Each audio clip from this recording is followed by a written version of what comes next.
Durban, South Africa, July 25, 1909. They were driving into a void, or so it seemed to Chief Inspector Robert Swan of the Durban Police Department.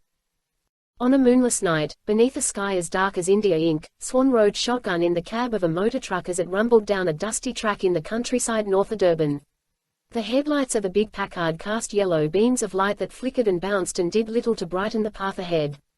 As he stared into the gloom, Swan could see no more than 40 yards of the rutted path at any one time. "How far to this farmhouse?" he asked, turning toward a thin, wiry man named Morris, who was wedged in next to the driver. Morris checked his watch, leaned toward the driver, and checked the odometer of the truck. After some mental calculations, he glanced down at the map he held. "We should be there soon, Inspector. No more than 10 minutes to go, I'd say." The chief inspector nodded and grabbed the doorsill as the bumpy ride continued.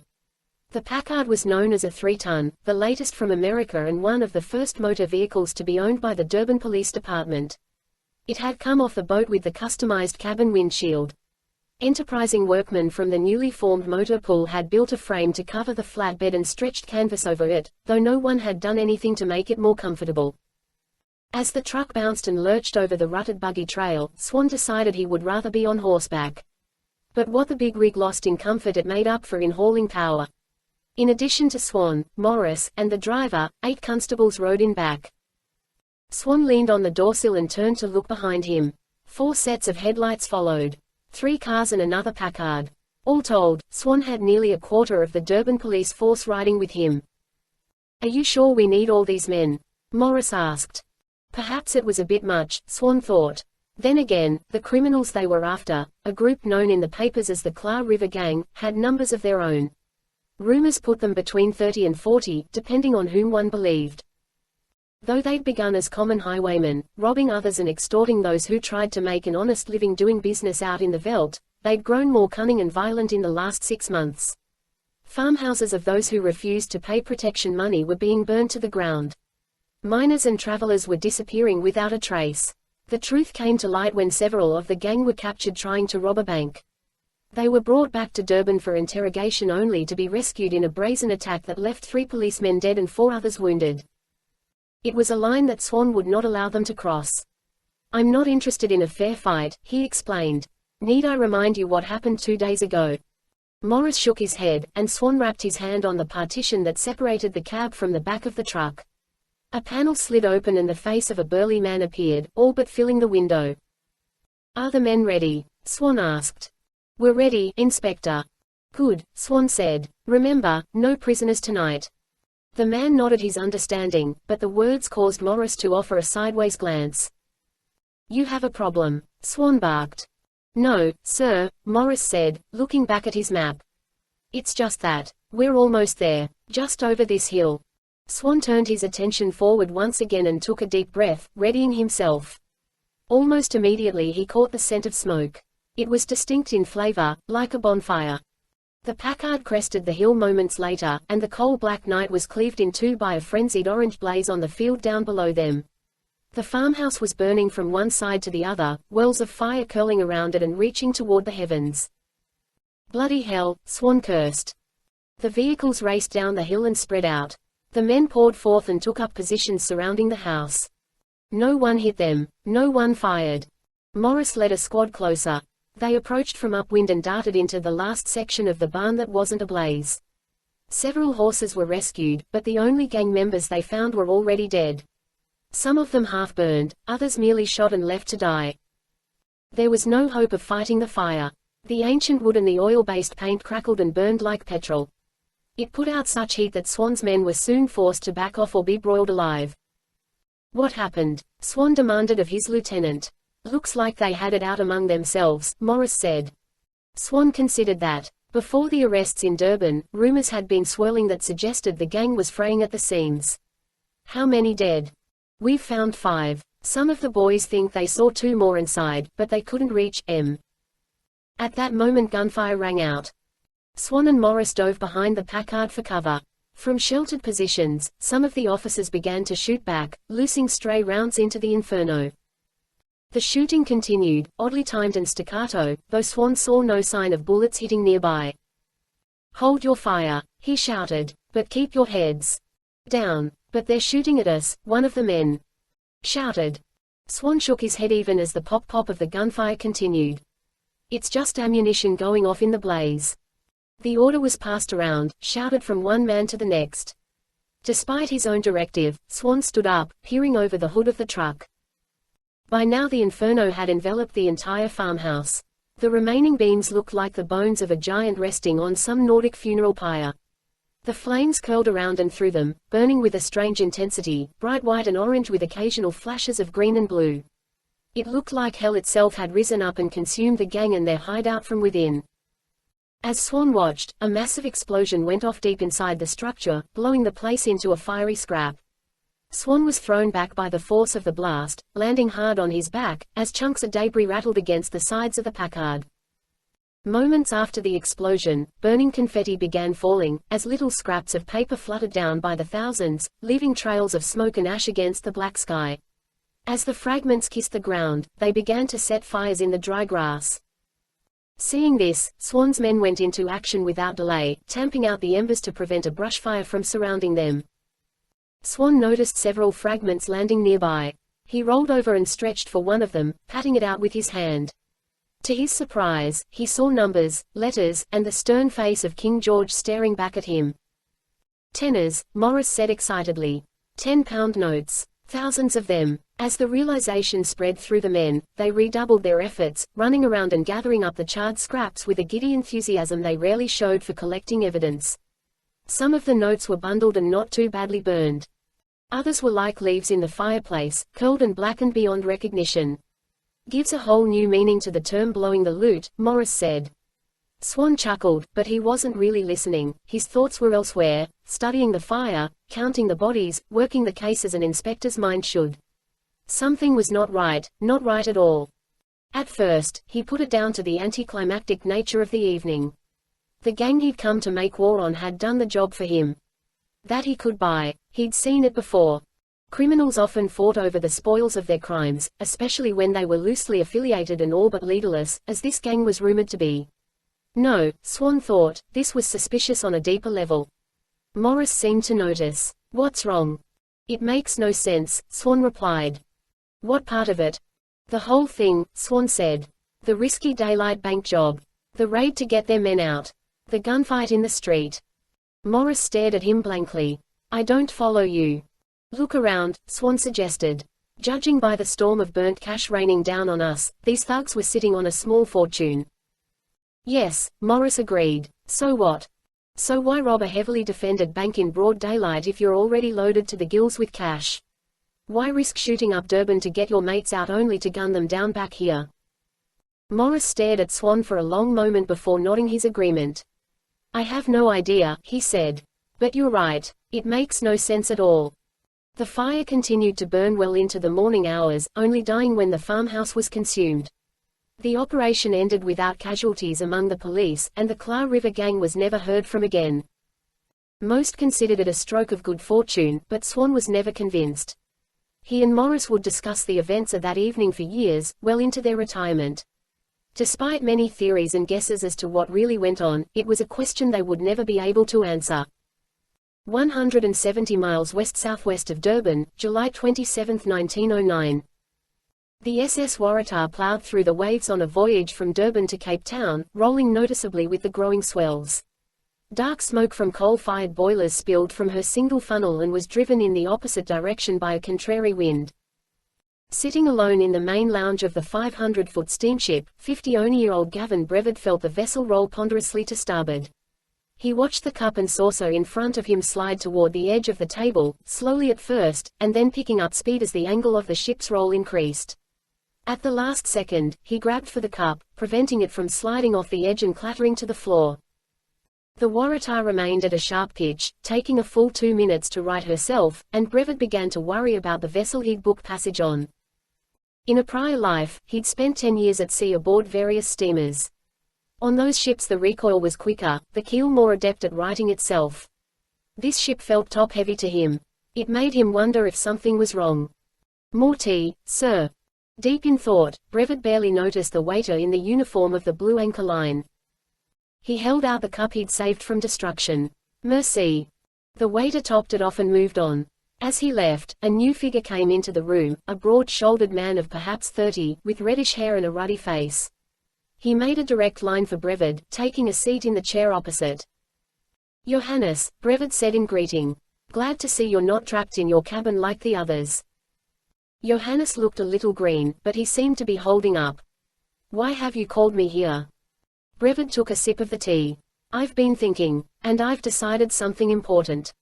"And what might that be?" "We're far from safe." Johannes sighed and looked away. Brevid understood. Johannes thought him to be a worrier, a fear-laden man, but Brevid was just trying to be cautious. He'd spent years with people chasing him, years living under the threat of imprisonment or death. He had to think 5 steps ahead just to remain alive. It had tuned his mind to a hyperattentive state. "Of course we're safe," Johannes replied. "We've assumed new identities. We left no trail. The others are all dead, and the barn has been burned to the ground. Only our family continues on." Brevid took another sip of tea. "What if we've missed something?" "It doesn't matter," Johannes insisted. "We're beyond the reach of the authorities here. This ship has no radio. We might as well be on an island somewhere." That was true. As long as the ship was at sea, they could rest and relax. But the journey would end soon enough. "We're only safe until we dock in Cape Town," Brevid pointed out. "If we haven't covered our trail as perfectly as we think, we may arrive to a greeting of angry policemen or His Majesty's troops." Johannes did not reply right away. He was thinking, soaking the information in. "What do you suggest?" he asked finally. "We have to make this journey last forever." "And how do we do that?" Brevid was speaking metaphorically. He knew he had to be more concrete for Johannes. "How many guns do we have?" 4 pistols and 3 rifles. "What about the explosives?" 2 of the cases are still full," Johannes said with a scowl. "Though I'm not sure it was wise to bring 'em aboard." "They'll be fine," Brevid insisted. "Wake the others, I have a plan. It's time we took destiny into our own hands." Captain Joshua Ilbery stood on the Waratah's bridge despite it being time for the 3rd watch to take over. The weather concerned him. The wind was gusting to 50 knots, and it was blowing opposite to the tide and the current. This odd combination was building the waves into sharp pyramids, unusually high and steep, like piles of sand pushed together from both directions. "Steady on, now," Ilbery said to the helmsman. "Adjust as needed, we don't want to be broadsided." "Aye," the helmsman said. Ilbery lifted the binoculars. The light was fading as evening came on, and he hoped the wind would subside in the night. Scanning the whitecaps ahead of him, Ilbery heard the bridge door open. To his surprise, a shot rang out. He dropped the binoculars and spun to see the helmsman slumping to the deck, clutching his stomach. Beyond him stood a group of passengers with weapons, one of whom walked over and took the helm. Before Ilbery could utter a word or grab for a weapon, a ruddy-faced passenger slammed the butt of an Enfield rifle into his gut. He doubled over and fell back, landing against the bulkhead. The man who'd attacked him aimed the barrel of the Enfield at his heart.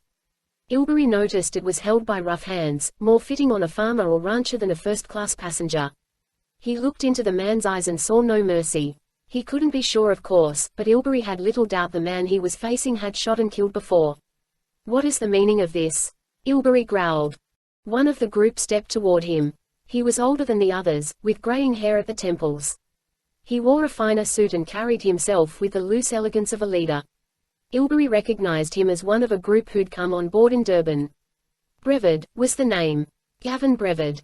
"I demand an explanation," Ilbery said.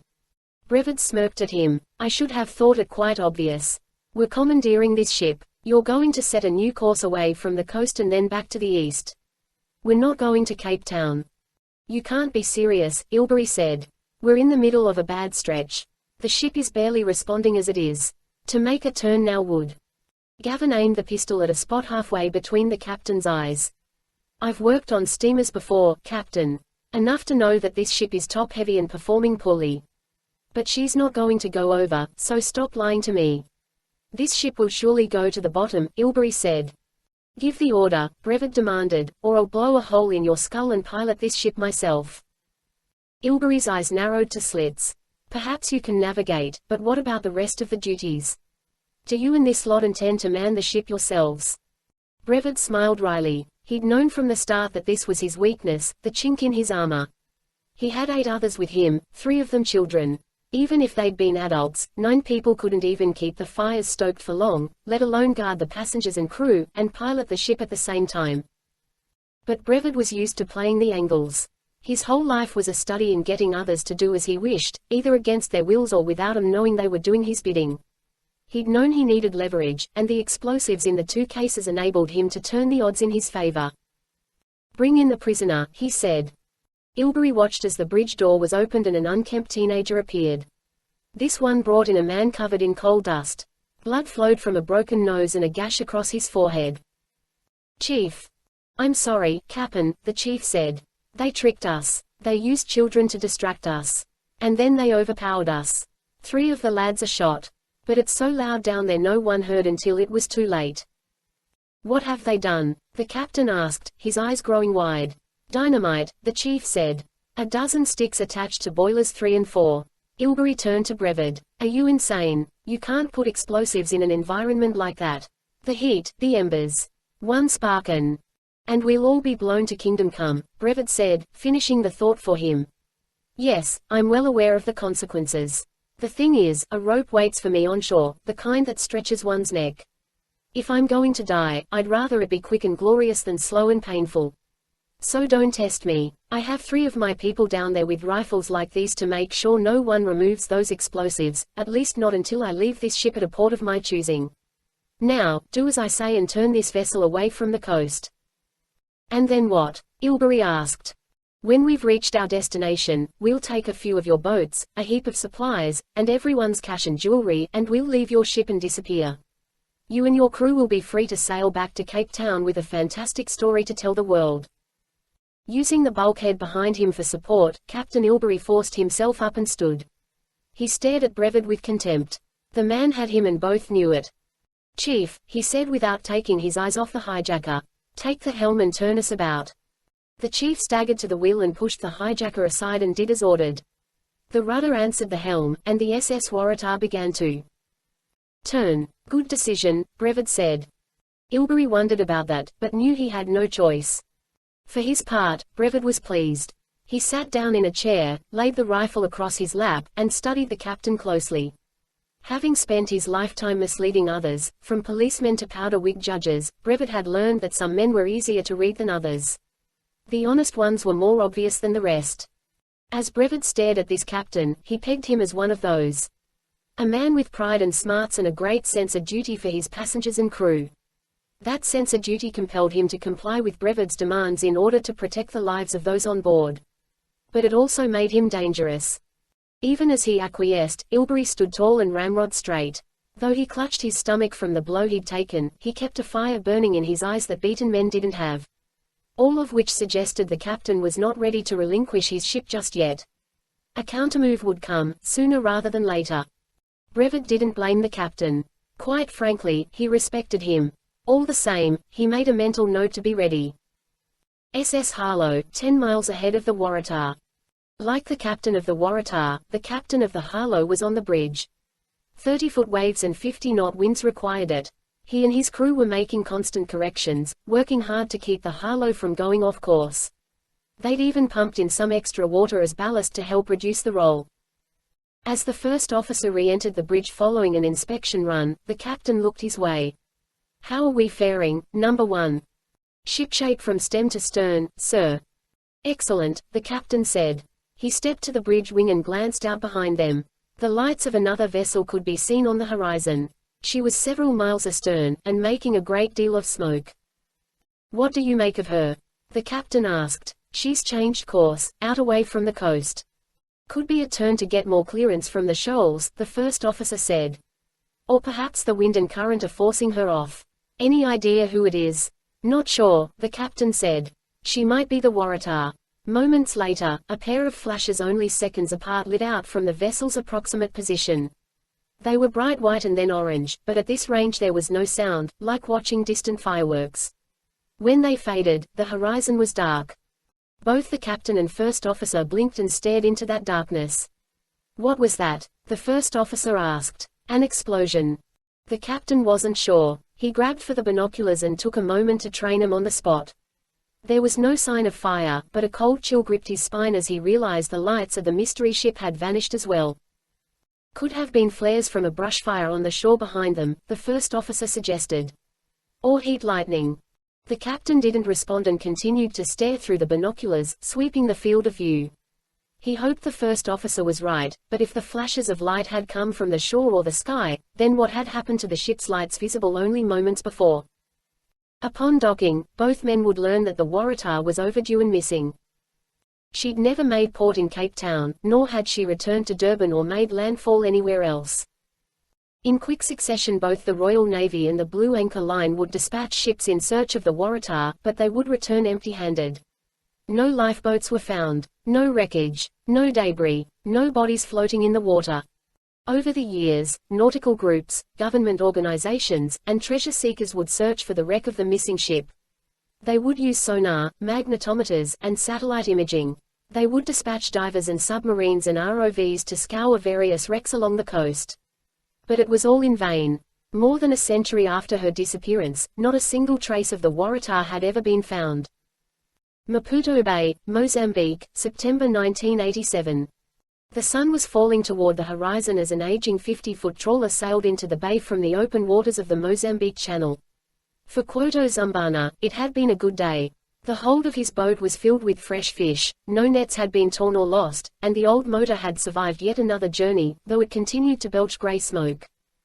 Satisfied with life, Zumbana closed his eyes and turned toward the sun, letting it bathe the weathered folds of his face. There was little he enjoyed more than that glorious feeling. Such peace it brought him that the excited shouts of his crew did not break him from it at first. Mashua, one shouted. Zumbana opened his eyes, squinting in the glare as the sunlight blazed off the sea-like liquid fire. Blocking the light with his hand, he saw what the men were pointing at, a small wooden dinghy bobbing in the chop of the late afternoon. It seemed to be adrift, and there didn't appear to be anyone on board. "Take us to it," he ordered. To find a small boat he could sell would only make the day better. He would even share some of the money with the crew. The trawler changed course, and the old engine chugged a little harder. Soon, they were closing the gap. Zumbana's face wrinkled. The small boat was badly weathered and looked hastily patched. Even from 50 feet away he could see that much of it was rotted. "Someone must have dumped it just to be rid of it," one of his crewmen said. "There might be something of value on board," Zumbana said. "Take us alongside." The helmsman did as ordered, and the trawler eased to a stop beside the dilapidated craft. As they bumped it, another crewman hopped aboard. Zumbana threw him a rope, and the two boats were quickly tied off and drifting together. From his position, Zumbana saw empty cooking pots and piles of rags, certainly nothing of value, but as the crewman pulled a moth-eaten blanket aside all thoughts of money were chased from his mind. A young woman and two boys lay beneath the old blanket. They were clearly dead. Their faces were covered with sores from the sun and their bodies stiff. Their clothing was tattered, and a blood-stained rag was tied to the woman's shoulder. A closer look revealed scabbed wrists and ankles as if the three of them had once been held in cuffs and restraints. Zumbana crossed himself. "We should leave it," one of the crewmen said. "It's a bad omen," another added. "No, we must respect the dead," Zumbana replied. "Especially those who have been taken so young." The men looked at him suspiciously but did as they were ordered. With a rope secured for towing, they turned once again for shore with the old double-ended boat trailing out behind them. Zumbana moved to the stern, where he could keep an eye on the small craft. His gaze went from the boat to the horizon beyond. He wondered about the occupants of the small boat. Who were they? Where had they come from? What danger had they escaped only to die on the open sea? So young, he thought, considering the three bodies. So fragile. The boat itself was another mystery. The top plank in the boat's side seemed as if it might have once been painted with a name, but it was unreadable now. He worried if the boat would make it into port. Unlike its dead passengers, it seemed ancient. Certainly it was older than the three occupants. In fact, it looked to him like it might belong to another era altogether. Indian Ocean, March 2014. A flash of blue lightning forked across the horizon. For a second or two it lit up the grey darkness where sea and storm met. Kurt Austin stared into that darkness from the rear section of a Sikorsky Jayhawk as the big helicopter shouldered its way through bands of pouring rain. Turbulence shook the craft, and 30-foot swells rolled beneath them, their tops blown off by the howling wind. As the lightning faded, Kurt saw his reflection on the glass. Roughly 40, with silver-gray hair, Kurt was handsome in the right kind of light. A strong jawline and piercing blue eyes saw to that. But like a truck that spent its days on the worksite instead of in the garage, his face carried the miles in plain view. The lines around his eyes were etched a little deeper than most. A collection of faded scars from fistfights, car crashes, and other incidents marked his brow and jaw. It was the face of a man who seemed ready for anything, determined and unyielding, even as the helicopter neared the limits of its range. He pressed the intercom switch and looked ahead to where his friend Joe Zavala sat in the co-pilot's seat. Anything. Nothing, Joe called back. Kurt and Joe worked for NUMA, the National Underwater Marine Agency, a branch of the American government dedicated to the study and preservation of the sea. But, at the moment, they were part of a makeshift rescue team called on to assist a group of floundering vessels that had been caught in a debilitating storm. As they flew on, the radio crackled with static and rapid-fire conversations between the South African Coast Guard and the small group of rescue craft. Sapphire 2, what's your position? Sapphire 2 has contact with the Endless Road. She appears to be drifting but watertight. 4 crew are visible, maneuvering into position for basket rescue. Roger that, Sapphire 2. Sapphire 3, what's your status? Inbound with rescues. 2 appear to have hypothermia, 3rd is stable. The storm had come barreling in from the southeast, gaining intensity as it approached the Cape of Good Hope. It swept up several freighters, including a 1,000-foot container ship, and then swung north and set its sights on a group of yachts and other pleasure craft involved in a friendly race from Durban to Australia. The fury of the storm and its sudden arrival had taxed the South African Coast Guard to the limit. They'd called for any able assistance, enlisting the help of a Royal Navy frigate, 2 American supply ships, and the NUMA research vessel Condor.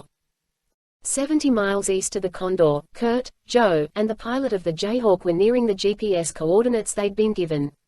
But they'd yet to spot a thing. We should be almost on top of her, Kurt said. She might have gone down, the pilot replied. Kurt didn't want to consider that. By a strange twist of fate, he knew the family on the yacht they were attempting to assist. At least he knew one of them. How much fuel? We're bingo in 10 minutes. At that point, they'd have only enough fuel to make it back to the Condor and would have to turn around or risk splashing down short of home and needing rescue themselves. Stretch it, Kurt said. The headwinds are killing us. There'll be tailwinds on the way home, Kurt insisted. Keep going. The pilot clammed up, and Kurt turned his eyes back to the sea. I have something, Joe shouted, holding a hand to his headset. It's weak, but I think it's their emergency beacon. Turn right to 070. The helicopter banked into the turn, and several minutes later Kurt spied the hull of a 160-foot yacht listing to one side. She was still afloat but down at the bow, and all but awash in the waves. Take us in, Kurt ordered. He yanked open the cargo door, sliding it back and locking it in place. Wind and rain whipped into the cabin. A winch system and 400 feet of cable would allow them to lift survivors on board, but they had no basket, so Kurt would have to go down and grab them himself. He clicked the cable to the harness he'd pulled on previously and slid himself to the edge, feet dangling over the side. I see no one, the pilot said. They could be clinging to the side, Kurt replied. Take us around. Kurt could feel adrenaline surging through his body, much as it had been since the details of the damaged craft came in from the South African Coast Guard station. Vessel Ethernet reports heavy flooding, the South African controller had informed them. NUMA Jayhawk, please assist. You are only rescue in range. Confirm vessel ID, Kurt had asked, hardly believing what he'd heard. Ethernet, the controller advised. Out of San Francisco, 7 persons known to be aboard, including Brian Westgate, his wife, and 2 children. Brian Westgate was an internet billionaire. His wife, Sienna, was an old friend of Kurt's. Years earlier, she'd been the love of his life. The message had stunned Kurt in a way few things ever did, but he was the type to recover quickly. He blocked out any thoughts of the past or fears of not reaching the yacht in time and focused on the task at hand. Get the spotlight on, Joe. As the helicopter circled the floundering vessel and dropped toward it, Kurt could see waves sweeping over the hull. The only saving grace was that the forward superstructure was being sheltered by the AFT section of the ship. Joe turned on the spotlight, and the rain became a field of slashing lines. The effect was blinding for a moment, but once Joe got the angle right, Kurt could see the hull more clearly. He caught a glimpse of orange. There, near the bridge. The pilot saw it too. He maneuvered the helicopter closer, as Joe unlatched himself and came back to operate the winch. "This cable isn't designed to hoist people," he reminded Kurt. "It tows a sonar array," Kurt said. "The fish only weighs 90 pounds. It'll do the job," Kurt said. "Now, release the tension." Joe hesitated, and once Kurt had looked down and gauged their position, he reached up and punched the tensioner himself. Before Joe could stop him, he dropped from the edge of the helicopter. Holding a mask to his face and pointing his feet straight down, Kurt hit the water at the top of a swell and plunged through it.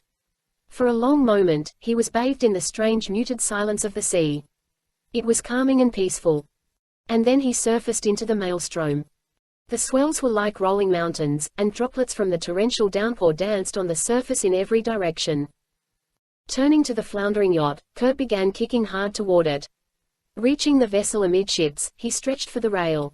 Before he could get a firm grip, a trough rolled by, and he dropped down along the side of the hull. He fought to stay in position, until the next swell arrived. It carried him upward until he was even with the deck. This time he quickly grabbed the rail and pulled himself aboard. He clambered across the deck, scarcely avoiding being washed overboard by another wave. He reached the bridge, where he found the windows smashed in. The orange flash he'd assumed to be a life vest was nowhere to be seen. "Sienna!" he shouted. It was useless against the wind. He peered inside. Several feet of water sloshed around. For a second he thought he saw a body, but the power was out, and in the darkness it could have been anything. He grabbed the hatchway door and yanked it open, forcing his way in. The vessel groaned ominously as it wallowed in the storm. Everything around Kurt seemed to be moving. He raised his arm and switched on a waterproof flashlight that was strapped to it. The beam played on the water and flared as it reflected off a wall of glass behind the bridge. In some corner of his mind, Kurt remembered reading about the yacht's design. Every wall in the upper deck was acrylic. It was supposed to make the inside of the vessel seem more spacious. If privacy was needed, they could be darkened with the flick of a switch. Another wave hit the ship and she rolled a little farther. Kurt found himself sliding toward that glass wall as green seawater began pouring in through the open hatch. Furniture, charts, life vests, and other kinds of detritus sloshed around him. Kurt stood and steadied himself. His arm came out of the water, and the light played off the glass once again. For a moment, it flared, blinding him, but as he adjusted his aim he saw a face on the other side. A woman's face framed in wet blonde hair.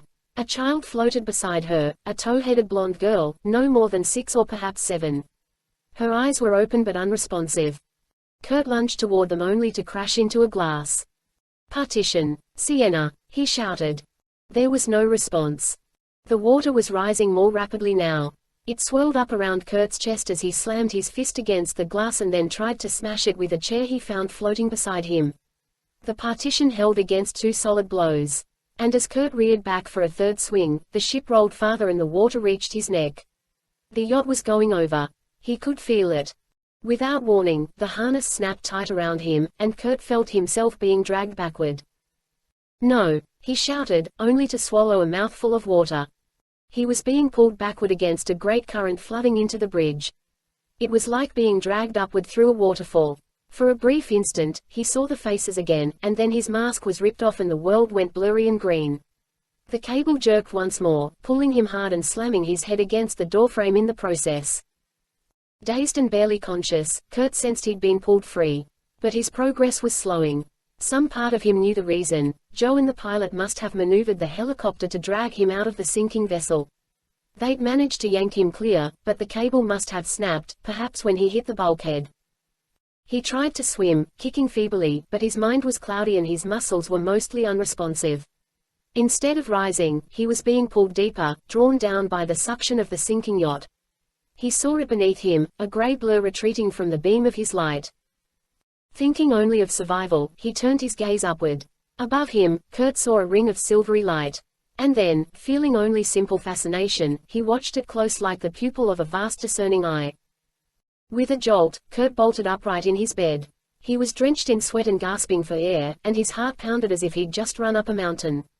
For a moment, he held still and stared into the darkness, trying to free himself from the grasp of the nightmare and the powerful emotions that lingered in the afterlife of a dream.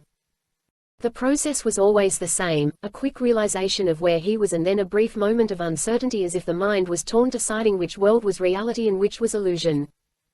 Thunder rumbled outside, accompanied by a dim flash of lightning and the sound of the rain pelting his deck. He was at home, in his own bedroom, in the boathouse he owned on the banks of the Potomac River. Not drowning in the failed rescue attempt that had taken place months earlier and half a world away. "Are you all right?" a soothing female voice asked. Kurt recognized the voice. Anna Erickson, as kind as she was pretty. A natural blonde with striking green eyes, the fairest of eyebrows, and a perfect little nose that turned up at the end. For some reason, he wished she was somewhere else at this moment. "No," Kurt said, throwing the covers back. "I'm far from all right." He climbed out of bed and went to the window. "It's just a nightmare," she said. Repressed memories working their way out. Kurt could feel his head pounding, not just with a headache but at the back of his skull, where he'd sustained a hairline fracture as Joe had pulled him free of the sinking yacht. "They're not repressed," he said. "To be honest with you, I wish they were." She was calm, not one to respond to his agitation.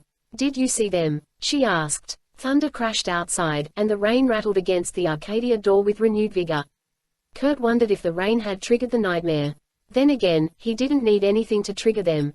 They seemed to come almost nightly. "Did you see them this time?" she asked again. Kurt exhaled in frustration, waved her off, and made his way to the wet bar in the living room. Anna followed seconds later, wearing yoga pants and one of his t-shirts. He couldn't help but admire how pretty she was. Even in the middle of the night. Even without a bit of makeup. He switched on a light. It pained his eyes for a moment but allowed him to pluck a half-empty bottle of Jack Daniels off the tray. He noticed that his hand was shaking. He poured himself a double. "You know it means something," she prodded. He gulped some of the whiskey. "Can we please keep the psychoanalyzing to office hours?" She was supposed to be his therapist. In the aftermath of the concussion, he'd begun to have tremors and other issues. The nightmares came first, then memory problems and barely suppressed feelings of rage that those who knew him were right to consider out of character. In response, Numa had assigned Ms. Erickson to act as his therapist and counselor. In a fit of spite against those who were trying to help him, Kurt had spent weeks playing the role of a curmudgeon. It hadn't been enough to ward her off, and the two had ended up seeing each other on a more than professional basis. Kurt swigged some more whiskey and winced at the pain. He noticed a container of aspirin beside the liquor bottles and reached for it. How many nights this week had he repeated this same routine? 4, 5. He tried to add them up but couldn't honestly recall. It had become far too common. "Have you been to work lately?" she said, plopping down on the edge of his couch. Kurt shook his head. "I can't go to work until you fix me, remember? You're not broken, Kurt. But you are in pain. No matter how much you want to pretend. You suffered a severe concussion, a fractured skull, and an emotional trauma all at the same time. For months, you displayed every symptom of a traumatic brain injury. And you're continuing to have some of them. Beyond that, you're a textbook case of survivor's guilt." "I have nothing to feel guilty about," he insisted. "I did the best I could." "I know that," she said. "Everyone involved knows that. But you don't believe it." He didn't know what to believe. Literally. "Even Brian Westgate knows what you tried to do was heroic." "Brian Westgate," Kurt muttered with disdain. She picked up on the tone in his voice, the one that signaled an uptick in his level of agitation, but she pushed anyway. "He still wants to meet with you, you know. Shake your hand. Tell you thanks." She paused. "Have you even returned his calls?" Of course he hadn't. "I've been a little busy." She was studying him, nodding slightly. "That's it, isn't it?" "What's it?" "You were supposed to marry Sienna but you drove her away. If you hadn't done that, she wouldn't have met Westgate. No Westgate, no yacht. No yacht, no storm. No storm, no sinking. And no failed attempt to rescue her. That's what you're blaming yourself for." Survivor's guilt was complicated. Kurt knew this. He had friends who'd come back from Iraq and Afghanistan. They'd done heroic things, more heroic than anything he'd done, and yet they blamed themselves for much of what went wrong. He took a breath and looked away. There was too much truth in what she'd said for him to argue, but for reasons he wasn't willing to explain it didn't help him much. He turned his attention back to the aspirin, pried the top off the bottle and popped a few of the pills into his mouth. He chased them down with more whiskey. Feeling his headache was now being properly treated, he turned back to Anna and tried to be more civil. "Why does it matter?" he asked. "Why does it matter so much to you?" "Because it's my job," she said. "And because like an idiot I chose to care about you as more than a patient." "No," he said, correcting her. "Why does it matter whether I see them in the dream or not? You keep asking about that. Why does that matter to you?" She paused and stared up at him. The look was a mix of kindness and frustration. "It doesn't matter to me," she said. "It matters to you." Kurt stared.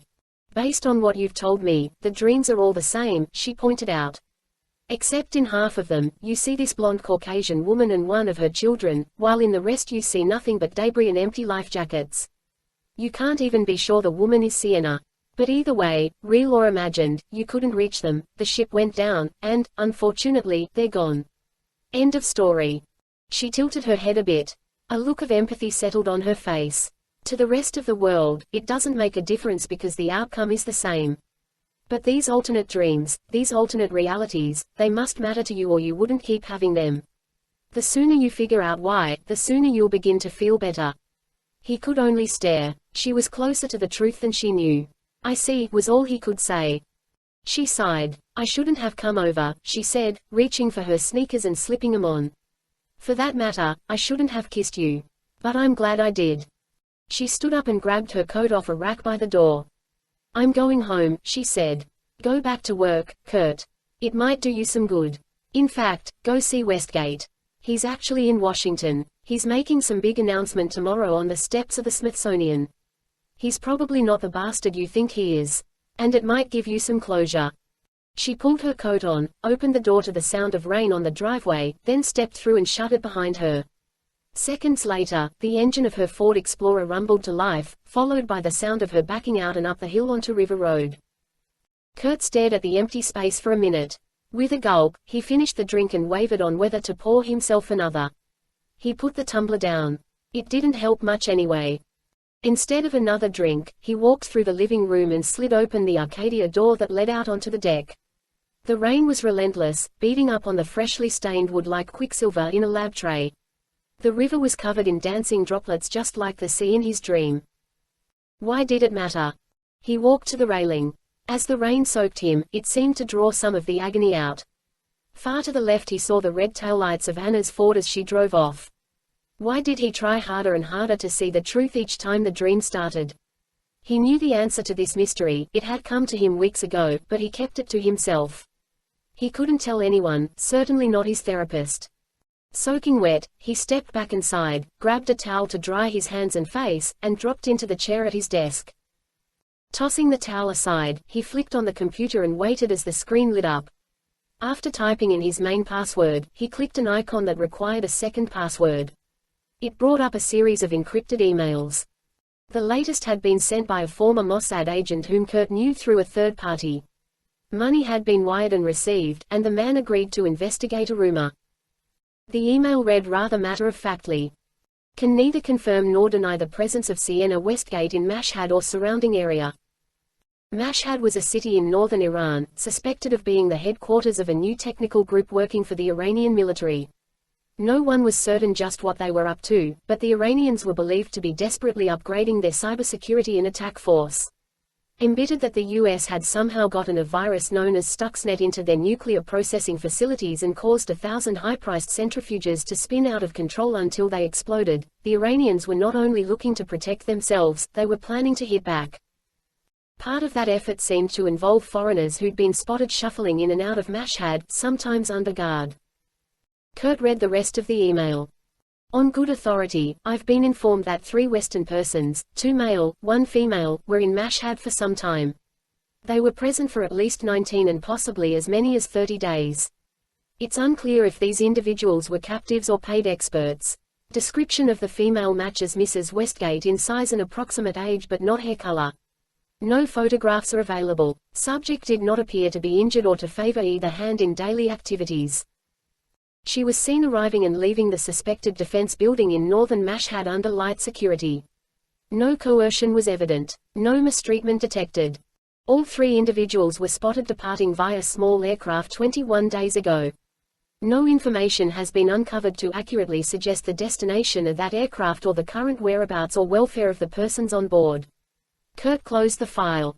Why did it matter what he saw in the dreams? Because, despite all evidence to the contrary, he'd become convinced that Sienna was alive. And if she was alive, he could think of only one reason she'd be doing work for the Iranians: her children, Tanner and Elise. Someone had to be holding them hostage and using them as leverage against her. He knew it was a stretch of logic, supposition piled upon supposition.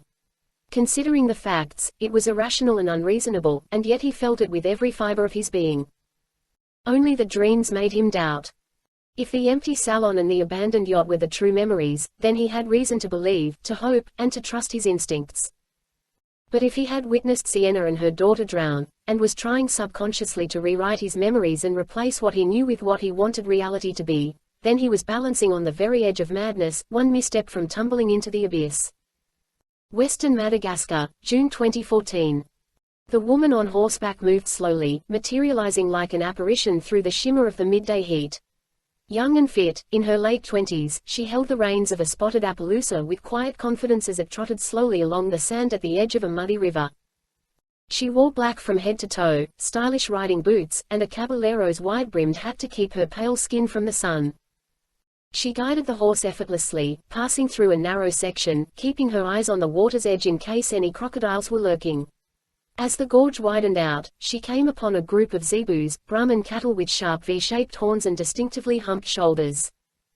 The cattle were part of her family's abundant wealth, a symbol of both power and plenty, though little care was given to them these days. Mostly they wandered unchecked, grazing on the vegetation that had grown during Madagascar's wet season. She put the cattle behind her and rounded a bend in the river. It brought her to an area of natural carnage. Weeks of rain had brought on heavy flooding, the worst this part of the island had ever seen. As the streams funneled together, the rushing torrents had grown strong enough to scour out huge sections of the banks, undercutting the land and tearing it away in parking lot-sized chunks.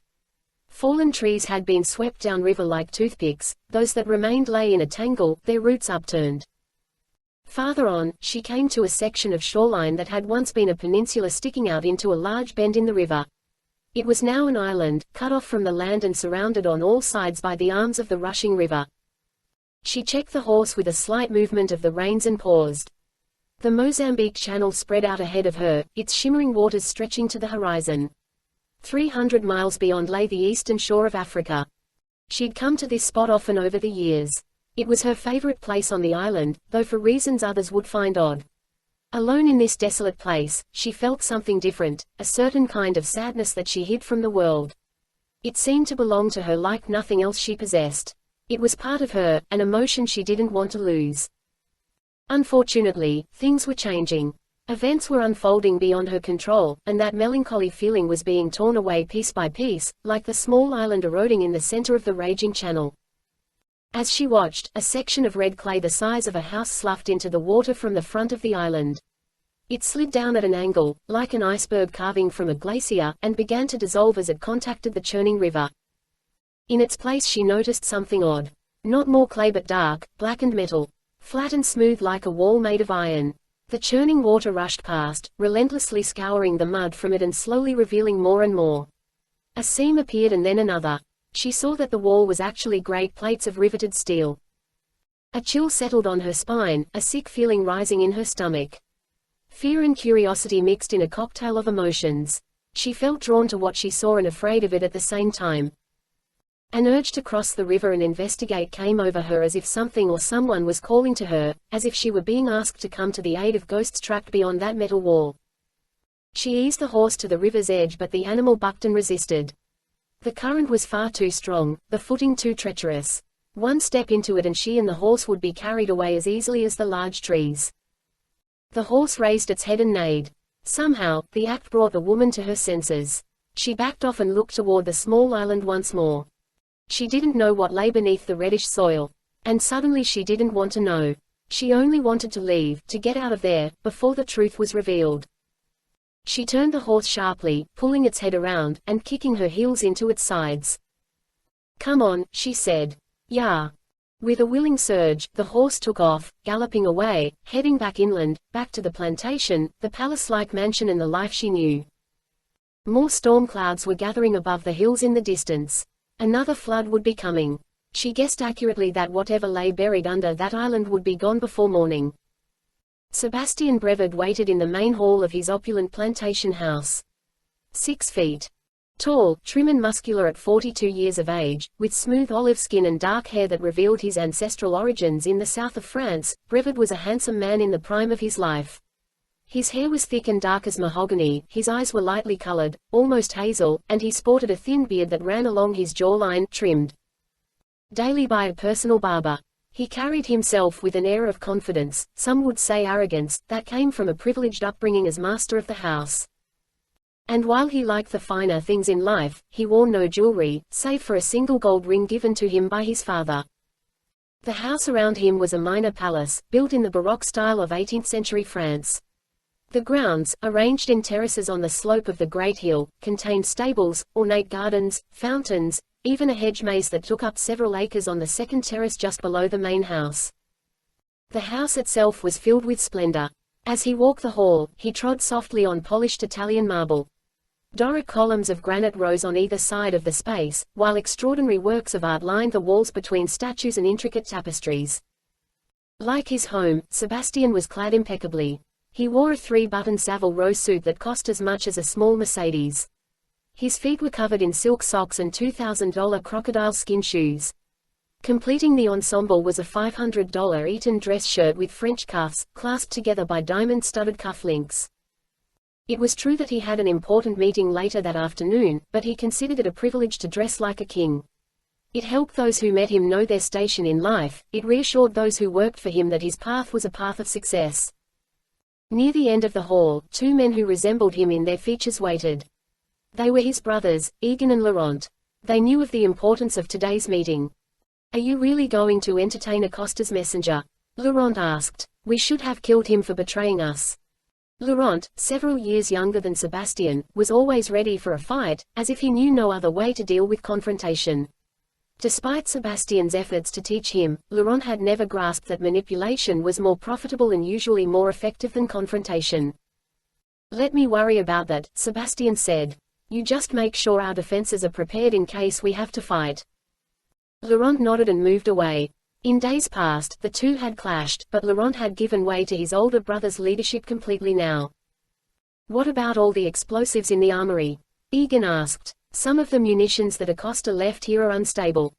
"I have uses for them," Sebastian explained. Of the 3 brothers, Egan was the youngest and most interested in pleasing others.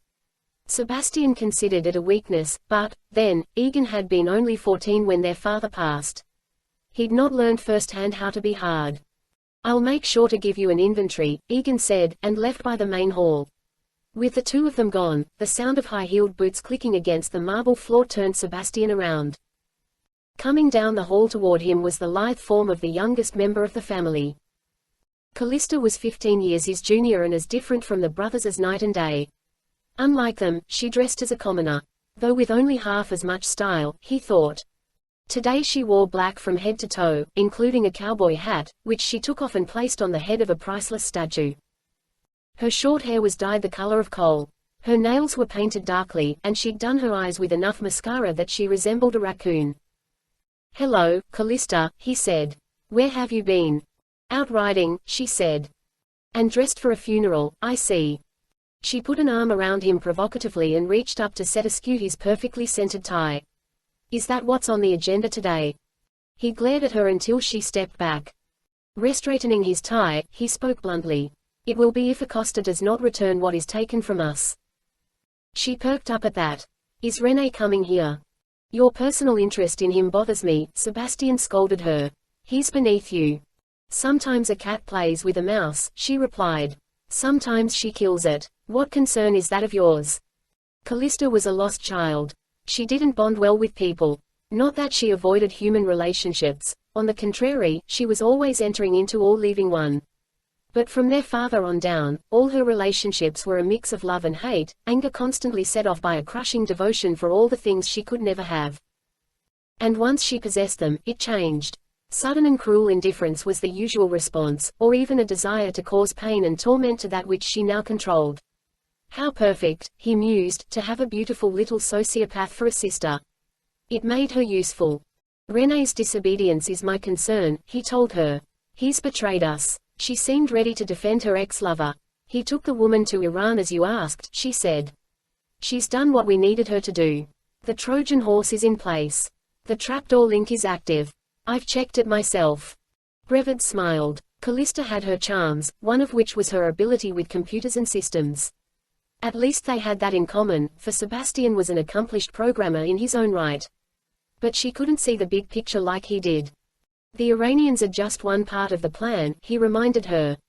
Giving them access does us no good unless she is back here and in our possession at the appropriate time.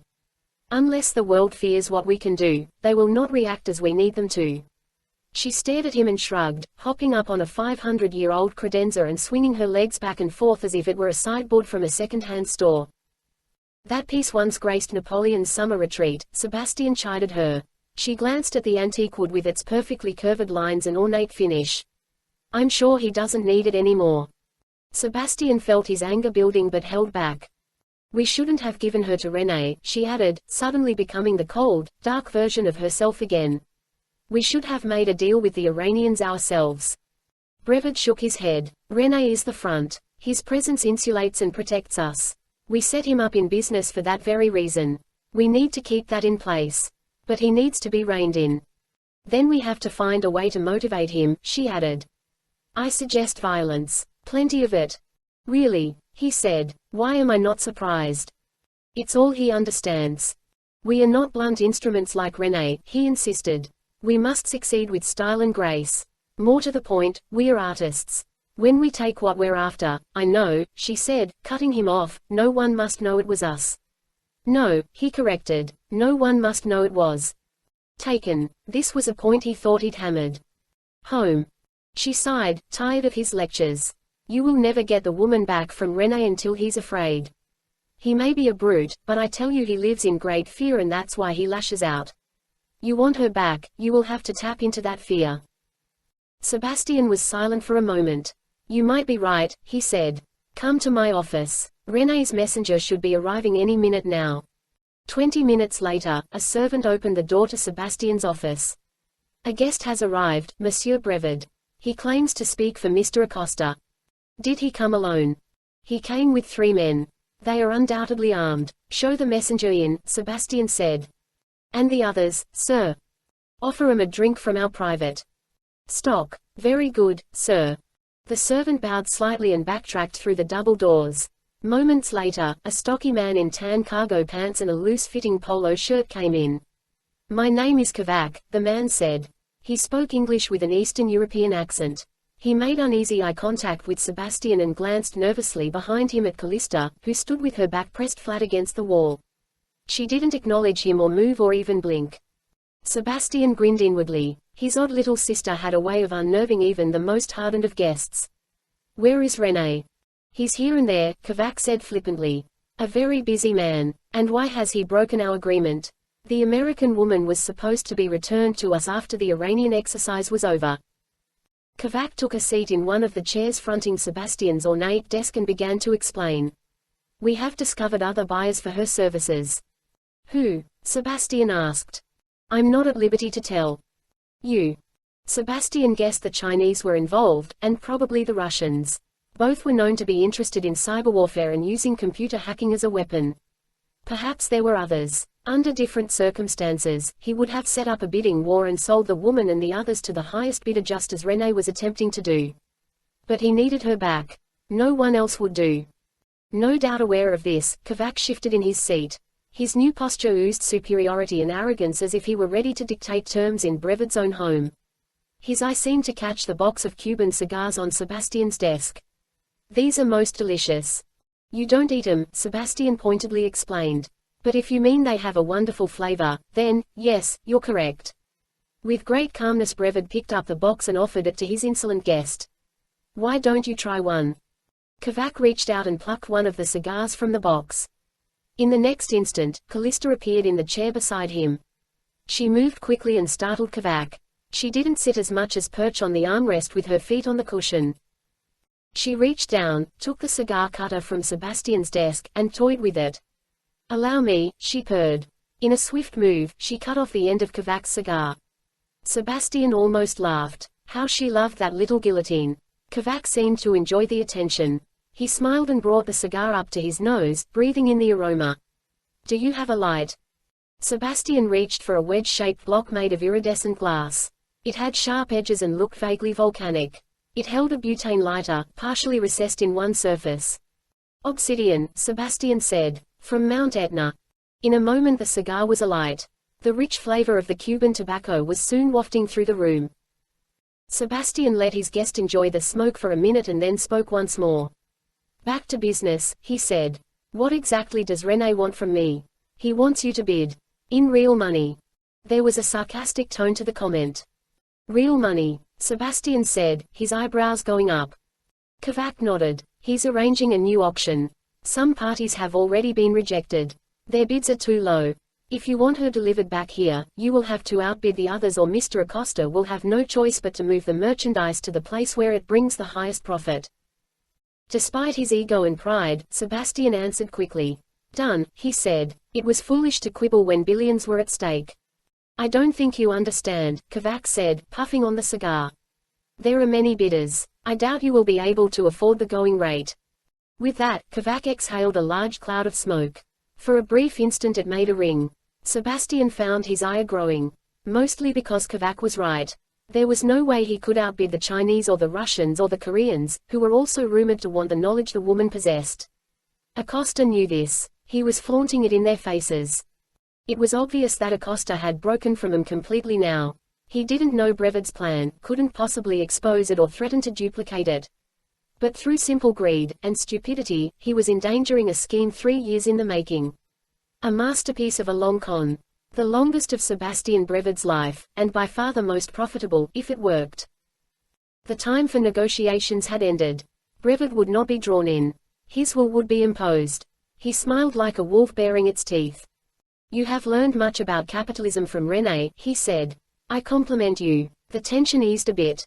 Kavak offered a slight nod of the head. "Your cigar seems to have gone out," Sebastian added. "Let me relight it for you." Kavak leaned forward and put a hand on the desk to balance himself as Sebastian picked up the obsidian lighter once again. Instead of relighting the cigar, Sebastian stretched out his free hand and clamped a visor-like grip onto Kavak's wrist.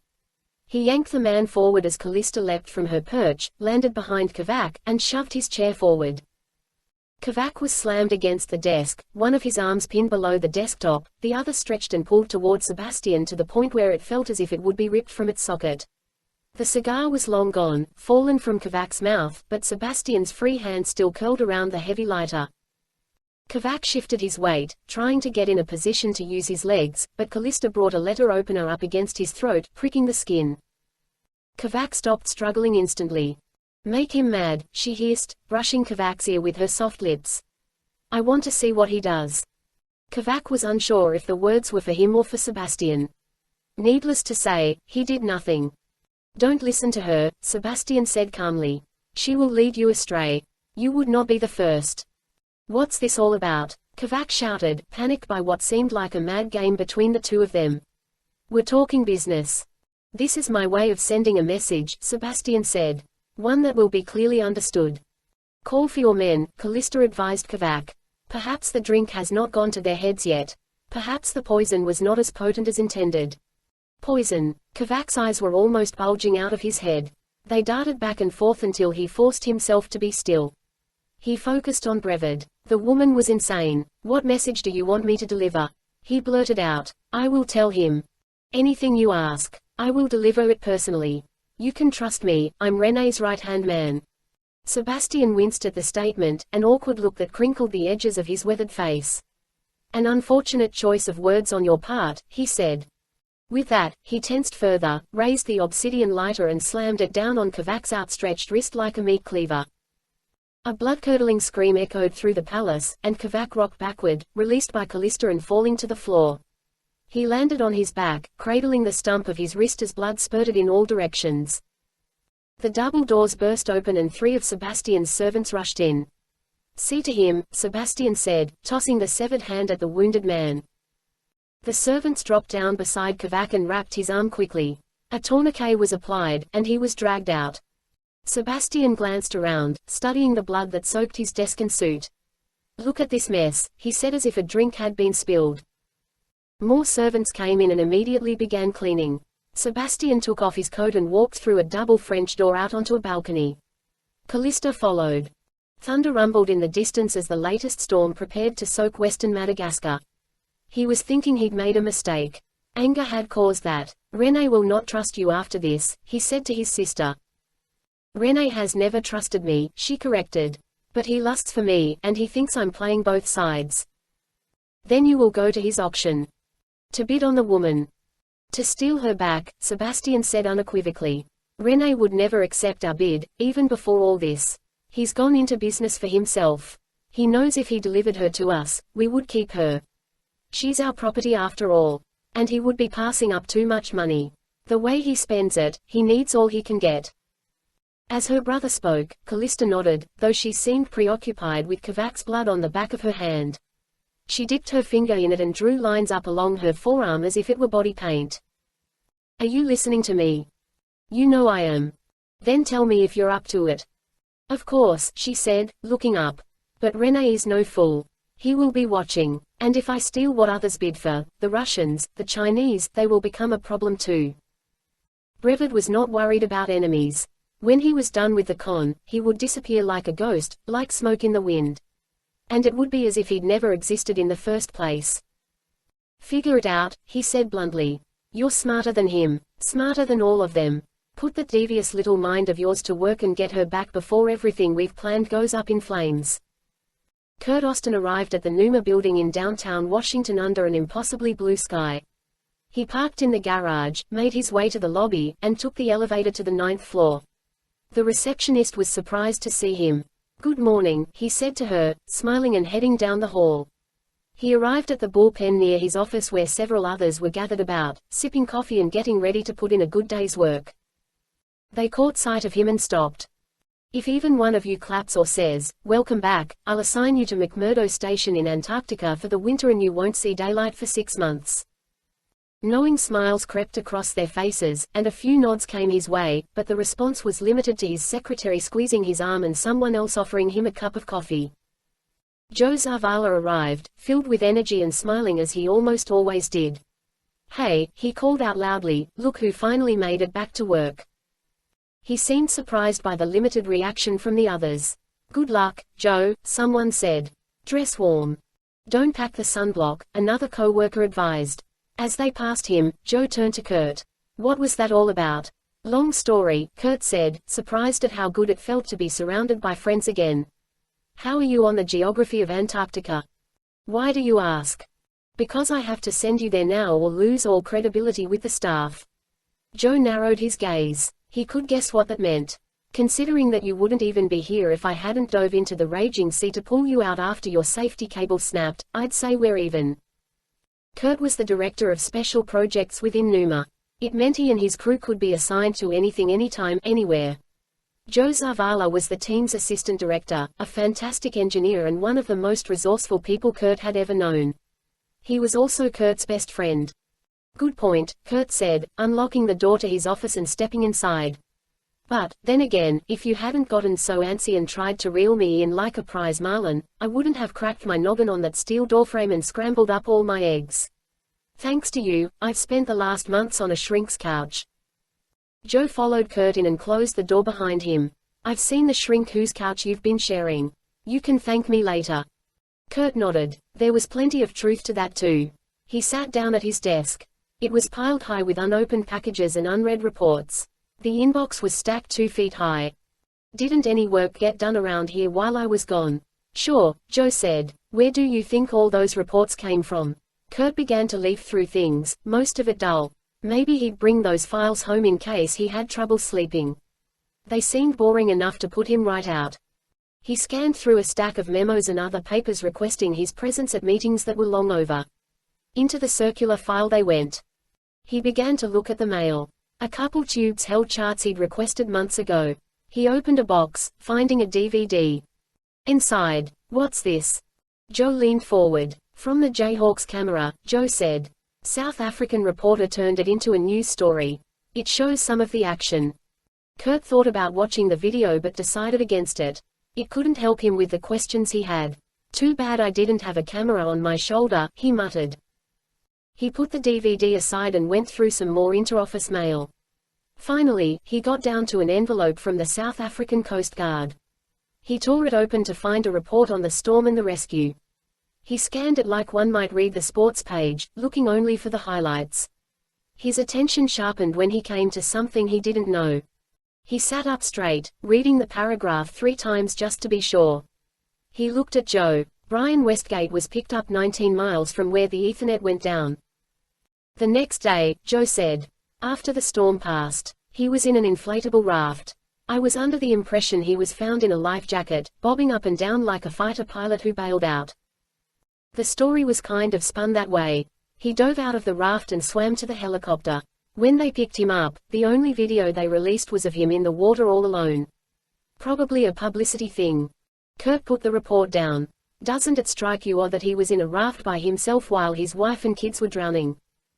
He said he was trying to get the raft ready while they held fast in the bridge. A surging wave crashed onto the deck and took him and the raft overboard. According to his story, he tried like crazy to paddle back, but it was impossible. Kurt flicked on the computer and pulled up the NUMA mapping system, zooming in on the eastern coast of South Africa.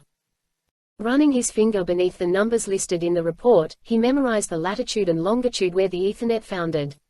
He typed it into the computer and tapped the Enter key. The computer marked the spot with a bright red triangle. He did the same for the location of Westgate's recovery and a green triangle appeared. 19 miles apart, Kurt said. No way. It was almost 30 hours later, Joe pointed out. And that was a hell of a storm. Kurt knew what Joe was thinking, but it didn't add up. Unless he was drifting against the current and through a crosswind, he wound up in the wrong place. Kurt turned the monitor around so Joe could see. Little gray arrows denoting the prevailing current ran opposite to the direction Westgate had drifted. He should have wound up southwest of the yacht, not northeast. Joe studied it dumbfounded. Maybe the storm caused a temporary shift in the current, he said. Or maybe the wind changed as the storm passed. Not this much. Joe looked at the map again. He exhaled. Okay, I'll bite. What do you think happened? I have no idea, Kurt said, standing up. Why don't we go ask Mr. Billionaire himself? He's got some dog and pony show going on at the Smithsonian. UHMMM. Kurt glanced at the clock and grabbed his keys. Come on, we can catch him if we hurry. Joe was hesitating. He stood up with all the speed of a tree sloth. I don't know if that's such a good idea. Kurt was beaming, almost manic. He thought it sounded like a great idea. Especially the part about it being in public. It's fine, he said, heading for the door. In fact, my doctor recommended it. It's all part of my recovery. With that, he stepped through the door, hitting the light switch on the way out. He didn't turn around to see if Joe was following. He didn't have to, he could hear Joe running to catch up with him in the hall. The steps of the original Smithsonian offered a grand backdrop for anyone wishing to make a big announcement. Built of red sandstone from Maryland, the castle, as the original building was nicknamed, had a romantic and sturdy quality to it. It looked like a fort from the Civil War era, or even the type of building that might have stood in the rocket's red glare. But the Smithsonian name was also renowned for its mission to teach and for its celebration of the modern technology. For a man like Brian Westgate, an internet billionaire descended from an old money family, there was probably no more perfect spot to showcase himself or his company. A crowd had begun to assemble under the bright blue sky, and Westgate found his nerves getting the best of him. He sat inside the building, ensconced in an office just down the hall from the main entrance. As he waited his turn to go on, 2 handlers primped and checked him over. He was an easy subject to work on. 51 years old, fit and trim, without the slightest hint of excess in his face, he had wavy hair, high cheekbones, and a tiny cleft in his chin. He looked more like a news anchor than the computer geek he was made out to be. His sandy blonde hair was never unruly, though a young woman named Kara made sure it was coiffed just right. Important not to look too young or too old, she whispered. At the same time, another handler adjusted the American flag pin on his lapel and made sure the creases in his navy blue suit were sharp enough to slice bread. As they fussed over him, David Forrester, the CEO of Westgate's company, sat across from him. "Feel like I'm running for office," Westgate grumbled. He waved the handlers off. He'd had enough of them. "Maybe you should," Forrester said. "Be kind of hard to sell Phalanx to other governments if I was the head of our own," Westgate replied. "Good point," Forrester said. "We've already got requests from 5 European countries, along with Brazil and Japan. Everyone wants their data secured, and nothing comes close to Phalanx in terms of ensuring that. Maybe you should go out and give the speech. Do I look like the face of this company?" Forrester was a lawyer who'd spent 2 decades with an investment banking firm and several years working for one of the Federal Reserve banks. He was short and squat, like an old athlete gone to seed, but with great strength hidden beneath the slowly growing layer of fat. He had a jowly face, thinning hair, and wore rimless glasses, behind which were sharp eyes that did not miss a trick. Thin, almost colorless lips gave him a stern, menacing look. "The disciplinarian you did not mess with. You're giving away 1 million computers to America's schools," Forrester pointed out. "And you just signed a contract with the federal government to protect American data from foreign sources. These are all good things. This is your chance to brag to a grateful nation. To tell all Americans that their data is secure." "It feels wrong," Westgate moaned. "Because of the sinking." Westgate nodded. "It's too soon." "It's been months," Forrester said. "That's an eternity in our 24-hour news cycle. Besides, the stock is up 15% since the accident. Sympathy buying." "What's wrong with you?" Westgate blurted out. "You're talking about my wife and kids. My daughter and my son." Forrester held up a hand. "I'm sorry," he said. "Forget it." "Look," Forrester said, "wasn't this Sienna's idea in the first place? Didn't she ask you what good more money would do in your bank account? She wanted you to start giving back, and here you are. We all know the Phalanx design and architecture was Sienna's stroke of brilliance. It's her legacy. As long as the system lives on, she's made a mark in the world that no one can erase." Westgate pursed his lips, unable to either agree or disagree. A knock at the door told them it was time to go on stage.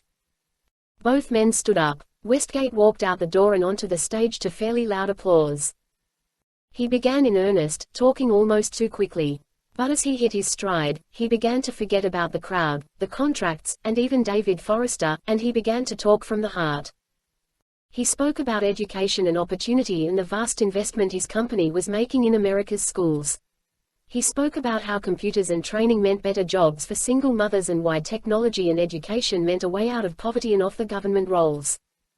He didn't mention the deals his company had just made to upgrade security for a basket of federal agencies, didn't mention the multi-billion-dollar contracts with the DOD, SEC, the Fed, and Homeland Security. Nor did he mention the sinking or the loss of his family. He didn't have to. The reporters in attendance brought up both the moment he began taking questions. A tall woman in a red dress went first. "We understand your company has just been chosen to upgrade Internet security for most branches of the federal government. 1 million computers is a large gift, but it's small in comparison to a multi-billion-dollar contract." Westgate smiled. He'd been prepped with exactly the same question, phrased exactly the same way, the night before. It dawned on him that Forrester was behind it, most likely paying the woman to ask, keeping the message pure and ensuring the face of the corporation stayed on message. Westgate held his smile just long enough for the cameras to snap a few shots. "The computers are just the beginning," he said. "The next phase is to open secure learning centers in all the downtrodden neighborhoods. Safe places where children and adults can learn for free. We don't just want data to be secure, we want the people using it to be secure." As for the big contract, he added, $1 billion a year is small potatoes if it prevents $20 billion a year in thefts. Did you know that in the last year alone, anonymous hackers and state-sponsored groups have breached allegedly secure networks at the FBI, the Department of Energy, the Social Security Administration, as well as the data storage centers at NASA and the Defense Department? And that's just the government breaches. Every day, companies around the world are under siege from criminals, state-sponsored terrorists, and purveyors of corporate espionage. The Phalanx system my wife helped develop creates a different kind of security when it's installed. It literally thinks for itself, detects threats using logic, not just random matching of code. The Fed and the Department of Defense are thrilled. And the rest of the country will be too.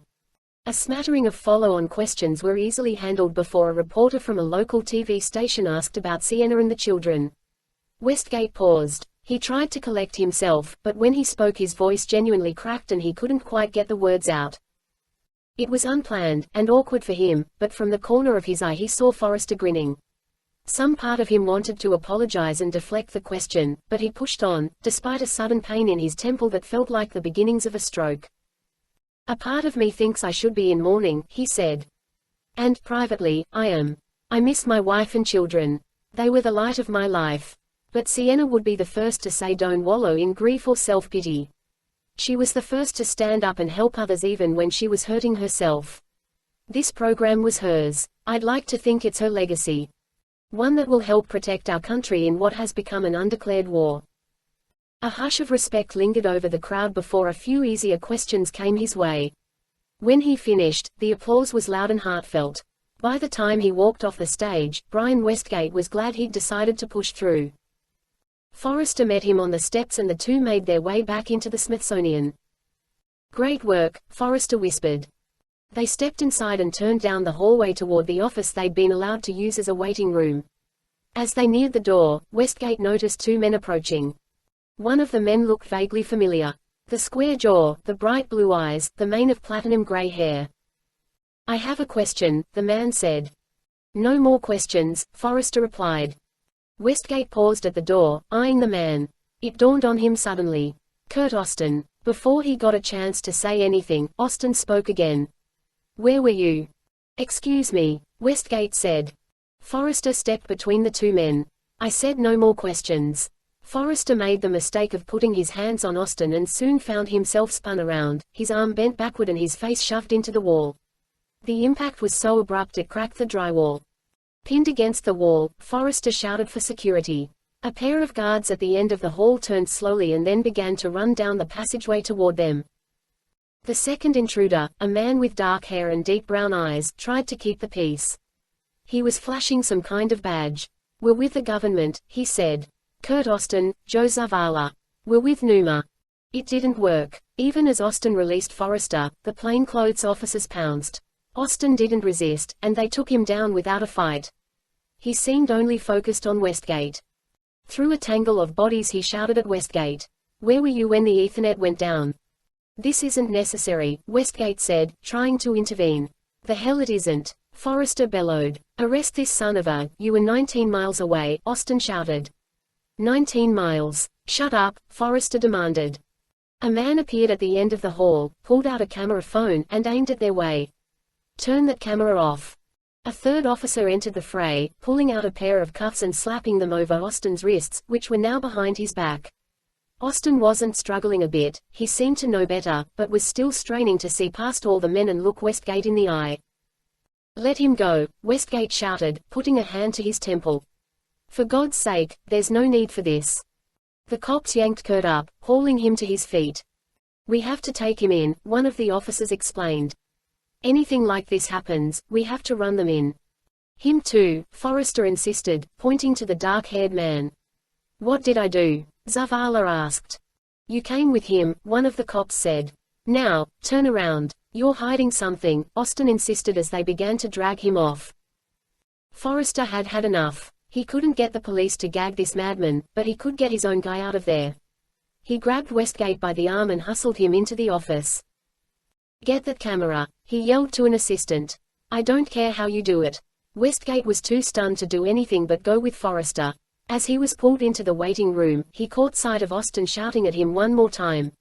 What happened on that yacht, Westgate? What the hell happened out there? The door slammed, the intrusion ended, and Forrester sat Westgate on the couch. Are you all right? Westgate blinked. Of course I'm all right. Did you see someone hit me?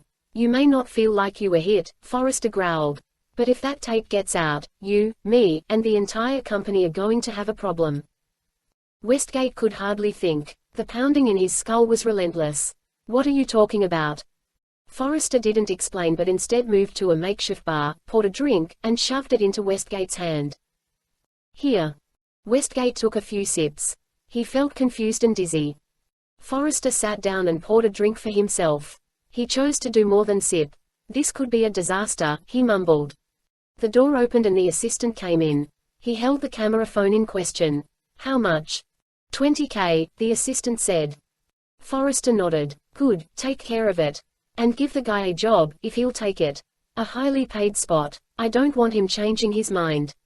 The assistant left and Westgate looked up. His wits were returning to him, the aching in his head subsiding. Do you know who that was? Of course I do, Forrester said. And I'm gonna have him locked away for assault, making threatening statements, and anything else I can think of. Are you insane? Westgate snapped. That man dove from a helicopter in the middle of a hurricane to try to save me and my family. You're going to prosecute him. How's that going to look? Forrester exhaled in frustration. Westgate could see him thinking, coming to the only logical conclusion. The calculations were easy. I want to meet with him, Westgate said. No way. Why not? Because, Forrester said. Because what? Forrester hemmed and hawed for a second. Because he's crazy. From what I've heard, he's been struggling. He was injured in the rescue and has been on medical leave. He's locked into some conspiracy theory about the yacht not really sinking or your wife not being on board or surviving somehow. He thinks she's working for the Iranians. Westgate was stunned for a moment, he felt dizzy. Working for Iran? Are you kidding me? Told you he was crazy, Forrester said. Now do you understand why you can't meet with him? Why would he think that? Forrester looked away. Forget it, Brian. It's nothing. It's not nothing, Westgate insisted. Could he be right? Is there any possible way? Forrester turned and fixed his gaze on Westgate. Don't do this to yourself. You know as well as I do that she drowned. Westgate looked away, his mind spinning. Of course he knew that. The question was, why didn't Austin? He was the one who'd seen her. How do you know Austin's been on leave? I keep an eye on things, Forrester said. That's my job. And when I first got the details of the incident, I started looking into it. And you didn't tell me. Forrester leaned toward Westgate, cradling the drink in both hands. His tone changed. There was venom in it. And what would you have done if I told you? Westgate didn't answer. He's a danger to us. Whatever axe he has to grind, we need to keep him far away from you. Why would he have an axe to grind with me? Come on, Brian, Forrester said, don't be so naive. He was engaged to your wife years ago. They were supposed to get married the same summer that you two met. Or didn't she tell you that? Westgate took the statement for what it was, a barb to get him riled up against Austin, to prod him into green-lighting some dirty trick. And it did sting. How could it not? But it wasn't news. You'd be surprised what Sienna told me about Kurt Austin, he said. The biggest thing is that he's a decent human being. As good as they come. Well, that decent human being could destroy this company with one wrong word. Westgate saw fear light up in Forrester's eyes. It was something he'd never seen before. What are you talking about? Forrester was blunt. You don't know this, but we're teetering on the brink of financial collapse. Working on Phalanx to the detriment of all other products has put us in a desperate spot. So far, I've managed to hide this with a few accounting tricks I learned from my Wall Street days, and some recent cash flow that's tiding us over. Westgate could guess where the money was coming from. The yacht belonged to the company, he said. The $54 million from Lloyd's. That's what's tiding us over. You're worried they'll stop the payout. Forrester waved as if he was way off. That would be the least of our problems, he said. Sienna's knowledge is the real threat. She designed the system. If a rumor that she's alive and hiding out somewhere got traction. Can you imagine? We'd be dead in the water. Westgate looked away. Dead in the water, he whispered. Like my wife and kids. You know I didn't mean that. Quote. Westgate nodded. What if Austin's? Right. Forrester narrowed his gaze, studying Westgate as if searching for something. He slid one hand into a pocket as if fishing for his keys and settled back on the couch. We've talked about this before, Brian. Westgate felt the ringing in his head once again. Yes, I guess we have talked about this. Quote. Maybe we'd better go over it again. Westgate felt a migraine coming on. The pain was scalding, the room seemed too bright. What happened in the storm? Forrester asked. How did you end up on the raft? Westgate hesitated. He knew what to say.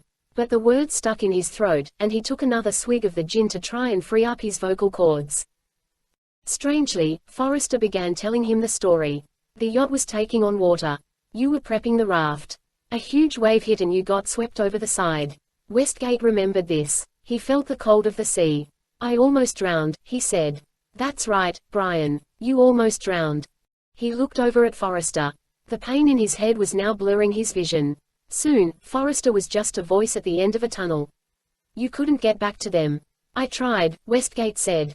He could feel the pain in his shoulders from rowing with all his might. He could taste the salt on his lips from the sea, could feel his eyes burning. The weather was so bad. In 20 minutes, I couldn't even see the ship. I heard. Quote. You heard the helicopter, Forrester reminded him. But they didn't see me.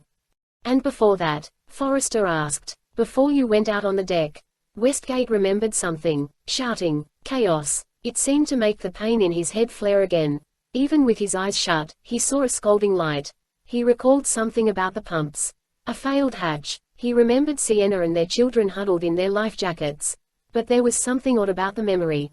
It was too still. No one was moving. No one was talking. The voice in the fog pressed, I need an answer, Brian. What happened on that yacht before you were swept overboard?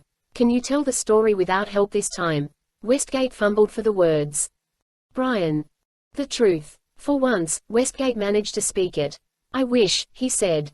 I wish to God I knew. As Westgate said these words, the pain spiked to unbearable levels. His vision faded, his world shrank to nothing. Nothing except the sound of David Forrester's voice. I'm sorry, Brian. But that's not the answer I'm looking for.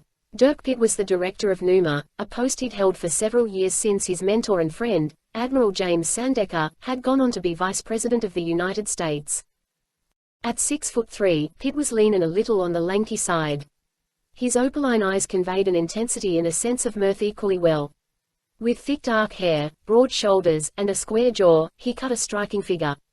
That was especially true tonight, clad in a tuxedo, freshly shaved, and doused with a splash of musky cologne. A charity ball for wounded military veterans was on the agenda for the evening, a cause Pitt was glad to be part of. He would give a speech, present an award, and submit a private donation anonymously.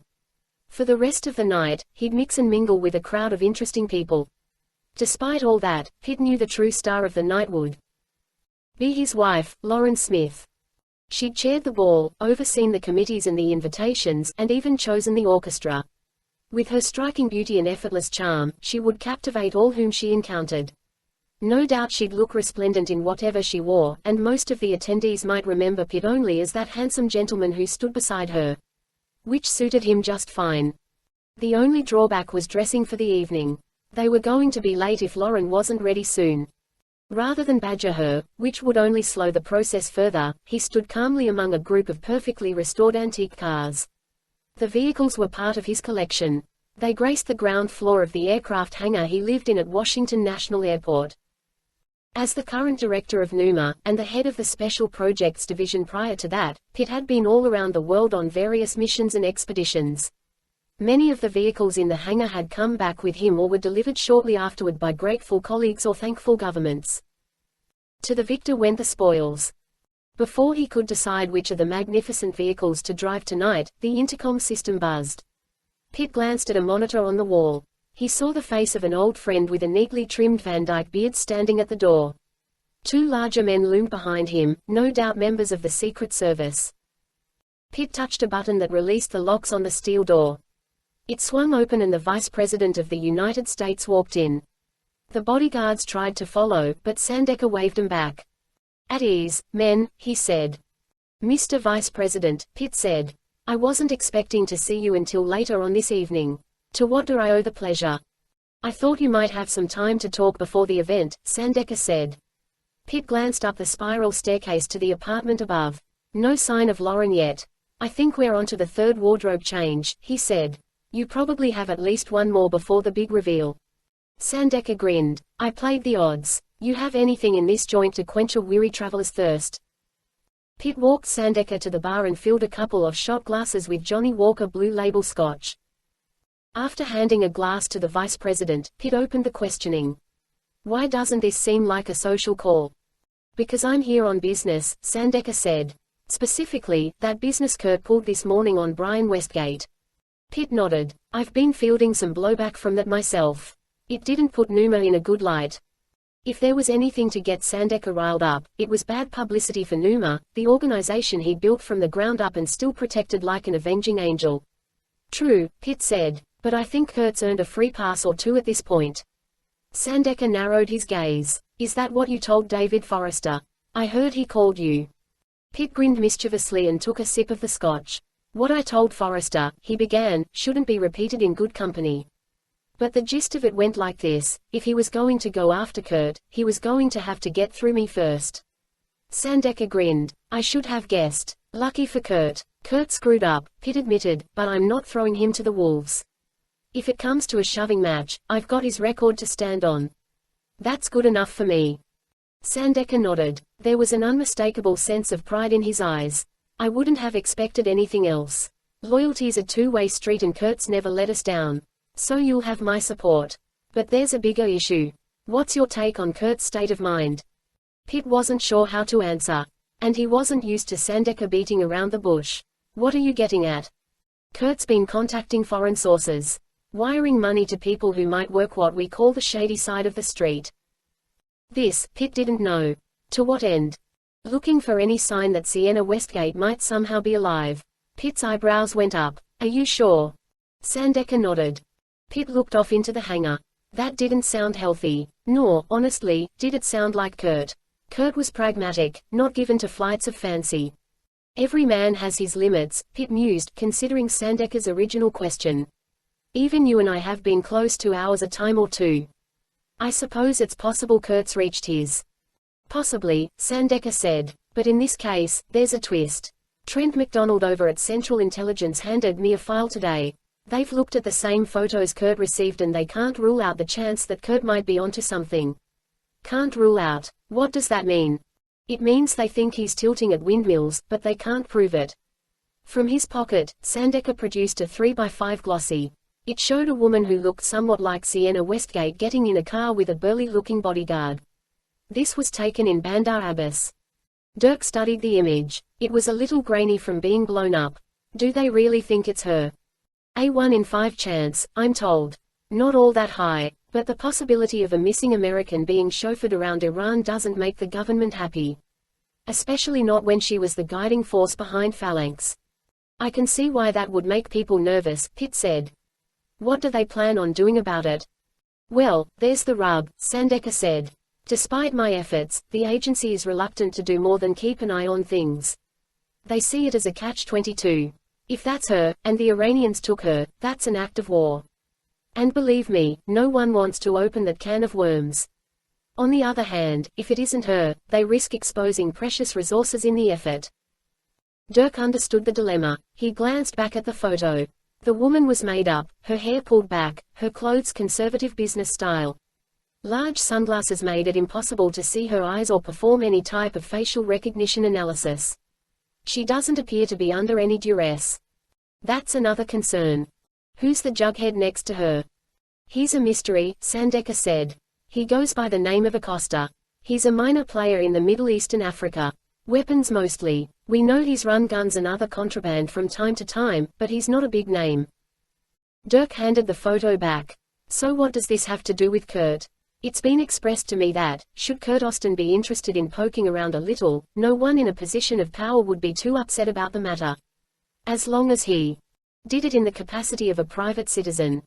Pitt raised an eyebrow. I see. He already shook the tree, Sandecker noted. If he shakes a little harder, who knows what might fall out. Pitt wasn't sure he liked the idea. So they want to use Kurt to sound out the edges of this dark little cave. If he finds something, we're a little wiser. And if he gets burned in the process, nothing strategic gets lost. That's life in the big leagues, Sandecker said. I don't have a problem with that, Dirk replied. But did anyone consider Kurt's condition in all this? I'm not interested in sending a wounded man into the lion's den. Nor am I, the VP said. Which brings us back to my original question. In your opinion, is Kurt Austin fit for duty? The conversation had come full circle, and Pitt was left to consider the question on his own. Sandecker pulled a thin black memory stick from his pocket. A tiny green LED on the end glowed dimly. Encrypted files. To get Kurt on his way. But only if you think he's up to it. Pitt took the memory stick from Sandecker without comment. As he did, the door to the upstairs apartment opened and Lauren Smith stepped out. She was dressed in a golden vanilla Ralph Lauren gown that hugged her body perfectly. Her auburn hair was swept off her face and draped softly over one shoulder. "Congresswoman," the vice president said, "you look radiant. Beautiful enough to make up for the lunk you'll be dragging around with you all night." "Thank you, Mr. Vice President," she said. "But one look at Dirk and I'm quite sure I'll need a club to chase away all the admiring women." Sandeker's eyes twinkled. "Chase a few of them my way." He leaned in and kissed her on the cheek and then turned to let himself out. "See you at the party." As Sandeker left, Lauren slid her arm around Dirk and then paused. She could instinctively sense the tension. "What's wrong?" "I have a difficult decision to make," he said. "You've never been one to have trouble deciding anything." "This choice is more complicated than most," he said. "Hope you're not too hungry. We're going to have to make a detour on our way to the event." Kurt Austin was busy packing. He filled a duffel bag with clothes and anything he thought might come in handy. A stack of cash and various credit cards were ready, along with his passport and other forms of ID. He'd written 2 notes. One for Anna, which read as a combination apology and thank you letter. The second was for Dirk Pitt. It contained his resignation from Numa. He hadn't expected to be handing it over in person. "Would Lauren like to come in?" Kurt asked as he met Pitt at the door. "She'd rather we talk alone," Pitt said. "Besides, she likes nothing better than to rearrange the presets on my car radio buttons. It's one of her secret joys." Kurt nodded and led Dirk to his office. "Going somewhere?" Kurt didn't try to hide it. "Iran." "Did they open a Club Med there I haven't heard about?" Kurt shook his head. "I have reason to believe Sienna's alive and being held in Iran. I know someone in Turkey who can get me over the border. I'll figure out the rest from there." Pitt held steady. "Even for you that has to sound like the longest of long shots." "It's a start," Kurt said. He opened a drawer. Inside lay his Numa ID badge and key card. "I'm sorry about what happened today. I honestly didn't mean to fly off the handle. But I'm not myself right now." Kurt hesitated for a second and then took the badge and card and slid them across the desk. "I know you stood up for me. It means a lot. I don't want to let you down again or do anything else to put Numa in a bad light, but I'm not going to change my mind." Pitt took the badge and studied it thoughtfully for a moment. "I didn't come here to talk you out of it, actually." "Then why are you here?" "Wondered if you were seeing pink elephants." Kurt felt pensive and full of self-doubt. He felt like a kid running away from home, leaving a family he'd been part of for 10 years. Duty to Numa had always come first, but that was half the reason he'd lost Sienna in the first place. If she was alive and trapped somewhere, he couldn't put anything before that right now. "So are you?" Pitt asked. "I'm not sure," Kurt said. "I've never been less sure of anything in my life. But I can't wait around here hoping to get well. I have memories that make no sense. I have feelings that seem to be at odds with what I know to be facts. I have questions and I need to go find the answers. Until I do, I'm not going to be any good to anyone. Have you considered diving the wreck?" Kurt nodded. First thought that came to mind, but the South African Coast Guard scanned it with sonar. The yacht broke up on the way to the bottom. She's sitting in 3, maybe 4 major pieces. Chances are anyone inside would have been swept free. So that wouldn't help. Pitt nodded, giving Kurt the impression he knew this already. Kurt sensed Pitt studying him, evaluating. He'd had enough of that over the last 3 months. "You think I'm crazy?" "I think that if someone is aware of the possibility he might be crazy," Pitt began, "then chances are he's not. And I have reason to believe there's a possibility you might be onto something." Kurt didn't move a muscle as Pitt relayed the information Sandeker had given him. He listened intently, hanging on every word. It didn't prove Sienna was alive, or even make it sound likely, but if the CIA's analysts thought the possibility existed, it made that part of Kurt's quest seem more rational. "Change your flight," Pitt suggested. "Start in Dubai." "Why there?" Pitt slid the photo out of his breast pocket and handed it and the memory stick to Kurt. This photo was taken in Bandar Abbas, straight across the Gulf from Dubai. Kurt studied the photo. The man looked like a thug, but the woman was it Sienna? Even he couldn't be sure. "I don't have any contacts in Dubai." "I do," Pitt replied. "Check into the Excelsior Hotel. A man named Muhammad El-Din will find you. You can trust him." Kurt was momentarily speechless. He'd expected to be fired, or suspended, or raked over the coals. Instead, he'd found support. "Thank you," was all he could come up with. "Since you're playing spy," Pitt added, "make sure you destroy the photo and the flash drive when you're done studying them." Kurt nodded and then thought of one more thing. "Tell Joe not to follow me. I don't want to drag him into this. I already got him arrested by the Capitol Police. They've even banned him from the Air and Space Museum. You know how much he loves that place."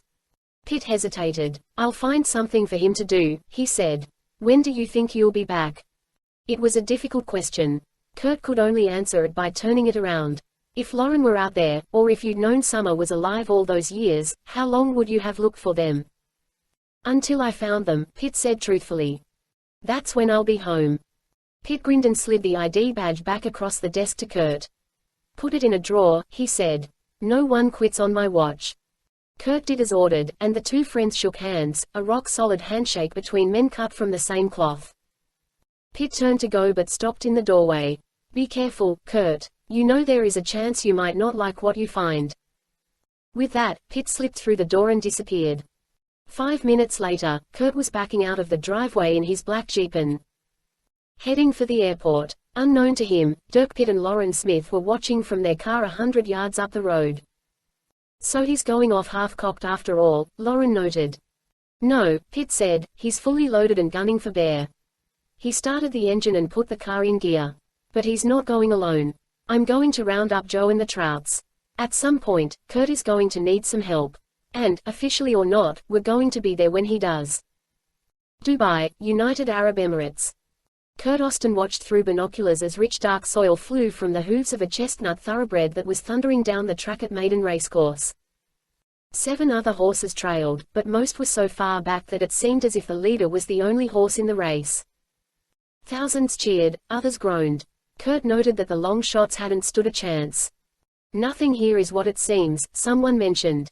The voice was an aged whisper. It carried wisdom and even a warning in its tone.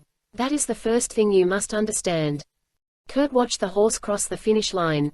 Its jockey stood up in the stirrups and slowly eased back on the reins, allowing the animal to gently run off the speed. With the show over, Kurt lowered the binoculars and glanced at the man who was speaking. Muhammad El-Din wore a crisp white dish dasher, a shirt that went from the neck to the ankles. A white gutra, or headcloth, covered his hair, kept in place by a checkered band.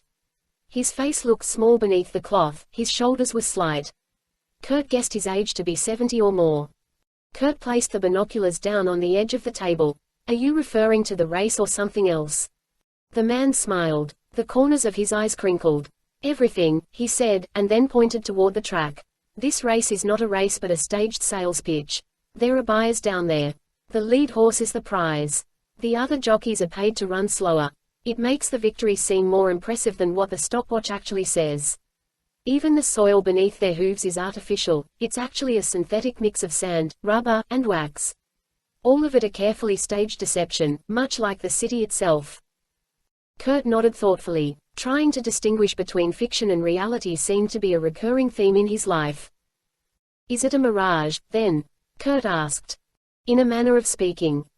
Kurt reached toward a teapot made of hand-blown glass and banded with a silver ring in a swirling Arabic motif. "Tea. Please." He poured 2 glasses, one for himself, one for his host. El-Din was now a wealthy businessman but had once been a purveyor of information. Rumor had it, he'd sold information to both the US and Russia back during the Cold War, a fact both countries had known. But he'd never crossed lines, as far as either side could determine. And, at any rate, good information was hard to find, all of which put El-Din into the category of the devil you know being better than the devil you don't. Where El-Din and Dirk Pitt met was anyone's guess, but the man had spoken admirably of Pitt and Pitt had said El-Din was trustworthy. That was good enough for Kurt. Placing the carafe down, Kurt looked back out across the racetrack. "So did we meet here to talk about the fickle nature of reality?" he asked. "Or are we here for something more concrete?" El-Din took a sip of the apple-flavored tea. "Dirk said you were eager. Look to the paddock where the winning horse is being brushed down." Kurt picked up the binoculars again and focused on the far side of the track. He saw several men gathered around the horse. 2 were dressed in Arab garb like El-Din, the other 3 were in suits despite the heat. "Who am I looking at?" Kurt asked. "The one without a tie," El-Din said. "Who is he?" He goes by the name René Acosta, but he is neither Portuguese nor Spanish. He speaks passable French, but no one knows what his real name is or where he came from. Kurt recognized the name from the electronic file Pitt had given him. He zoomed in on Acosta. It was the same man in the photo Dirk had shown him. He was broad and short, thick from front to back, with a barrel chest and a tree stump neck. His nose was flattened like a boxer who'd taken too many punches. A buzzed head of short grey hair covered the sides and back of his skull, though the front and top were smooth and shiny in the hot Middle Eastern sun. Kurt pegged his age at 40. "Is he a buyer or a seller?" Kurt asked, taking a quick look at the two men behind Acosta. Both were taller, more svelte, though powerfully built. By the way they stood, Kurt guessed they were bodyguards. "Both," Eldin replied. "Acosta likes the finer things in life. He trades less worthy items to get them." "The barter system." "Not exactly," Eldin said. "It's a triangle trade. He will deliver the items under his control to a third party if the third party purchases what he desires and delivers it to him. A very complicated, tax-free way of living." "So he's a smuggler." "That he is," Eldin said. "And he has a new line of business that is rapidly expanding, the smuggling of human cargo, particularly experts in advanced electronics." "Are you sure of this?" "Unfortunately, yes." Kurt looked back toward the paddock. "He wants the horse." "Very badly," Eldin said. "That animal will be the odds-on favorite to win the Dubai Cup and a $10 million purse. If it does that, it will be worth $50 million or more as a stud." "That's a hefty price. Acosta must have something big to sell." Eldin nodded. "And if it's your missing friend he's offering, you can be sure there are many in the world who would pay handsomely for what she knows." It was almost more than Kurt could have hoped for. He briefly wondered if Sienna's knowledge could be worth millions to the right person. Then he stopped doubting. Phalanx itself was worth billions to Westgate's company. If she could give the Iranians their own version, they would be secure behind an electronic wall, a goal they'd sought for years. 50 million was nothing for that kind of security. "Any chance you can get me into one of his meetings?" Eldin shook his head. "No," he said. "My work makes it impossible." Kurt knew about Eldin's work from the CIA files on the memory stick. A sad fact was that much of Dubai's glittering skyline had been built on the backs of modern slaves, foreigners brought from India and the Philippines with promises of wealth. They were not slaves in the literal sense, but they were often paid far less than what they were promised and worked twice as hard. Eldin, along with a few others, had been fighting to change that. "You've made enemies trying to emancipate the workers in your country. And I'm afraid it makes me too well known to get you access to a man like Acosta." Kurt admired Eldin's stand. "So how do I get at him? He seems to have plenty of security." "He has a yacht in the harbor," Eldin explained. "Its name is the Massif. Perhaps a monument to his ego. He will be hosting a party the night after tomorrow for all his prospective buyers and sellers. A slow cruise is planned up and down the coast." Kurt grinned. "A little sightseeing tour." Eldin nodded. "Yes, exactly. Something tells me a man like you might find a way to slip aboard." Kurt returned to the Excelsior by way of the harbor. He got a good look at the Massif, taking pictures with the zoom lens on his 20-megapixel Canon DSLR. She was too big for any of the marina slips, so she moored offshore. Her hull was dark blue, her superstructure white. Forward, she had a sharp V-shaped bow with a large slot for a heavy anchor that was currently deployed. Amidships were the usual pen decks, a high-mounted flybridge, with a helipad on the stern, upon which a sleek helicopter with a red logo sat. Forward of the helipad, waves of heat distorted the air as exhaust from the twin stacks vented. The stacks were angled like the tail fins of some hypersonic fighter plane and painted with the same logo as the helicopter. "Smuggling business must be pretty good," Kurt muttered to himself. He sauntered down the waterfront, playing the tourist, taking pictures of other boats, even turning back toward Dubai and getting a few shots of the skyline. When he looked back to the Massif, a small launch was pulling up to her side. He took a dozen photos of the launch, catching Acosta boarding along with a blonde woman. As she took off her sunglasses to clean one of the lenses, Kurt zoomed in and focused, snapping a clear shot. Even through the lens he couldn't help but notice her dark, smoky eyes. As Kurt watched, Acosta took the mystery woman by the hand and walked toward the bow. Once they moved out of sight, Kurt turned his attention to the security team. Armed guards were easy to see patrolling the decks for an AFT. He saw video cameras in the upper superstructure. From there, he guessed, they could see the entire length of the upper decks and anything approaching from port or starboard. A pair of spotlights and twin radar domes sprouted from the bridge, most likely one for weather, the other for traffic. All of which meant the ship would be damn near impossible to approach while moving at sea. That left two options: come in from above or up from below. Kurt recalled parachuting onto a moving supertanker some years back. It had been a treacherous operation even though the vessel was the size of several football fields and moving slowly. He didn't fancy the idea of trying the same thing on a yacht owned fifth the size and moving 3 times as fast. His mind made up, Kurt left the harbor and continued back to the hotel, traveling on foot and fighting the strange sensation of being watched or followed the entire time. He changed course and stopped a few times, scanning the sea of faces around him, looking for anyone or anything suspicious. At one point, a male wearing a patterned dishdasher looked away and stepped into the crowd with haste. Kurt stared, but the man didn't reappear. Great, he muttered. Unhappy with the thought that his presence in Dubai might have been compromised, Kurt continued on to the hotel, occasionally checking behind him by looking in the reflections of the glass-walled stores along the boulevard. He caught glimpses of the man several times but pretended not to notice. Finally back at the hotel, he crossed the lobby, took the elevator to the 17th floor, and waited around the corner. Sure enough, the other elevator pinged moments later. He heard the door slide open and someone walking his way. Hoping he wasn't about to mug some tourist, Kurt waited for the man to round the corner and then lunged at him. It was the same man, in the same robe.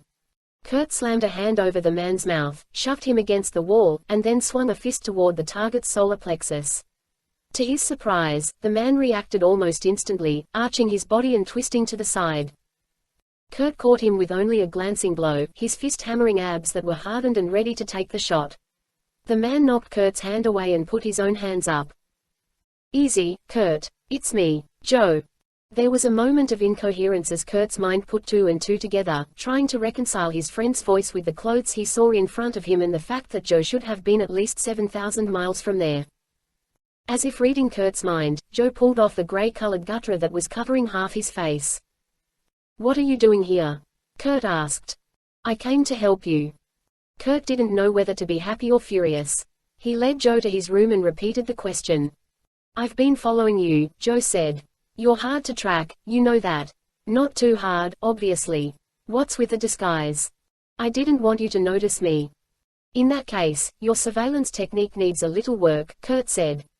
"My advice, when the mark turns around and looks right at you, don't duck out of the way."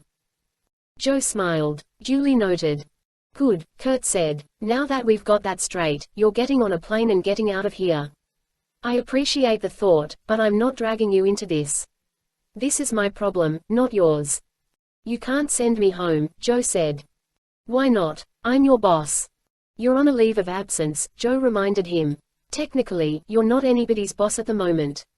You're still going home." Joe shook his head. "Sorry, amigo, no can do."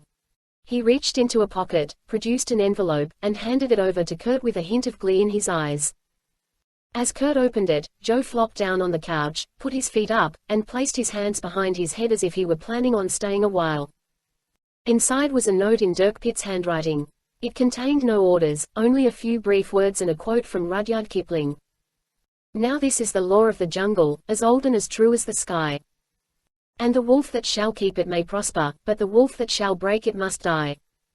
As the creeper that girdles the tree trunk the law runneth forward and back. For the strength of the pack is the wolf, and the strength of the wolf is the pack. We need you back in one piece, Kurt. And you need our help. Dirk." "What's it say?" Joe asked. "I've been dying to read it." Kurt considered what Dirk was trying to tell him. "It says I'm stuck with you.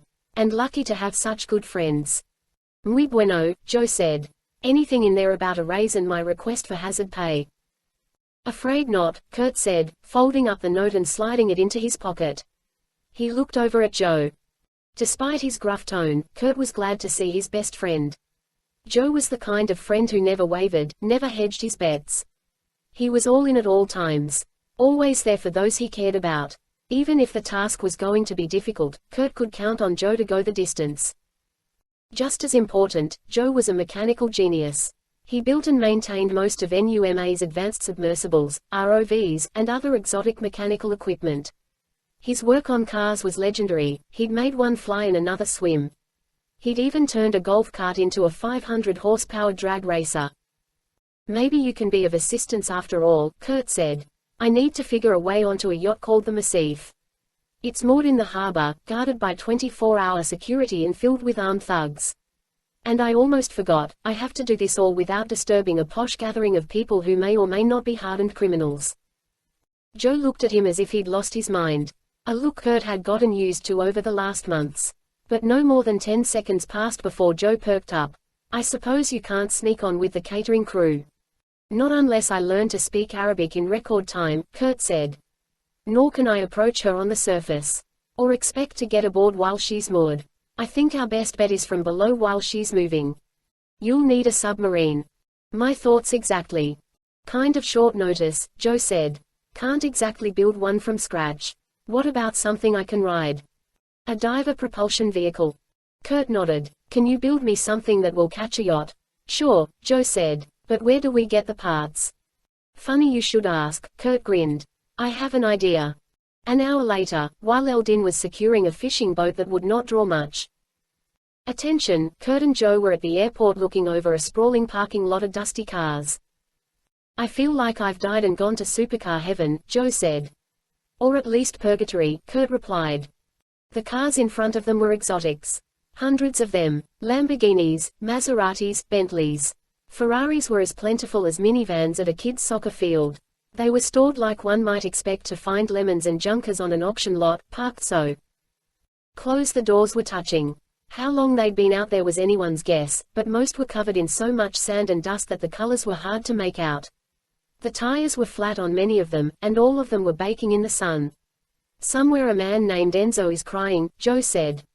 Not to mention 5 brothers from Medina. There are 3 other lots like this, the salesman who'd taken them to see the display advised. Why? Joe asked. Foreigners in debt leave them when they run off. There is no bankruptcy in Dubai. Prison and punishment are dealt out to those who cannot satisfy their debts. Kurt raised an eyebrow. We'll be sure to pay in advance. That's wise, the man said. What is it you need? One of the rarest of the rare, Kurt said. The new sedan from Tesla. An hour later, their bank accounts 50 grand lighter, Kurt and Joe were taking the dusty Tesla apart in a garage provided by Muhammad El-Din, who arrived that afternoon with a truckload of supplies from the nautical scrapyard. There were sections of fiberglass, a pair of wrecked jet skis, and the props from several high-powered outboard motors. 2 of them looked hopelessly nicked up, but the third was fairly clean. These will do, Kurt said. For what? El-Din asked. You'll see, he said. You'll see. 2 days later, as dusk approached, Kurt and Joe sat on the gunwale of a small fishing boat as it rose and fell on the gentle waves of the Persian Gulf. The long-nosed boat had a small cabin at the back, twin outboards, and heaps of netting and storage containers, normally filled with ice to keep the day's catch fresh. 2 rods sprouted from holders at the stern, their lines strung out into the sea. You sure you want to do this? Joe asked. You sure you want to help a guy who might have lost a few screws recently? Recently, Joe laughed. This may come as a shock to you, amigo, but I never thought you were playing with a full deck to begin with. Kurt couldn't help but laugh. You know you're the only one who hasn't asked me why I'm doing this. That's because it doesn't matter to me, Joe said firmly. You need help. I'm here for you. Kurt nodded and looked beyond the fishing poles to the glittering buildings of Dubai, lit up in shimmering gold and bronze tones as the sun began to set behind them. Ignoring the glitter, he lowered his gaze and trained a powerful spotting scope on the burly profile of Acosta's Massif. She's thick all around, Kurt said. Muhammad El-Din stepped from the small pilot house. Like Acosta himself, no. Kurt smiled and continued to study the vessel. How fast do you think she is? No idea, El-Din said. I don't design ships for a living. I'd guess about 20-25 knots maximum, Joe offered. A lot faster than we'll be in this thing. She's making smoke, El-Din said. They must be getting ready to leave. Kurt agreed. Time to put this plan into action. El-Din moved to the driver's seat and turned the key. The twin outboard sputtered to life amid a cloud of bluish smoke. Joe went to the stern and began to reel in the fishing lines as El-Din nudged the throttles off idle and eased the boat forward. He brought it around in a wide semicircle that would take him toward the channel.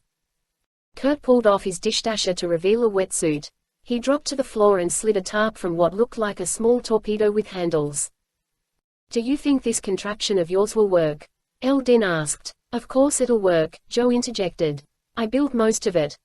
With care, Kurt and Joe had taken the batteries from the abandoned Tesla and mated them with an electrical motor from one of the car's wheels. With a little ingenuity they'd welded that motor to a propeller taken from a speedboat. After testing the motor and confirming their ability to control it, they'd wrapped the entire design in a thick plastic lining and then constructed a watertight body around it with fiberglass sections from the ruined jet ski and another small craft. High-strength epoxy sealed the joints in a messy fashion, and a coat of dark gray paint had been added to make the contraption less visible. It looked like a child's science project on steroids. Kurt would straddle it, controlling a rudder at the tail with his feet, and manipulating a pair of dive planes via handlebars would let him guide the propulsion unit. "I admit, it's not our most aesthetically pleasing design," Kurt said. "But Joe and I were on a budget and a little pressed for time." "At least you go on the outside," Eldin said, then offered a look that suggested he might have misspoken. "You do sit on the outside, right?" Kurt nodded. With the flick of a rubber-booted switch, he activated the power. A set of LEDs came on in the makeshift control unit. He twisted the throttle and the propeller spun with instant power. The electrical motors whining and the display stare were the only sounds. But the power was obvious and instant. "If you survive this," Joe said, "I might start selling these on street corners." "I think you'll find cash flow to be a problem," Kurt said, "considering we took all the parts from an $80,000 car." As the old fishing boat chugged forward, Eldin asked the next question. "How do you plan to get on board once you catch them?" "Like Spider-Man," Kurt said. He moved to a locker, opened it, and pulled out 4 metallic objects. The first 2 were attached to a type of wrist brace. He slid them over his forearms and strapped them into place. They looked like the gauntlets worn by knights of old. The next 2 were attached to knee braces, like those worn by skiers who'd injured themselves. They were bulky and awkward, but they strapped on tightly, fitting over Kurt's wetsuit. Kurt smiled, proud of his ingenuity. Each brace had a lithium-ion battery of its own and a powerful electromagnet attached to it. After adjusting the braces for comfort, he powered up the one on his right arm by tapping a thumb switch and held his arm out over a metal tackle box. The box levitated from the deck and stuck to his arm with a sudden clang. Despite pulling with his other arm, Kurt could not break the tackle box loose. He switched the unit off and the box dropped back to the deck. "If the Massif has a steel hull, I should be able to climb right up the side." "What if she's made of fiberglass?" Eldin asked. "In that case," Kurt began, "I'll need you to pick me up as soon as possible and take me somewhere I can drink enough to forget all my troubles." Joe and Eldin chuckled while Kurt finished his preparations. In a minute, he was ready to go. He slid a small transmitter into a waterproof pocket designed to stash one's keys in when diving and then zipped it shut. He stashed a compact 9mm Beretta pistol in a second pocket and strapped a diving knife around his calf. "When I get off the yacht, I'll get the transmitter wet. It will automatically activate. It has a very dim light that you should be able to see if you're within 30 feet, but farther out you'll have to use the scanner to home in on me." Joe nodded and held up a small device that looked like a smartphone. "Checked and working," he said. "Follow at a distance, but keep it casual. And if Acosta opens up throttles, don't try to keep up," Kurt added. "It might look suspicious if you tail her all the way down the coast at high speed." "These waters are filled with fishing boats," Eldin said. "Yes, but most of them are engaged in fishing, not chasing yachts." "Good point." Kurt nodded. "If everything goes according to plan, I'll find Sienna and get her off the boat without 'em even knowing I'm there. In that case, wait for them to move off before you swoop in and get us." "What if all doesn't go according to plan?" Joe asked. Kurt looked at him askance. "I only ask since it never has before." Kurt shrugged. He couldn't deny it. "In that case, use your best judgment and adjust to the situation as needed, depending on exigencies and circumstances." Eldin looked perplexed by that response. "He means wing it," Joe explained, "which I assume is what we'll be doing right from the start." "You're wise beyond your years," Kurt said. "I just know you too well." By now they were nearing the end of the half-mile-long channel, the no-wake zone that led out of the harbor and into the open water. It would take the yacht 7 or 8 minutes to cover the distance if they held to the rules. "Let me off here," Kurt said. "They'll probably start bending the speed limit before they pass the final buoy. I don't want to miss my ride." It's shallow here, Eldin said. 20 feet. She can't draw more than 8 or 9, Kurt replied. I'll wait on the bottom and catch on as she passes by. Eldin slowed the vessel further, making a slight turn to port to shield Kurt from view. With Joe's help, Kurt lifted the torpedo-shaped propulsion unit and balanced it on the transom. He gave the thumbs up, pulled down his mask, and bit into the soft rubber of his regulator. With a nod from Eldin, he and Joe pushed the DPV off the edge and it hit the water and submerged like a model submarine. Kurt slipped into the gulf right behind it. With the weight of his belt, Kurt sank faster than the propulsion unit, which had only a slight negative buoyancy. He reached it quickly, guided it to a spot in the silt and then settled down on top of it, listening to the sound of the small fishing boat trundle away. Immersed in the warm Gulf water, Kurt soon heard nothing but his own breathing as the air traveled through the lines, into his lungs, and back out to the rebreather. The advantage of this system was that it left no trail of bubbles. He doubted the crew of the yacht would be looking for anything so simple. More likely, they'd be paying attention to their depth sounder and the radarscope, but he wasn't taking any chances. As Kurt waited on the bottom of the channel, a low-frequency thrum told him the Massif was approaching. He gazed down the channel, looking for any sign of her. The first thing he spotted was the foamy V-shaped area at the yacht's bow. The leading edge of the ship's keel soon came into focus. It seemed to be grinding toward him, pulverizing the water rather than slicing through it. Just as he'd suspected, the yacht was moving faster than the allowed 3 knots. Kurt changed position, setting himself up like a motorcycle cop on the highway getting ready to chase a speeder. He goosed the throttle and the prop spun, stirring up the sediment and easing him forward. He began to move, trying to time his intercept. It would be a tricky approach. He needed to come up beside the yacht, close enough to be hidden by the hull's overhang but not so close he would get himself run over. The best spot would be the sheltered area just behind the V of the bow wave. Any farther forward and he'd be pushed away from the ship with the displaced water, any farther back and he risked getting caught in the strongest part of the slipstream and flung backward toward the propellers. The harmonic rumble of the yacht grew closer and Kurt increased his speed. A glance over the shoulder told him it was barreling down on him too quickly. He twisted the throttle farther, accelerated, and swung out to the side. As he passed 7 knots, Kurt realized an error in his plan. The force of the water threatening to pull him off the DPV was 10 times what he'd feel riding a motorcycle. Already it was like hanging on in a 70-mile-per-hour wind. He pulled himself closer to the unit. The water raced past. He turned his head awkwardly. The Massif was still gaining, the keel moving relentlessly toward him like a great blade threatening to cut him in half. Suddenly his great idea seemed less than brilliant. He gave the DPV full power and began keeping pace with the charging yacht. Almost immediately the propulsion unit began to flash a warning light. That's what I get for using a repo left at the airport. He glanced at the warning light, then back at the approaching hull. He drifted closer, feeling the pressure of the bow surge on his shoulders. The closer he got, the more violent the ride became. The sound alone was tremendous, like the noise of a waterfall and rushing freight train combined. It pounded his ears as the pressure wave hammered against his shoulders. The blinking light on the propulsion pack went from yellow to orange. Kurt dropped back, passing under the bow wave, and was almost swung out of control. Finally behind the wave, he angled toward the hull and began inching upward. As he broke the surface, the drag on the DPV lessened and he picked up a little speed. He accidentally banged the hull once, thrown sideways by an eddy.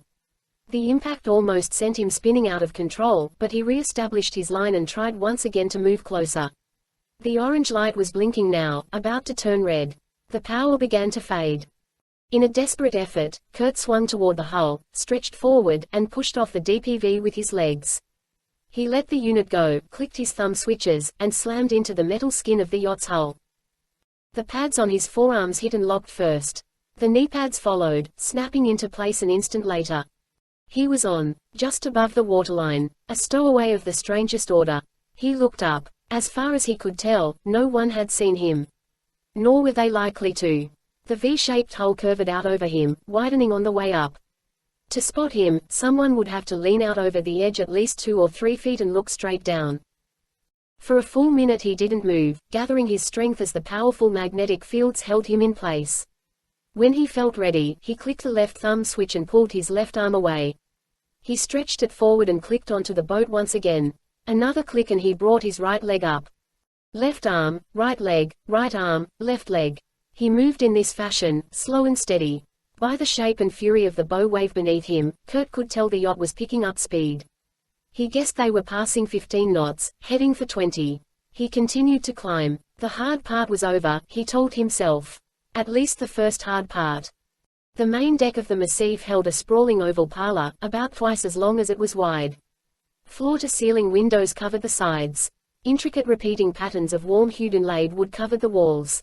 Art Deco furnishings wrapped in buttery-smooth Italian leather were tastefully arranged. And the entire space was lit by soft recessed lighting. At the center of this room, like the funnel of a whirlpool, lay a circular staircase.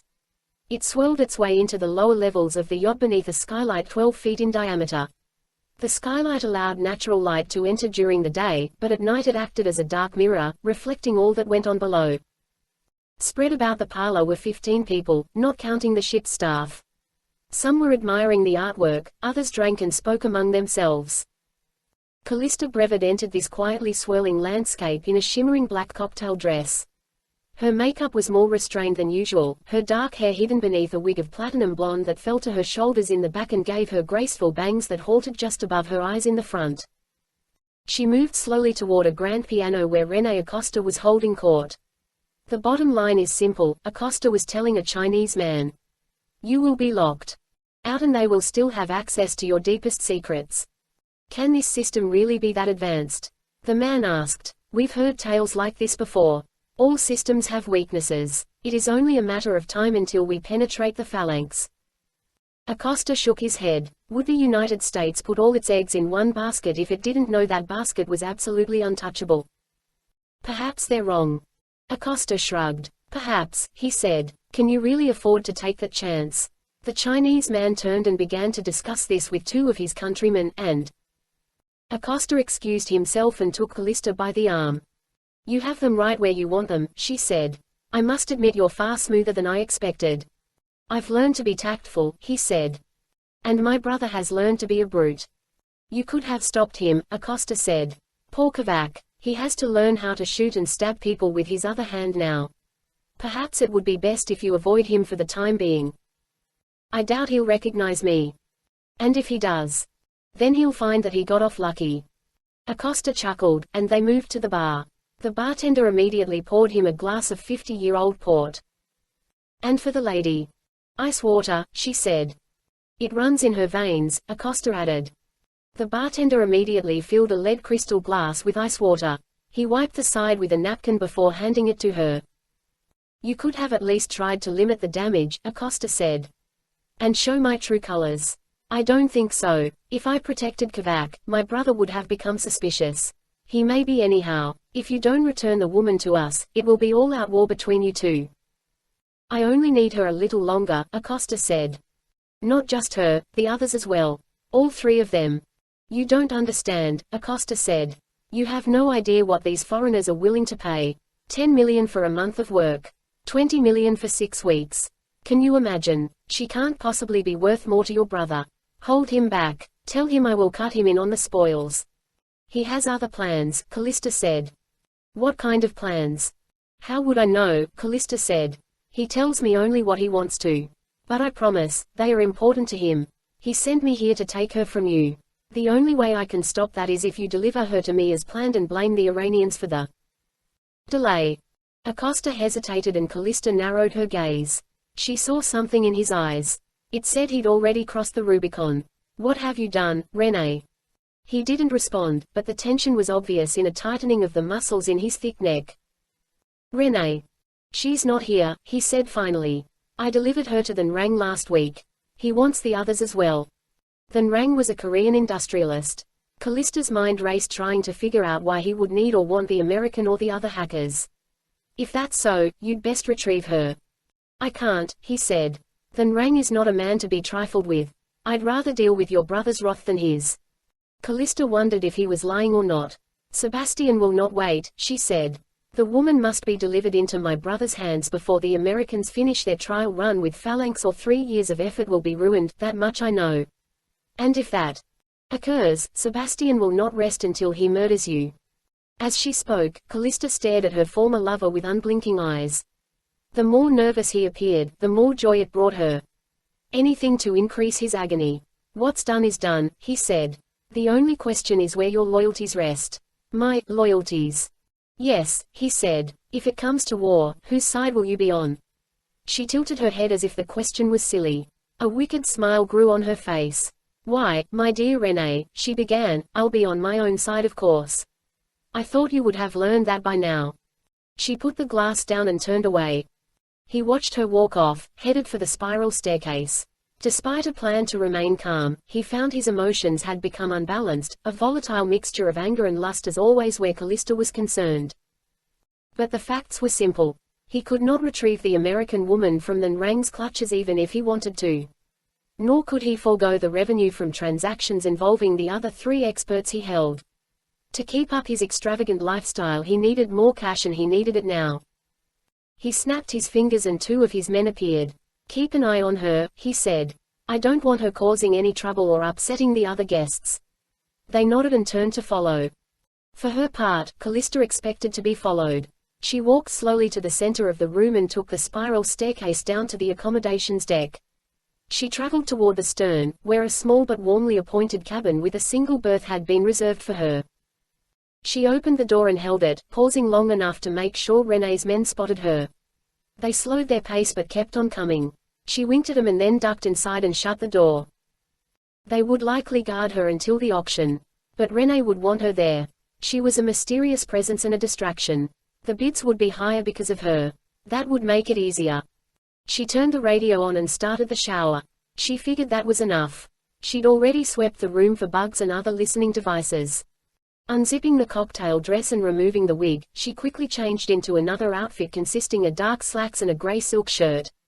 It was fancy enough that she could pass for one of the guests but utilitarian enough to let her move freely. Next she removed a false panel from her suitcase, pulled out a satellite phone, and slid it into her pocket. A compact Bersa .380 pistol came out next.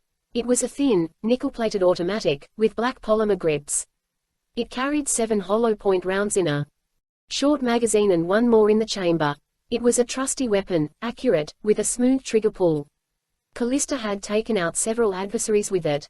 As a final precaution she slid a 4-inch knife into a thin scabbard above her ankle. Ready for action, she made her way to the cabin's large window. It slid open with ease. She glanced down the narrow gangway that ran around the edge of the yacht. Seeing no one, she climbed through the window and onto the deck.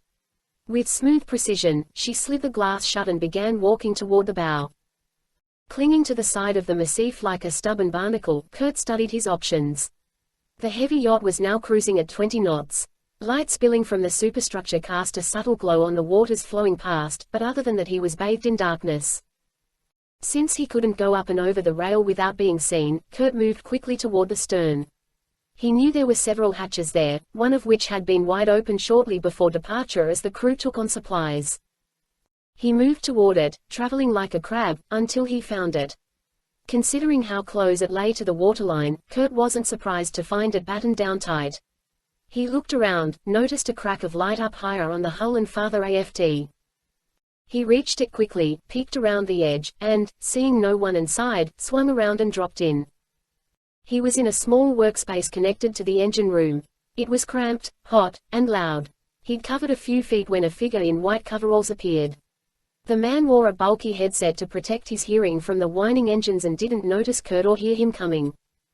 Shock and confusion registered on the crewman's face as Kurt got his attention with the Beretta and waved a finger to dissuade him from trying anything. That done, Kurt pulled off the headset. "You speak English?" The man nodded. "Are there any prisoners on board this yacht?" The man seemed confused by the question. "Prisoners? Anyone being held against their will," Kurt explained. "I'm looking for a blonde American woman." "No," the man said, shaking his head. "I just run the turbines." It made sense. The poor guy was just a sailor. But he had to know his ship. Kurt walked him to an electrical schematic of the ship's wiring on which the demarcations for hallways, berths, and common areas were laid out. "Rene Acosta," Kurt said. "Which cabin is his?" The man hesitated. Kurt pulled back the hammer on the Beretta. "First cabin," the man said. Accommodations deck, forward. Kurt studied the diagram. By the look of it, that cabin was the largest on the ship. It made sense it was Acosta's. Kurt dragged the man to a storage room, shoved him inside, and took out a small syringe. He jabbed it into the man's thigh and watched as his eyes rolled quickly. In a second he was out cold. "Sleep tight," Kurt said, tossing the syringe away. In a minute, Kurt had the crewman's coveralls on. They covered his wetsuit and electromechanical gear but not his hair. He spotted a red skull cap on a peg and added that to his ensemble. With the cap pulled down snugly over his silver hair, Kurt headed down the hall toward the bow, where Acosta's cabin sat at the end of the central gangway. Kurt found the door locked and was able to pry it open using a knife. He slipped inside and began his search. He'd been there all of 5 minutes when he heard a hand on the doorknob. With surprising grace, considering the bulky equipment and the layers he was wearing, Kurt moved to the bathroom and crouched behind the curved glass block of Acosta's walk-in shower. Clutching the Beretta again, he prepared himself for a fight. If he was lucky enough to find Acosta entering, he'd get some answers from the man himself. The cabin door opened briefly and then latched softly. To Kurt's surprise, no lights came on. Muted footfalls on the plush carpet traveled slowly from the main door to the desk where Kurt had been rifling through Acosta's things. The squeak of a chair told him someone had taken a seat, but the room remained dark until it was partially illuminated by a soft blue glow, easily recognizable as the light from a computer screen. Kurt heard typing and then finally a woman's voice. "Renee," the voice said scornfully, "did you really think my own security system would stop me?" It was a rhetorical question. There was no one there to answer, and Kurt's curiosity began to get the better of him. He moved to a new spot where he could see. The woman behind Acosta's desk was typing furiously. "Damn you, Renee," she said, and then pulled a satellite phone from her pocket and punched in a number. Kurt didn't hear the greeting very clearly but listened as a quick conversation took place. "We have a problem," she said. "They're not here. None of them. Not the American, not the others. They're not on board." A pause followed. "Yes, I'm sure of it," the woman replied. "I'm reading it on Renee's computer right now. I thought he was lying, but it looks like he's already shipped the woman to Korea, and promised the other 3 to Then Rang as well. The auction must be a ruse. Either Renee is short of money or he's lining up buys for the future." Another pause, more protracted this time. "No, I don't think that will work. Well, I could put a gun to his head, but that won't bring him back. We'll have to lift him from Then Rang ourselves. And that won't be easy." Kurt strained to listen, but, try as he might, he could only make out the woman's side of the conversation. "There's no other way," she said. "Without her, no one will believe we can cross the air gap, breach the American wall, and bring the system down." Kurt had no idea what she was talking about, but he hung on every word. "I have to go," she said finally, tapping a few keys and closing the program. "Otherwise, Renee might try to join me in the shower." She paused, and then added, "You're right, by the way. I'm too good for him." She hung up, turned the computer off, and stepped out from behind the desk. Kurt moved as well, making his way to the edge of the main cabin. In the low light he saw the woman put an ear up against the front door. He noticed a small pistol in her hand. "You're forgetting something," he whispered. She whirled around, but he had the Beretta out and ready. She saw it clearly and froze. "That laptop was closed when you came in." "Toss the gun over there," Kurt said. He pointed toward a thick rug near the bathroom door. With a shrug she flicked the gun gently in the general direction. It landed with no more than a soft bump. Kurt motioned toward one of the chairs across from Acosta's desk. "Have a seat." She hesitated for just a second and then moved toward the chair, sliding onto it with effortless grace. Kurt noticed a decided lack of nervousness in her posture. She looked comfortable. She leaned back and crossed her legs as if awaiting a cocktail at sundown. Keeping the Beretta aimed at her, Kurt moved behind the desk and tapped the computer keyboard. The screen lit up. "Back to the password." "You've already broken into this once," he said. "Care to tell me how?" "Who are you?" she asked. There was no fear in her voice, only a subtle curiosity. Like someone who'd discovered a new plaything. "Password," Kurt said, ignoring her. "Are you a thief? A mole of some kind?" "Password." "Callista," she told him, with AC as if you could spell it any other way. He typed the name, alternating glances between her and the keyboard. The lock screen dissolved and a spreadsheet appeared. The white background was so bright it caused his pupils to constrict, making it difficult to see beyond the screen. He tapped the key to lower the screen's brilliance until it was as dim as he could make it. The woman hadn't moved, though she was now leaning forward, studying him. "You're not part of the crew," she said calmly. "And you're a little too scruffy to be one of the guests." "My invite got lost in the mail," Kurt said. "Now, what were you looking for? And who were you talking to?" Her eyebrows went up. "How badly do you want to know?" "Badly enough to put a bullet in you if you don't tell me." She laughed. "You're not going to shoot me. For one, it would make too much noise. I have a silencer. I'm no good to you dead," she said, standing up. Kurt met her gaze. "Who said I was going to kill you? A knee shot would do the trick." "And while I scream in pain," she said, slinking forward, "will I be able to talk clearly?" Kurt didn't reply, and the woman climbed on the far edge of the desk, stretching out on all fours like a cat. She reached for the computer, walked her fingers onto the keyboard, and pressed F1 and F4 at the same time. She looked up at him, licking her lips. "Do I get anything for cooperating?" Kurt felt as if he'd landed in the Twilight Zone. If he didn't know better, he'd have guessed this woman was propositioning him. "A gold star," Kurt said. He glanced at the screen. The spreadsheet had vanished and a darker screen opened up. It showed a pair of columns made up of boxes. Each box had a photograph of something inside, a sparkling new Learjet in one, a small cache of what appeared to be diamonds in the second box. A caption underneath it read, 400 carats total, all stones VS or VVS. A third box indicated the racehorse he'd seen, Desert Rose.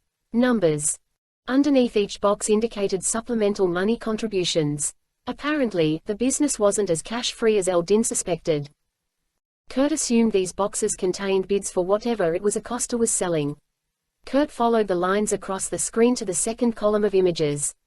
Each of these seemed to be a work of art. Kurt noticed a variety of artistic styles, cubist, classical, and even some old masters. "Roll the cursor over the paintings," the woman said. "You'll get a description and a better understanding." With one eye on his strangely helpful friend and the other on the computer, Kurt did as she said. The descriptions were odd. Kurt quickly understood why. "Weapons expert, known to have worked with the Syrian government on chemical dispersants," Kurt read aloud. The next painting was captioned "Guidance System Engineer, familiar with Soviet and American designs." The third had nothing but a group of odd words, Zhu, Montrezor, Xeno 9x9. "Those are hacker names," she said. "Handles. That's what, or whom, he's selling." Kurt thought about what she'd said on the phone. He scrolled down. There were a dozen more boxes labeled with works of art. He checked every box but found no sign of Sienna Westgate. He looked up just in time to see the woman lunge for his gun. She moved quickly, but Kurt had been expecting it sooner or later. He snapped his arm out of reach, grabbed her with his other hand, and threw her off the desk. She came up swinging a 4-inch dagger. Kurt stepped out of range and knocked over a metallic sculpture that looked vaguely human. It crashed to the floor as the woman lunged forward again. With his free hand, Kurt caught her by the wrist and twisted her arm until she let go of the knife. He swung her toward the wall and slammed her into it and held her there. She struggled for a second. To make her stop squirming, he brought the silenced pistol up once again. "I'm not interested in killing you, but I will shoot you if you put me in danger." Her dark hair had fallen in front of her face. Her lip was gashed and bleeding. She stared at him, her eyes wide. There was something in that look, Kurt thought. It was recognition. "I know you," she said breathlessly. "White Knight. Fearless. I must say, I'm surprised to see you here. You're a bit early, I'm afraid." Kurt kept the pressure on her. He wasn't falling for the distraction. "I don't know what you're talking about, lady. I've never seen you before in my life." "I didn't say you had." "Who were you speaking to on the phone?" She didn't reply, but she ran her tongue across the bleeding lip, seeming to enjoy the taste of her own blood like some kind of vampire princess. "I asked you a question." "Kiss me," she whispered. Kurt didn't reply. "Either kiss me or shoot me," she said, "but I will scream if you don't do one or the other." "You're not about to scream," Kurt said. "You want to be discovered here about as much as I do." Kurt hadn't even finished his statement when she tilted her head back and shrieked at the top of her lungs. "Damn!" Kurt shouted, clamping a hand over her mouth.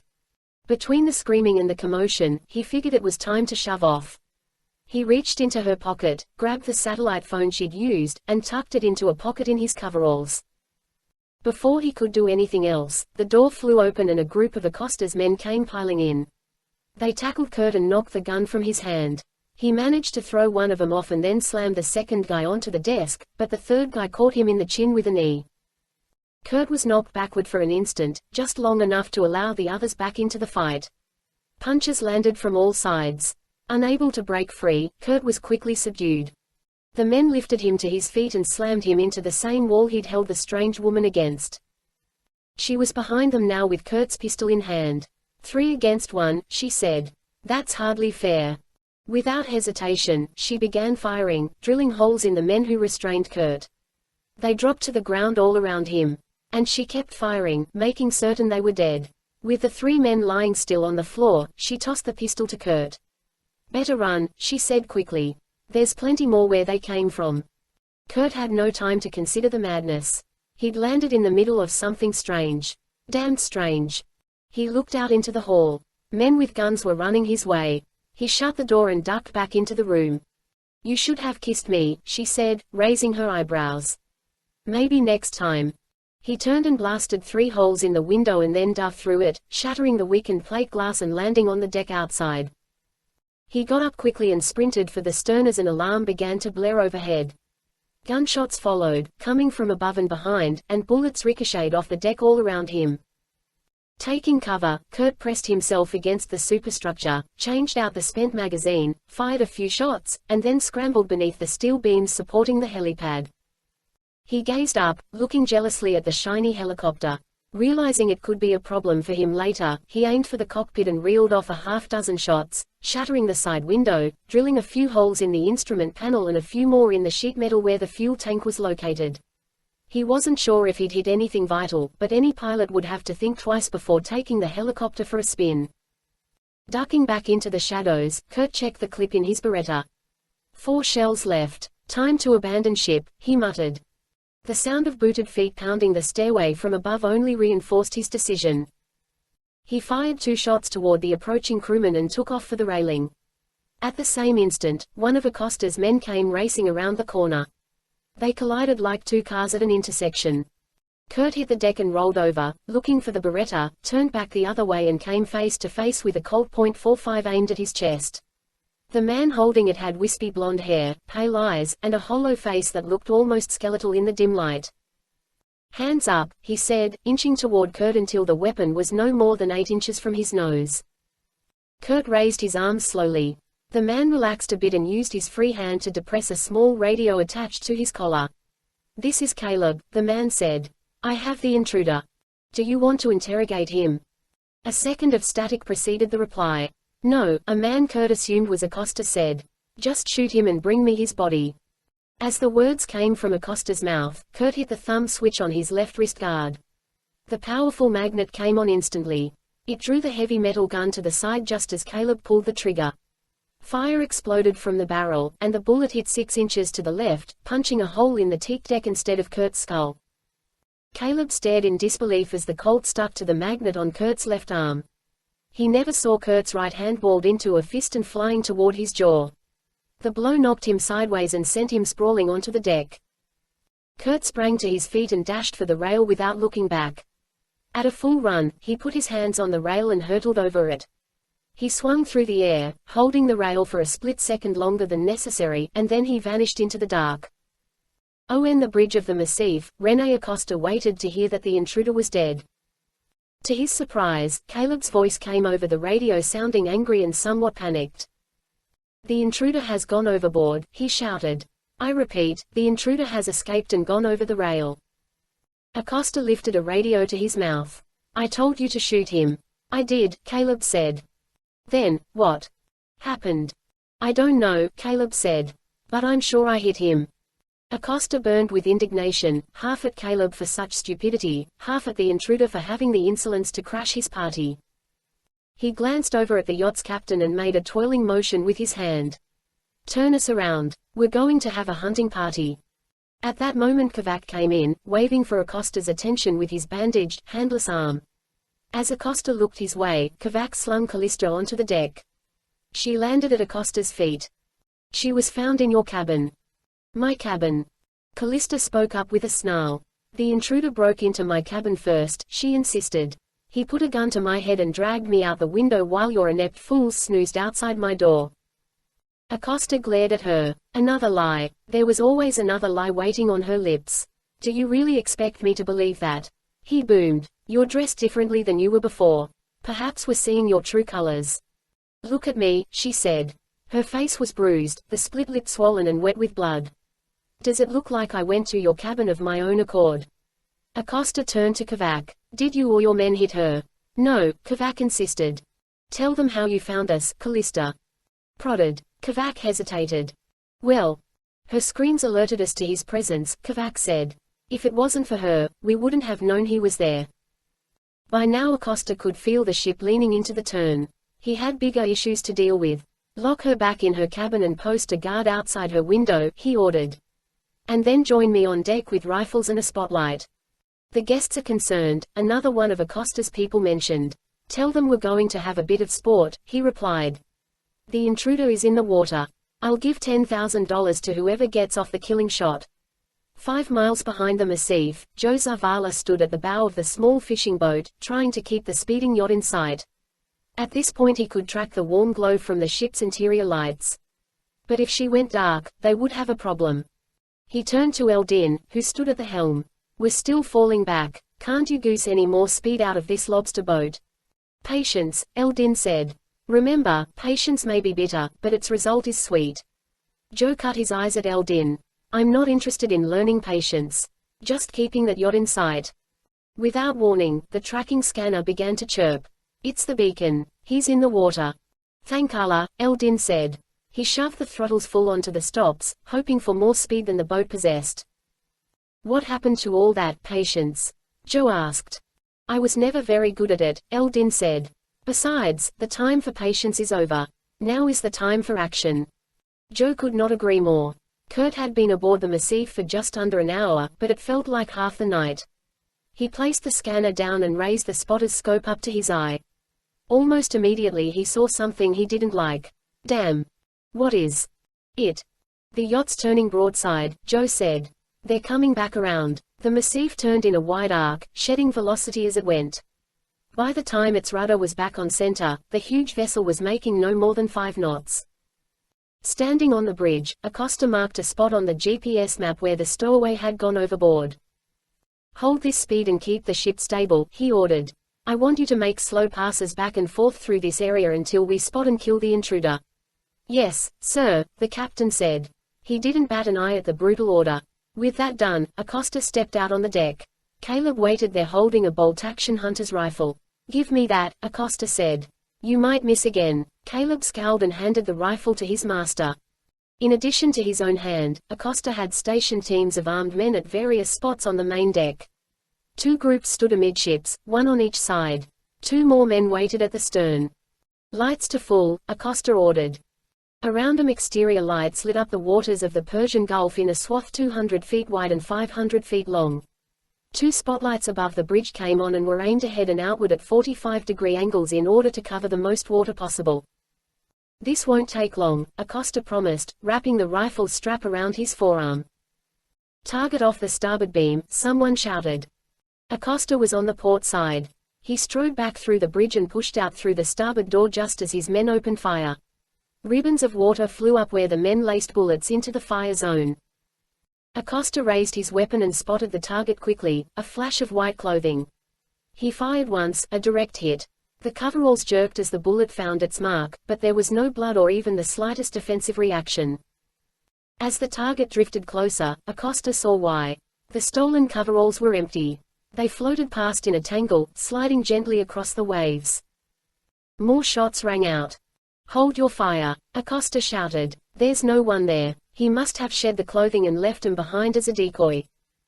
The shooting ceased, and Acosta turned his attention back toward the inscrutable waters, looking for any sign of the man who'd come aboard his yacht.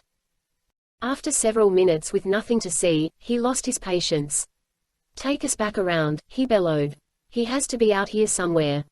In fact, Kurt was much closer than Acosta could have guessed. He was clinging to the Side of the ship, 20 feet below the main deck, about 6 feet from the rushing water. As he'd hurtled over the railing, he'd held on for a split second longer than necessary, converting his outward and downward motion into a turning arc. The trajectory had slammed him into the side of the yacht just as he'd activated the magnetic pads once again. It had been an awkward, jarring crash, but the magnets didn't care.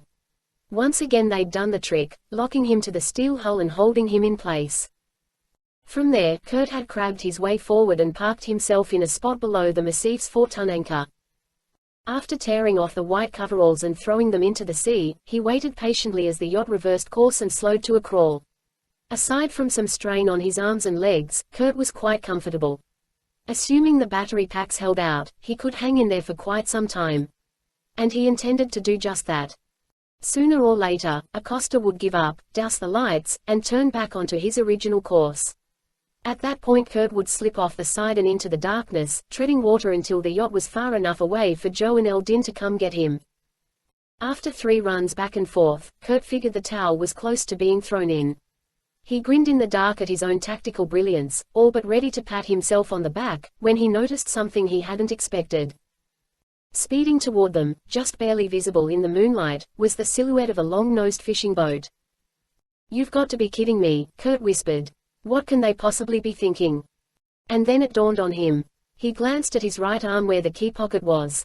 It had been torn open, perhaps in the scuffle with the woman or even with Acosta's thug. With nothing to keep it secure, the transmitter had either been caught in the coveralls when Kurt pulled them off or had simply fallen into the sea as he climbed around on the side of the hull. No doubt it was now bobbing in the water somewhere, broadcasting a message to his friends and luring them unwittingly toward the monstrous yacht bristling with gun-toting thugs. As they raced toward the beeping transmitter, Joe divided his attention between the yacht and the section of water where he expected to find Kurt. There was no more than a quarter-mile separating the two. "They must have missed him," Joe said. "We need to hurry. What if they spot us?" Eldin asked. "I'd be surprised if they haven't seen us already," Joe said.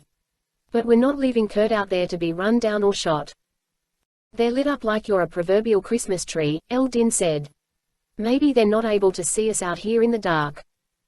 "Let's hope so." Eldin kept the throttles open, and Joe dug into one of the boat's lockers. "What are you looking for?" "I'm thinking this is going to be one of those high-speed operations. We need something for Kurt to grab onto." He pulled out a cargo net. "This should do." Eldin nodded. 300 meters, he said, glancing at the scanner. "Slow her down a bit," Joe said. 200. Joe grabbed an infrared scope and scanned the water.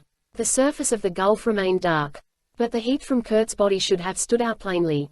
He saw nothing. "Are we headed for the target?" he asked. "Dead ahead," Eldin said. "Let's not use the word dead." 100 meters, Eldin said. 328 feet, if you don't like the metric system. Joe lowered the scope and squinted, looking for any sign from Kurt alerting them to his location. 50 meters, Eldin said, backing off the throttles. They were soon coasting, Eldin correcting their heading to port. The nose of the boat slewed around. "We should be right on top of him." Joe felt his nerves tingling. As the fishing boat settled and its weight dissipated, the night became awfully quiet. He glanced nervously at the yacht. It too was sitting idle, its nose pointed 30 degrees offline from them.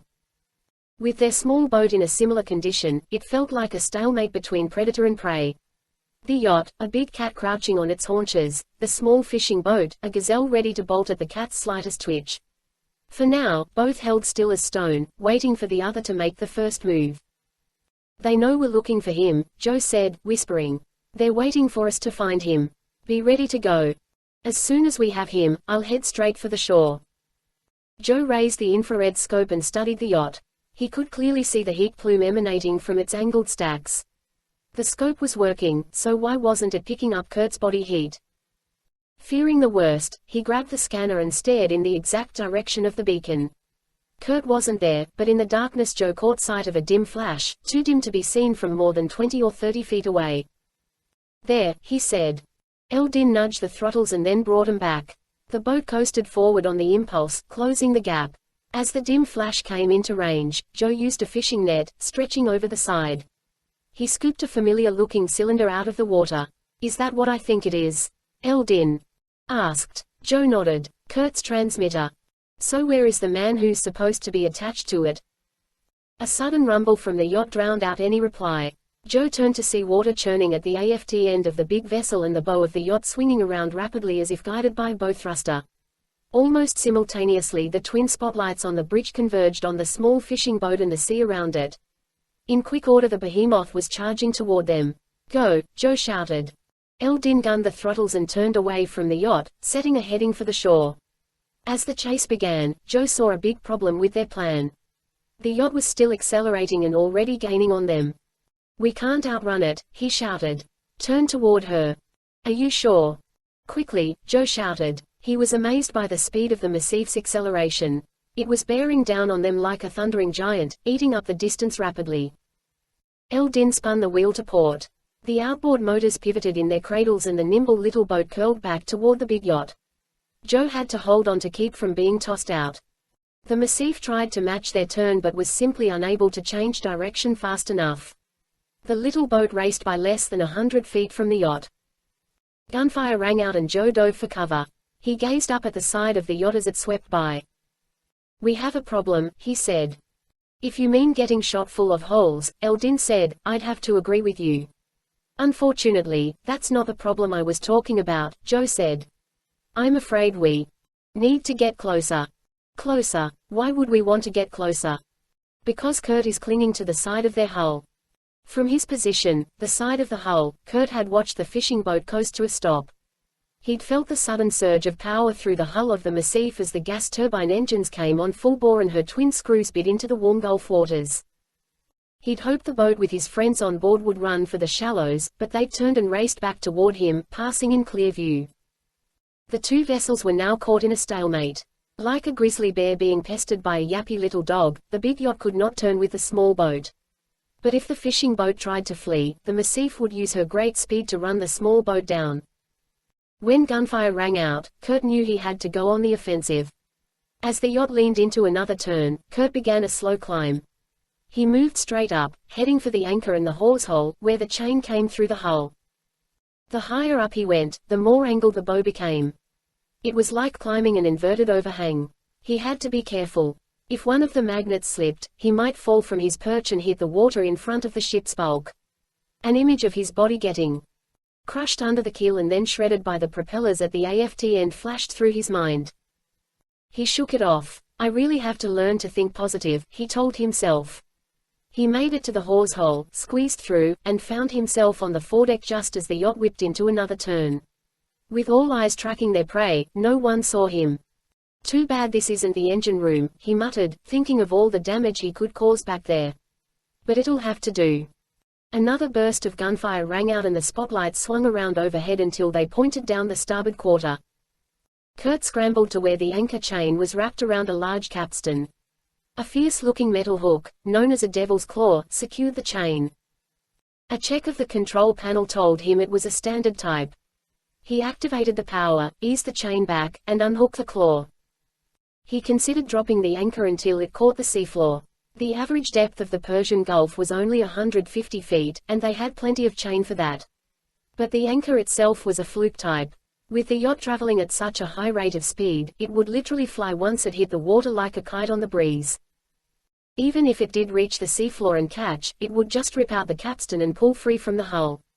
And if it took the full length of chain, to what was known as the bitter end, it wouldn't even do that, as the last link was designed to break under such a load.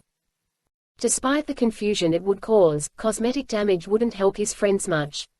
Kurt made some quick mental calculations and pressed the release button. The chain began to play out, the 50-pound links chattering loudly as they went. The sound reached all the way to the bridge, and a warning light flashed on the control panel. "Captain," the helmsman said. "We're losing the port anchor." It was Acosta who replied, pushing past the captain. "What do you mean? Someone's released it." The anchor hit the water with a splash and slammed against the hull in the slipstream. The clang of the impact reverberated through the ship. "The intruder is still aboard," Acosta said. "That's why we couldn't find him. Get a spotlight on the foredeck." Acosta raced to the stubby bridge wing and watched as the spotlight changed its aim and lit up the foredeck. "There!" he shouted, spotting a shape on the deck. "Kill him." Two of his men opened fire. Sparks lit out around the man on the foredeck. But with the deck pitching, it wasn't an easy shot. None of the bullets found their mark, and the intruder quickly ducked behind the bulkhead. Acosta turned to the captain. "Can you stop the anchor from here?" "No," the captain said. He's switched it to manual. But what? The captain had a perplexed look on his face. For some reason, he stopped it himself. The ship began slewing to port, caused by the drag of the anchor on that side. Another tremendous clang rang out as the anchor slammed against a side of the hull farther back. The sound was enough to send shivers down Acosta's spine. But the next impact was worse. The anchor was now trailing out behind the vessel like a streamer out the side of a speeding car, swinging back and forth in the current. As it swung in once again, it whipped itself around the stern and caught one of the propellers. With brutal efficiency, the 4-ton anchor snapped off the spinning blades. An instant later the chain fouled the propeller shaft and was pulled tight. It snapped against the side of the hull like a plumb line, shattering windows and gouging a diagonal crease in the hull. The sudden braking action on the propeller shaft destroyed the transmission, and the yacht lurched and swooned to the right in response. Acosta and the others were thrown against the control panel. The captain pulled back on both throttles immediately, and the yacht became controllable. "What are you doing?" Acosta growled. "Until we can slip that anchor and drop it to the bottom of the sea, we can't move at anything faster than quarter speed. Otherwise, we risk it swinging back up and destroying the other prop or punching a hole in the bottom of the hull." Acosta's eyes bulged, the veins on his neck popped out. He turned to Caleb. "Get down there, kill him, and bring me his bullet-riddled carcass." "I will," Caleb shouted, eager to redeem himself. He raced for the ladder with 2 others following him. "If you don't succeed," Acosta warned, "don't bother to come back." From the back of the fishing boat, Joe noticed the yacht losing ground. "There. Slowing down," he shouted. "I think they're having some trouble." "Can you tell what's happened?" Eldin asked, craning his head around for a better look. "No," Joe said, "but I'd bet Kurt had something to do with it." The yacht was going off course, no longer following them. The spotlights seemed to be shining down on the foredeck. "Now it's our turn," Joe said. "Bring us around wide and come at 'em from behind." "Hold on," Eldin said. Joe grabbed the transom and held tight as the fishing boat made one more sharp turn. On the foredeck, Kurt could tell his plan had worked. Now came the hard part. Getting out alive. Each time he poked his head out from behind the bulkhead, a sniper up near the bridge took a potshot at him. What he really needed was a way to take out the spotlights. But the Beretta was long gone, and the Colt he'd wrestled away from Caleb with the help of the magnets had been dislodged and tumbled into the sea when he'd crashed back into the side of the hull. After 2 more shots rang out, he saw the handle on the hatchway begin to turn. At the same moment, he noticed the fishing boat coming alongside. It was now or never. He took off running, staying as close to the shelter of the bulkhead as possible. He raced past the hatch, slamming his shoulder into it just as it began to swing open. The heavy door closed on someone's arm with a sickening crunch. Kurt only heard a fragment of an agonizing scream as he launched himself over the rail for a second time. This time he went headfirst, diving as far from the vessel as possible. With perfect form, he knifed through the surface and went deep. Thin lines of bubbles probed the darkness like arrows as Acosta's men shot at him. The shots missed. Kicking hard, Kurt angled away from the yacht and down. The yacht rumbled past, the anchor chain still fouled around the bent propeller shaft. When the noise passed, Kurt began to swim horizontally. He kept swimming until his lungs felt as if they might burst, then surfaced in the dark and looked back. The yacht was already turning. Out ahead of it he could see his friends coming around. He didn't bother to yell, all that would get him was a mouthful of water, but he made every effort to kick hard, swimming at an angle that would make it easier for them to get him. As the small boat raced in, Kurt rose up and waved. They changed course and bore down on him, slowing at the very last second. "Grab this," Joe shouted, throwing out a cargo net. Kurt grasped it and began to pull himself forward. He was almost at the transom when the spotlights from the yacht swung across the water and found them. Joe hauled him in, and Eldin wasted no time in gunning the throttles. The small craft took off again as a ribbon of shells skipped across the water, fired by Caleb and his mates from the bow of the yacht. Splinters of wood flew in all directions. Kurt felt a bullet scrape his arm. But in seconds they'd passed out of the fire zone and were hightailing it into the dark. The wounded yacht could not keep up. The gap widened by the moment, and after a few minutes the yacht began to turn away. We made it, Eldin said. Lying on the deck, exhausted and half surprised to be alive, Kurt looked around at his rescuers. Is everyone okay? Eldin nodded. Joe flashed a thumbs up. We're fine, Joe said. What about you? Never better, Kurt said. You're bleeding, Eldin pointed out. Kurt checked the wound. It was superficial. Another crease in the sheet metal. Cut myself shaving, he joked. Have to be more careful. Joe laughed. He was glad to see Kurt's sense of humor had returned. It had been missing during his 3 months of recovery. How'd it go on the yacht? Did you enjoy the party? Not really my kind of people, Kurt replied. But I can't say it was boring. Kurt looked back. Far behind them, the lights of the Massif were blinking out one by one. She was resuming her original course, taking whatever secrets Kurt had failed to pry from her into the night. Questions about the evening reverberated in his mind, beginning with the identity, not to mention the sanity, of the dark-haired woman he'd run into. He wondered what she'd meant by the quips she'd thrown at him. Could she really have seen him somewhere before? Or was it just a ploy to distract him? What was she doing there in the first place? What could she possibly mean by saying he was early? In some ways he owed her for shooting Acosta's thugs.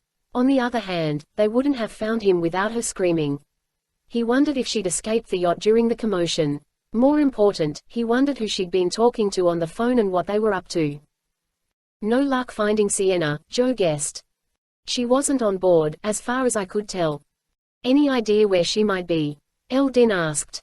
Not sure, Kurt replied. But I overheard a phone call referencing someone they were calling the American woman. Whoever she is, it sounds like she's been delivered into the hands of a guy named Than Rang. Who? Joe asked. Korean industrialist. Probably some well-connected guy who could cause lots of trouble if he wanted to. When has that ever stopped us? Joe asked, laughing. Never, Kurt said. And it's not going to this time either. But something bigger is going on here. Something bigger and more complicated than a simple abduction.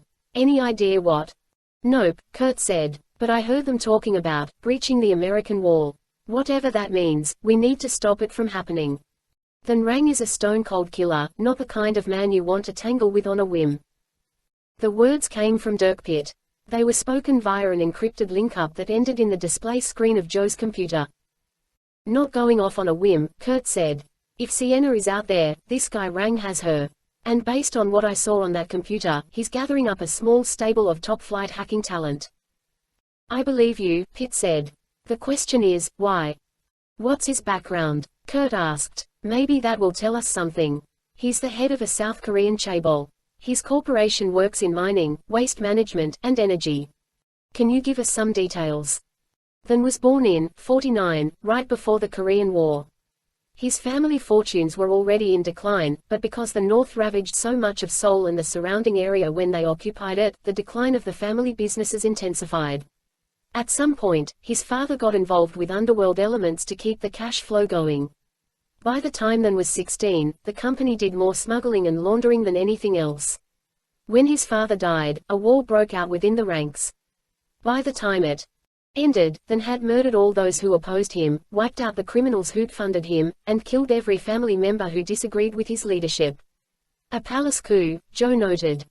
And then some, Pitt said. Why didn't the government go after him?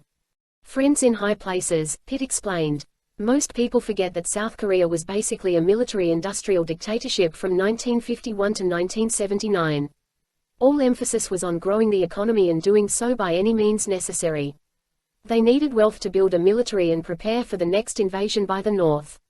Crimes had a way of being forgiven or ignored if they centralized power, brought about order, or increased industrial production. So Than Rang is a glorified street criminal, Kurt said. But that doesn't tell us what he wants with computer experts. Could be any number of things, Pitt said. Considering the structure of the chaebol and the intense competition in today's world, I'd lay my money on corporate espionage. Makes sense, Kurt said. But the strange woman and her backers seemed to want these people for something else. She talked about breaching the American wall. She also mentioned something called an air gap. Any idea what those terms mean? Pitt looked off the screen. Hiram, you want to take this one? Hiram Yager came into view, long hair still in a ponytail, granny glasses firmly in place. Good morning, gentlemen, he said. I'll get right to it. The term American Wall has been used in cyberspace for the last few years. It refers to an elaborate series of firewalls and defenses we've built up to protect the information infrastructure. The thing is, no one is supposed to know about them. These systems are operated exclusively by the NSA. They cover government institutions and important civilian corporations. This took Kurt by surprise. I keep hearing how vulnerable we are, he said. Are you saying this isn't the case? Let's put it this way, Hiram said. We're not as weak as we pretend to be. But the fact that your friend was talking about breaching the wall and bringing the system down suggests they're contemplating something much bigger and deeper than your standard everyday hacking. She's not my friend, Kurt said testily, though she did save my life. Odd, that, Pitt said. Trust me, that wasn't the only odd part, Kurt said. Pitt laughed. How might Sienna and Phalanx fit into all this? Kurt asked. Hiram was blunt. If Phalanx works, it will replace the existing wall. In effect, it will be the American Wall 2.0. What about these hackers? Joe asked. Any idea who they are? We're working on it, Hiram said. Aided and complicated by the fact that hackers have their own naming subculture. The woman called them handles, Kurt said. Exactly, Hiram replied. They're more than just random call signs, they mean something. It's a way of getting in touch with the right person. For example, even though Xeno 9x9 sounds like a random string of letters and numbers, it actually tells us about the hacker's skills. Xeno meaning foreign, 9x9 being similar to the old radio terminology, 5x5, meaning strong signal, clear signal. My best guess is that Xeno 9x9 is someone who can hack across borders with little problem. Pitt chimed in. Based on prodigious amounts of research, we believe is a Ukrainian named Goshen. Interestingly enough, he went missing over a year ago. The prevailing thought was that he'd gone on the lam because his identity had become known. Now we're wondering if Acosta had something to do with it. Kurt made a mental note of that. What about the others? We think ZHU is short for zero-sum game, Hiram said, a term commonly used in economic and market theories. It means one side can profit only if the other side loses an equal amount. One winner, one loser, Joe said. No way for a win-win outcome. Exactly, Hiram said. So ZHU might be a financial hacker? Kurt asked. That's our thought, Hiram said. Based on the evidence, ZHU is believed to have cracked the security of several major banks in the last 5 years, stealing millions of credit card numbers, identity profiles, and bank account pins. He then sold them to criminal groups around the world. Sounds like a lovely guy, Joe said. Or gal, Hiram said. We're not sure. Which brings us to the last name, Montrezor. Why does that sound familiar? Joe asked. Kurt had been thinking the same thing. The answer had come to him this morning. Not keeping up on your required reading, he said to his friend. I wait till the end of summer break, Joe replied. And then I cram it all in at the last minute. Kurt laughed lightly and then spoke. The 1,000 injuries of Fortunato I had borne as best I could, he said. But when he ventured upon insult, I vowed. Revenge. The Cask of Amontillado, Hiram explained to Joe. The name comes from the Edgar Allan Poe classic. So it could be a reference to revenge, Joe suggested. Or to hiding things where they can't be found, Kurt guessed, the way Montrezor sealed Fortunato in the wall. Or he could be Italian and likes his red wine, Hiram said. Might want to check on Giordino, Kurt suggested. Don't think we haven't, Pitt said. Turns out, he's still trying to master Space Invaders on his Commodore 64. So it's probably not him. Kurt smiled, appreciating the moment of levity, but the fog of war had not lifted. So we have no real answers, he said, only more questions. What about the Massif? Joe asked hopefully. We tracked her on satellite, Pitt said. She's put into Bandar Abbas for repairs. Probably in need of a new propeller shaft. But since she's in Iranian waters, there's not much we can do to get a look at her. I'd guess all the big shots on board are long gone by now, Kurt said. Which puts us back to square one, Pitt added, taking center stage again. We know there's some kind of hacker dream team for sale or rent out there, and at least 2 groups fighting over them. But we don't know why. And we're pretty certain neither group are the kind of players we'd like to be at the mercy of. Then we have only one choice, Kurt said. To short-circuit both threats simultaneously. And how do you propose to do that? Pitt asked. We go to South Korea and get this American woman and the other hackers back. As long as they're in our hands, no one can use them against us. On the top floor of the Numa building in Washington, Dirk Pitt and Hiram Yager sat on one side of the communications console. Kurt and Joe had just signed off. Pitt decided it was time to get the temperature of the room.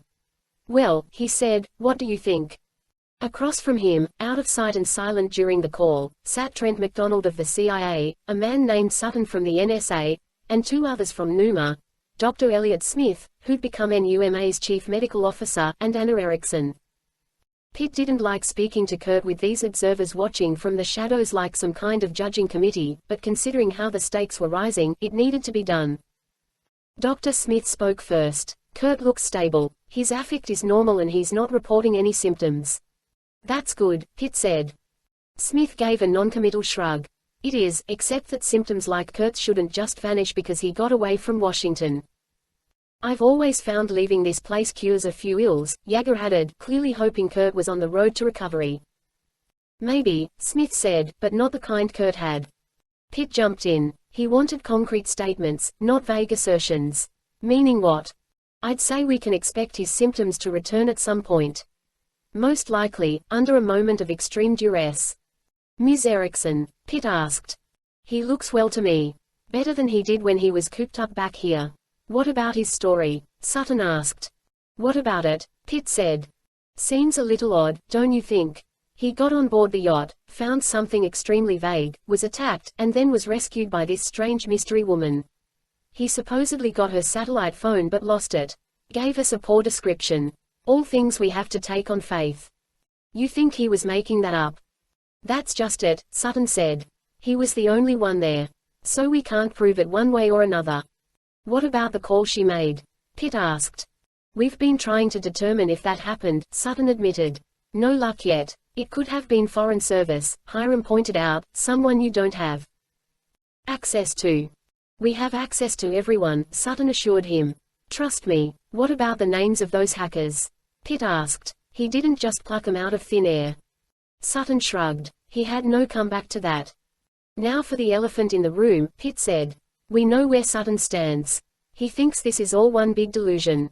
But what does it mean if Kurt's actually onto something?" Trent McDonald wrung his hands for a second. Pitt noted that the CIA representative had been awfully quiet. "Trent. If he's onto something, if Sienna Westgate is alive and in the hands of foreign nationals or persons unknown, then we may have a bigger problem than any of us know. At the very least, we should let Kurt continue and look into this than Rang character. With a little prodding, I might be able to pledge some help. We have a lot more assets on the Korean peninsula than we do in Iran." Dirk nodded quietly. He couldn't recall a time he'd gotten so much cooperation from the CIA. He wondered if it had something to do with Kurt's history there or, for that matter, with Sienna's. A thought formed in his mind. Is Sienna Westgate still working for the CIA? McDonald did not reply immediately. In a manner of speaking, he said finally, "Sienna legitimately left the agency 8 years ago. We didn't want to lose her when she went private, but we couldn't compete with a guy like Westgate and all he had to offer." "Go on," Pitt said. "She was brilliant," McDonald said, nodding to Hiram. "You've seen her work. A savant," Yager said. "And I mean that as the highest compliment I can give." "Exactly," McDonald said. "So we made a deal with her and Westgate. We gave them the beginnings of our most advanced theoretical system and asked them to build it into an unbreakable barrier." "Which she turned into Phalanx," Pitt said. McDonald nodded. "But you never expected it to get out of the bottle," Yager pointed out. "No," McDonald said. "And that possibility is daunting for two reasons. One, we're going to lose a lot of intelligence gathering ability if the rest of the world co-opts Phalanx and keeps us from prying into their systems. But there's a bigger worry, one we don't know how to quantify. Which is, we all believe that Phalanx is unbreakable. We've installed it on everything from the DOD computer network to the Social Security database, but no one knows as much about it as Sienna Westgate. She was the lead designer of the project, she was the only one entrusted with the technology we gave her, and she took it 10 steps beyond. That means she knows its weaknesses better than anyone. She might even have designed a backdoor into the system in case she ever needed to use it. We have no way of knowing." Pitt was beginning to understand. "And Phalanx is now protecting the entire federal government." McDonald nodded. Sutton did likewise. "Maybe we should pull Phalanx off active duty," Pitt suggested. It's being considered, Sutton said. But it would be premature and foolish to do so based on what we know at this point. We need proof one way or the other before we act. MacDonald summed up. I don't know if she's out there and in the hands of our would-be enemies, he said.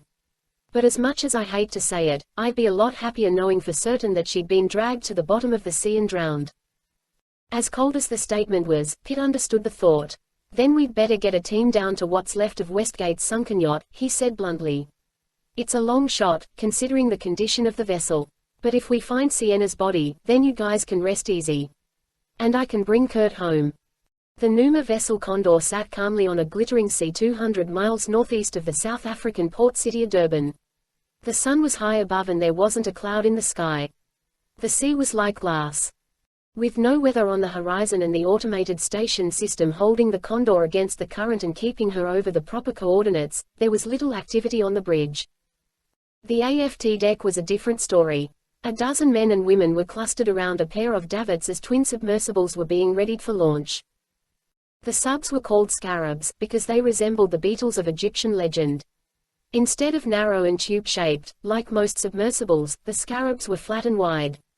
They had a large bulbous front, made entirely of 3-inch thick clear polymer, and a rear compartment that tapered to a point, filled with equipment, battery packs, and ballast tanks.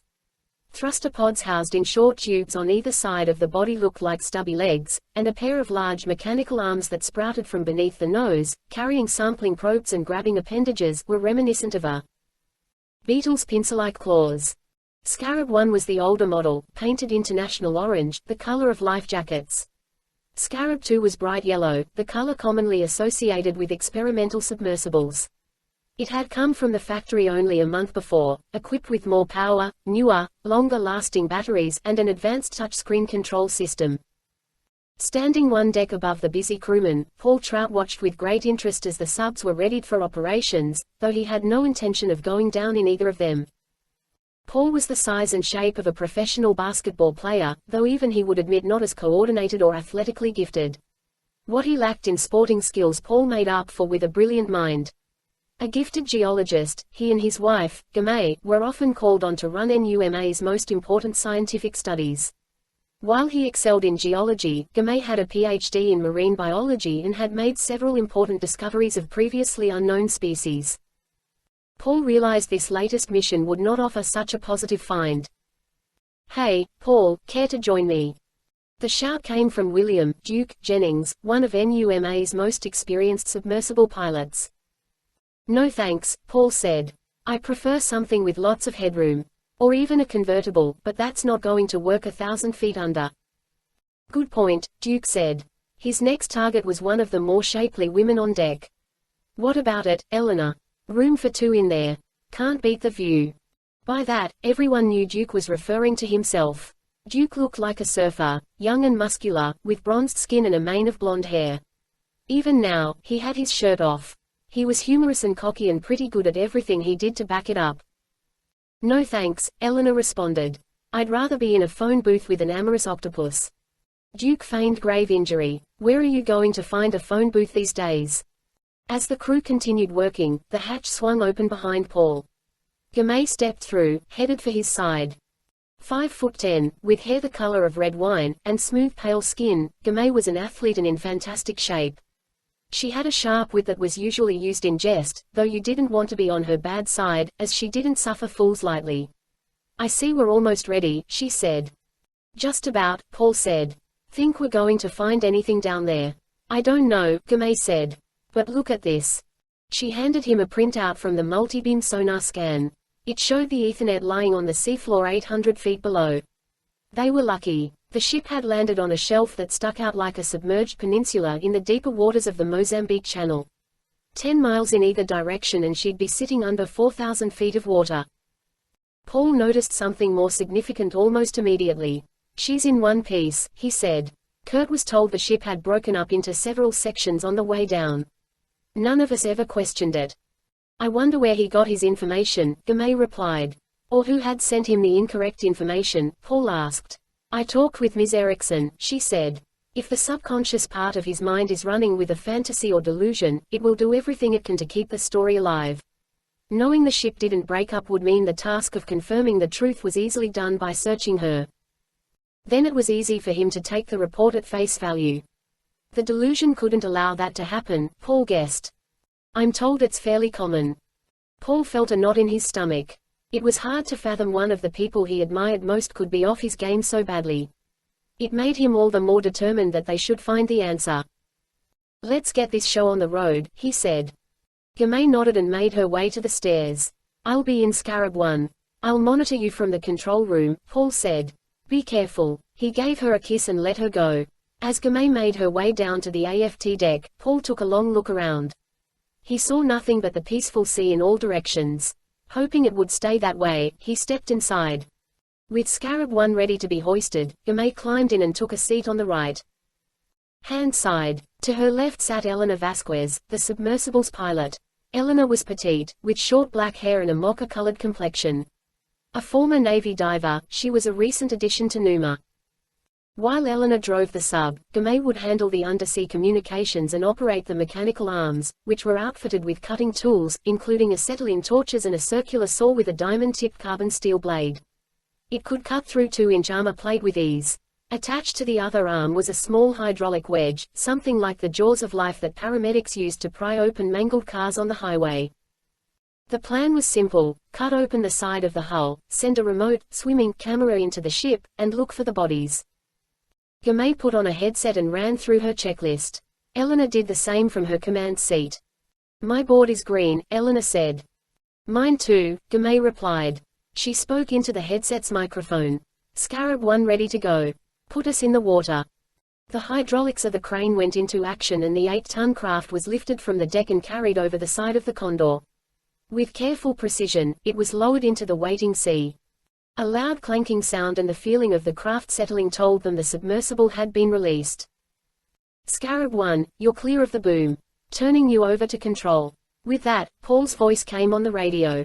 You're clear to dive. Seconds later, Duke's voice came over the headset with mock indignation. You're cutting in line, Scarab 1. I was supposed to go first. You snooze, you lose, Gamay replied. Elena chuckled. Girls rule, boys drool, she added over the radio. Deploying communications beacon. See you on the bottom. With a calm hand, Elena flicked through a series of switches. Air began to vent from the sub's ballast tanks, and the green seawater swirled up around the clear cockpit, soon engulfing them. Elena engaged the thrusters. With incredible smoothness, the orange vehicle began the long dive. It would be nearly 30 minutes before the bottom would be visible. Gamay switched the exterior lights on as they passed 200 feet. At a depth of almost 800 feet, the seafloor came into view. Scarab 1 on the floor, Gamay said. Her radio call was transmitted up a fiber optic cable no thicker than a monofilament fishing line to a small buoy at the surface. The buoy had an antenna that relayed the signal to the Condor. Proceeding to the wreck site. Moments later, the wreck came into view. The Ethernet was sitting on its keel in the silt, almost perfectly upright. There was some crushing damage near the bow as she'd clearly hit nose first, but little else seemed damaged. We have her in sight, Gamay replied. Front end looks like an accordion, topside external structures seem fine. Radar mast and antennas are missing. But, other than that, she looks like she's on display at a boat show. As they circled around the port side of the Ethernet, Gamay caught sight of lights dropping down through the black water on the starboard side. Duke, is that you? Or are we being visited by UFOs? You can all relax, he replied. The Duke is on the job. Gamay rolled her eyes. Glad you could join us. We'll work the port side, you work the starboard. That way, we keep our comm lines from getting tangled. Roger that, Duke replied. Elena turned to Gamay. Where do you want to start? Let's go in up top, Gamay said. That's where Westgate said his wife and kids were waiting. It's also where Kurt may or may not have seen them. Elena nodded and rotated the thrusters. The Scarab rose up along the side of the hull, moving slowly toward the shattered windows of the bridge. We could put the camera in through the window, Elena suggested. I don't like the look of all that glass, Gamay said. If it cuts the wire, we'll lose the swimmer. Let's pull the door off. Elena nodded and operated the control column and thrust lever with the skill of a fighter pilot. She focused one of the spotlights on the hatch. It was slightly ajar. When Eleanor brought the scarab in close enough, Gamay was able to grasp it with one of the sub's claws. A few pulls told her it was stuck. "We're going to have to cut it loose," she said. The sub began drifting back. "We're caught in a crosscurrent swirling over the superstructure," Eleanor explained. "Can you compensate?" "With ease." As they repositioned, Duke's voice came over the radio. "This side is in fairly good shape. No sign of damage that couldn't be attributed to hitting the bottom. Continuing inspection." By now Eleanor had repositioned the sub, and Gamay was ready with the cutting torch. With a snap and sizzle, the acetylene torch flared to life. A stream of bubbles flowed toward the surface. They cut through the hinges and grasped the door with the gripper handle. With a light pull, Gamay drew the heavy steel door back and it toppled slowly onto the deck with a muted thump. Releasing camera, Gamay said. In a moment the scarab's little swimming camera was heading inside the sunken yacht. It had its own spotlight and power source but was tethered to the scarab by a thin fiber optic line through which the camera feed was relayed. "The bridge is filled with debris," she noted. She directed the camera to pan and scan and soon they had a 360 swath of everything on the bridge. The glass wall, which Kurt had seen, was still in place, though it was covered with a network of cracks. "Looks like a Pennsylvania road map," she noted. Between the damage and the thin film of slime that had grown upon it, they could not see through it. "Have to go around," Gamay said.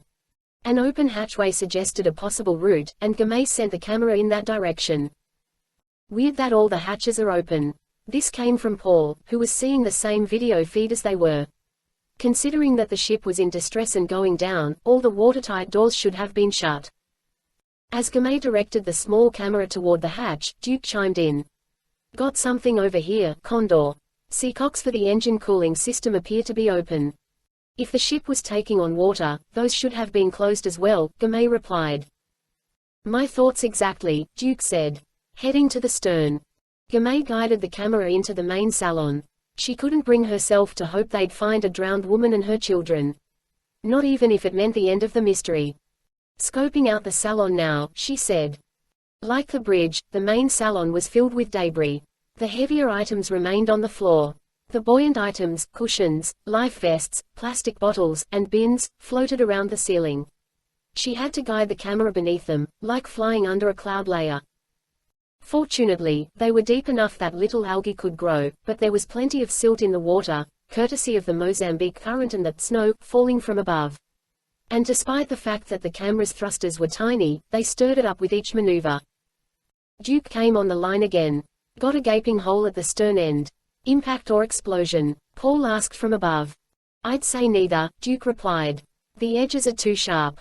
It almost looks like an entire plate is missing from the hull. I'll deploy the camera and send up some pretty pics." Gamay listened to the chatter but concentrated on the task at hand. Having reached the far corner, she turned the camera around for another run to the front of the salon. "Going idle for a minute," she said. "The main cabin is getting clouded by silt. I need to let it settle." As she waited for the water to clear, Duke's voice came back over the radio. "Something odd here. I've put the camera in through the hole on what I'm fairly certain is deck number 2. Should be AFT staterooms. Instead, it's like some kind of equipment bay. Better check the schematics," Eleanor said. Knowing Duke, he's cut into the wrong deck. Gamay tapped the computer screen in front of her and brought up the structural drawings of the ship. Numa had downloaded them from the manufacturer. It showed a storeroom above the keel, then cabins on deck 2, then a lounge at the top. "There's a cradle in here," Duke said. "It's fairly strong rigging, clearly designed to support something heavy. I see a watertight door at the far end. There's something written on the door." Trying to get close enough to read it. Still waiting for the silt in the main cabin to settle, Gamay switched to the video feed from Duke's camera. The lens was facing away as Duke used the thrusters to blast the slime from the watertight door he'd found. When he spun the camera back around and pointed it toward the door, Gamay could see a gray bulkhead of heavy steel. Yellow chevrons cut across it like warning signs. Beneath the chevrons were 2 words. "Survival pod," Gamay said, reading aloud. "The ship has been modified since it left the builder." "I've heard about those," Eleanor said. "Just like some celebrities have panic rooms where they can hide from stalkers or the zombie apocalypse, some of these bigwigs have outfitted their ships with escape pods and panic boats. The owners climb in, seal the door, and eject from the sinking ship. That explains the smooth outline of the hole, Duke said.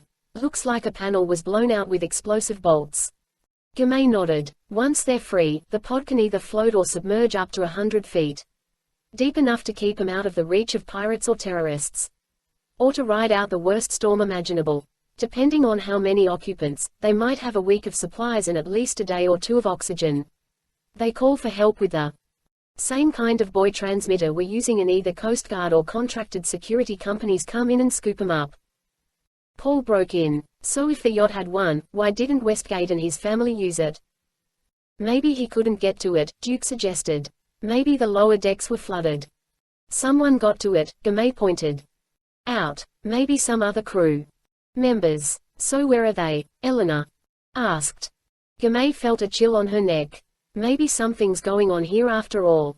Hate to be a wet blanket, Paul said, but any number of things could explain the missing pod, including a malfunction, or some type of auto-release. Suppose the ship goes beyond a certain state, like being submerged. Let's not get ourselves all worked up just yet. My husband, Gamay said. The voice of reason. I'll make sure to repeat those words to you next time your Red Sox are blowing a lead in the bottom of the ninth. As long as it's not against the Yankees. Gamay smiled and switched back to the feed from her own camera. The silt had cleared. She made a last lap in the main salon, moving slowly, trying not to miss anything. She was about to exhale when she caught sight of a hand floating limply beyond some roughly piled furniture. Damn. What's wrong? Paul asked. I think I've found someone. I don't see anything on the screen, Paul said. Hold on, she said. Looks like everything that wasn't nailed or tied down slid forward and to one side as the yacht sank. I have to maneuver around a pile of junk. With her heart racing more than she'd care to admit, Gamay brought the camera around the pile of furniture and focused the small floodlight until the image resolved. And she could clearly see a body, bloated by the water and trapped by the piled furniture, come into view. I hate to say it, Eleanor whispered, but that man didn't drown. Nope, Gamay agreed. By the look of things, he never got the chance. Despite the damaging effects of the salt water, 3 bullet holes in his chest were clearly visible. 800 feet above the sunken yacht, Paul stared at a computer screen that was displaying the view from Gamay's camera. The bullet wounds were unmistakable. Pressing a button, he froze the image and emailed it directly to Dirk Pitt. He pulled the freestanding microphone closer to his mouth. Keep searching, he said. Be meticulous. This is no longer a recovery mission. It's now a crime scene. Duke replied quickly. The call from Gamay was a little garbled. Say again, Scarab 1. This time Paul heard even less. A burst of static came from the speaker and then a squeal, sharp enough to hurt his ears. Paul clicked the transmit button. Gamay, do you read? He waited. Gamay, Eleanor. He called across the control room to another member of the team. Oscar, do you have their telemetry? Oscar was flicking through screens of his own. Nothing, he said. I'm getting a signal from the buoy, but no data from Scarab 1. Paul grabbed the microphone again. Duke, do you read me? Loud and clear. We've lost telemetry from Eleanor and Gamay. It might just be the wire, but can you get over there and check? On my way, came Duke's firm reply. Paul tried not to worry. The filament linking the buoy to the Scarab was extremely thin, and the connectors often had problems, but he didn't like losing contact with his wife when there was 800 feet of crushing water between them. Paul drummed his fingers on the desk as he waited. He tapped the refresh key on the computer, hoping the data from Gamay's sub would pop up once again. It didn't. Come on, Duke, he whispered to himself. Let's not dawdle. A flutter ran through the screen, and Paul hoped the image was about to reappear. Instead, the screen froze and went black. What in the world? At the same time, the overhead lights went dark. All around, the little green LEDs on the computer towers and keyboards went out. And Paul could hear the sound of the ventilating system shutting down. A group of battery-powered emergency lights came on. What's happening? Oscar called from the other side of the console. Paul looked around. Without the fans blowing, the air went still. He clicked the microphone transmit button a few times, but to no avail. Looks like someone forgot to pay the electric bill. With the AC units off, it got stuffy in the tiny control room very quickly. Paul stepped over to the intercom, but it too was dead. He cracked the door. The gangway was dark. Stay here, he said to Oscar. I'm going to find out what's going on. Paul slipped through the door and down the hall. Aside from the emergency lights, every compartment was dark. The engines were off. The ship was dead in the water. He climbed a ladder amidships and entered the bridge. Only the helmsman was there. "What's going on?" "Power's out all over the ship." "I can see that," Paul said. "Does anyone know why?" "Cap'n went to check with the chief," the helmsman said. "Main electrical bus went out. Followed by the backup. All systems are dead." Paul was about to turn and head for engineering when he felt a subtle vibration travel through the hull. The engines and auxiliary power unit were coming back on. "Thank goodness for small favors," he muttered. He went to the intercom. It was still out. So was the radio. He flicked the light switch. Nothing. As Paul wondered why, he noticed the Condor was beginning to move.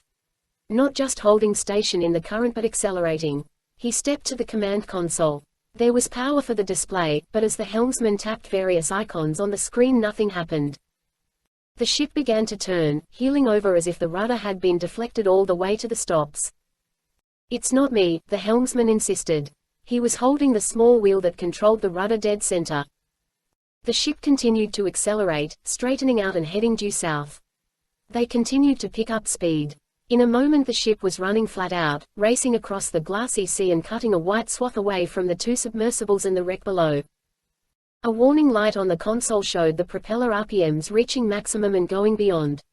"You have to reduce speed," Paul urged. "I'm trying," the helmsman said. "Nothing's working. The RPMs were already 3% beyond the red line. Why isn't the limiter cutting in?" Another crewman joined him on the bridge and went to the circuit breaker panel. "Hit the override," Paul shouted. "Emergency stop." The helmsman did as Paul ordered. He slammed his palm onto the yellow Android emergency stop button that acted as the override. The ship continued to charge south. It dawned on Paul that the override was just another button to tell the computer to stop doing whatever it was doing. But if the system was faulty or had been corrupted, there was no reason to expect the override to be working correctly. With the RPM still climbing, a shaft failure was possible, or even bearing failure in the engines themselves. "Keep trying," Paul said. "I'm headed to the engine room." From her seat in the cockpit of Scarab 1, Gamay continued transmitting to the Condor. "Paul, do you read me? Come in, Condor." With no luck, she tried contacting Duke in Scarab 2. "Duke, how's your radio?" There was no response. But, seconds later, Scarab 2 appeared, rising over the far side of the wreck like the sun coming up. Gamay saw the thrusters align with the body, and the yellow submersible began to come their way. It moved slowly, its lights aimed oddly downward toward the wreck instead of forward. "The radio must be out," Gamay said to Eleanor. "I'll flash him," Eleanor said. "I bet he's been dreaming about that," Gamay joked. Eleanor smiled and began to toggle the lights, tapping out a quick message in Morse code, "Radio out." Scarab 2 continued their way. It eased over the superstructure of the sunken yacht and began descending toward them. The lights finally came up and focused on them, but there was no flashed message in response. Eleanor shielded her eyes. "Thanks for blinding us, Duke. He's coming in awfully fast," Gamay said. "Too fast," Eleanor said. With a flick of her wrist, she put the thrusters in reverse and tried to back out of the way, but Duke's sub bore down on them at full speed and rammed them, cockpit to cockpit. It was a glancing blow, but they were knocked sideways just the same. Gamay felt herself thrown about in the seat. "What is wrong with him?" Eleanor blurted out, struggling to get control. Gamay looked around. There were no leaks that she could see. No cracks. The Scarabs were certified to depths at 2,000 feet. Their hulls were immensely strong, but the bumper car experience was one she'd rather have on dry ground in an amusement park. She looked out through the clear dome of the cockpit. Scarab 2 was turning around and coming back their way, moving even faster this time. "Something's not right," she said. "What is it?" "I don't know," Gamay said. "Go. Just go." Eleanor slammed the throttles forward and pushed the control column down into port. The yellow shape of Duke's craft raced overhead and turned back to the left. "What is he doing?" Eleanor asked. "Has he lost his mind?" "I have no idea," Gamay said. "Just keep us moving." "I've got the throttles full open," Eleanor said. "But Duke's in a newer ride, with upgraded thrusters and newer batteries. I hate to say it, but we're outclassed." Gamay could see that plainly.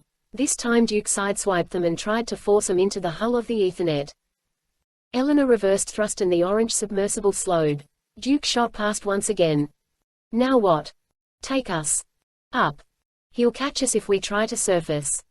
Not all the way, Gamay said. Just over to the other side of the wreck. Eleanor twisted the control column upward and the thrusters pivoted into a vertical position. The sub rose up, cleared the superstructure, and sped across it. As soon as they hit the other side, Eleanor pushed the column forward and forced the sub down behind the yacht's stern, tucking them into a spot at the rear section of the hull. Douse the lights, Gamay said, flicking a series of switches on her side. Eleanor reached forward and switched off the main floods and the sub was plunged into utter darkness. Gamay sighed. Now, hold your breath, she said. And hope he doesn't find us. Up on the surface, on the racing vessel, Paul dropped onto the main deck and sprinted AFT. The Condor was charging across the water like a 3,000-ton speedboat, all but planing across the sea. Halfway to the engine room, he found the captain, who was rushing forward to the bridge. What in the name of Poseidon are they doing up there? The captain shouted. It's not the crew, Paul said. Something's wrong with the system. I should have known better than to accept a ship controlled by computers, the captain said. We have to get back to the engine room, Paul said. She's over-revving. We'll blow out the propulsion units if we don't shut them down. The captain turned around and ran with Paul to the AFT end of the ship. They ducked inside and took a ladder down to the engine compartment. The noise was ear-shattering and verbal communication was all but impossible. They found the chief and another member of the crew trying desperately to slow the engines down. The captain made a cutting motion across his neck. The chief shook his head.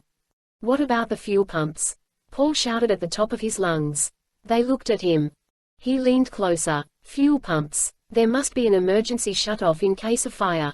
The chief nodded and waved for them to follow. Like many modern ships, the Condor was powered not by heavy diesel engines but by a high-tech gas turbine system. Essentially, a jet engine connected to heavy reduction gearing and then to the propeller shaft or shafts. As they put a bulkhead between them and the turbines, the sound lessened just enough that shouted communications could be heard. There are 2 turbines, the chief said. 2 fuel pumps. Climb that half ladder and reach in behind the gauges. The red lever will shut off the fuel. I'll handle the starboard pump. You take the port. Paul nodded and went to the ladder. The ship was shuddering and bucking with the speed. The heat from the turbines was like a blast furnace.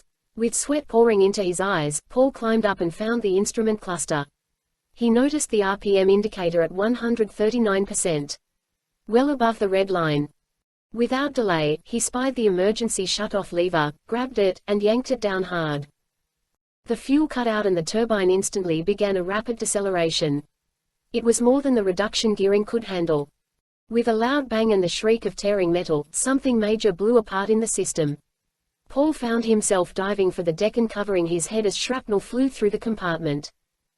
The hurtling missiles of steel cut apart several cables and a coolant line. Steam came blasting out and filled the compartment. Paul looked up as the commotion died. He could feel the ship slowing even as the compartment filled with steam. He got to his feet, drenched in sweat, and made his way back to where the captain and the chief had been. The captain was on the ground, a nasty-looking gash on his leg bleeding badly. Get me up, the captain ordered, holding the wound. I need to see if we're all right. Paul helped the captain to his feet. The chief pushed the hatches open to help clear the room. The ship was coasting. We're definitely coming to a stop, Paul said. What happened? The captain asked. Something went wrong in the master control unit, Paul said. It came alive on its own and wouldn't respond. We're dealing with people who know how to hack computers. And this ship is one of the newest in the fleet. It's basically one big computer. The captain nodded weakly, getting whiter by the second. Rip out all the computers and pull the circuit breakers. We'll row this ship, if we have to, but I'm not losing control of my vessel again. Down below, Gamay Trout gazed into the darkness as the superstructure of the wreck became a silhouette, backlit by the floodlights of Duke's sub. It was an eerie sight and it sent a chill down her spine. She noticed Eleanor's hands on the throttle. Hold on, she said. From the darkness, Scarab 2 appeared, cruising over the Ethernet like some predatory fish. He's following our last heading, Eleanor noted. Gamay watched as the glowing orb surrounding the yellow sub continued to track away from them. It was like watching a spaceship cross some void in the depths of the galaxy. There was no frame of reference. The seafloor was black, the water around them into the distance was black. Directly above was black. Though it was broad daylight at the surface with a cloudless sky, no light could penetrate this deep. Even the lights from Duke's submersible faded as he headed into the dark.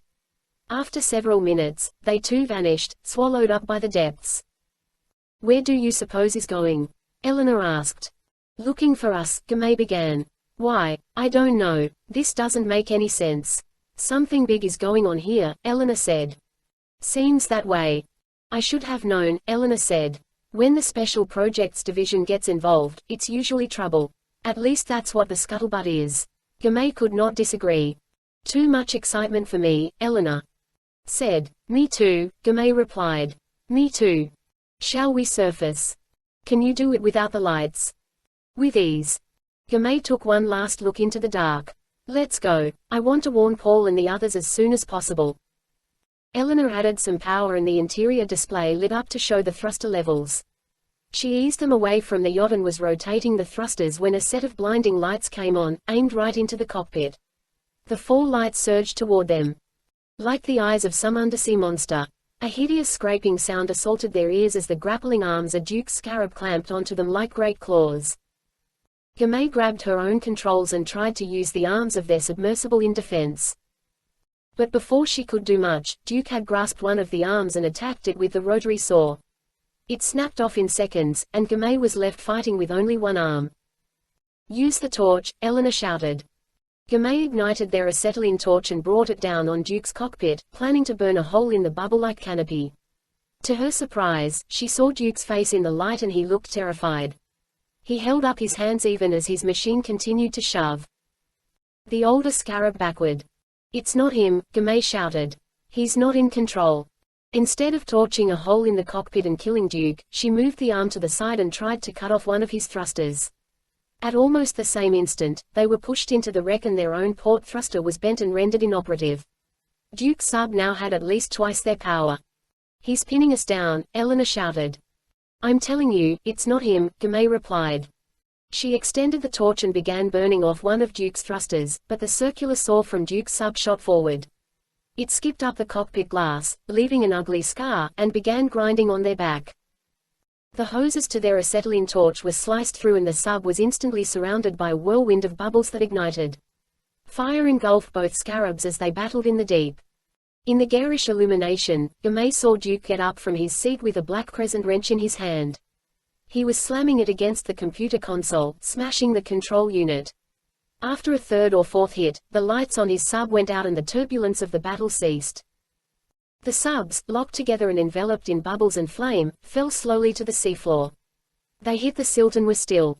A moment later, the acetylene tanks were fully vented and the fire burned out. The world became utterly dark.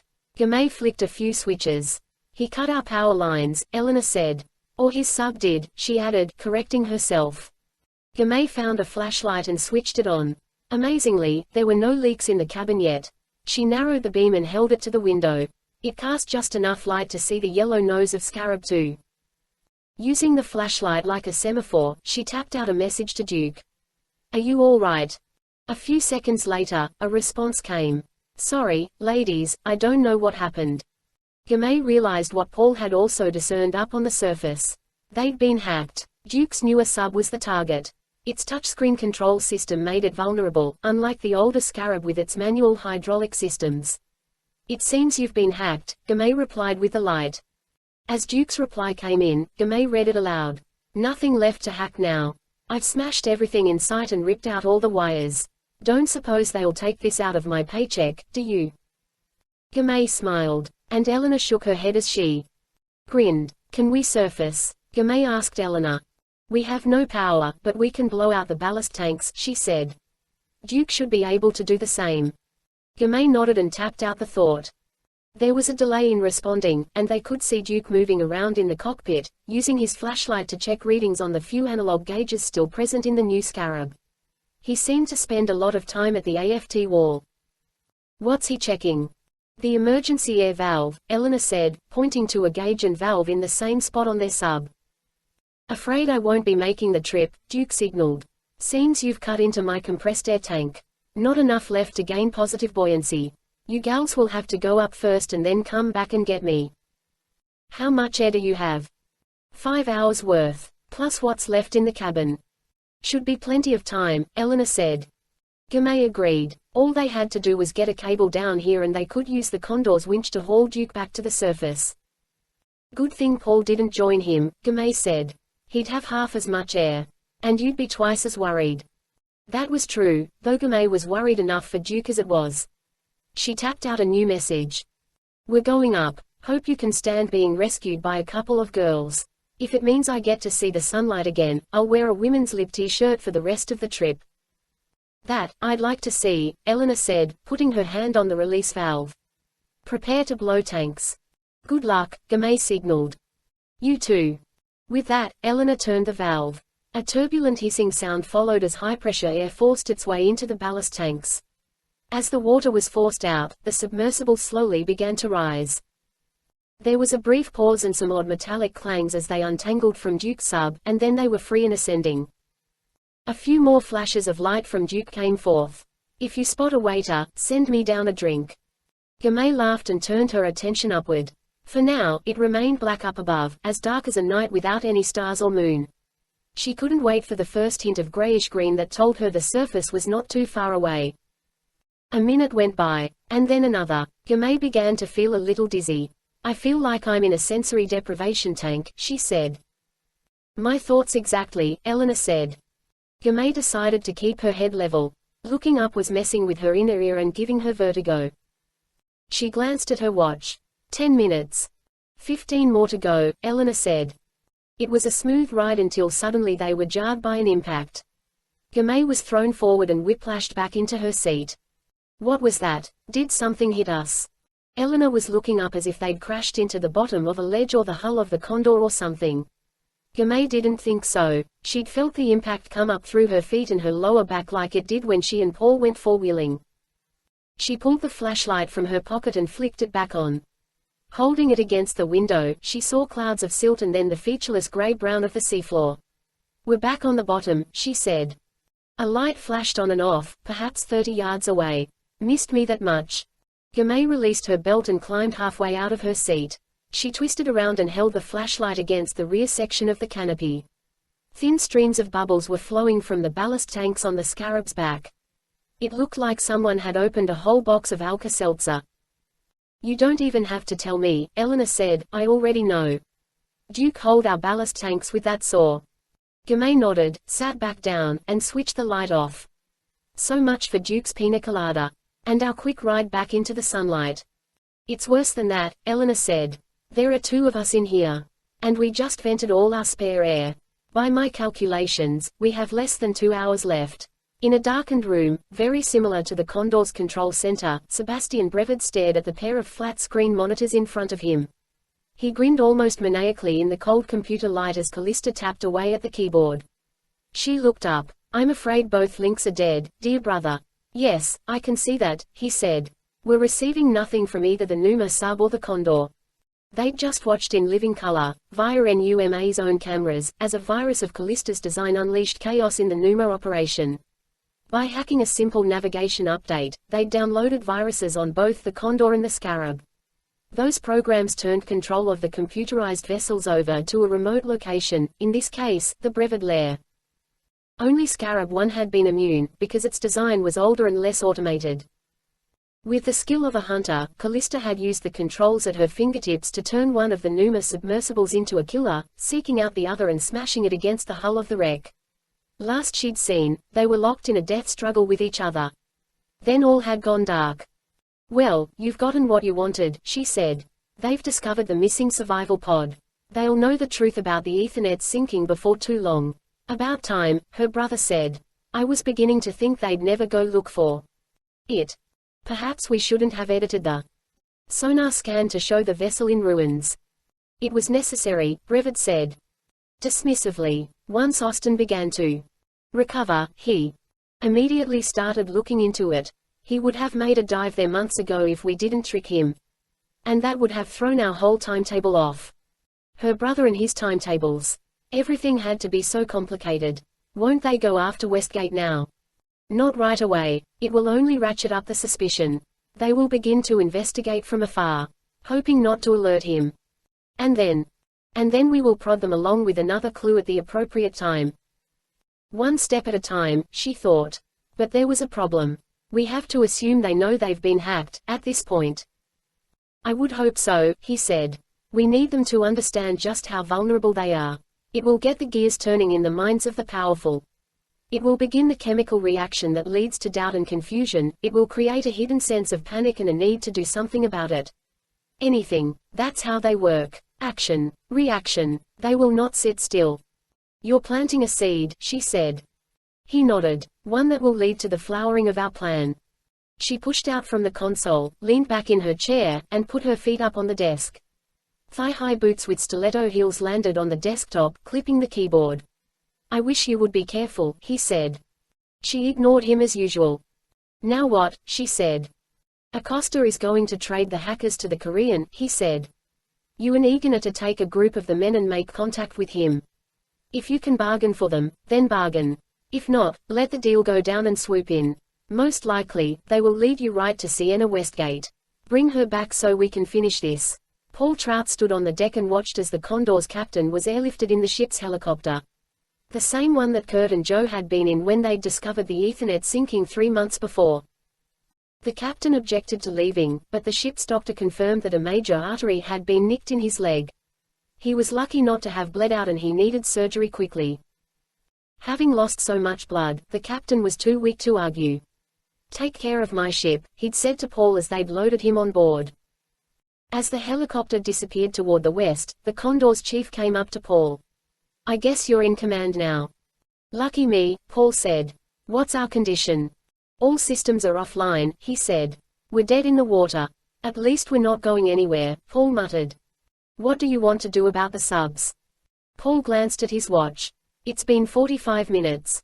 Standard NUMA protocol requires underwater operations to be aborted if communications with the surface vessel are lost and not re-established within 30. I've had men on watch, the chief said. No sign of them yet. Paul nodded, silently worried. Can you get our systems back up and running?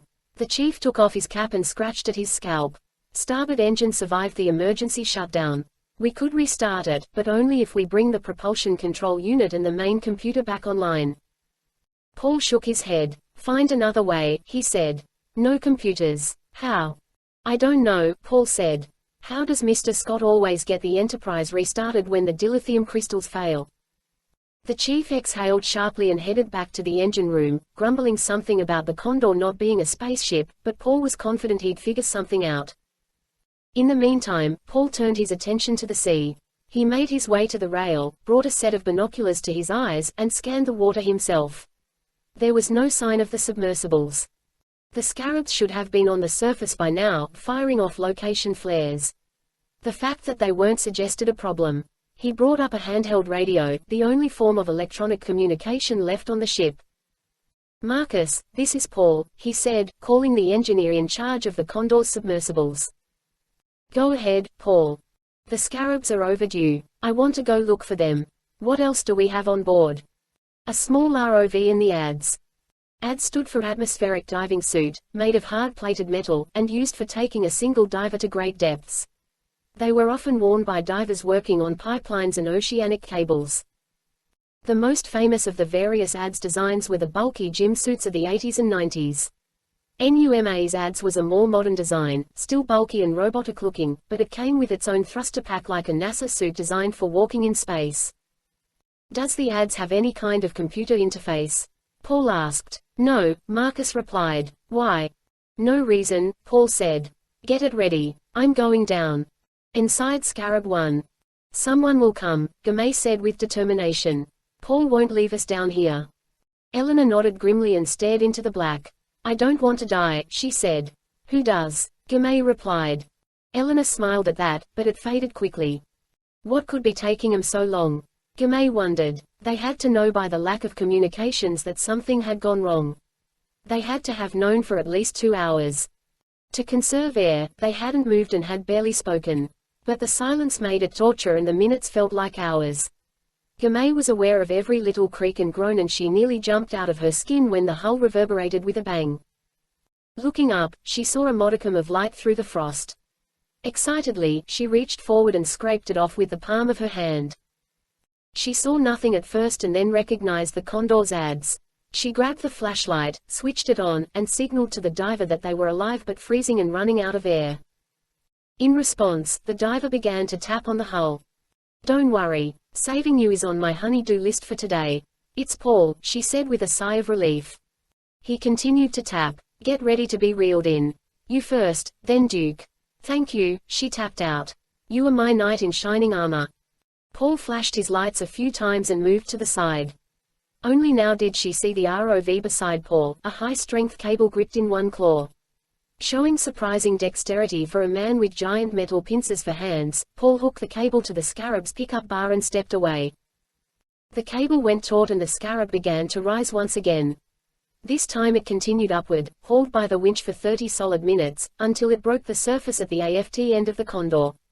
Thrilled to be on the surface, Gamay and Eleanor were both surprised not to be lifted aboard and instead only secured to the side of the ship. "What's going on?" Gamay asked as she climbed out of the hatch.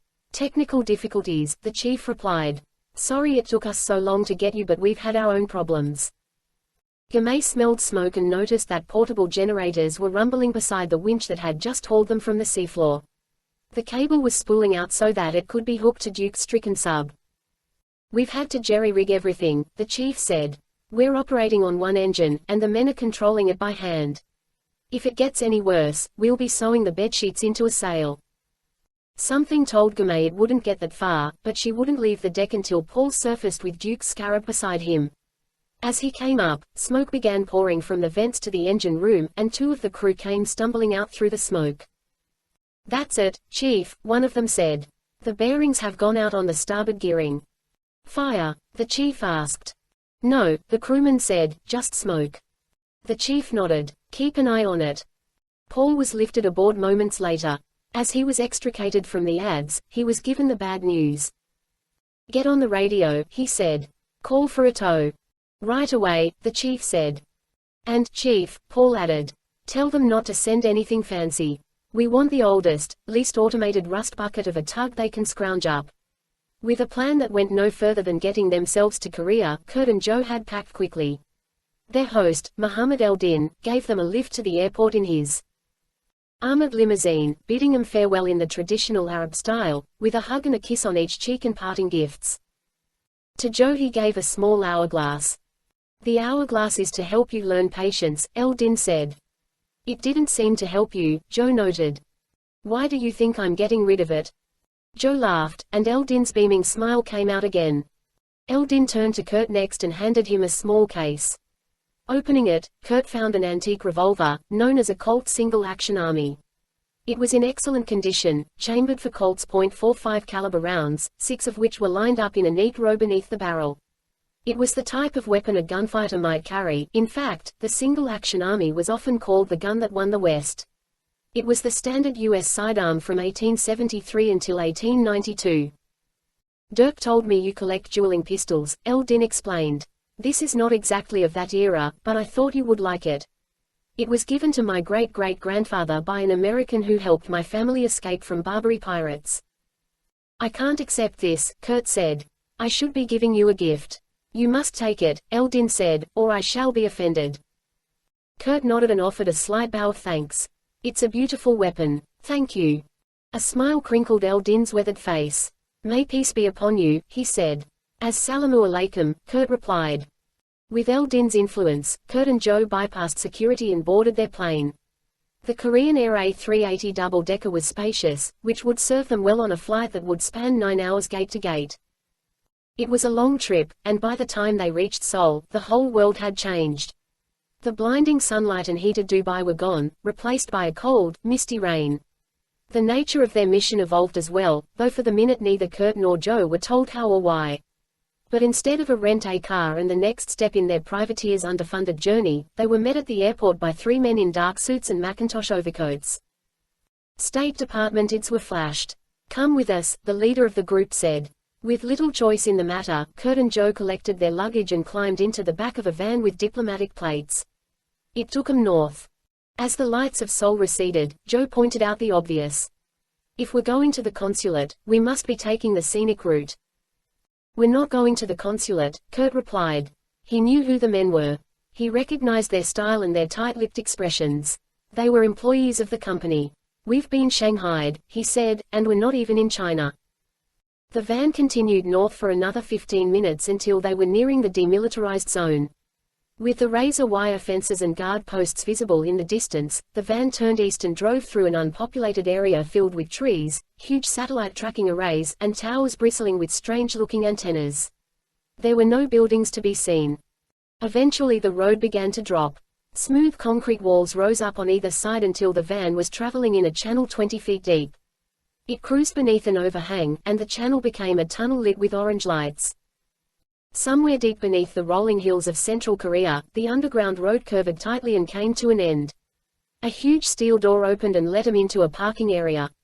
They were escorted from the van and led to a command center. Inside, two men were talking.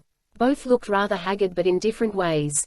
The first was a Korean colonel in military dress, the second figure was an American. He reminded Kurt of a businessman staying late at the office to finish a big project. He wore a white dress shirt with rolled-up sleeves and a loosened red tie. His jacket rested on the back of the chair next to him. "I suppose you two are wondering why you're here and not at the Ritz-Carlton," he said. "Actually, we booked the Hilton," Kurt replied, though it didn't quite look like this on the brochure. A weary grin came across the table. "My name is Tim Hale," the American replied. "I'm the CIA station chief for the DMZ. This is Colonel Hyun-Min Lee, Deputy Director of Security for the South Korean National Intelligence Service." All four men shook hands and sat down. "We know who you're looking for," Hale explained. "We know why. And we want to help." "Why?" Kurt asked. "What's changed?" "Your friends at Numa Dove on the wreck of the Ethernet," Hale said. "And no sign of Sienna Westgate or her children." "That doesn't surprise me," Kurt said, considering the shape of the wreck. "When a vessel breaks up on the way down." "That's the interesting part," Hale said, cutting Kurt off. "The Ethernet is sitting on the bottom in one solid piece." Kurt narrowed his gaze. He suddenly felt confused. He'd seen the sonar scan. The ship had come apart. Hale explained what they'd learned. "The report you saw was doctored. Someone tapped into the South African Coast Guard database and changed it. The SACG sent you what they thought was a legitimate file, but you saw what someone wanted you to see." "Why?" "So you wouldn't dive the ship and find what your friends found," Hale said.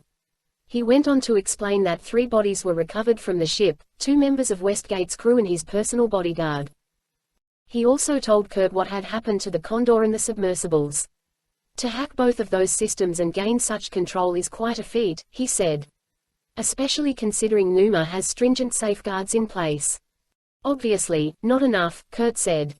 "We're not sure what is, these days," Hale replied.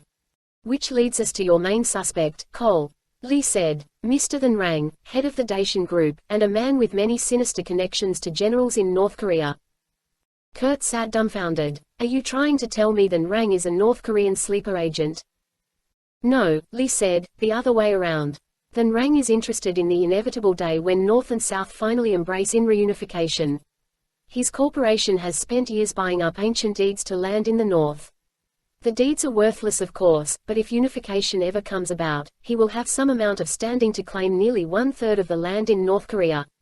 To bolster his claims, he's spent years currying favor with the generals and others who float just below the level of the glorious leader, Kim Jong-un.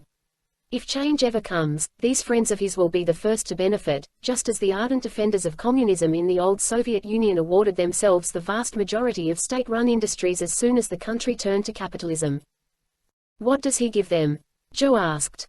"Cold hard cash, high-tech machinery, and advanced software," Lee said.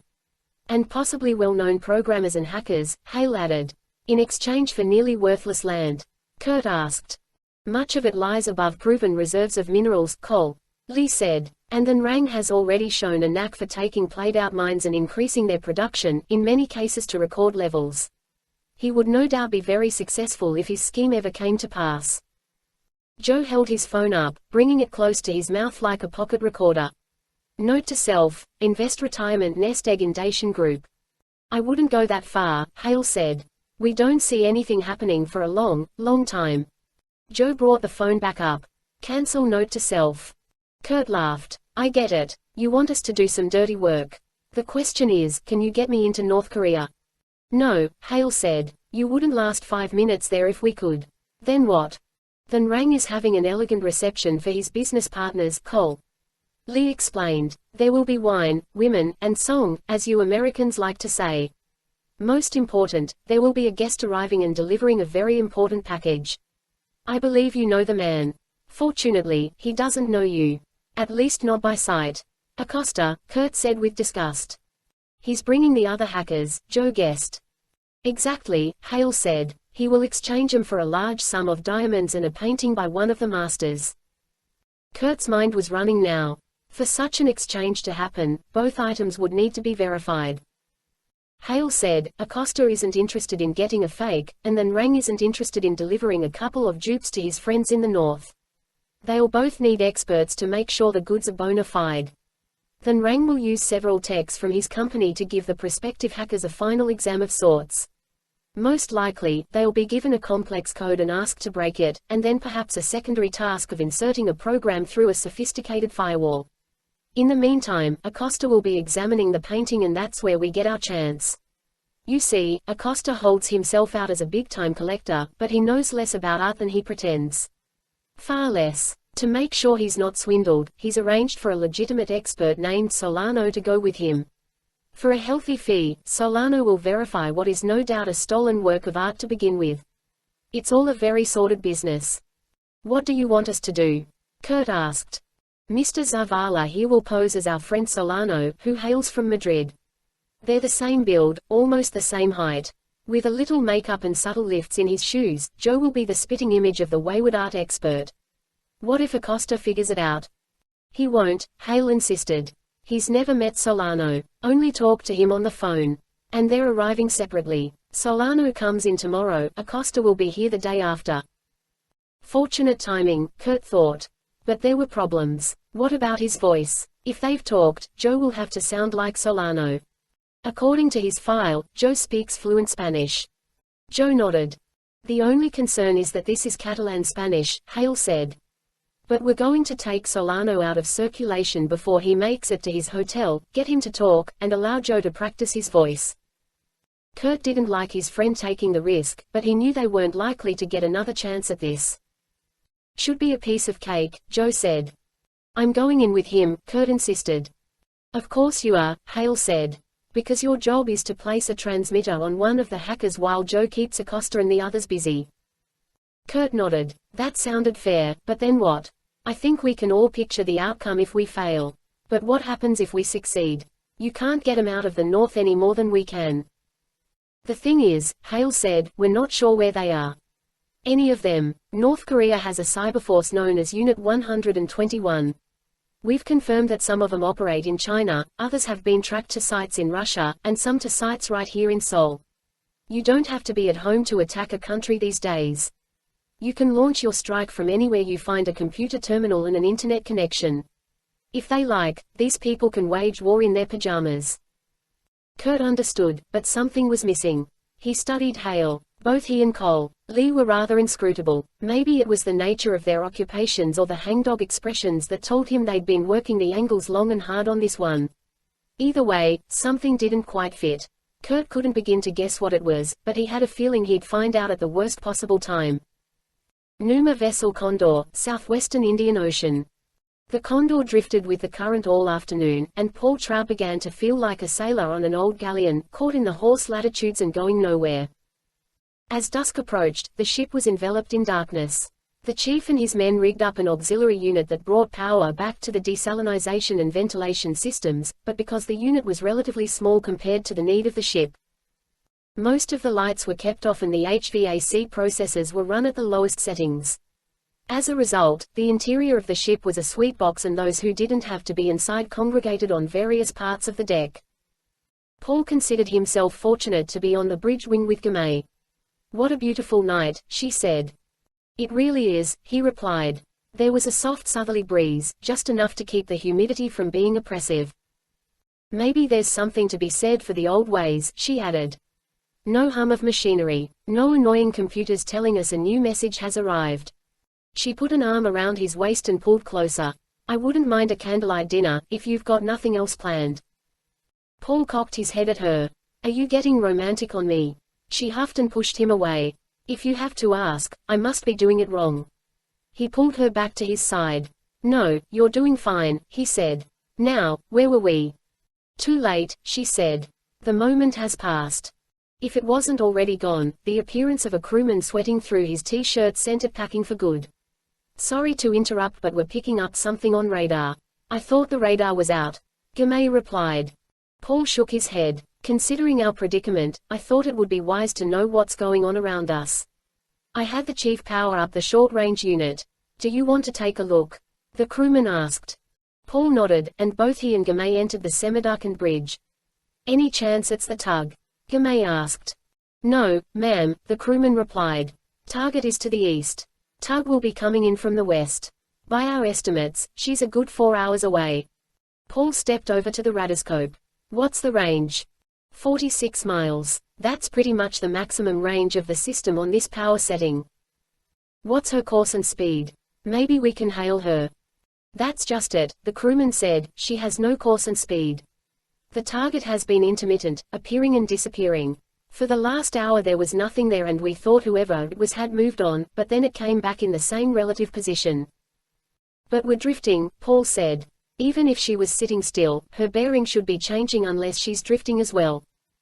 Or it could be shadowing us at the very limit of our radar coverage, the crewman noted ominously. Has to be a pretty big target to show up that far off, Gamay added. Maybe they're keeping their distance, hoping not to be seen. It was all guesswork. But considering what they'd already been through, Paul was not interested in giving anyone or anything the benefit of the doubt. When's the helicopter due back? That's problem number 2, the crewman said. The pilot reported a mechanical failure shortly after leaving Durban. They've had to turn back. The last we heard, they were trying to scrounge up a spare part. But even if they found one right away, we won't have them back until tomorrow morning at the earliest. And the tug is 4 hours off. At least. Paul sighed. Alone on the darkening sea and being watched was not a position he liked being in. Contact HQ on the satellite phone, Paul said. Tell them we might have company. What do you think we should do in the meantime? Gamay asked. Paul was pragmatic. Either hope it's nothing and enjoy the evening or prepare to repel boarders. Gamay folded her arms across her chest and offered a pout. Guess I'll cancel my plans for a candlelight dinner and go scour the hold for a few rocks and a slingshot. As the Condor continued to drift, dusk gave way to darkness and the lonely feeling of isolation. The ship, normally a hub of activity, was quiet as the crew prepared to fight if necessary. But the feared boarders never materialized, and Paul began to wonder if they'd read suspicious intentions into a harmless situation. Any change? He asked the radar operator as he stepped onto the bridge. No, sir, the crewman replied. Whoever they are, they've drifted along with us for the past 3 hours. Sensing the danger had passed, especially with the tug only an hour away, Paul had a new idea. We have a high-speed launch on this boat, don't we? An FRC, the crewman replied. Fast rescue craft. Good, Paul said. Have it readied. I'm going to take it out and investigate our mystery contact. Not without me, you won't, a voice insisted from behind him. Paul turned to see Gamay in the doorway. Wouldn't dream of it, he said. In fact, I think we should make it a double date. Bring Duke and Eleanor. Shortly thereafter, the 4 of them were aboard the quickest of Condor's motorized launches, a sleek machine constructed by the Dutch Special Marine Group. In design, the 30-foot boat looked like a police river cruiser on steroids, with a high bow, an open deck, and a centralized control console and navigation mast. Powered by a throaty Volvo water jet, it raced across the waves at 40 knots. Paul stood at the bow with Gamay while Duke handled the controls and Eleanor prepared a raft of weapons obtained from the Condor's arms locker just in case they were needed. Navigating from Dead Reckoning, Duke offered an update. We should be close enough to see the target in a few minutes, he said, assuming she has any sort of running lights on. Peering through the darkness, Paul nodded. He saw nothing yet. What's our plan when we arrive? Gamay asked. Plan? Paul asked. Plan, Gamay repeated. You know, that thing you come up with in advance so you can throw it out the window when everything goes haywire. Oh yeah, Paul said. I figure we encircle the target and, should it be a threat, talk the captain into surrendering. Gamay sighed. Yep, she said, that will go right out the window. Paul chuckled at his wife's concern. I don't think we're dealing with anything hostile, he said. I think we're going to find another ship in distress like our own. Then why do we all have weapons? Eleanor asked. She held a pistol. 2 AR-15s rested on the deck. Paul and Gamay would carry the rifles. For the inevitable moment when my guess turns out to be wrong, Paul deadpanned. As the FRC raced on through the darkness, the radio squawked with a barely audible signal as the chief called them. FRC, this is Condor. You've gone off the scope. We're not reading your signature anymore. Based on course and speed, you should be rounding third and heading for home. The transmission was coded in simple terms in case anyone was listening. Rounding third told Paul they were about 3 miles from the target. He grabbed the microphone. Are you holding us up or waving us on? No sign of outfielders ready to throw home, the chief replied. Keep on running. Wilco, Paul said. He put the radio down. Coast is clear, he told the others. So thought the mouse, as she raced for the cheese, said Gamay. Paul returned to the bow, watching and waiting. She must be running dark, Gamay said, or we'd see her lights by now. Have to agree with that, Paul said. He looked up. The waxing moon was 3/4 full and casting a fair amount of light on this cloudless night. Even if the target was running dark, they should have been able to see it.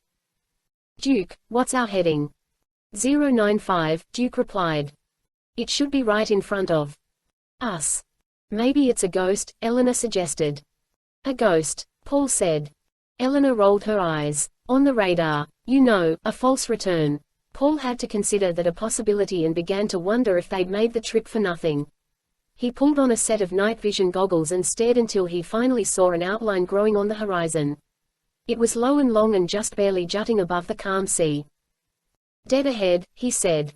At last. The gray bulk of the target began to grow larger, though it was hard to calculate distance in the dark. Cut our speed, Paul said. Give us 10 knots. The roar of the engine dropped down to a heavy purr, and the wind noise lessened as the FRC slowed appreciably. It didn't appear they were dealing with a threat. Paul glanced at Gamay. So much for a trap, he said. Famous last words. They moved in closer, and the black hulk in the darkness began blocking out the horizon to either side of them. Paul estimated the target to be nearly 500 feet from stem to stern.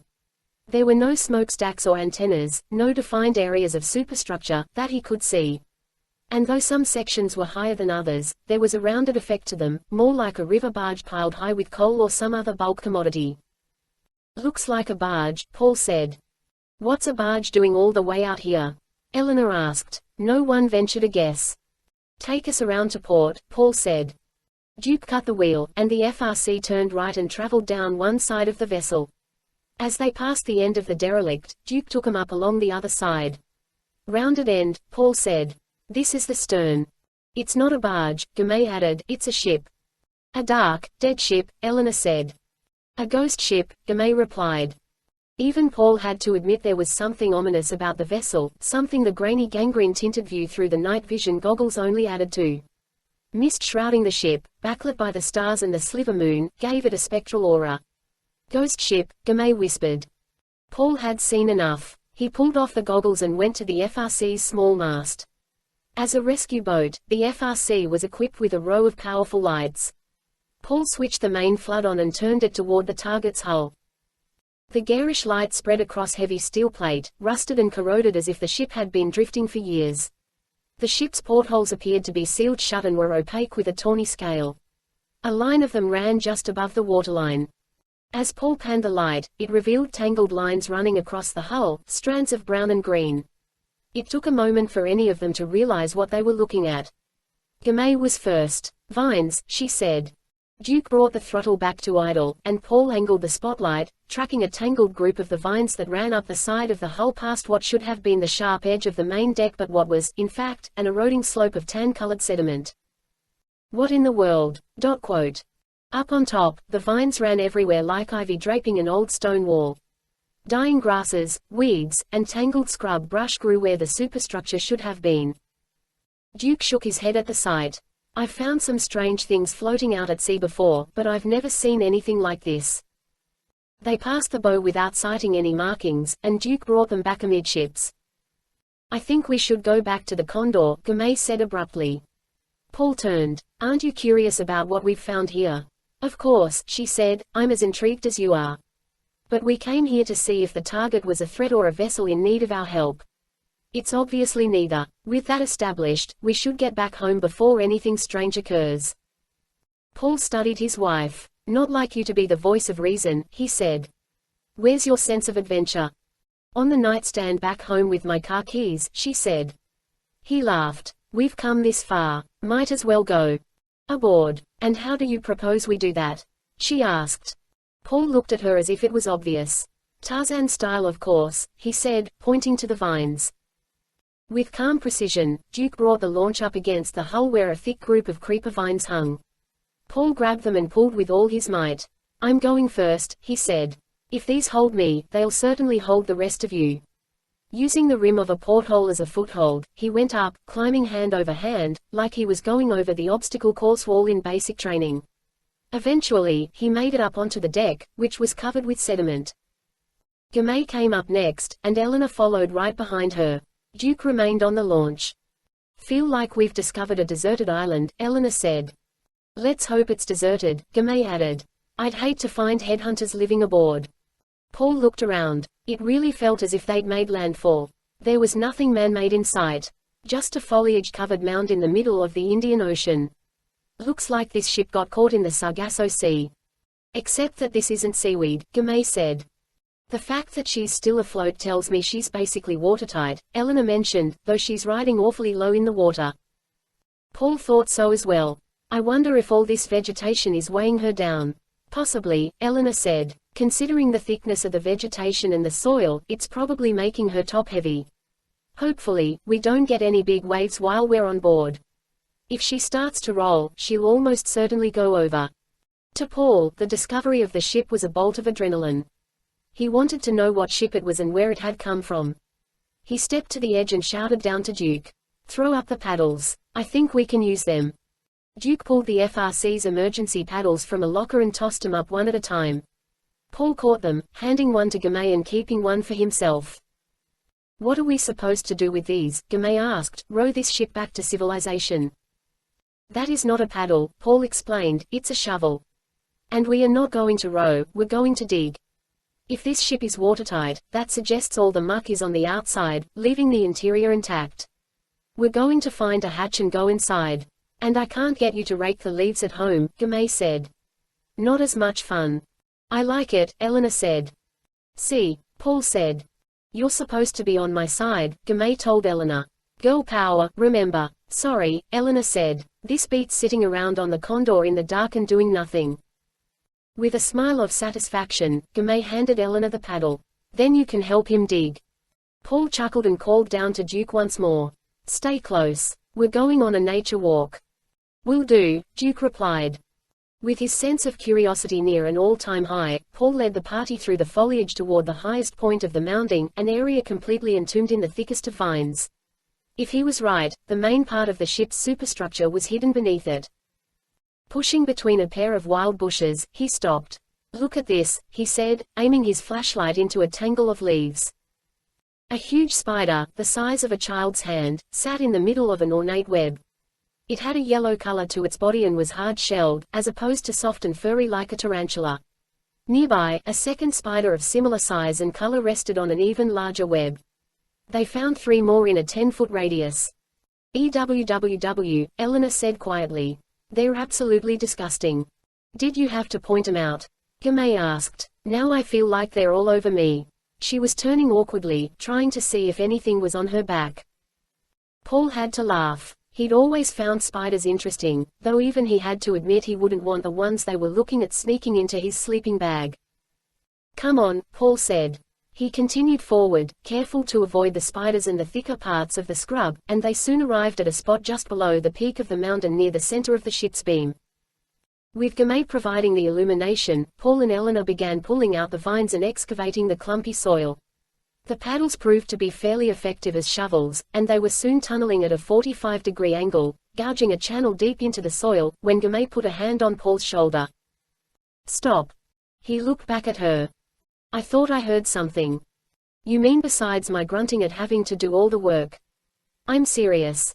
Paul gripped the shovel. He and Eleanor still carried sidearms, Ruger SR-9s, made in Prescott, Arizona, but no one seriously thought they'd be needed once they discovered the radar target was an abandoned ship.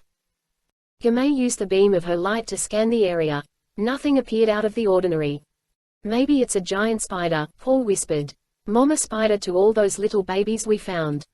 Gamay gave him a light smack on the shoulder. I'm serious. I have a bad feeling about this.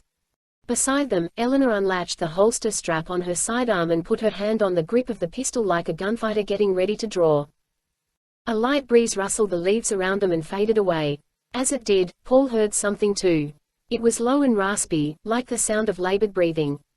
It lasted for no more than a few seconds and then ceased. He looked around in the grove but saw nothing. You heard it too, Gamay said. Didn't you? More like their minds were playing tricks on them, Paul thought. You two and your ghost ship, he said. Let's not get all jumpy. Eleanor nodded and took her hand off the pistol grip. I'm going to keep an eye out for disembodied spirits, Gamay said. Paul nodded, returning to the work at hand. Especially any that might be interested in digging.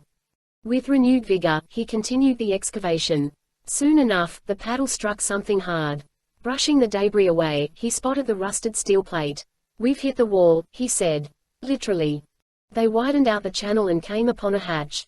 Attempting to pry it open was useless, but they continued to dig and uncovered a half-shattered window. Clearing the remaining glass away, Paul looked inside. What do you see? It's like a cave, Paul said. The silt has filled most of the room, but farther in it seems to lessen. I'm surprised it isn't filled to the top, Eleanor said. Paul wondered about that. Maybe the foliage on the outside became matted at some point. After that, it might have acted like a shell. Although it seems to have let moisture in. The sediment looks smooth and wet, packed down like sand on the beach after the tide recedes. As he panned the beam of the flashlight around, the light seemed to be swallowed up. They were certainly looking into a voluminous space. He stepped back. Who wants the honor? Eleanor shook her head. Gamay did the same, gesturing to the opening. This was your idea. Being as large as he was, Paul did not enjoy cramped spaces. It wasn't true claustrophobia, just a practical sense that tight spaces were not suited for someone his size. But Gamay was right, it was his idea. Stepping back to the opening, he made sure there were no residual shards of glass in the sill, then climbed up and over. Once more into the breach, he said, to groans from his audience. Squeezing through the gap, Paul made it onto the damp sediment. The soil was compacted and damp.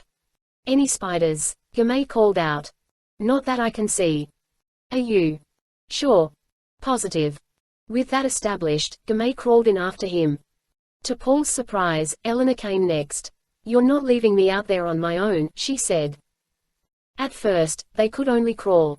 The sediment in the room had piled up so high that the ceiling was only 3 or 4 feet above their heads. As they moved away from the window, the space spread out and the sediment sloped downward. In one section, small ridges protruded. Paul made his way over to them and started to laugh. What's so funny? Gamay asked. Remember that candlelight dinner you wanted? The one I never got. Well, here's your chance, Paul said. He worked the object out of the silt. It was a rotting chair. I think we're in the ship's dining room. Gamay chuckled. Somehow, I was hoping for a little more ambience. They moved deeper into the room, traveling down the slope of the invasive sediment until it was no more than a thin layer on the floor. As Paul stood, he found it to be packed down hard and no more than 6 inches deep. Gamay stood up and wiped her palms on the front of her jeans. Not gonna need a mud bath next time I go to the spa, she said. What next, oh fearless leader? Paul looked around. Let's see if we can figure out what ship this is and where she came from. They moved deeper into the hull, soon finding the kitchen and a storeroom. Look at these ovens, Gamay said. They're ancient. How old? Paul asked. I don't know, Gamay replied. Old, like the stove my grandmother had forever. Paul took a look at the stoves and some of the other equipment. The designs belonged to another era. He began to feel as if he'd stepped back in time. He pulled open a cabinet and it was stacked with serving plates. He picked one up and began scraping off the blackened mold. When he'd cleared enough of it, a logo became visible in the center, a stylized anchor with barbed flukes, resting sideways. It looked familiar. He showed it to Gamay, who shrugged and shook her head. The storerooms are empty, Eleanor said, popping into the kitchen. Not a can of beans left behind. Paul put the serving plate back. Let's find the bridge. He took a step toward the door and stopped. The harsh breathing sound had returned. It was a deep sound, guttural and menacing. This time they all heard it. Paul aimed his light for the doorway as something shot forward. A roar of some kind echoed through the dark as all three of them dove in different directions. Paul grabbed Gamay and pulled her to safety as a shape spun toward him and what felt like a log slammed Paul in the ribs. He tumbled and sprawled in the mud. His flashlight flew from his hand, and the roaring continued. "Run!" he shouted. Eleanor clambered up onto the stoves as Gamay helped Paul up. Something slammed against the old, cast-iron stoves, and the impact sent the serving plates Paul had discovered smashing to the ground. A burst of gunfire rang out, bathing the room in staccato flashes as Eleanor fired her Ruger at the attacker. By now Paul and Gamay were scrambling out the door and into the dining room. In their haste Gamay slipped in the muck and pulled Paul down with her. They tumbled to a stop against the far wall. Paul's light was gone, but Gamay found hers and aimed it back at the door to the kitchen. A monster emerged, charging toward them. A 12-foot crocodile with ragged teeth and an ugly bumpy snout. It lunged just as Paul pulled his gun and fired, blasting several shots straight into the creature's gaping mouth. Gamay screamed in Paul's ear, but the gunshots drowned her out as the shells went through the upper jaw of the animal, into the brain, and out the other side. The creature slammed into Paul, crashing onto his abdomen and knocking the wind out of him like a sack of concrete tossed from the back of a truck. But it didn't bite or thrash, it just collapsed on him, twitching and then lying there. The long snout and what remained of the head lay right on Paul's chest. The stubby forearms and claws continued gripping Paul's legs until the muscles died. Of all things, Paul noticed how badly its breath stank. Realizing it was dead and that they were alive, Paul kicked out from under the beast and pushed it away with his boot. Its powerful tail twitched once more before going permanently still. It was only now that Paul realized he was leaning against Gamay. She was behind him, one arm wrapped around him tight, the other holding the flashlight and aiming it at the dead creature. "Eleanor," Paul shouted, "are you okay?" She came out of the kitchen, hobbling and holding her weapon up. "I'm okay. Twisted my knee, but I can walk." Paul slid off of Gamay and moved to the side, leaning against the wall as she was. "Good work with the flashlight," he said. "Are you all right?" She nodded. "And strangely enough, I'm no longer afraid of spiders." Paul laughed. Among all her other wonderful attributes, Gamay's spirit and humor were two that he could never resist. "I love you," he said. He reached over and kissed her, muddy and all. "I suppose we're having crocodile for dinner," she said. "No," Paul replied. "But on the bright side, he's not having us either. He would make a nice pair of boots," Eleanor said. "And a matching handbag." They all laughed at that. "Where did he come from?" Paul wondered. "He couldn't have been in here." Gamay pointed the flashlight back toward the entrance. Telltale claw marks and a sliding trail from the creature's body were easy to see in the muck. "It must have been living on the ship," she said. "Looks like it followed us in." "What's a crocodile doing on a ship to begin with?" Eleanor asked. "Not to mention the 100-acre woods out there." Paul had been considering that ever since they'd found it. "I remember Kurt and Joe telling me about a salvage job they did once. The ship had been aground for several years, beached near a protected wildlife refuge on the coast of Burma. Numa agreed to help because it was leaking oil into the water. Kurt said the ship had become part of the land by the time they got to it. Covered in weeds and filled with plants and insects. They literally had to dig it free." He looked around. "I'm guessing this ship had a similar fate. You wouldn't know it from the weather we've had lately, but there have been big storms down here over the last few months," Eleanor said. "So this ship might have been beached for a while and then gotten pulled out to sea with a storm surge," Gamay proposed. "Maybe," Paul said. "And this poor creature was probably caught on board when it was pulled out to sea. Why didn't he just drop back into the water and swim to shore?" Eleanor asked. "Maybe the storm was too bad," Paul guessed. Gamay looked at the dead animal. It was big in comparison to the three humans but didn't appear overly large for a crocodile. "I know saltwater crocodiles can cross large sections of ocean, but this one looks different to me. Kind of skinny. Maybe he's a different species." Paul nodded. That made as much sense as anything. He stood up, pulling clear of the muck and helping Gamay to her feet. It was then that he noticed the large picture frame behind them. The canvas inside was black from mold and decay, and nothing could be seen of the artwork hidden beneath, but a brass plate affixed to the lower edge of the frame seemed to offer some type of inscription. Reaching forward, Paul began to rub the plate with his thumb, scraping years of debris away. Even as he worked, the plate remained tarnished and dark.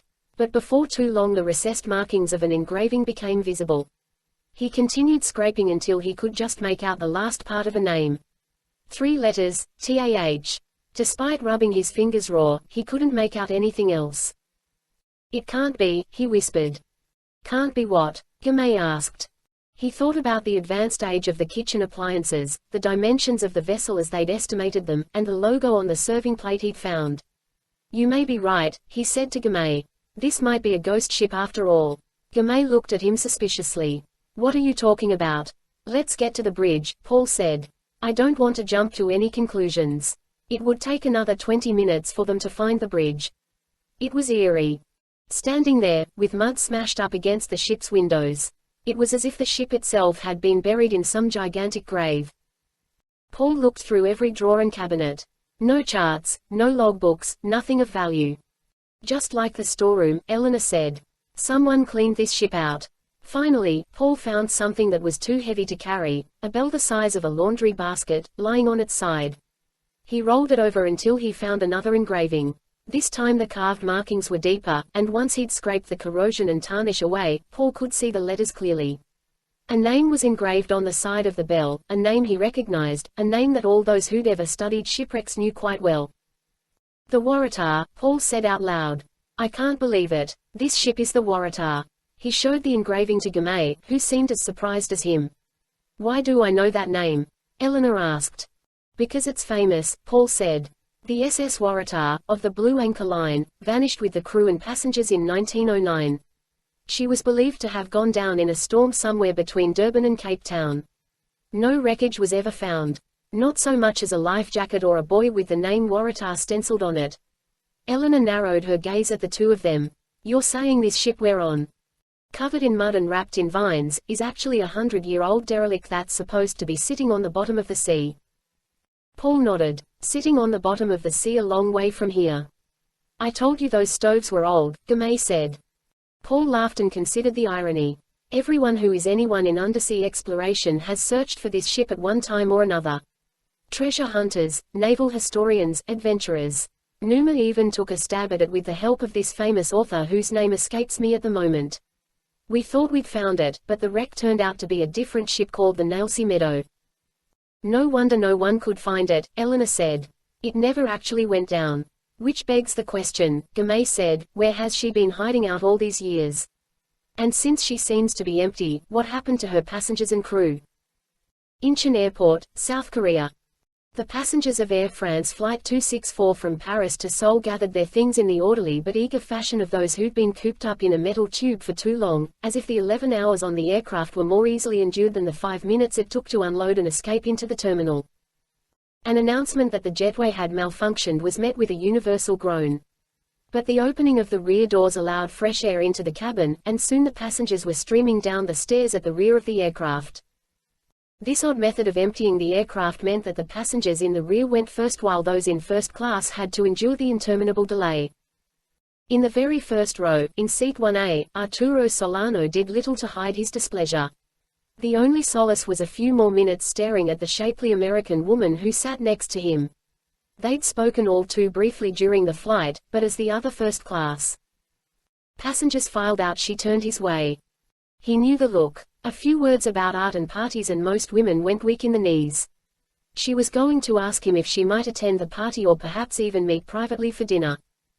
With a mischievous eye, she watched the last of the first-class passengers disappear through the curtain and then smiled. "I know what you want," he said in his best English. "Do you?" she replied. "Of course," he said. "I'd be delighted to put you on the guest list." "I'm flattered," she said, glancing forward as the front cabin door opened. "But since you won't be going, there's no need for me to attend." Solano felt a moment of confusion. It grew deeper as 3 Korean men in dark suits appeared, entering through the supposedly broken jetway. He stood up, indignant and suspicious, but the woman jabbed him with something. He felt a shock go through his body and then became rapidly drowsy. He fell into her waiting arms and began to doze even as she laid him down on the cabin floor. Shortly before he passed out, another man entered. This man wore a white linen suit, identical to Solano's own. His hair was coiffed in the same Nouveau Pompadour style and his face sported a goatee. In fact, as this new arrival stared down at him, Solano felt as if he might be looking in a mirror. "Who are you?" Solano managed to whisper. "I'm you," the man replied. Baffled and too drowsy to form another thought, Solano closed his eyes and fell asleep. Two of the Korean men dropped down beside him and pulled him upright. As they folded his unconscious body into a cart disguised as a catering trolley, the woman in the business suit took Joe by the arm. "Time for us to exit," she said. Acosta sent a driver to pick Solano up. "Say as little to him as possible. We'll get Solano talking and get you some audio to listen to so you can mimic his voice." "No problem," Joe said. He grabbed Solano's briefcase and followed the woman toward the aft end of the plane. Minutes later, he was in the terminal, meeting with Acosta's driver, who picked up the rest of Solano's luggage and led him to a waiting limo. "What hotel?" Joe asked, using accented English. "Schiller Hotel," the driver insisted. 5 stars. Monsieur Acosta has spared no expense and is very excited to see you." Joe only nodded and sat back in the plush seat until the driver shut the door. He wasn't concerned. He knew that the CIA and the South Korean security forces were listening in. They would track him and, when they were certain the coast was clear, they would contact him. Until then there was nothing to do but enjoy the ride. Miles away, Kurt Austin was less relaxed. What had begun as a personal mission in search of answers had now become an international operation that had put his best friend at the tip of the spear. Kurt spent hours studying the schematics of the Nrang's skyscraper, where the party would be held. The 52-story glass and steel building was a marvel of engineering. It rose like a monolith in the heart of Seoul. 11 floors up, one side was cut away, and an ornate garden and outdoor terrace offered some of the best views in the city. Kurt noticed that the garden was protected by a glass atrium, the rest being open to the elements. He learned that the elevators ran through a central column and that there were stairwells at all 4 corners. He found that access corridors ran behind certain walls and that there were many narrow spaces, designed for pipes and electrical conduits, that had entry and exit points to allow maintenance access. Having learned all he could about the Nrang's building, he turned to other distractions, looking over the photos he'd taken of Acosta's yacht and zooming in on the faces of those who'd been caught in the snapshots. Acosta's bulbous head was clearly visible in several photos, as was the blonde woman Acosta had spoken to out on the deck. As Kurt studied her features, he began to think she looked familiar. Her cheekbones were high, her eyes were a dark brown and her eyebrows darker still. She wasn't a blonde at all, he thought. He zoomed in closer and realized who it was. "A woman in disguise," he said, recognizing the face of the mystery intruder he'd fought with in Acosta's cabin. He plugged the camera into a computer terminal. With a few keystrokes he uploaded the shot. That done, he picked up the phone and dialed a Washington number. The phone rang a half-dozen times before a grumpy voice answered. "Hello. Hiram, this is Kurt." "I hope I'm dreaming this," Hiram Yager said. "Do you have any idea what time it is?" Kurt had almost forgotten the 14-hour time differential from Seoul to DC. "I've always heard time is a relative concept," he replied. "Not in this case," Yager grumbled. "But I assume it's important. What do you need?" "I'm sending you a photo of a pretty woman. My wife might not appreciate that. I think it's the mystery woman from the yacht. Only, she's wearing a blonde wig. It's a clear shot through the zoom lens. Maybe you can run it through your magical machine and figure out who she is. Unless that's beyond what the system can handle." Yager scoffed at the notion. "I'm hurt that you would even doubt us," he replied. "Our facial recognition technology has advanced by leaps and bounds in the last few years. If it's a clear shot and there's any record of her anywhere, we can figure it out. You throw in dinner at Citron and it'll give you her preferred drink, a list of her likes and dislikes, and where she went to school." Kurt laughed. He figured the best way to get Hiram fired up was to challenge him. "It's a deal. I heard about the computer virus on the Condor," Kurt said. "Are you sure Max is secure?" Max was the name of Hiram's own supercomputing system. Built from scratch, to Hiram's exacting specifications, Max was undoubtedly one of the most advanced and powerful computers in the world, and certainly the most unique. It had a high level of artificial intelligence and its own, distinctly female personality. "Are you purposely trying to annoy me?" Hiram said. "Of course Max is secure. I built her from the ground up and programmed her myself. No one else in the world has even the most rudimentary understanding of her source code, and, without that, a machine can't be compromised. In fact, if everybody built their own computers instead of buying them off the shelf, the world would be a far more secure place. Okay, fine, Kurt said, not meaning to denigrate Hiram or his machine. So I don't need to print this out and send it FedEx. No, Hiram said. Just use the secure line the CIA has set up for you. I've scanned their software with ours. It's clear. Okay, Kurt said. Sending now. Let me know what you find out. Will do. Yager hung up, and Kurt had no doubt that the inquisitive computer genius was already crawling out of bed to get the research going immediately. He almost felt guilty, but he had a feeling time was not on their side. Joe Zavala arrived at the Nrang's building in a limo. He wore a tailored white suit and a silver tie straight from Solano's wardrobe. Kurt traveled with him, wearing a more traditional black suit and carrying a small briefcase with the tools of Solano's trade and a transmitter he and Joe hoped to secure on the hackers. As a last-minute precaution, Kurt's silver hair had been cut short and temporarily dyed black in case Acosta had any surveillance footage of him from the yacht. Stepping from the limo, they were directed to a private elevator by the Nrang's security personnel and took a quick ride up to the 11th floor, where they stepped out into a party that was already in full swing. Spread out across a large ballroom and spilling out onto the rooftop garden were hundreds of South Korea's most powerful and influential people.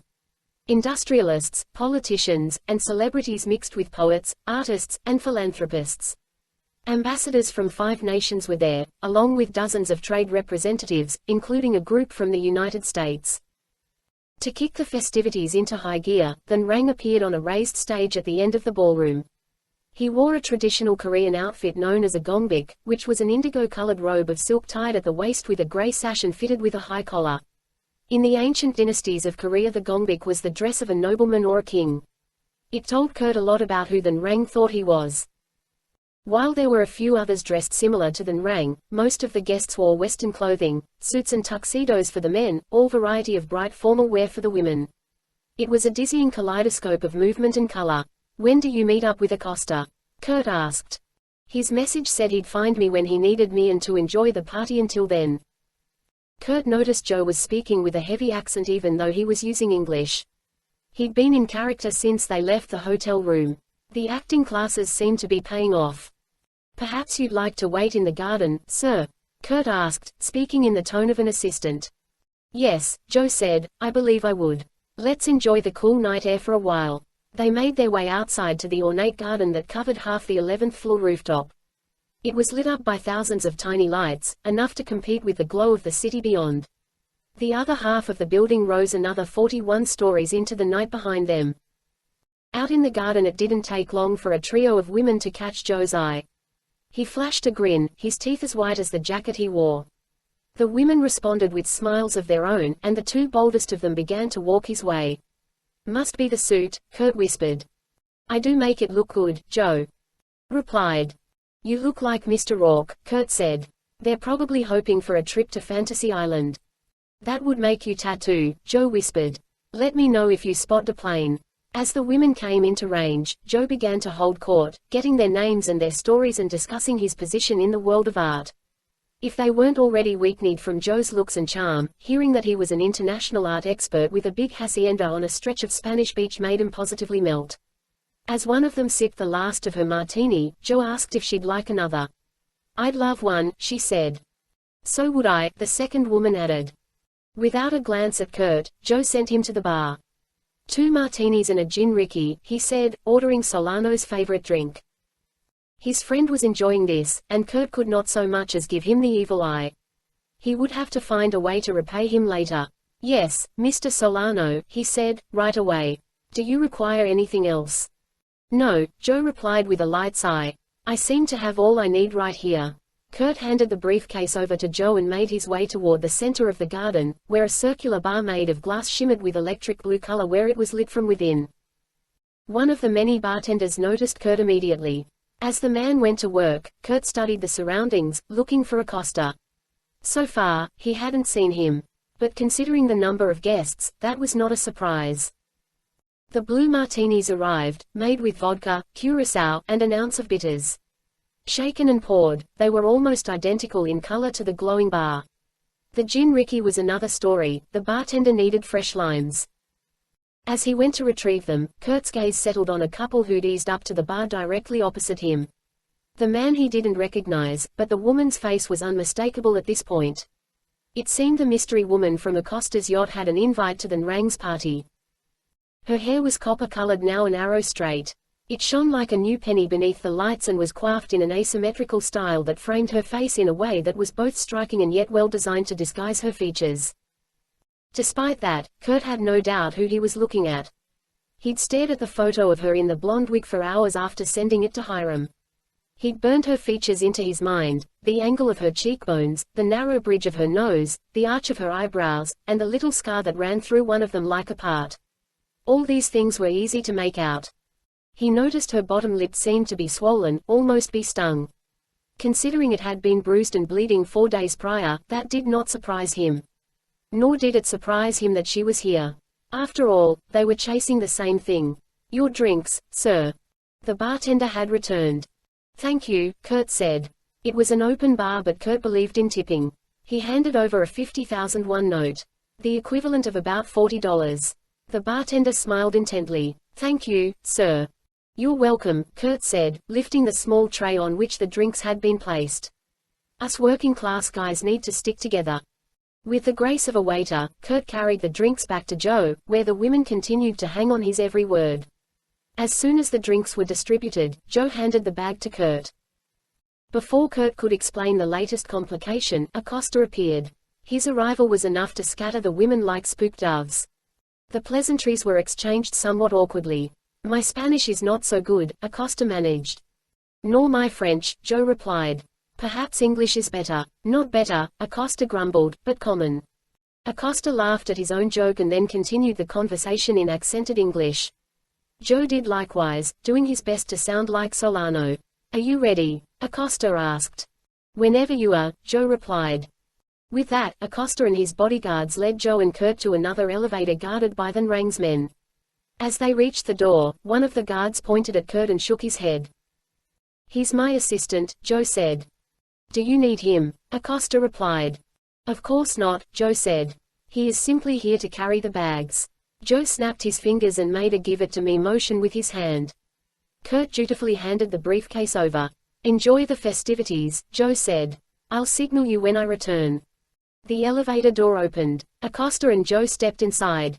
As the door shut, Kurt heard the beginnings of a conversation centered on a collection of works by the artist Degas. He hoped Joe's crash course in the world of art would hold up. With little to do but wait, Kurt turned and went back to the bar. His main priority now was to avoid being recognized by one of Acosta's guards or the mystery woman from the yacht. He decided the best way not to accidentally run into her was to follow her and keep an eye on her from a distance. Tracking her was fairly easy, as the shimmer of her copper locks stood out in a crowd of mostly Korean women. Avoiding her gaze was a little more difficult as her eyes seemed constantly on the move. He only hoped his surveillance technique was better than Joe's. On the elevator ride to the top floor of the Nrang's building, Joe continued discussing the art of Degas with Acosta, relaying facts and anecdotes with ease. By the time they reached the 52nd floor, Acosta seemed impressed. The elevator opened and let him out into a large foyer. A man with one hand met him there. He was Caucasian. "Kovac," Acosta said. "This is Arturo Solano." Joe nodded and Kovac offered him a brief glance. "The Nrang is waiting." "Excellent." Together, the three of them made a short trip to the Nrang's private office.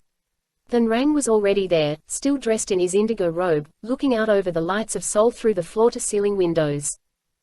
"We have arrived," Acosta announced. "It's time for the exchange." The Nrang turned. "Assuming your experts pass their final examination."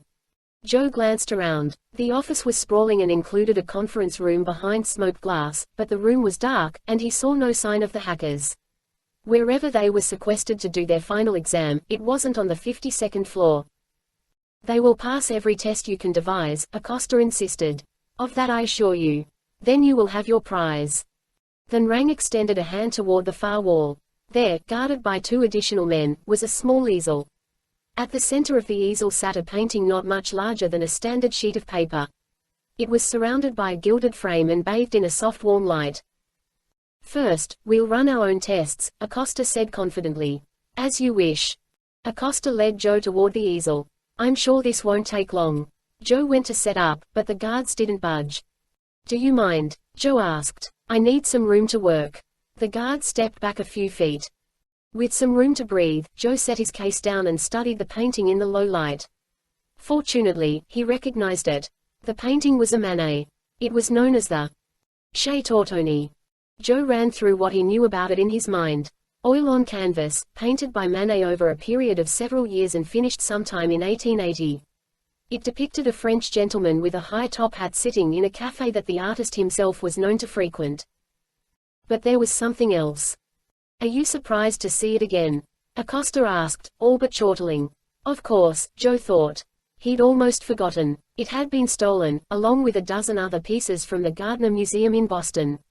All told, the value of the missing art was somewhere around $500 million. The bio on Solano indicated he'd been working at the Gardner when the theft happened. Joe reacted calmly. If it's real, he said. I've seen half a dozen forgeries of this painting in the last 10 years, some of them quite good. I'll get excited when I know it's the genuine article. I assure you, then Rang said from behind them, this is the real thing. Joe shrugged, opened his briefcase, and removed a small device that looked like a camera. What are you going to do with that? Then Rang asked. It's an infrared scanner, Joe said. Set to the proper frequency, it will look beneath the paint to see if other images are present. Then Rang looked a little nervous, and Joe wondered what would happen if an image of Mickey Mouse or Bugs Bunny appeared when he turned on the scanner. Most likely, all hell would break loose between then Rang and Acosta and their two sets of thugs. Not a crossfire Joe wanted to be in the middle of. He turned the scanner on and studied the painting. Fortunately, no cartoons appeared, but several stray lines were obvious. The design looked like the outline of a small building. Joe made a few notes on a pad and switched the scanner off. Well, I'm not done, Joe said. Lights, please. The room was darkened, and Joe used an ultraviolet light to test the shades of white pigment. I see no repairs to this work, he said. No signs that new paint has been added. In fact, the fluorescence level is right on target. The pigments match those from the 1800s. The lights came back on, and Joe noticed that Rang had begun to look pleased. What about those stray marks? Few know this, Joe said, making up a story he hoped couldn't be quickly verified, but Manet painted this work over the beginnings of another. The marks beneath are believed to be the outline of a carriage house in Toulouse. So this is the authentic item. Or a perfect forgery, Joe said. What are you suggesting? Then Rang blurted out. Nothing, Joe said. But tell me, did you steal the painting? Of course not. Then you bought it from the men or women who did, Joe pointed out. By their very nature, that makes them criminals. Surely you didn't take it on face value when you handed them their payment. The Korean bristled at the remark. I would not be foolish enough to buy a fake. There must be some way to tell for sure, Acosta said. Bring the lights up to maximum, Joe said. One thing that can't be faked is what's called craquelure. As the painting ages, the oils dry out and the paint cracks. Based on the age of the work and the type of paint used, specific patterns will appear. It's somewhat like an artistic fingerprint. With the lights up, Joe examined the surface of the painting. From what he'd been told, French craquelure tended to form in curving, sweeping lines, while Italian paintings tended to crack in squares or little rectangular blocks, which was why the Mona Lisa looked the way it did up close. To Joe's chagrin, neither pattern appeared on the Manet. There were vertical cracks, and a few horizontal ones, but nothing that looked like what he'd been taught to expect. He pulled out a magnifying glass to give himself a second look, and to buy himself some time. But the more he looked, the more convinced he became he was looking at a fake. While Joe played art expert, curtailed the mystery woman from the yacht. The longer he followed her, the more he noticed she was moving in a deliberate pattern. Out from the bar and then back, checking a quadrant of the garden at a time, and then reporting back to her date. She's looking for something, he said to himself. He moved in closer and managed to overhear part of her conversation. The man called her Callista. So now he had a name, even if it was an alias. She shook her head at something the man asked and then spoke.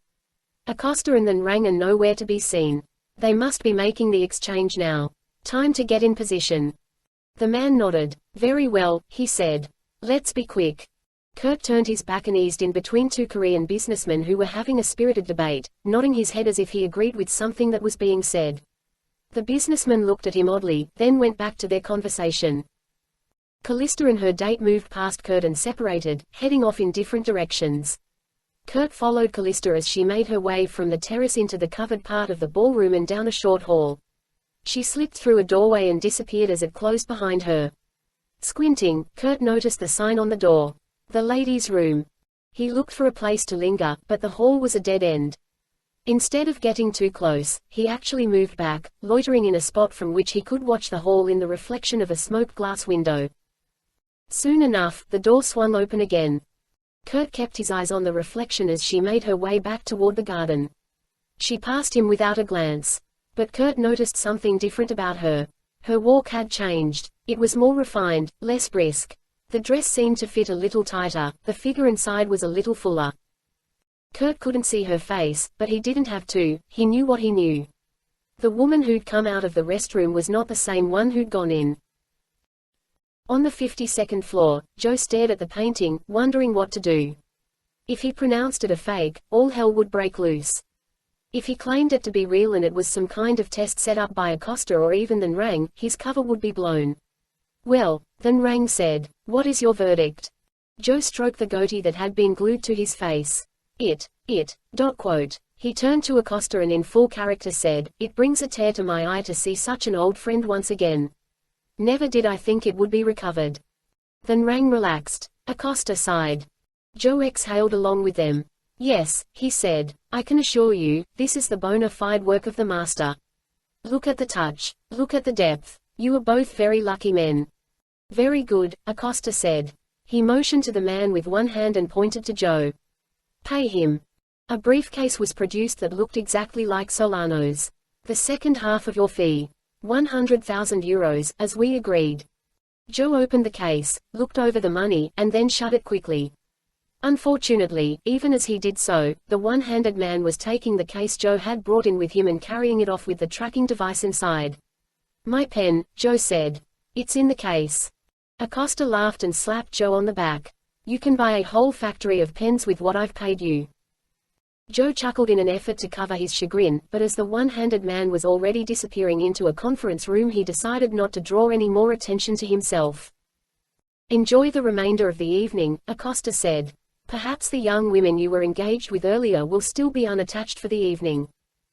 "One can only hope," Joe said. Then Rang gestured toward the elevator and Joe walked that way. As the bell pinged and the door opened, Joe heard Then Rang speaking to Acosta. "Your people have passed the test. Our business is complete. Get them ready to move." Joe couldn't linger any further. He stepped into the elevator and waited for the doors to close. As soon as the elevator began to descend, Joe activated the microtransmitter the CIA had given him, a tiny waterproof device that was clipped to one of his molars. He spoke almost silently without moving his mouth. "Got your ears on, buddy?" A moment of silence rang out before Kurt came back. "I'm here," Kurt's voice replied. The tiny speaker resonated against a bone in the jaw that connected to the ear.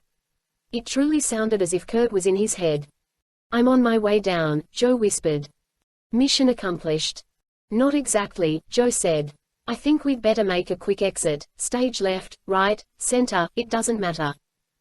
"What's the rush?" "Well, for one thing," Joe said, "the painting is a fake. I'm pretty sure Then Rang knows. And if Acosta realizes it or Then Rang begins to think that I know and just didn't speak up yet, well, let's just say I wouldn't want to be in Solano's shoes at that point." "Except that you are in Solano's shoes." "Exactly," Joe said. "Beyond that, they took the case with the transmitter in it. Gave me a matching one filled with cash. But without the tracer, we can't finish the mission anyway." "Not necessarily," Kurt said. "I've found us a plan. Plan B.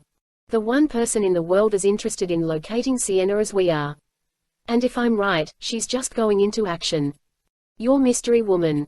Appearing as a redhead today and going by the name of Callista." The elevator finally hit the 11th floor and stopped.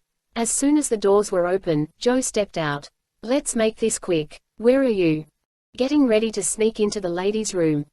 "I knew you were desperate," Joe said, "but that's taking it a little far, don't you think?" "She went in a minute ago," Kurt whispered. Someone else came out wearing her clothes. I assume that was to throw off the Nrang's cameras. But no one else has come out yet at all. Do you think she went out a window or something? Or a back door, Kurt said. I'm about to go in and find out. Makes sense, Joe said. On my way. By the time Joe reached the restroom, Kurt had pulled a janitor's cart in front of the bathroom door and ducked inside. Joe found him looking for a secret panel, knocking on the walls and listening for a hollow spot. There were no windows or back doors to speak of.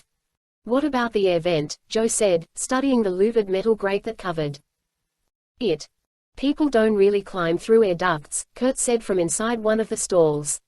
Mostly because they are designed to carry air and people are heavier than air. Especially after all those hors d'oeuvres at the party. Look at this, Kurt said, waving Joe into the stall and pointing to the floor, where a fine layer of white dust lined the polished granite tile. Looks like drywall dust, Joe said. My thoughts exactly, Kurt said as he found a seam that had been hastily covered by a quick-drying plaster, although it wasn't dry yet.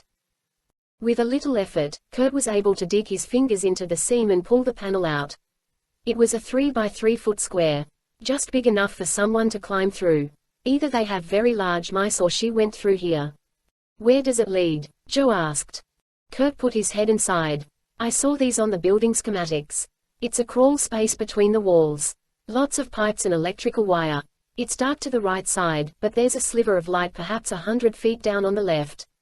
It looks like the crack beneath a door. Can we fit? Joe asked. Only one way to find out, Kurt said, climbing in. Joe locked the bathroom stall door and followed Kurt into the crawl space. He did his best to replace the panel once he was inside and then turned, immediately banging his head on one of the pipes. The impact reverberated through the dark. Keep it down, Kurt whispered. I can't see anything, Joe said. Hold on. As Joe watched, a bluish-white light filled the space, courtesy of the screen on Kurt's phone. It was enough to navigate with, and Kurt began clambering forward. Joe followed until they reached the spot where the light was filtering in. Inspection panel, Kurt said. A small handle in a square metal door presented itself, and Kurt ducked down, twisted the handle, and eased the door open. What do you see? Joe asked. Back office hallway and a fire escape. Kurt wedged his broad shoulders through the narrow door and out into the hall. Joe followed, squeezing through and straightening up once he was free. Kurt glanced back at him. You're a mess. Joe looked at himself. His spotless white jacket was smudged with black grease and swaths of gray dust. He took it off and removed his tie, stuffing him back into the crawl space before closing the door. I was getting tired of that monkey suit anyway, he said. Which way now? Good question, Kurt said. Not much she can do back here. If she wants to intercept the hackers, she'll have to beat them to whatever mode of transport they're going to be using. There's a helipad on the roof, Joe said. And a garage underneath the building, Kurt added. If she was going to take the elevator, she wouldn't have come this way, Joe said. That means she's on the stairs. Without delay, Kurt moved down the hall to the fire escape and eased the door open. Like most fire escapes, the stairs were metal, descending in a rectangular zigzag.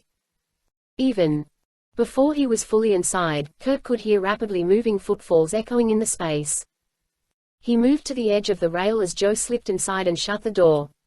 Gazing down, he spotted a woman's hand on the rail moving rapidly toward the basement. But it was not alone, another hand trailed hers. Kurt stepped back and held up 2 fingers. Joe nodded. Kurt pointed to their feet. Shoes, he whispered. Joe pulled his shoes off as Kurt was doing the same. At this rate, I'm gonna be naked by the time we catch up to her. That ought to scare her, Kurt replied. Not to mention everyone else involved. Leaving their shoes behind, they began to descend in their socks, treading lightly but quickly, and staying away from the inside rail, where a quick look upward from either of the targets might give them away. They were passing the 6th floor and headed for the 5th when the woman and her friend reached the bottom floor. The door at the base of the stairwell opened, and they could hear the unmistakable sound of a gun with a silencer on the barrel. 3 dart-like shots were followed by a dull thud, and then another. They've taken someone out, Joe whispered. Kurt stooped and peered over the edge. What looked like a pair of guards was being dragged into the stairwell. Callista and the man took several items from the bodies, covered them hastily with a tarp, and then went out through the door into the garage once again. What are they up to? Joe wondered aloud. Kurt had no idea. When the door banged shut, he started to move again, racing down the stairs as fast as he could. He made it to the bottom of the stairwell and pressed against the door, looking through the wire safety glass window. He saw the woman clearly now. Her hair was short and black again, and she was dressed in a uniform like one of the Nrang's guards. "She's climbing into the cab of an 18-wheeler, Kurt said. "What about her friend?" Kurt glanced around. He couldn't see the man, but the sound of a door slamming and a slight vibration in the mirror of a second truck suggested he'd gotten in the second rig. For now, they just sat there waiting. "What's the story on those guys?" Kurt asked, glancing back to Joe. As Kurt watched the trucks, Joe moved back into the recesses of the stairwell where the dead men were covered by the tarp. "Ammunition belts and empty holsters," Joe said. "Radio clips on their belts are empty. I guess these men are security specialists, not drivers." "Makes sense," Kurt said. "Somebody has to ride shotgun on an operation like this. By the looks of it, our two friends have split up, taking the place of these two. They're each in a different truck." "Guarding the cargo and waiting for the drivers to arrive," Joe suggested. "That's my guess. So now what?" "Stowaway time," Kurt said. "We get on board, they load up the other hackers and hopefully take us right to Sienna." "What if Sienna is being held in Kim Jong-un's palace?" Joe said. "Then we get a tour of North Korea," Kurt said. "Not sure I like that idea," Joe said. "They don't have a lot of Mexican food up there, you know. Or much food in general, for that matter." Kurt didn't exactly like the idea of ending up in the Hermit Kingdom himself. But he didn't think they were going there. From what Colonel Lee said, the border is closed. Even if it were open, there's no way these guys are driving across the DMZ in a pair of big rigs with the Dacian logo splashed all over them. "That makes sense," Joe said. "I'd still rather call in the cavalry. We stop these guys on this side of the border, we'll never find Sienna," Kurt said. "I didn't come this far to show my hand before the final deal. But if you want to stay here, I understand." Joe shook his head, and with a grunt pulled off the goatee, completing his transformation from Solano back to Zavala. "And go back to the party upstairs?" "I don't think so. But if we're not going into the so-called Democratic Republic of North Korea, then where are we going?" Colonel Lee said the cyberattacks weren't directly traceable to North Korea, even though they're fairly certain North Korea was behind them. He said this Unit 121 had people working all over the world, in China, Japan, hidden here in Seoul. "If that's the case, then we might not even leave the city." Joe broke into a grin. "I like the way you think," he said. "I'm sure you'll turn out to be wrong as usual, but there's something to be said for remaining positive until all hope is actually lost." Kurt glanced back at the dead men, blood already oozing out from under the bodies. "That tarp won't hide 'em for long," he said, "which means our friends can't play imposter for any extended length of time. Whatever they're going to do, it's going to happen quick." "Okay, let's go," Joe said. "But if we end up on the docks at Incheon or getting loaded onto a 747, I'm definitely calling in the cavalry." "Deal," Kurt said. As Joe covered the bodies once more, Kurt eased the door open and moved out of the stairwell. They stole into the garage as quietly as alley cats, making sure to stay out of the mirror's lines of sight. When they reached the back of the first trailer, Kurt unlatched the door and waved Joe inside. As soon as Joe was up, Kurt climbed in and closed the door gently. By the time Kurt turned around, Joe had his phone out, using the light from the screen as Kurt had done in the crawl space. He was examining the cargo.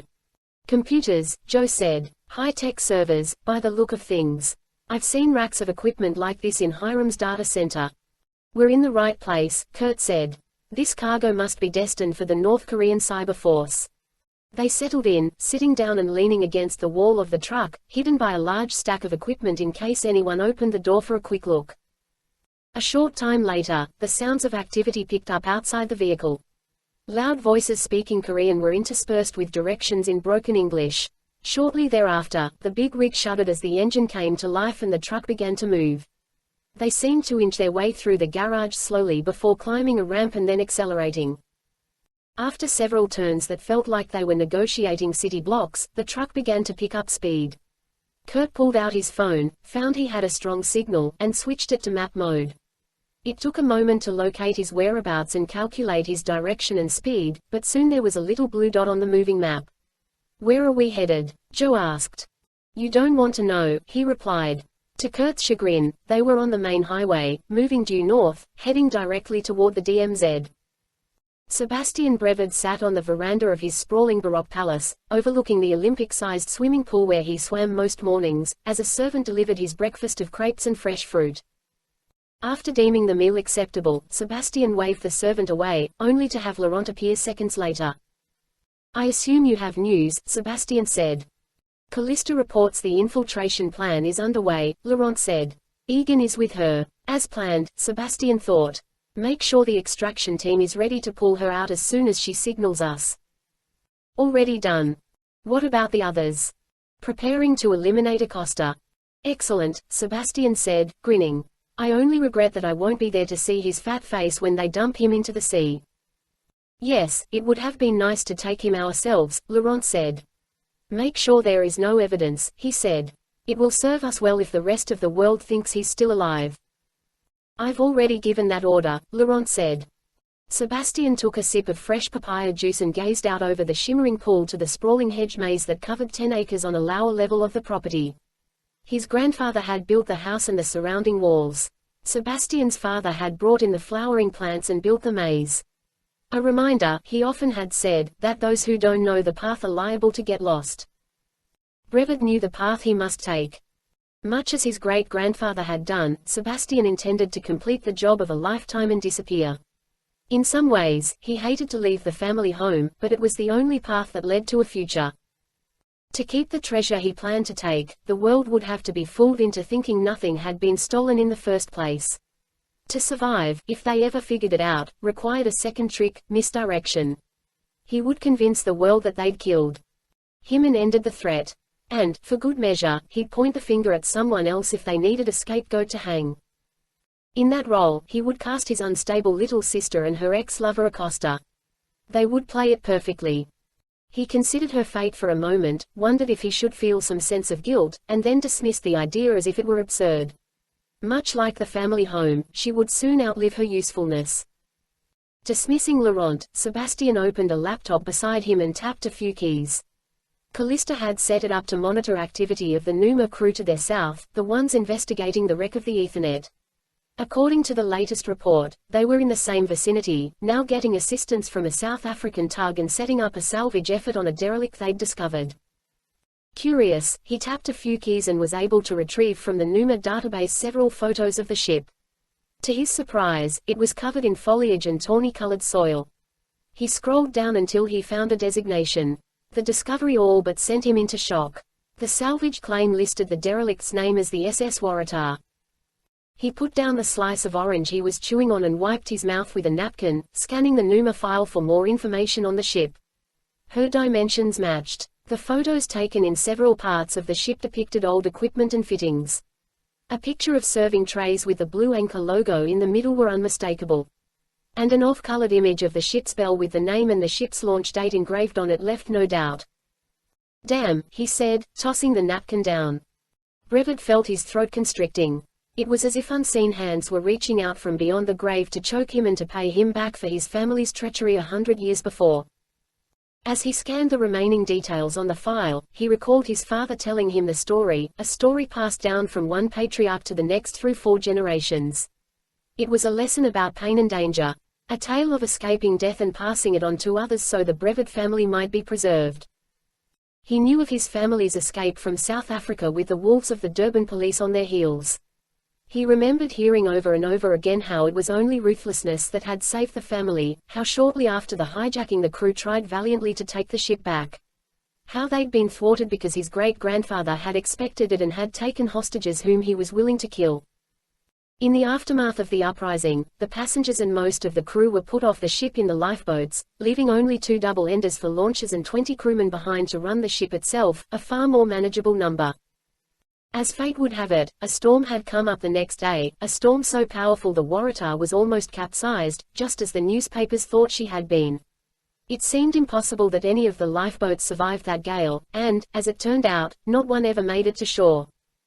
The Waratah, on the other hand, was driven north, where, aided by the storm surge, she traveled up the narrow river farther than anyone could have expected.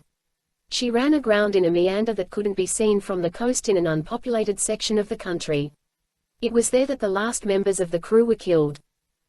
Over the years, the ship seemed to burrow itself into the silt, sinking lower and lower, and soon being enveloped and completely covered.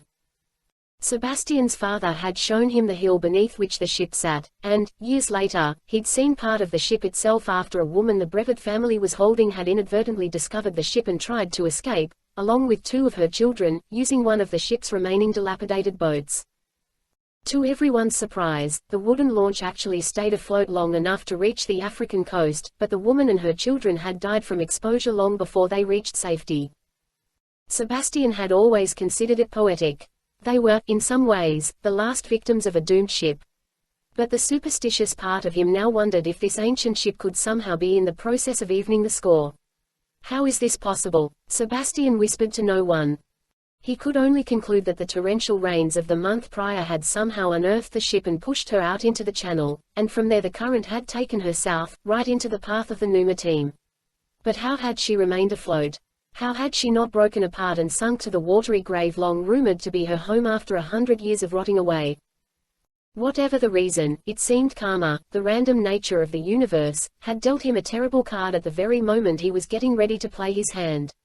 He didn't know what evidence of his great-grandfather's actions might remain on the Waratah, but it was possible that clues left on that ship would reveal the family's treachery or even lead the world to his door before he was ready to entertain them. He called for Laurent and waited. He had to speak carefully. No one else knew the secret of the lost ship. Not even the other family members. "What do you need, brother?"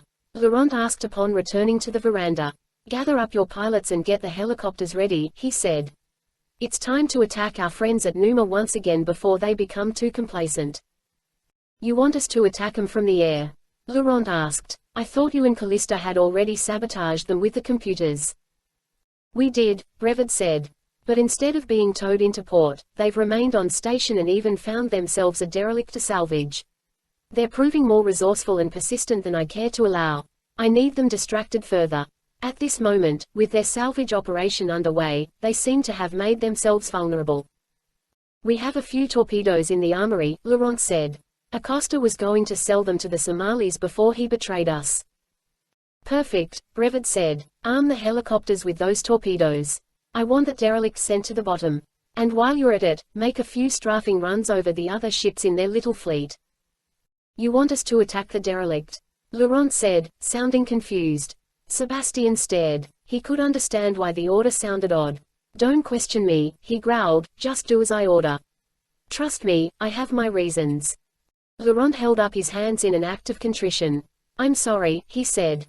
"I just wanted to make sure I understood." "How soon can you launch?" Sebastian asked. "Within a few hours." "Excellent," Sebastian said. As Laurent disappeared, Brevet turned back to his breakfast but found he'd lost his appetite. The last thing he needed was to be exposed before he was ready to move. Kurt and Joe rode in the back of the Nrang's tractor-trailer as it cruised along South Korean Highway Route 3. Through the wonders of modern technology, Kurt could track their progress on his phone. "Still heading for the DMZ?" Joe asked. "Like a homing pigeon," Kurt said.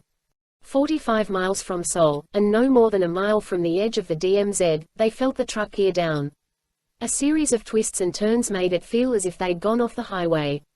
At the same time, Kurt's reception went out and didn't come back. Wherever they were, it was beyond the range of the cell phone towers. He put the phone away and glanced over at Joe. "You can forget about calling the cavalry, we've lost our signal." "Great," Joe muttered. Kurt eased from his spot and crawled to the far wall where a pinprick of light was coming through a hole in the truck's metal skin. He cozied up to it and stared through. "Any signs saying, 'Welcome to North Korea'?" Joe asked. "Not yet," Kurt said. "Mostly bright lights, and a rather funky smell." Joe smelled it too. "It smells like, garbage," Kurt said. "We're driving into a giant landfill. I see overhead lights and dump trucks and bulldozers mashing everything down. Looks like half of Seoul's trash is out there." "One of the Nrang's companies," Joe said, remembering the briefing. Kurt nodded. "You know what they say, where there's muck, there's brass." "Brass. Coins," Kurt explained. "Dinero, big bucks." "Right," Joe replied. "Let's hope that where there's muck, there's computer experts." "Better here than across the border," Kurt added, agreeing with his friend. The truck rumbled along, moving slower with each passing moment, eventually lurching to a stop with a hiss of the brakes. From Joe's perspective, the glare from the arc lights illuminating the landfill was suddenly cut off. We've pulled inside a shed of some kind. Maybe a loading bay. Kurt stretched, and made sure he was ready for action, as the truck rumbled to a stop for a second time. He got in position behind a stack of computer parts and made sure he couldn't be seen from the rear door of the trailer. Joe did the same. They waited in the darkness, listening to voices speaking Korean, until the sound of a heavy mechanical gearing drowned them out. Almost immediately Kurt felt the truck moving. Not forward or backward but descending. "Why am I getting a sinking feeling?" Joe whispered. "Because we are," Kurt said. The rate of descent picked up and then seemed to ease, but Kurt knew that was an illusion, like the feeling of being motionless in an airplane when one is actually moving at 600 miles per hour. They were still dropping, but at a constant rate. Their bodies had just grown used to it. He glanced at his watch and noted the second hand moving past 12. It made it all the way around once and had almost reached the 6 o'clock position when the descent finally slowed and stopped. 90 seconds, he whispered. "How fast do you think we were moving?" "Not all that fast," Joe said, "maybe 2 or 3 feet per second." Kurt made a quick calculation. "That puts us somewhere around 200 feet below the surface." After the smooth ride down, the next move was a jolt as a large crane grabbed the shipping container and lifted it off the back of the truck. Kurt looked out through the pinhole and gave Joe the play-by-play. "A big overhead crane has us, by the look of things. Appears to be moving us to some kind of platform." They began to pivot as the crane operator manipulated them into a proper alignment. "I can see the other truck," Kurt said. "And Callista. She's headed for what I'd guess is the control room." Kurt watched her rap on the door of the control room and wait for the door to be opened. "Don't do it," he whispered. No one heard his psychic warning. The lock was released and the door pushed open. She handed the first guard some type of manifest and, as he looked at it, she calmly drew her gun and opened fire. The shots were accurate, fired in rapid succession, but unhurried and without a sense of panic. She was cold and efficient. At almost the same instant, Callista's friend grabbed the other driver and broke his neck with a quick twist and a sickening crack. 2 men came running from beside the crane to intervene but were quickly gunned down. The room went still. "What about the other driver?" Joe whispered. "He's probably dead," Kurt suggested, figuring Callista would have killed him before she got out of the truck. "This girl of yours is cold as ice," Joe said. "She's not my girl," he said. "Are they coming this way?" "No," Kurt said. "They're going into the control room." Unaware that she was being watched, Callista strode into the control room and immediately began working one of the computers. It took only 30 seconds for her to break into the system. Egan, her third brother, ducked in. "The loading platform is secured," he said. "Does anyone know we're here?" "I got them before they could sound the alarm," Callista said. She ran through the security protocols and checked for any sign of trouble. "We're fine. Get the hackers out of the second van. We'll escort them through." "How many men on the other side?" Egan asked. "A full million in the North Korean army," she said with a smile. "You know what I mean." According to the duty roster I was able to pull up on the computer, the North Korean station is manned by 120. Most of them are restricted to the surface level and the topside loading zone. Only 40 are cleared to enter the lower levels and they comprise 2 shifts, so we'll be dealing with no more than 20 at a time. "There are only 2 of us," he pointed out. "Makes it interesting, doesn't it?" He stared. "Relax," she said, opening a pack with 3 silver canisters that had odd numeric markings on them. "This will even the odds." "Nerve gas.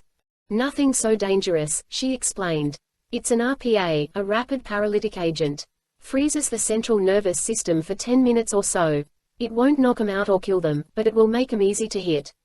We take the main control room by surprise, then pump this through the station, and the rest will be easy." "Do we have gas masks?" Callista produced 2 small filters that looked like bulkier versions of the masks surgeons wore. "They fit over the nose and mouth. Won't need 'em for long," she said. "The gas goes inert after 60 seconds. We still have to get through the tunnel first." At that moment a message appeared on the screen. It was in Korean. Callista scanned it with a handheld device that translated it to English. "Our invitation," she said. "They're awaiting transfer of the hackers. Get 'em out of the truck and into the tram." "What happens to them when we fire off the gas?" "They get frozen in place," Callista replied, "which will keep 'em from getting in the way." Done asking questions, Egan left the control room as Callista made one last check of the system and patched command of the system to a remote unit she'd brought for just this purpose. From there, she made her way to a tram that sat at the entrance to a long tunnel. With an open top, it looked more like an ore car than the passenger tram so familiar to most airport travelers. She climbed in as Egan dragged the hackers from the rear of the second truck. Xeno 9X9, Zhu, and Montresor were powerful men in the underworld of computing but were less than magnificent to behold in real life. Three scrawny, scruffy-looking specimens. Their faces were pale, their eyes sunken, and their arms and legs thin and spindly. There seemed little about them to suggest danger or the ability to bring down nations all around the world. Not one of them had offered any resistance since their capture, though that probably had more to do with the sisters, wives, and children being held at the Brevid compound than any sort of docile natures. "Get in," she growled. They climbed onto a tram that rested just in front of the platform on which the first trailer had been deposited. With Egan in front, Callista took the rear seat, keeping the hackers between them. By typing a code into the remote, she activated the equipment, and the sound of a powerful generator spooling up reached everyone's ears. When a light flashed green on the remote, she pressed the go switch and the tram began to accelerate down the long lighted tunnel. "They're gone," Kurt said. "They took off down some tunnel. Now's our chance." He made his way to the door and unlatched the panel on the back of the trailer. Hopping out, he took a quick look around. There were only dead men left in the control room. Dead men and blinking computers that Callista had tampered with. If he guessed right, anyone watching the room from a remote location would get nothing but a report that said situation normal. "We'd better arm ourselves," he suggested, grabbing a pistol from one of the dead men. Joe crouched by one of the other bodies and did the same. Then they left the control room to take a quick look around. The space was huge, the size of an aircraft hangar. On one side, the big rig that had hauled them sat alone on an octagonal platform. Stripped of the container that had once been on its back, it looked small, out of place. "Reminds me of a turntable in the railroad yard," Joe said. Kurt agreed. He looked up. An empty shaft, matching the dimensions and shape of the platform, ran upward into the darkness. The walls of the shaft were notched, and huge wheeled gears that must have intersected these notches sprouted from 4 of the platform's 8 sides. "I guess those gears move it up and down," Joe said. "Like an incline railway, only vertical." Kurt had to agree. "That explains how we got down here, but it doesn't explain why." Looking for the answer to that question, he moved to the horizontal tunnel, the one Callista and her friend had vanished down on a silent tram. It seemed to run on to infinity, colored in bands of white and gray where the overhead lights and the shadows between them alternated. "What do you make of all this?" Joe asked. "I'm not sure," Kurt admitted, "but I'm getting the idea that the Nrang isn't quite as neutral as Colonel Lee and the CIA seem to believe." "You think this tunnel goes under the DMZ?" "It's the only conclusion that makes any sense," Kurt said. "For one thing, we're right up against the border. For another, the North has been digging tunnels under the DMZ for years. I can't remember how many have been found, but there are at least 3 or 4 major ones. Most were smaller and designed for infiltration, but supposedly the largest of them was capable of handling a division of men and light equipment in an hour or so. From the pictures I've seen, even that has nothing on this place." Joe nodded. "I thought the South was always listening for signs of more tunneling. Shouldn't they have heard this thing being excavated?" "We're directly under a landfill," Kurt pointed out. "With all those bulldozers moving around, not to mention the cranes, the dump trucks, and the compacting equipment, this place is a constant source of noise. I'm guessing that any stray sounds detected from this area could easily be written off as coming from the landfill. Beyond that, we're down here pretty deep. That has a tendency to muffle noise as well. Gotta hand it to them, the landfill's a perfect cover. Even gives them a place to hide all the dirt and rock they had to excavate." Kurt nodded but didn't reply. He was gazing down the long tunnel and had caught sight of movement. There was no sound like a subway train screeching down the rails, but something was definitely headed their way. "Take cover," Kurt said. He and Joe crouched down and readied their guns as the approaching target continued to race toward them. It had no wheels or cables. It simply seemed to be flying. "Maglev," Joe said, using the short term for magnetic levitation. "That explains the high voltage generators." "Another way to keep the operation quiet," Kurt said. "It's almost silent. The car slowed rapidly the last 100 yards and was almost motionless as it exited the tunnel and slid onto a platform similar to the one their shipping container now rested on. As the sound of the humming generator waned, the new arrival dropped several inches, settling onto the platform with a surprisingly dull thud. Kurt waited but no one came out. Empty car, Joe guessed. Suspicious of the whole scenario, Kurt crept up to the square cart and looked over the edge. No passengers, he said. But it's not empty. He reached inside and scooped up a handful of the cargo. Pellets, he said. Extremely light. Joe took a quick look, rubbing one of the pellets between his fingers. Titanium, he said. Not fully processed yet but halfway there. I think I get it now, Kurt said. Get what? The Nrangs played out mines that are producing 3 times what they did a decade before. His alliance with the shadowy figures in the north. He's sorting his own mines, Kurt said. The generals send him half-processed titanium that he ships to a processor as if they came from his own mine, and he sends them computer hackers. High-tech supplies, and probably a steady diet of cold hard cash in return. The North Koreans get technology and access to markets the UN sanctions prevent them from touching, and the Nrang gets cheap or at fire sale prices. As if in response to the arrival of the ore-bearing car, a series of yellow lights began to flash around the base of the platform on which the shipping container had been placed, the one Kurt and Joe had been riding in with the high-tech servers. Last train to Clarksville, Kurt said. Let's make sure we're on it. He and Joe dashed for the open door of the shipping container, jumping inside just as the platform levitated upward. Kurt pulled the door shut and the container began to accelerate rapidly and smoothly. In seconds, they were moving 50 miles an hour, all without the slightest sound of machinery or even the grind of wheels on the road. Since we seem to be on the express train here, Joe began, I should probably ask what we're going to do when we get to the other side. My guess, we'll either be entering a dead zone or an all-out firefight, Kurt said. We could have waited for them to come back. What if they plan to take another way out? You got me there, Joe said. It wasn't long before the big container began to slow. As it settled onto the receiving platform at the far end, it became clear there was no firefight in progress. A minute of silence rang in their ears before Kurt dared crack the rear door open. A quick look revealed several dead soldiers in North Korean uniforms and no sign of fighting or alarms in sight. Kurt and Joe hopped out of the container and did a quick survey. 9 men down, no sign of reinforcements, ruthless and precise. Oddly enough, the 3 hackers lay on their sides in the tram they'd come over in. They were not moving but didn't appear to have been shot. Joe shook one of them but got no response. They look drugged to me, he said. They're still breathing. We can figure that out later. They followed the trail of bodies to a corridor, where they found an elevator. Joe was about to press the button when Kurt blocked his hand. Let's not announce our arrival. They pried the doors open and found a narrow elevator shaft. On the far side, a maintenance ladder traveled up a shallow, recessed channel that was carved into the wall. Kurt counted 5 floors between them and the underside of the parked elevator car. What do you bet that's where our friends are? Kurt asked. Sounds like a place to start. We can't search this whole complex. They moved into the elevator shaft and began climbing the ladder. Kurt went first. Joe braced the door to keep it open. It gave them a little light to work with and would make for a quicker getaway if they had to come down the ladder as well.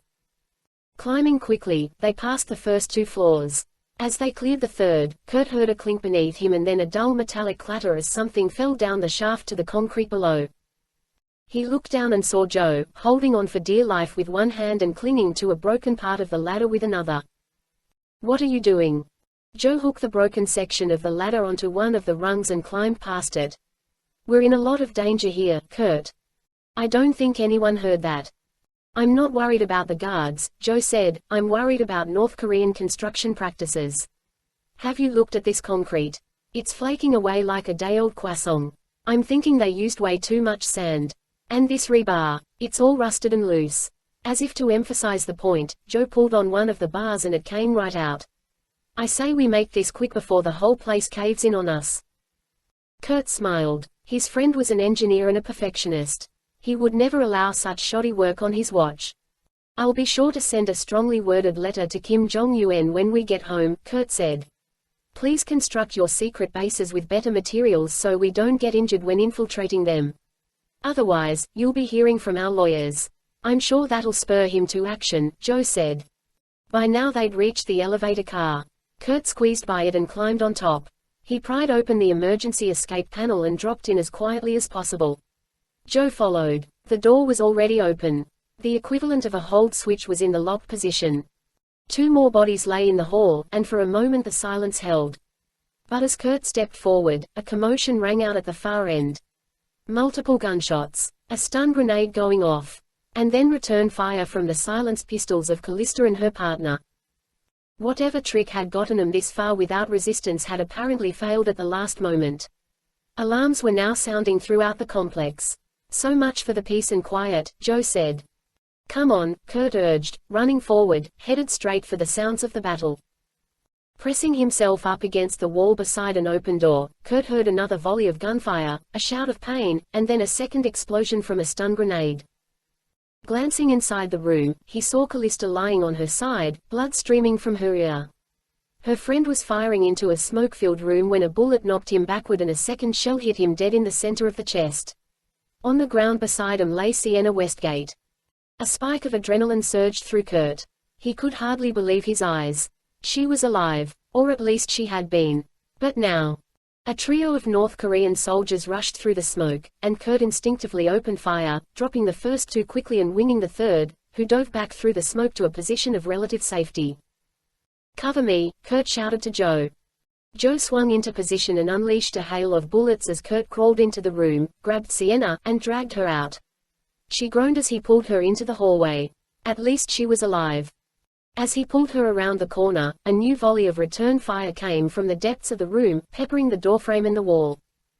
Joe snapped off a few more shots, and the last soldier dashed through the smoke toward the rear of the room and out into a stairwell. Something tells me he'll be back with the posse, Joe yelled. Let's not wait around to meet them, Kurt said. Get the elevator. As Joe ran off, Kurt began to pick Sienna up. Kurt. Her voice was husky like someone whose throat was dry. Are you okay? Kurt asked. How? What are you doing here? She was clearly disoriented. Long story, he said. Can you walk? She tried to stand but fell. My legs, she said. I can't feel them. Put your arm around me, he said. We have to get out of here. Sienna did as Kurt asked, and he helped her down the hall to the waiting elevator. There, he leaned her against the wall and pointed to Joe. Stay with him. Why? She asked. Where are you going? To return a favor. Joe shot him a look. Kurt, this place is going to be crawling with North Korean troops very shortly. All the more reason, he said. Kurt let Sienna go and stepped out of the elevator. Joe flipped the hold switch back to operate and pressed the button. I'll send the car back up once we're out. Kurt nodded and took off back down the hall. Sienna didn't take her eyes off him until the doors closed between them. The smoke from the firefight and the stun grenades had filled most of the hallway by now. The flashing lights of the fire and smoke alarm systems pulsed through the haze. Kurt found the room where the fight had taken place and discovered Callista beginning to wake up from what he guessed was a stun grenade that landed too close. He dropped down beside her and shook her. Remember me? Like Sienna, it took Callista a second to recognize him. When she did, she reached for her gun, which Kurt knocked out of her hand and across the floor. You wouldn't kill your rescuer, would you? She looked around. Egan. If you mean your date, Kurt said, he's dead. The news brought little reaction from her. Kurt began to help her up. Wait, she said. She pulled out a small silver canister. Throw it in the stairwell, it'll give us a few minutes. He dragged her over to the door and cracked it open. The sound of feet pounding down the metal stairs told him the North Koreans were on the way. Twist the top, she said, now standing on her own. And don't breathe. He did as she directed and tossed the canister onto the landing. It skittered to the wall and began hissing as 2 high-pressure jets of gas burst forth. Kurt slammed the door and heard the sound of men falling in their tracks and tumbling down the stairs. Don't worry, they're not dead, she said. I'm more worried about us, he said. Go. She began to move, lurching forward unsteadily, but Kurt wasn't about to get too close. Down the hall, he ordered.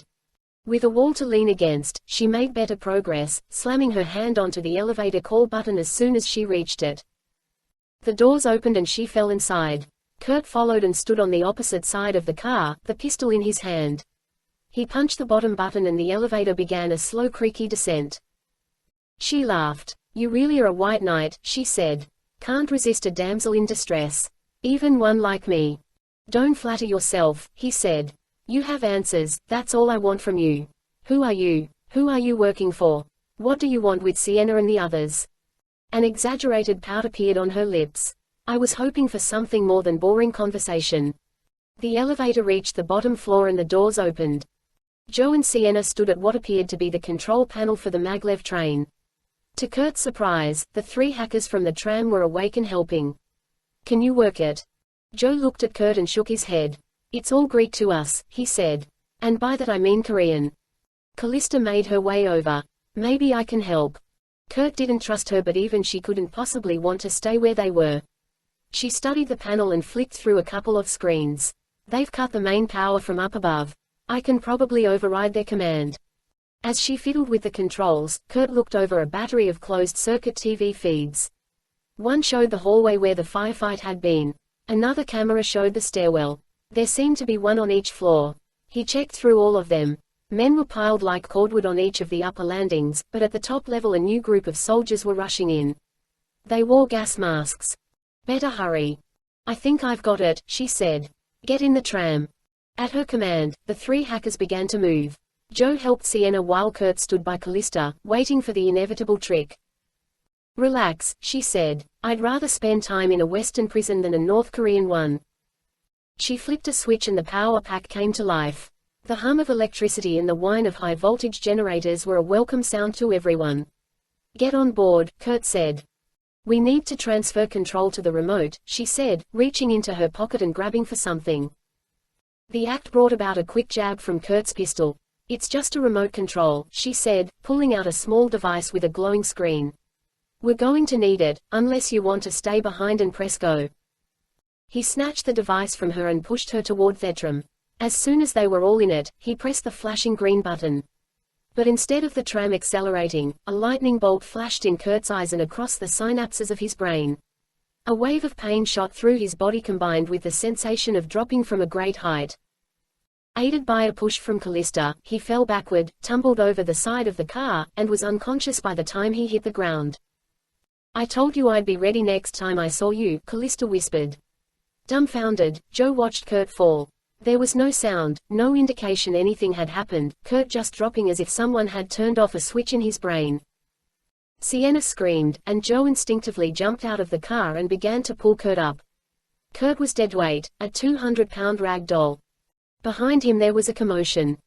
"Sienna," Callista said. It wasn't a shout but a scolding, the way one might address an inattentive child. Joe turned around. Sienna was aiming a weapon at Callista. Good work, he thought. Callista obviously felt otherwise. If you ever want to see your children again, you'll point that somewhere else. Slowly, as if in a trance, Sienna turned the weapon on Joe. Not so good, Joe decided. Confident she was now in control, Callista addressed Joe directly. "Pick up the remote and toss it to me," she said. Joe shook his head. "Please," Sienna managed, tears pouring down her face. "She has my children. She has all our children. If we don't go back, they'll be killed." "We can rescue them," Joe insisted. "She knows where they are. Just give us 24 hours. Sienna wavered, but Callista pressed her. "If I don't bring you back home alive," she began, "none of your relatives will live to see the morning." Sienna retargeted Joe, more firmly this time.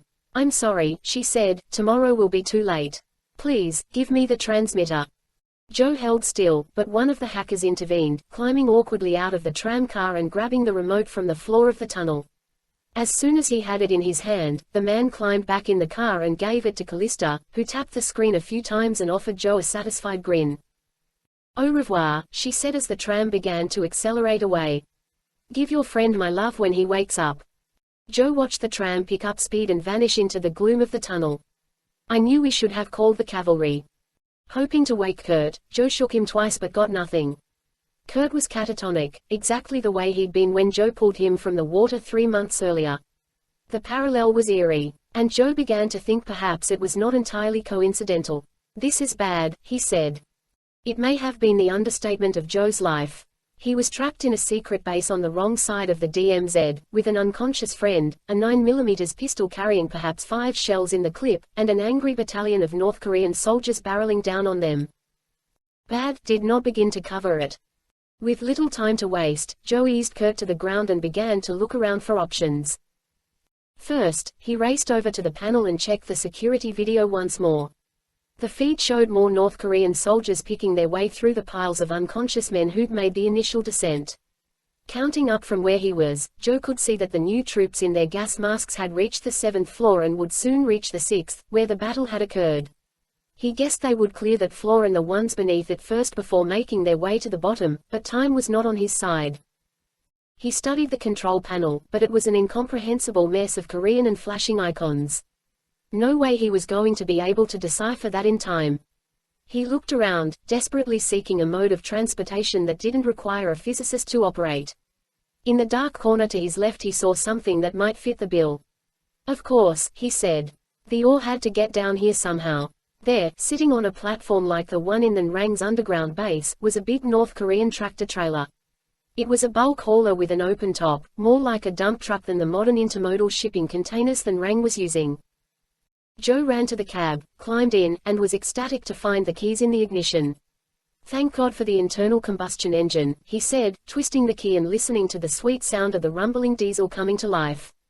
Forcing it into the lowest gear, Joe managed to get the truck moving and eased it over to where Kurt lay on the floor.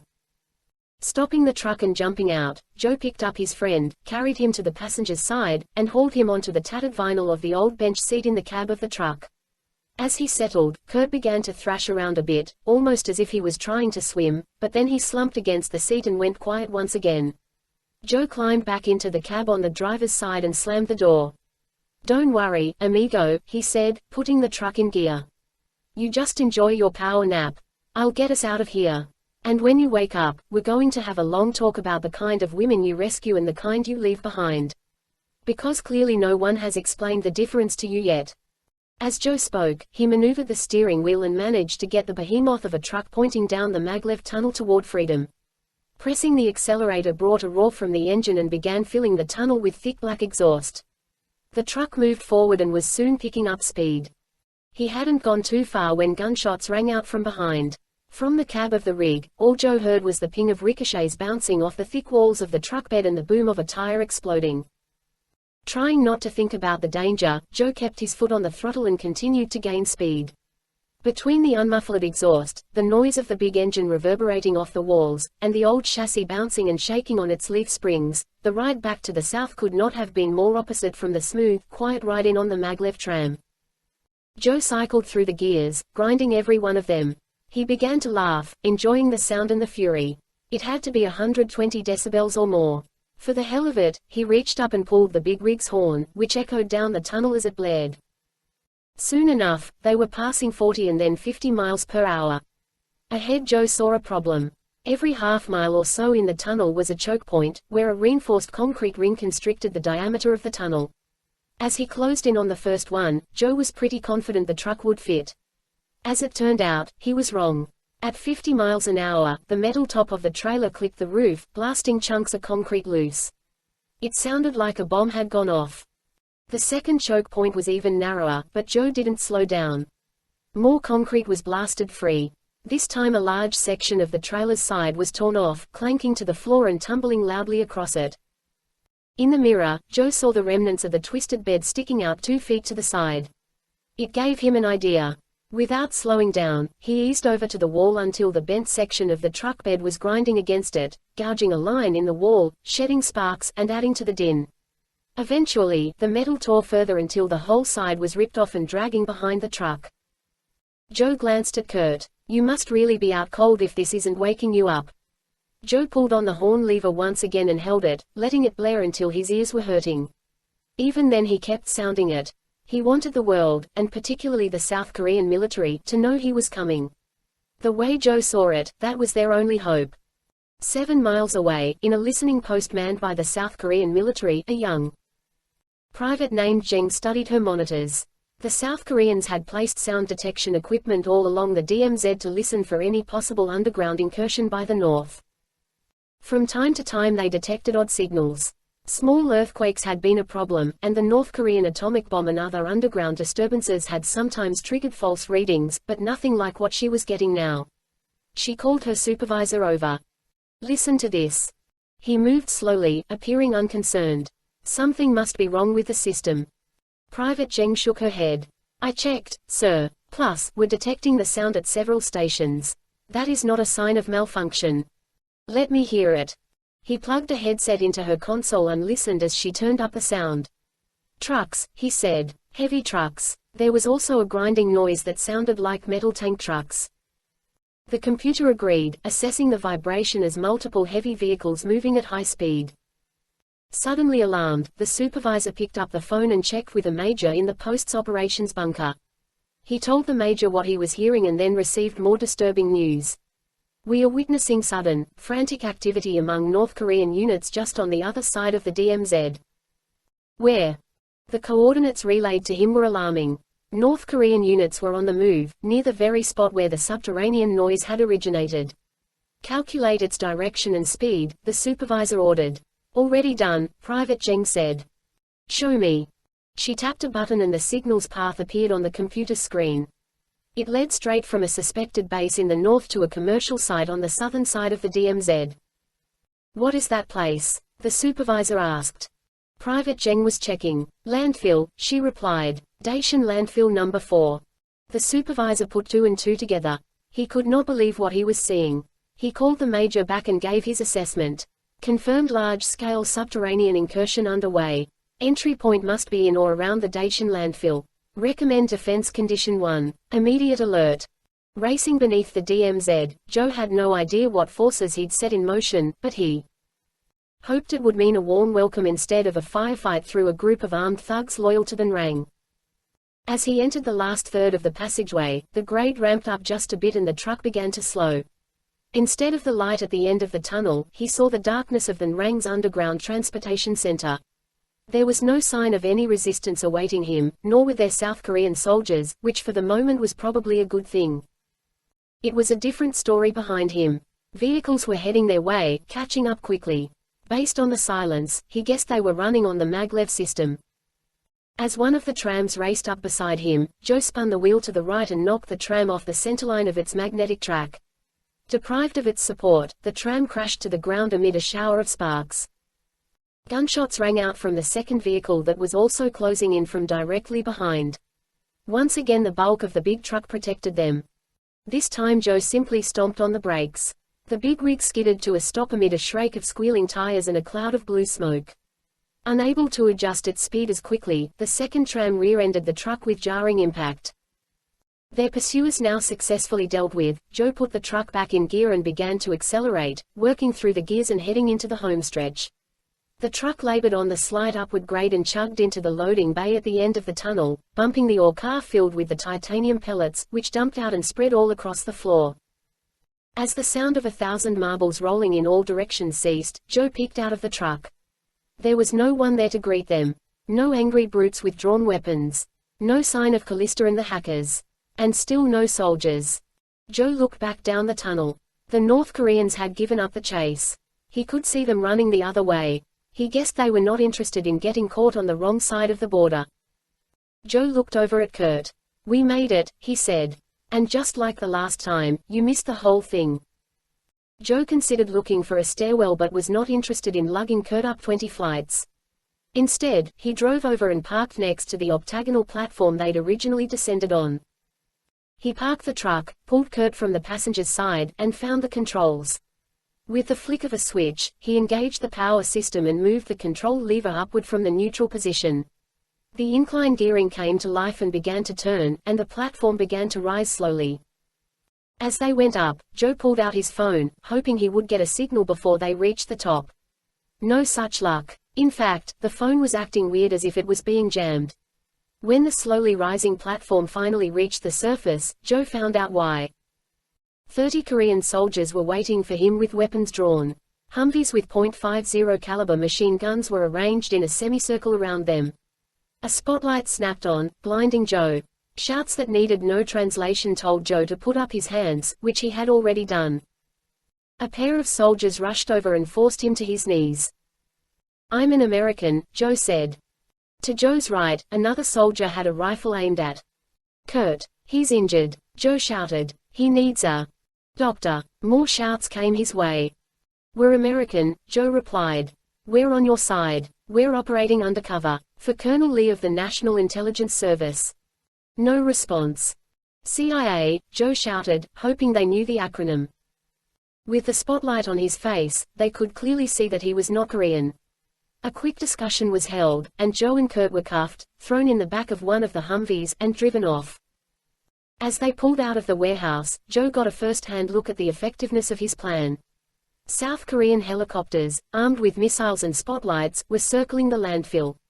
Several others were patrolling down the line of the DMZ, looking for invading troops or infiltration units of the North Korean army. In addition to the helicopters, soldiers were everywhere.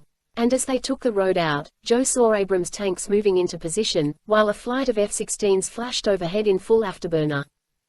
Joe looked for the lights of Seoul, but the city had gone dark in response to the expected invasion.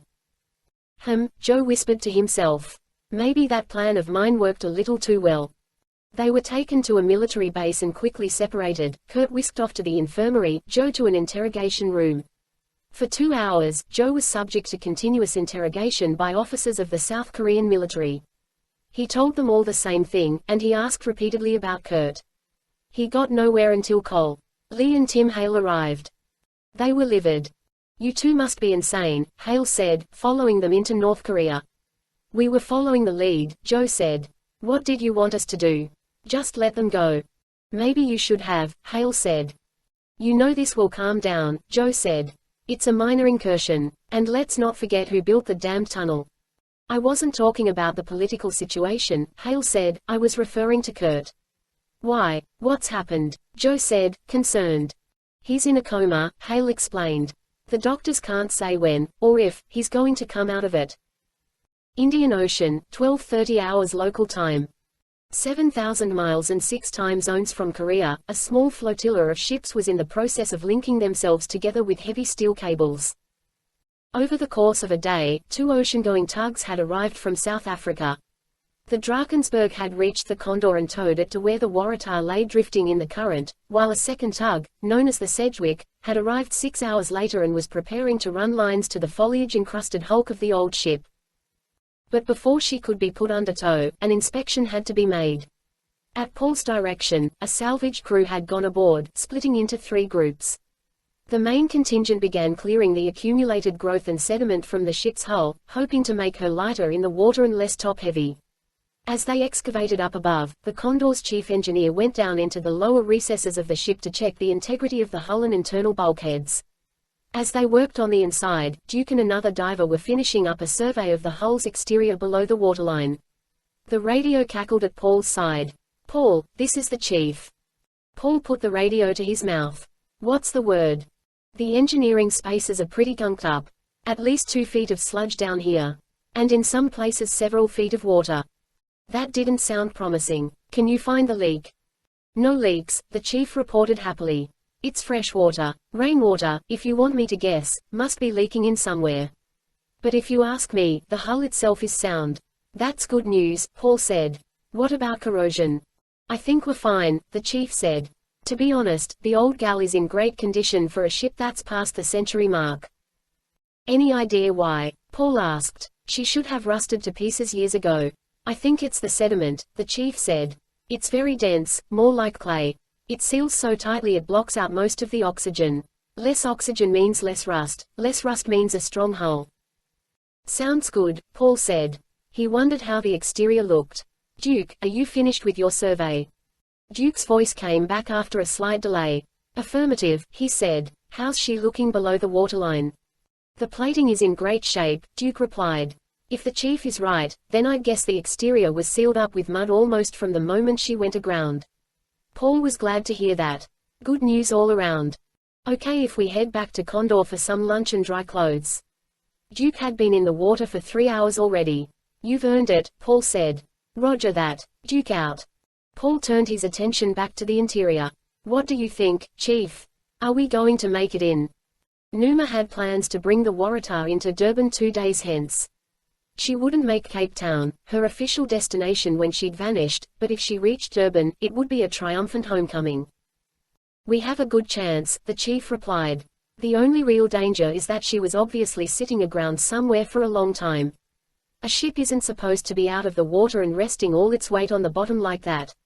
We can already see some deformity in the plating underneath. Is that going to be a problem? I wouldn't want to ride out a storm on her, the chief said. But if the weather stays nice, I think we'll be okay. Good work, Paul said. Check in with me when you get topside. Wilco, the chief said. Going to recheck the stern and make sure we're not taking on water through the propeller shaft tube. Paul clipped the radio back on his belt, grabbed a shovel, and joined the crew in clearing the deck. Meanwhile, Gamay and Eleanor explored the interior of the ship, hoping to shed some light on the mystery. A dedicated search of the bridge, captain's quarters, and other official spaces gave little away. The logbooks were gone, along with the vast majority of personal possessions. Let's check the passenger cabins, Gamay suggested. Eleanor nodded and followed Gamay deeper into the ship. They descended the main stairway, encrusted with black mold and layers of gunk, arrived at the main passenger level and entered a hall as dark as any mine shaft. With only their flashlights for illumination, the two women moved slowly. Down here, the musty odor was almost overpowering, as the floor, ceiling, and walls were covered in the same gunk as the stairwell. The sound of water dripping added to the cave-like atmosphere. Kind of creepy down here, Eleanor said. On that we agree, Gamay said. From above they heard occasional clanging and the disembodied echo of the deck crew's voices as they shouted to one another, but they were muted and distant like voices from the past. Do you believe in ghosts? Eleanor asked. No, Gamay said. And neither do you. Eleanor chuckled. Well, if I did, this is where I'd expect to find one. All those people lost and never found. I've heard that angry spirits cling to the last place they were alive. Haunting it, waiting for someone to find 'em and set 'em free. With Eleanor going on about ghosts, Gamay felt the prickle of goosebumps on her skin. I'll take a ghost over another crocodile any day, she said. It took a while but they'd soon checked through every one of the first-class cabins. Notice something? Gamay asked. No clothing, no luggage, Eleanor said. And no jewelry, Gamay said. They'd been working on the theory that the ship ran aground somewhere and the passengers and crew died waiting for rescue. But the fact that they'd found only one of the ship's lifeboats suggested something else. If they abandoned ship, Gamay said, they'd have had to leave their steamer trunks behind. But strands of pearls and diamond-studded bracelets are easier to carry. I'd bring mine, Eleanor agreed. But why leave a ship that was obviously not sinking? No idea, Gamay admitted as they made their way back to the main stairwell. Should we go down one more level? Eleanor asked. Gamay nodded. At the risk of sounding like my husband, let's keep going until we get to the bottom of this. Down they went, checking the smaller cabins that lay on the next deck. Crew stations, Eleanor noted, studying the cramped cabin arrangements. Or steerage, Gamay said. The Waratah was designed to carry a lot of immigrant passengers. Fortunately, she wasn't loaded to the gills when she left Durban. They searched persistently. But beyond the everyday items from another century that would generate great historical interest, there was little to explain what might have happened. That began to change when Gamay forced open the next door. The space was larger but no less cramped. Gamay offered a guess, based on the look of the beds and storage cabinets. Ship's infirmary. She stepped into the compartment and went right. Eleanor fanned out to the left. They'd gone several paces when Eleanor let out a gasp. Gamay spun around and found Eleanor aiming her light at a skull with desiccated skin stretched across it, a tangle of wispy grey hair on top and the bristles of what had once been a thick handlebar moustache on the upper lip. Another body rested beside it. Gamay crouched beside him for a closer look. The man wore a uniform. He's a crewman, she said. Or at least he was. A small badge seemed to indicate he might have been a foreman in the engine room, perhaps in charge of keeping the boilers stoked. A hole in his shirt led to a hole in the torn and dried skin. Gamay began to get a sick feeling. The same feeling she'd had upon discovering the body on the Ethernet. She checked the other body. It was shirtless and the skin was more decayed. She couldn't tell what had happened to this man, but as she stepped away her foot hit a stainless steel tin resting beside him. Something clinked. Gamay picked up the tin, pried off the top, and dumped the objects out onto the palm of her hand. The first was flattened and mushroomed out at one end. The second was in relatively good shape. Bullets, Eleanor said. Gamay nodded. Taken from these men, I'd bet, either to try and save them or after they died. Without speaking another word, they finished their survey of the infirmary, discovering 3 additional bodies in the rear section, one of which was strapped to a bed. A clipboard with ancient yellowed paper still attached to it had fallen from the peg on the footboard. Gamay picked it up. She couldn't make out anything on the top sheet. The second page was in better shape. And as the light hit the paper at just the right angle, one small notation became readable. Time of death, she said. The hour was obscured, but the date next to it was legible. August 1, 1909. The significance dawned on Eleanor quickly. 5 days after the Waratah went missing. Gamay nodded. They'd found their first real clue. We need to go tell Paul. Paul was busy with the deck crew when Gamay and Eleanor came up to him. We've found something, Gamay told him breathlessly. Paul put his shovel aside as she began to explain, handing the mushroomed lead slugs to Paul as she finished. No passengers, no lifeboats, no logbooks, Paul whispered, going over the facts, but several crewmen dead in the sick bay and at least one recovering from bullet wounds several days after the ship vanished. Could there have possibly been a mutiny? Eleanor asked. This isn't the HMS Bounty, Gamay said. It was a cruise ship. No one here had been press-ganged into work. The sailors were professionals. Working on her was a fairly coveted job. That left only one answer. Then it had to be piracy, Paul said. Which would explain a great deal, Gamay replied, including our present location. Paul nodded. They were over 300 miles northeast of the Waratah's last reported position. Given that the current in Mozambique Channel flowed north to south and then around the Cape, she couldn't have drifted to their current location unless her resting place had been even farther up the coast, even farther from where she should have been. To be honest, Paul said, I've been thinking it might have been piracy for a while. I can't come up with any other reason for her to wind up this far from where she should have been. Gamay nodded. But if you were a pirate and you'd just taken a large ship for a prize, the first thing you do is sail it in the opposite direction, out of the shipping lanes, away from where anyone would look. Explains why the search and rescue vessels from the Royal Navy and the Blue Anchor Line never found her either, Paul said. They were looking in the wrong place. Eleanor chimed in with a summation. So a group of pirates board the ship, take control of her, and turn her north, knowing it will be days before a search even begins. By the time the culprits can be hundreds of miles from the danger zone. Must have been easy to disappear back then, Gamay noted. Radios weren't in use on ships yet. And the airplane had only been invented 6 years prior, which meant they were few and far between and of relatively short range. Certainly not suited for long missions out to sea looking for missing ships. It was a different time, Paul said, even compared to 10 years later. Paul found himself intrigued by the mystery, which seemed to grow deeper and more complex by the moment. So where did she end up? He wondered aloud. Considering the current in this section of the world, it could be anywhere from here to Somalia, Eleanor said. That's true, Gamay said. But I've come up with an idea how we might narrow it down. Strangely enough, it begins with taking a closer look at those spiders. Paul raised an eyebrow. You really are cured. Only temporarily, she said. You still have to kill them for me at home. I set 'em free out the back door, Paul said. Gamay shook her head. Of course you do. So what's the plan? He asked. Before we toss all the foliage, insects, and debris over the side, we should take samples of everything. The seeds, the bugs, the spiders. We should even have someone examine what's left of our crocodilian friend before Eleanor turns him into a handbag. If we can determine what kind of plants and bugs we're dealing with, we might be able to use that information to narrow down where the ship has been all these years. It sounded like a great idea to Paul. You're the expert and the gardener of the family, he said. I'll help, Eleanor said. Especially if it means I don't have to go down below again. Paul laughed. I'll tell the crew to stop excavating until you two have collected your samples. I'm sure they'll enjoy the break. Paul walked over to the deck crew and gave them the good news. He was getting ready to radio their findings to the Condor when the sound of a helicopter approaching became audible. Paul looked west, expecting to see the Condor's Jayhawk finally returning from Durban, but instead the sound came from the north, where 2 black dots were descending from a higher altitude and coming directly toward them. They were staggered, with the first one perhaps a mile in front of its partner. Suspicious, Paul took out a pair of compact binoculars and focused on the nearest of the 2 craft. It was dark green in color, clearly military, and carrying ordnance in pods on either side. Flashes caught Paul's eye, like sunlight reflecting off the canopy, but it wasn't the sun.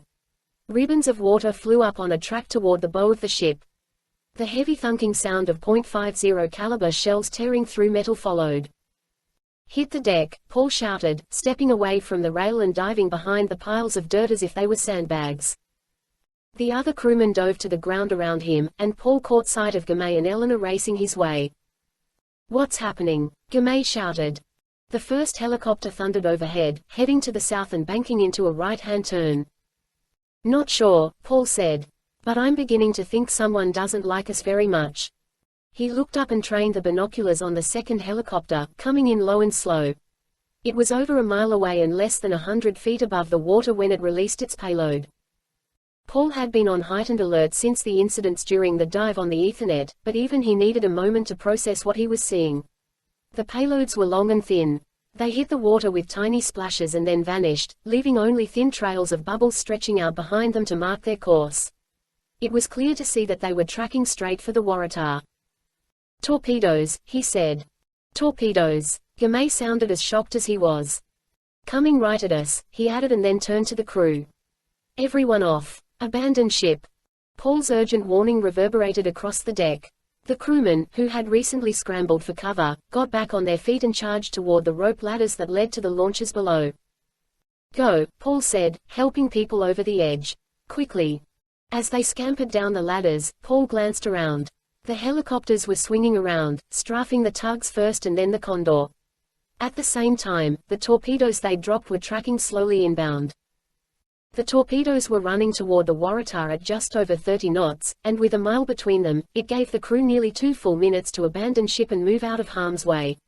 It was just slow enough that something extraordinary began to happen.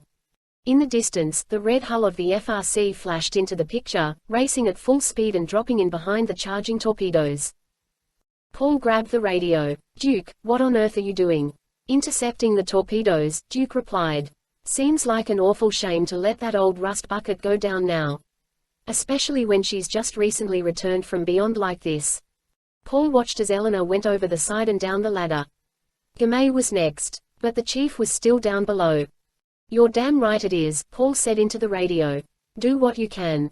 Duke had been halfway back to the Condor when the helicopters appeared and launched their attack. He saw the strafing run and watched the torpedoes drop, realizing quickly that the Waratah, for whatever reason, was the target.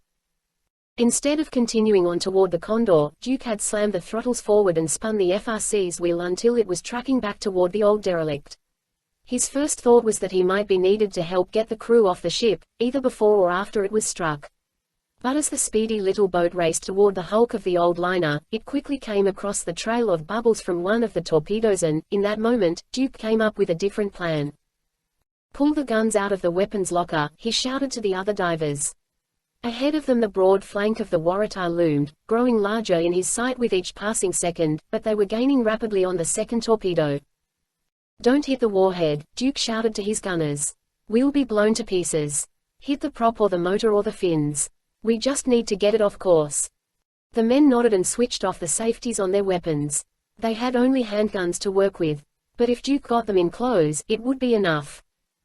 Skipping across the surface at full speed, they came up alongside the torpedo. It was a light gray color beneath the water, running at a depth of 5 feet. "Take it out," Duke shouted, matching the torpedo's speed. The divers began firing, drilling holes in the water with the Ruger pistols. Duke would have given a year's pay for a rifle, but 2 of the rifles were on the Waratah with Paul and the rest were back on the Condor. Despite both weapons being emptied at the target, the torpedo continued on undeterred. It was no more than 30 seconds from impact. "It's too deep," one of the gunners said. "Reload," Duke shouted. "I'm going to try something." He gunned the throttle and crossed in front of the torpedo and then back over it again. By the third pass he could see the torpedo bucking up and down like a jet ski crossing the bow wave of a passing cabin cruiser. It nosed down and then came up, breaching the surface momentarily. At that moment the divers opened fire, plunking the rear casing with several direct shots. Whatever they'd hit, the torpedo dove out of control, twisting to the right and spiraling down. Duke cut the wheel to the left and had covered 100 yards when there was a flash beneath the water. A concussion wave hit next and a ball of white water erupted, blasting up into the air and raining down in a wide circle. "One down, one to go," Duke shouted, turning back to the right, looking for the other torpedo trail. "It's too far ahead," one of the divers shouted. "I'm not giving up," Duke insisted. But even as he got the FRC back on track, he could see it was too late. They were racing headlong toward the Waratah's stern. The space between them would be used up faster than they could hope to catch the fleeing torpedo. "Duke, peel off," came a shout over the radio. "That's an order." Duke followed the command and cut to the left as two streams of gunfire came from the deck of the old ship. Paul and Gamay were standing at the rail, firing down at the incoming torpedo with the two AR-15 rifles. At a range of 100 feet, one of them hit the warhead just right. A new shock wave erupted and a column of water exploded upward from the surface of the sea like a geyser. Heat and flame chased the water, burning some of it to steam in midair. Up on Waratah's deck, Paul and Gamay were thrown backward by the shock wave. They landed together amid a pile of weeds that the deck crew had yet to clear. Paul opened his eyes as mist from the torpedo's explosion drifted down on them. His ears were ringing. He glanced over at Gamay, saw that she was all right, and sighed with relief. "Pretty good shooting, if I do say so myself." Gamay propped herself up on one elbow and stared at him. "How do you know it wasn't my shot that did the trick?" "You were wide left," he said. "I could tell from the start." "Wind correction. Those were your bullets going left," she insisted.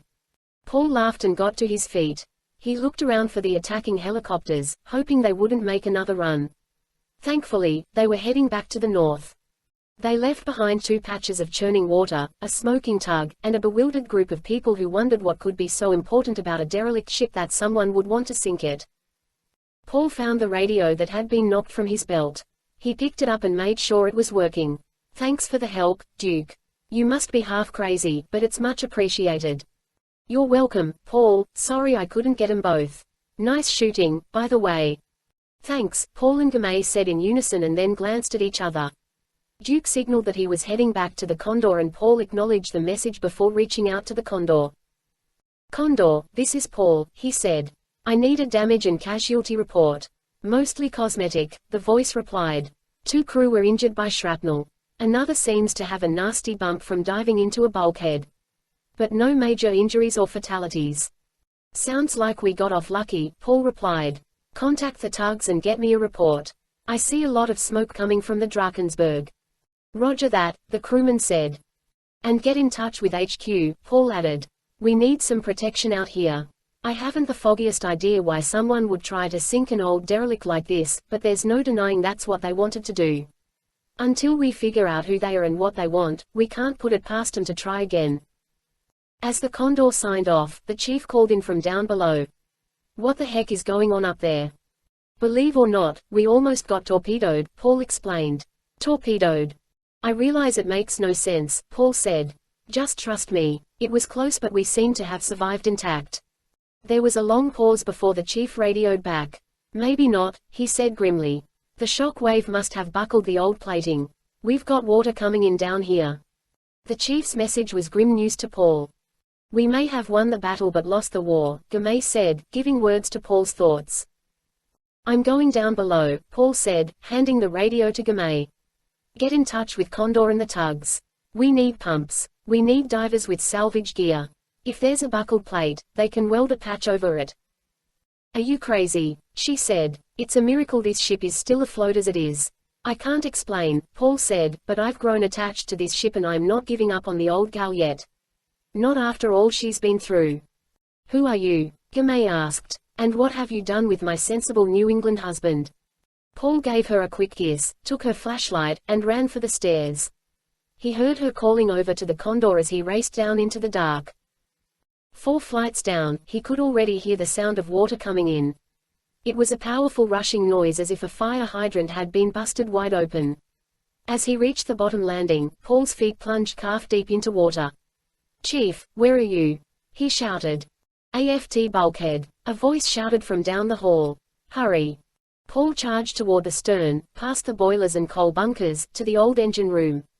He saw light coming from a ladder well that descended into the AFT bilge, which was the lowest section of the ship where all the bilge water collected. Beneath it lay only the cold sea. As Paul played his light around, he spotted water blasting in through a ruptured seam in the hull plating. It coursed through the compartment in an angry, foaming stream, before swirling down the ladder like it was a gigantic drain. The water level was rising with alarming speed. "We can't stop this," Paul said, suddenly shocked back to reality. "We have to get out of here." "I can't," the chief said. "I'm trapped." Paul saw nothing holding the chief in place. "What are you talking about?" "My legs are stuck in the sediment," the chief shouted. "The shock wave from the explosion liquefied the muck. When I dropped down here to take a look, I sunk knee-deep into it. It might as well be quicksand." Paul stepped onto the ladder, grabbed the chief's hand, and pulled with all his might. The chief remained stuck right where he was. Paul aimed the flashlight down into the water. The chief was indeed sunk up to his knees. Paul stepped down another rung as the water swirled around him and pounded his shoulders. Hanging on tight, he got into a position where he could use more leverage, grabbed under the chief's arm, and pulled again. It was no use. "Wiggle your feet." "I can't," the chief said. "It's like they're stuck in concrete." By now the water was up to the chief's waist and rising fast. Paul stepped back. He needed something to dig the chief out with. Shining the light around, he caught sight of a metal pipe with a barbed end. It might have been a picker bar used by the firemen on the old ship to rake the coals with. It would have to do. He grabbed the picker bar, came back to the well, handed the chief his flashlight, and jabbed the bar into the sediment near the chief's legs. Shoveling at first and then stirring, he began to dislodge the muck. "It's working," the chief said. "Keep going." Paul could hardly see. He worked vigorously as the water reached the chief's chest and then his neck. The chief tilted his head to keep his nose and mouth above the water. Paul kept digging and the chief began to come free, pulling on the rungs of the ladder and drawing himself up. One leg came free and then the other, minus a boot. The chief went up the ladder and Paul followed. The last 6 inches of the bilge filled rapidly, and soon the main engine room began flooding. Exhausted from the struggle, the two men stumbled for the bulkhead. By the time they reached it, water was pouring over the sill like a miniature version of Niagara Falls. "Think it'll hold?" Paul asked, looking at the 100-year-old version of a watertight door. "Only one way to find out." Paul grabbed the door and tried to force it shut, but a century of corrosion prevented it from moving much.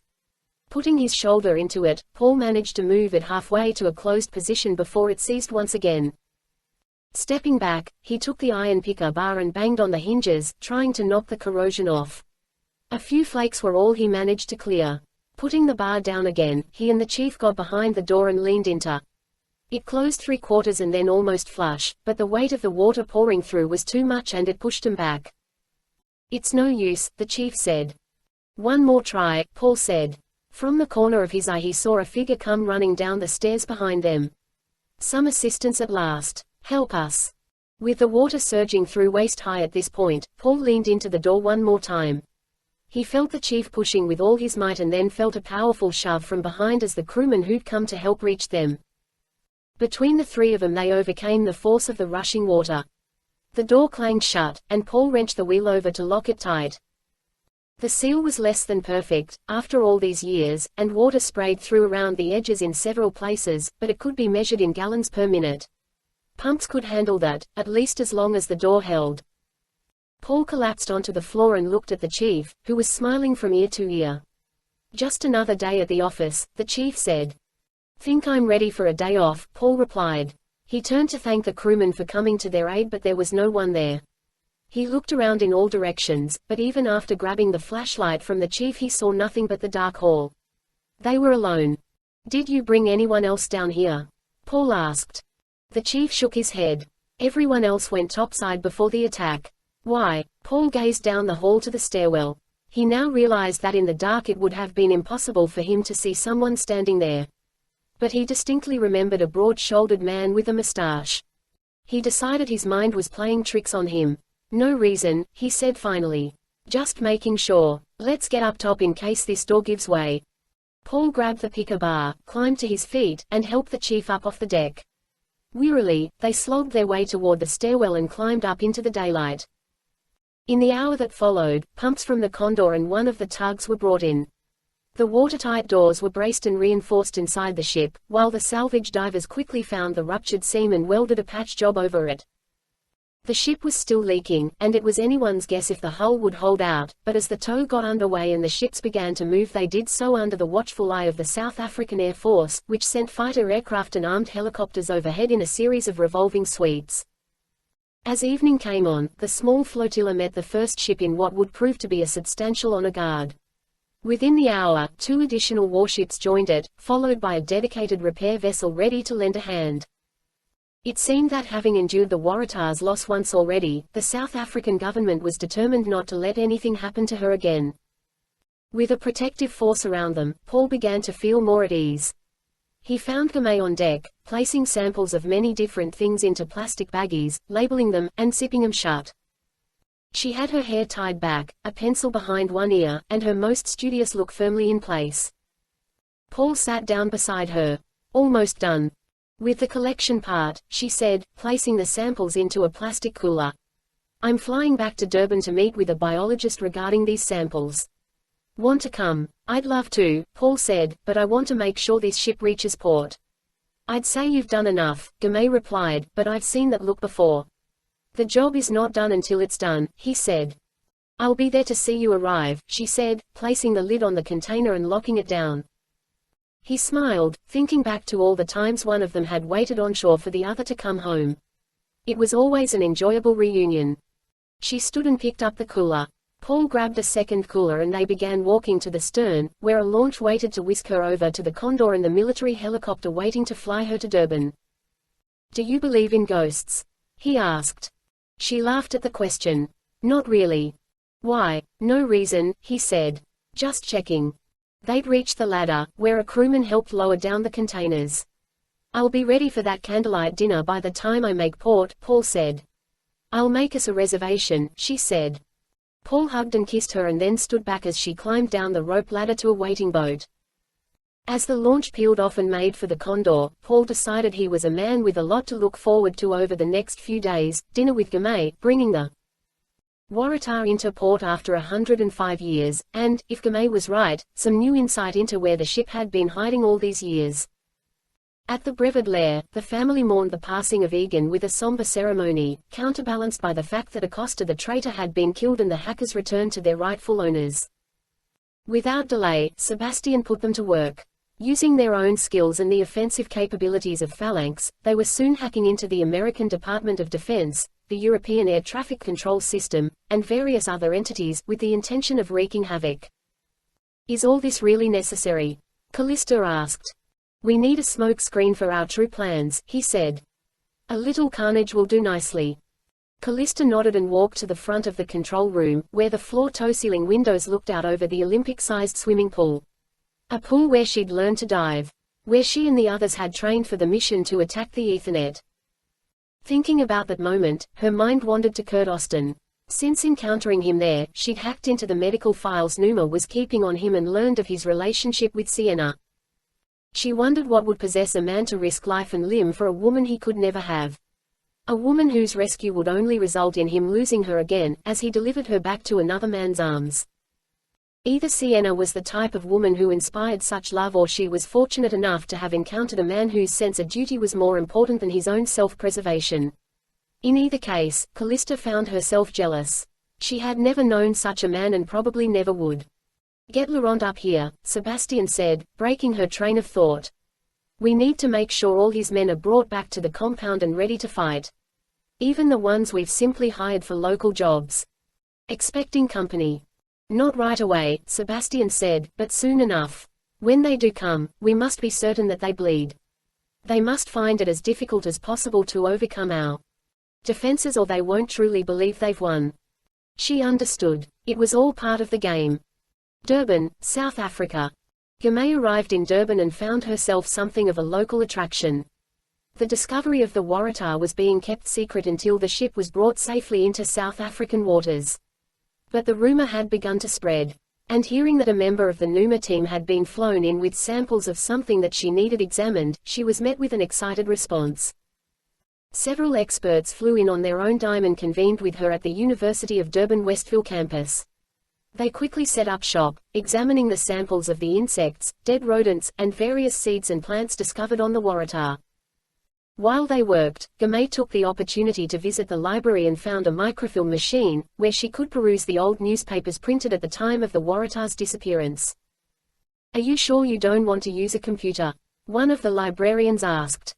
"All of this is online." "Thank you, but no," Gamay said. "I've had quite enough of computers for a while." Left alone, she read article after article. It was an education into a different time. She'd grown so used to today's world, where plane crashes and mishaps of any kind were covered live and the information distributed and verified almost instantly, that it was odd reading about the disappearance. Initially, the ship was just thought to be overdue, a common occurrence. Even days and weeks later, there were articles suggesting that the Waratah might yet arrive or that the search vessels would encounter her and tow her in. Estimates of how long her food supplies would hold out were offered as reason not to panic. But then hope faded and the reality set in. Speculation and rumor began to run rampant. The storm of July 27 was considered the likely culprit. The statements of a man named Claude Sawyer became a focal point. He was the sole passenger bound for Cape Town who decided to disembark the ship in Durban. He sent a telegram to his wife that read, in part, "Thought Waratah top-heavy. Landed Durban." Mr. Sawyer also claimed to have had a dream shortly before the ship reached Durban in which a knight crying the ship's name came charging through the waves with a sword raised high. After getting off in Durban, he claimed to have had another dream in which the Waratah was swamped by a massive wave, capsized, and vanished from sight. A different theory was espoused by Captain Firth of the steamer Mareri. He believed the Waratah too big and strong to be taken by a rogue wave and thought it more likely that she'd lost a propeller or rudder and was adrift in the current, being slowly hauled past the Cape of Good Hope and out into the Atlantic Ocean. Firth was certain the Waratah would be found, much like a similar vessel, the SS Waikato, which broke a propeller shaft on the way to Auckland and drifted for 6 full weeks before eventually being discovered. Some speculated she would drift all the way to South America. As Gamay read the newspapers over, she found her attention turning to other stories of the day, news of the storm, political arguments, and ads for products, including one that touted smoking as a cure for the common cold. Most striking, she read a long dispatch about the Durban police battling a group of criminals known as the Kla River Gang. After an explosion and a conflagration that burned up a fortune in paper currency, it was finally determined that the notes were actually near-perfect forgeries. While most of the Kla River Gang had indeed perished, Robert Swan, chief inspector of the Durban police, feared the leaders had escaped and would resurface. "May you live in interesting times," Gamay whispered to herself. "Excuse me," a voice said from behind her. "Are you Gamay Trout?" She turned to see a man wearing a navy blue suit and an open-necked, button-down white shirt. He offered his hand. "My name is Jacob Fredericks. I've heard a rumor that you might have discovered the SS Waratah. Is that true?" Gamay hesitated. "I worked with Numa on an expedition looking for the ship years ago," the man explained. "Unfortunately, we came up empty." She recalled the name, and though she wasn't sure if this man was who he said he was, she doubted there was much danger to her or the ship anymore. As the truth was obviously leaking out from several sources, she decided to tell him what she knew. They spent the next 2 hours discussing the ship's vanishing and the time Fredericks thought he'd found it, only to learn he'd discovered a World War II cargo ship. Torpedoed by the Germans. "I'm almost relieved to know the ship has been beached somewhere all this time," he told her. "Makes not finding her on the bottom a little easier to take." Gamay smiled and told him about the incidents that had occurred since the discovery. Fredericks seemed surprised by what he heard but mentioned that odd theories and occurrences had always surrounded the ship. "A psychic once held that they'd made land and started a new civilization," he explained. "Closer to the truth than we might have guessed," Gamay said, though it was pretty clear that the passengers never made land. "One of the strangest stories took place in 1987, he said. "When you thought you'd found the wreck?" she asked. "No, that was years later," he said. "Back in 87 an old, double-end lifeboat was found adrift off the coast of Maputo Bay, Mozambique. By some fishermen, if I recall. There were 3 people in it. A woman and 2 boys. The woman had a slight bullet wound, but it was not fatal. Unfortunately, dehydration was. For all 3 of them. They were identified as part of a family that had been abducted years before. Authorities thought they'd escaped from somewhere up the coast. Somalia was the prime suspect. It was a pretty lawless place even back then." "Sounds terrible," she said. "But what does that have to do with the Waratah? The old lifeboat they were in was rotted half to the core. It had been hastily patched and sealed with household items and wouldn't have lasted much longer, had it not been found. Several experts insisted it was a design used and built from 1904 to 1939.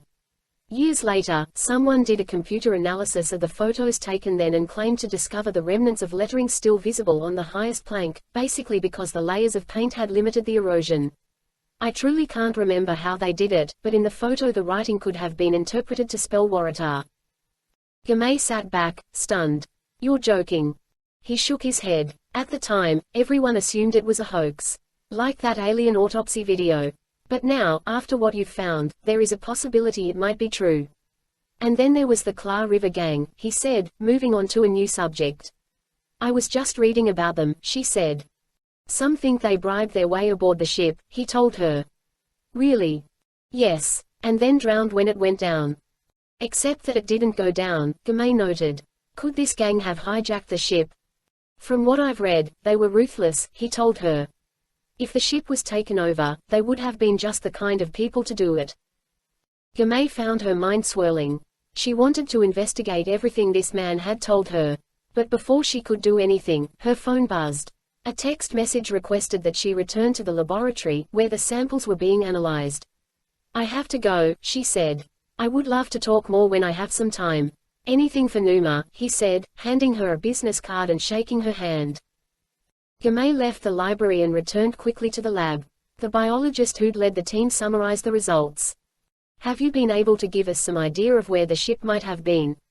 She asked. You're in luck, Miss Trout, the biologist told her. You've found several species that exist in only one place on Earth. He showed her the skeleton of a small animal that one of Paul's deckhands had dug up during the excavation. She thought it looked unique when she was putting the remains in the plastic case. What is it? She asked. A fossa, he said, showing her a picture of the animal.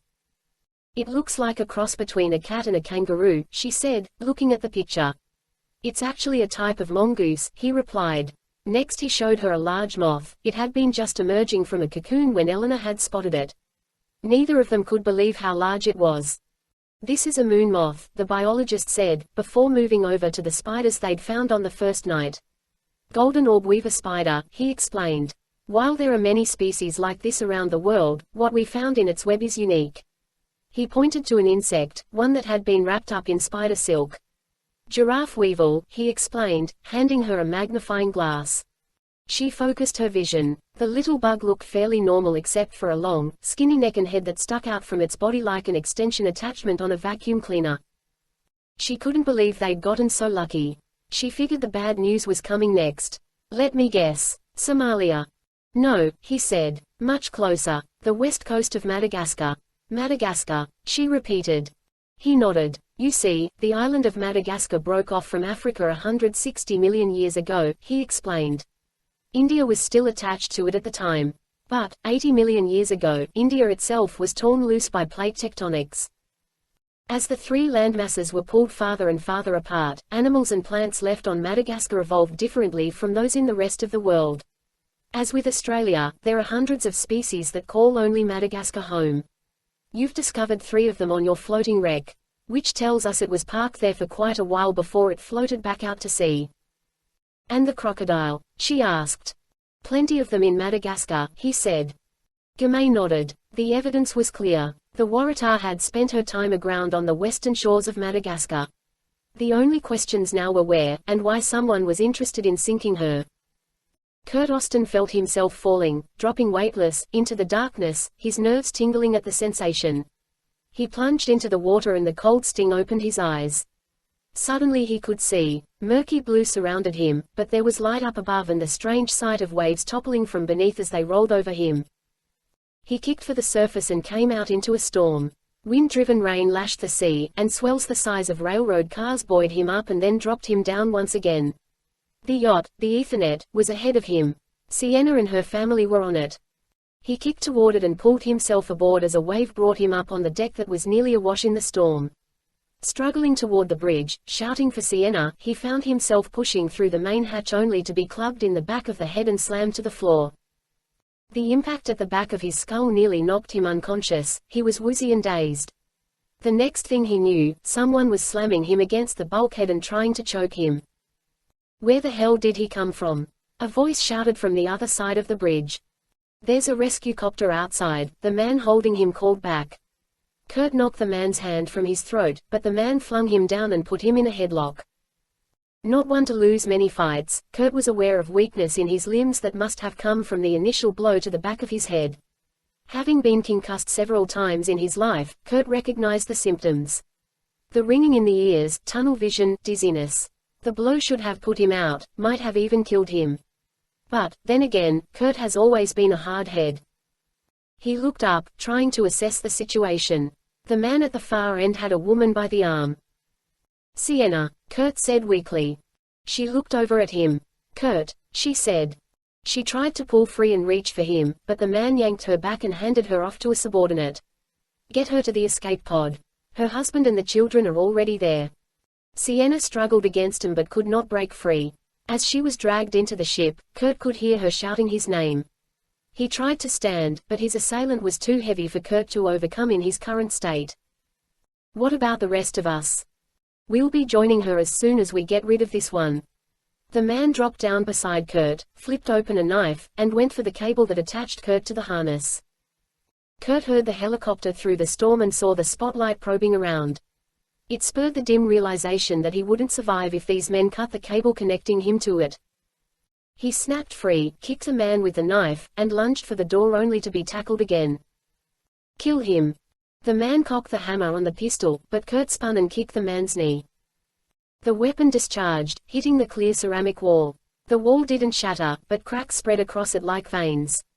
Before Kurt could make a second move, a boot caught him in the chin, and the man holding him pressed him down into the water, trying to drown him.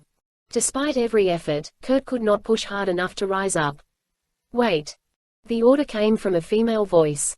The man pulled Kurt from the water and held him there. We can use him, the woman said. As he was allowed to breathe, Kurt stared at the woman. He recognized her. The short dark hair, wet and matted to her head. The high cheekbones. He knew her somehow. Her name was Callista. He'll tell the world about us, the man said, objecting. Someone has to, she said cryptically. You idiots have killed the captain and the crew. We planned on using them for that purpose. We didn't expect them to fight. She dropped down beside Kurt and opened a small case. Kurt could feel the yacht rolling in the swells. It was in danger of going over. Almost unconscious, Kurt fought to stay awake. His strength was gone, his mind clouding over. The woman produced a syringe and jabbed it in his neck. Kurt's mind drifted further. She moved close to his face and held it in both hands. You came aboard the yacht, she said, her voice a distant echo. You saw Sienna beyond this wall. She turned his head toward it. The cracks caught his eye. She was floating facey down. Her hair was wet, waving like seagrass. Kurt stared at the glass wall. The glare of a flashlight reflected off it, blinding him. When it was gone, he could see through the glass. The room was half filled with water. The cushions and papers floated in muck. Sienna was there, he saw her. He lunged toward her only to bang into the glass. She drowned, the voice told him. Along with her daughter. Such a pretty child. Such a shame. Kurt could see it happening. The little girl in her dress, a tow-headed blonde. Her small fingers were still curled around her mother's hand. He remembered hearing that her name was Elise. Her eyes are open, the woman said. Kurt winced at the image. He tried again to get to them but was thrown back to the deck. The yacht is sinking, the voice told him. Filling with water. Break the glass. It's your only hope. Kurt slammed his fist into the glass wall but it was no use. He couldn't break through. You tried to smash it with the chair but the glass would not fall. Instead, you did. He was pushed onto his back. The yacht is rolling over. You've run out of time. No. They're pulling you out. No, Kurt shouted. He felt himself being drawn backward. His mask was ripped off. And then the back of his head slammed against something once again. But instead of finding himself out in the sea, he realized, through the haze in his mind, that he was still on the bridge. He saw the woman and the others walking away. He heard her speaking to someone by radio. Open the seacocks. Sink this ship. And let's get out of here. What happens when he starts to remember? Another of them said. He won't, she insisted. Not until we let him. Kurt lost track of them and tried to move. He had to get out of there, he had to escape. He tried to stand, but his arms felt as if they were made of lead. His legs were useless. The water began rushing away from him. The ship was rolling. Suddenly the harness pulled taut around him, dragging him toward the door. It pulled him free and then snapped with a loud twang. He dropped back into the sea. Dazed and barely conscious, he tried to kick for the surface but knew he was going deeper, pulled down by suction from the sinking yacht. The flashlight on his arm pointed downward, and Kurt saw the blurry outline of the yacht disappearing into the darkness below. He turned his gaze upward, caught a glimpse of the silvery light, and then watched the darkness close around it. Everything went black, until a hand grabbed him and pulled him above the waves. Kurt woke up quietly. Unlike all the other nights he'd woken from the memory nightmare, this time he returned to consciousness in a state of peace. He could hear a soft beeping and the sound of a ventilating duct. He opened his eyes slowly and found himself bathed in blazing light. He was not at home but in a hospital, with a white ceiling, walls, and floor. His pupils, dilated by some medication, were letting in vast amounts of light that turned the dimly lit room into a blazing solarium. He raised a hand to block the glare, but the IV line taped to the crook of his arm made it awkward. He let his arm fall and noticed a pulse meter attached to his finger, which was in turn connected to the monitor emitting the soft beeping sound. He guessed that meant he was alive. Looking through the glare, he saw a figure across the way. It was Joe, sitting in a chair, on the far side of the small room. Joe looked like he'd been up forever. 3 days of stubble covered his face, dark circles rested beneath his eyes. He had a cup of coffee in one hand and a comic book across his knee. "Didn't know you were a manga guy," Kurt said. Joe looked up, a warm smile cutting through the haggard look. "I just look at the pictures," he said. "Especially when the words are in a foreign language. As far as I can tell, this one's about an orphan robot who befriends a boy and girl with mutant powers who have a penchant for samurai swords and cupcakes. Though I could be wrong about that." As Joe held the comic up, Kurt could see the surreal drawings and the Korean lettering in bright red. "Sometimes pictures don't tell the whole story," he said, thinking about his own experience. "What am I doing in a hospital? Don't you remember? Your girlfriend tricked you into zapping yourself." "Zapping myself. In the tunnel under the DMZ." It took Kurt a minute to recall the extracurricular activities beneath the DMZ, but thankfully he did. He even remembered falling after pressing the button on the screen of the woman's remote. "Considering the quality of care," he said, "I'm going to assume we're in the south. How'd we get back here?" "We made a run for the border, Zavala style," Joe said. "Basically, I saved you. Once again. And you missed the whole thing. Once again." "I'll take your word for it," Kurt said. His eyesight was returning to normal. "How long have I been out?" 3 days, Joe said. 3 days. Joe nodded. "They did some minor brain surgery on you," he explained. "I pointed out to them that any brain surgery on you would have to be minor, but they didn't get the joke. Lost in translation, I guess." Kurt chuckled. "You've been waiting for me to wake up just so you could say that, haven't you?" "Pretty much," Joe said. He put down the comic book and slid his chair over to Kurt, presenting him with a clear plastic vial. Inside was a tiny metal fragment half the size of a tic-tac. "A microchip." "What is it?" "Simple device," Joe said.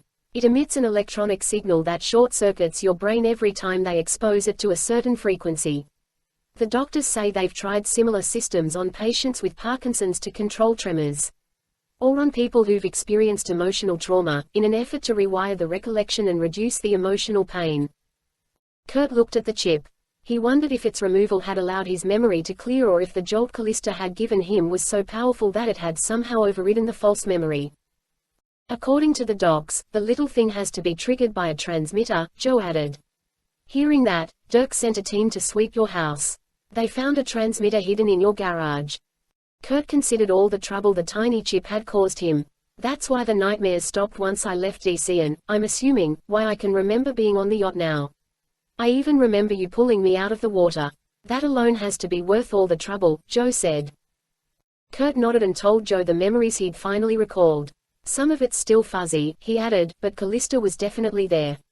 They had Sienna. They had her husband and her children, which makes me wonder what he's doing back in the States." "You mean, quote. I mean if they're forcing her to do something by holding the children hostage, what are they forcing him to do?"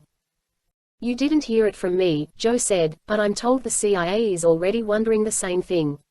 Supposedly Westgate's about to get the chance to explain himself in person.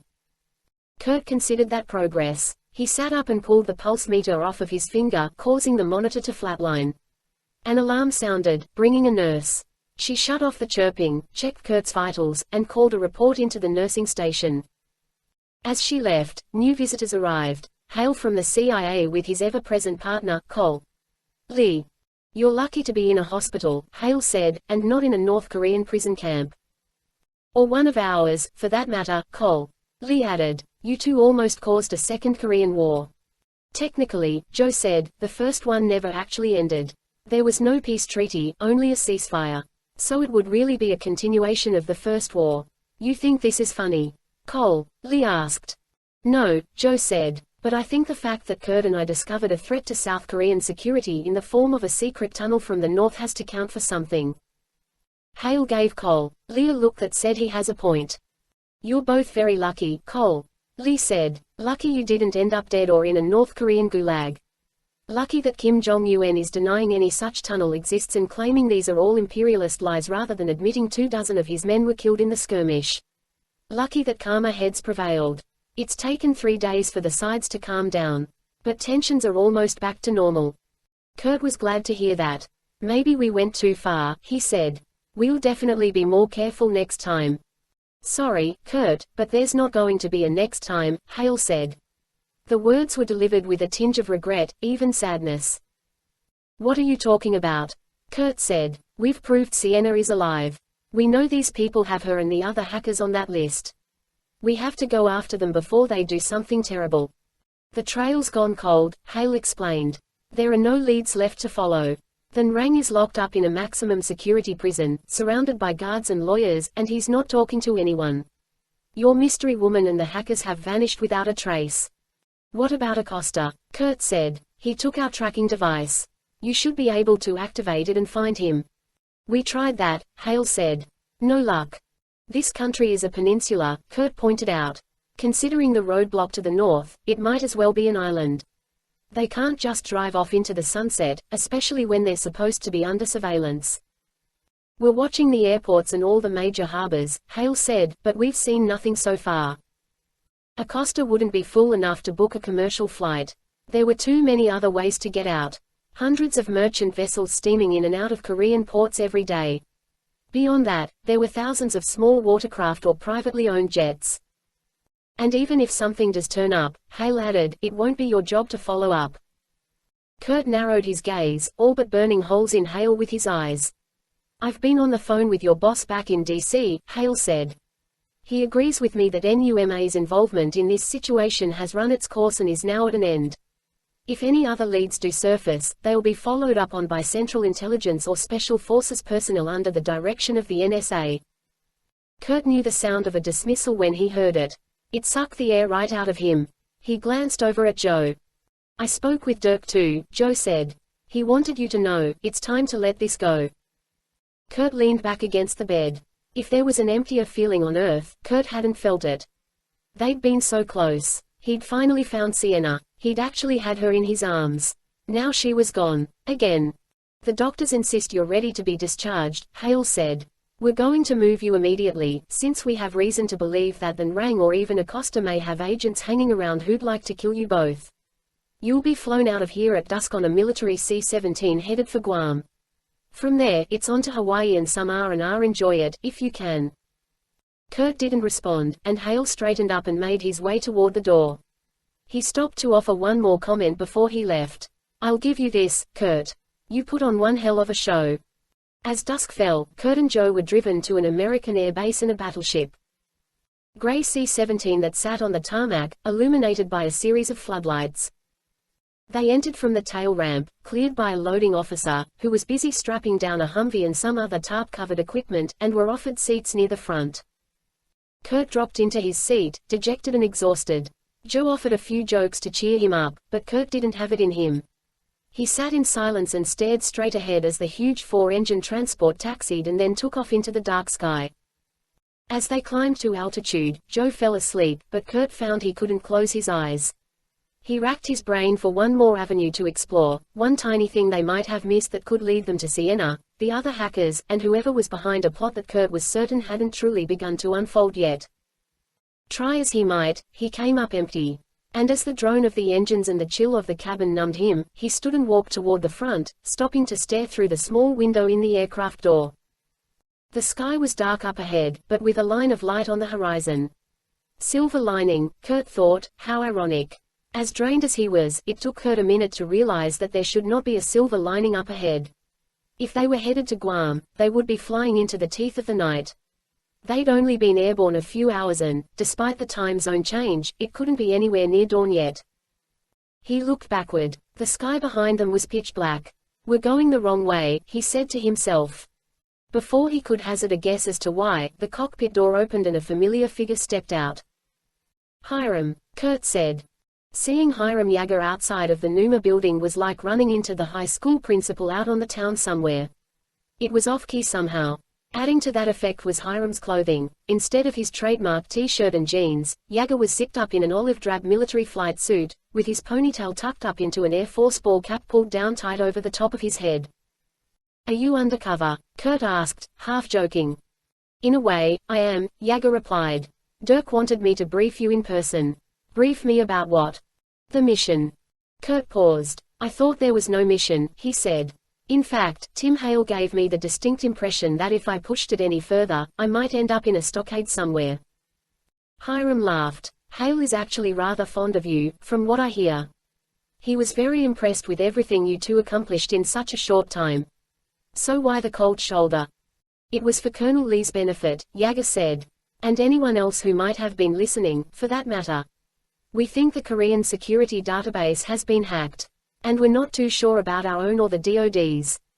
So we figured we'd lay out a story for Colonel Lee to enter into his system while I came here with handwritten notes to get you up to date. Handwritten? That must have been hard for you, Kurt joked. You have no idea, Yeager replied. Might as well be using a slide rule or an abacus. Kurt laughed, happy to see a friendly face in an unexpected place for the second time in as many weeks. So what tidings do you bring, O messenger of the realm? Yeager waved at a pair of seats that faced each other. Kurt took one seat as Hiram sat across from him and zipped the flight suit down far enough to pull out a manila folder he had tucked inside. An awful lot has happened while you were napping in that Korean hospital. Good or bad? A little of both, Hiram said.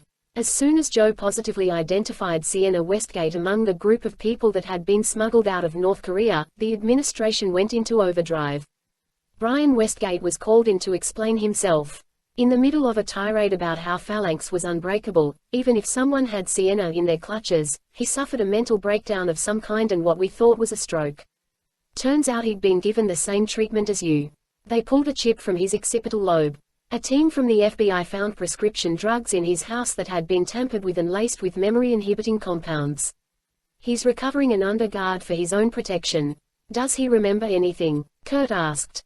Not much. Seems they worked his mind over worse than yours.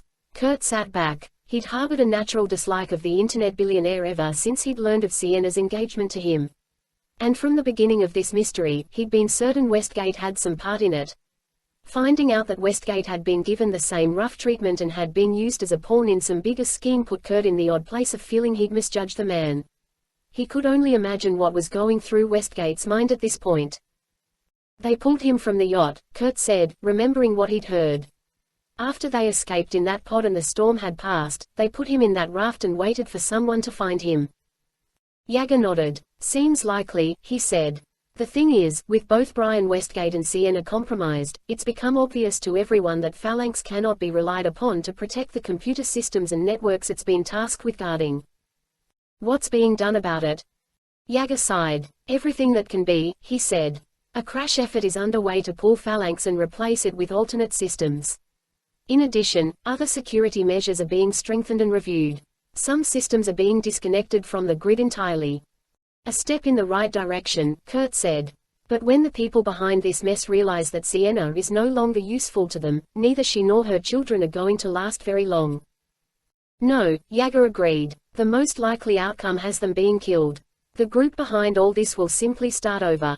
Whatever their ultimate goal is, they've spent considerable time and energy trying to bring it to life. Nothing we've seen suggests they would give up. Any idea what they're up to? We've detected a massive increase in hacking attempts but no clear pattern, Yager said. We think they're trying to disguise their true objective. Which means we have to find them, Kurt urged. The only way this ends is if we stop it at the source. Yager nodded. And that brings me to why you're here and flying west with the night instead of east to Guam. We have a new lead. And, strangely enough, you're the one who gave it to us. As he spoke, Yager pulled another photograph from the file folder.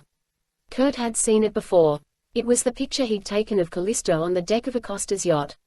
Max has finished the facial recognition analysis on your mystery woman. Any hits? Not at first, Yager replied.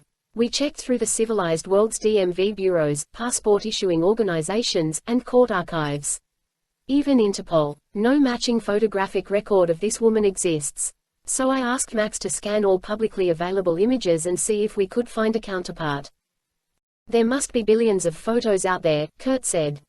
Trillions, Hiram said. Many trillions when you include video images. Even for Max it was a big task.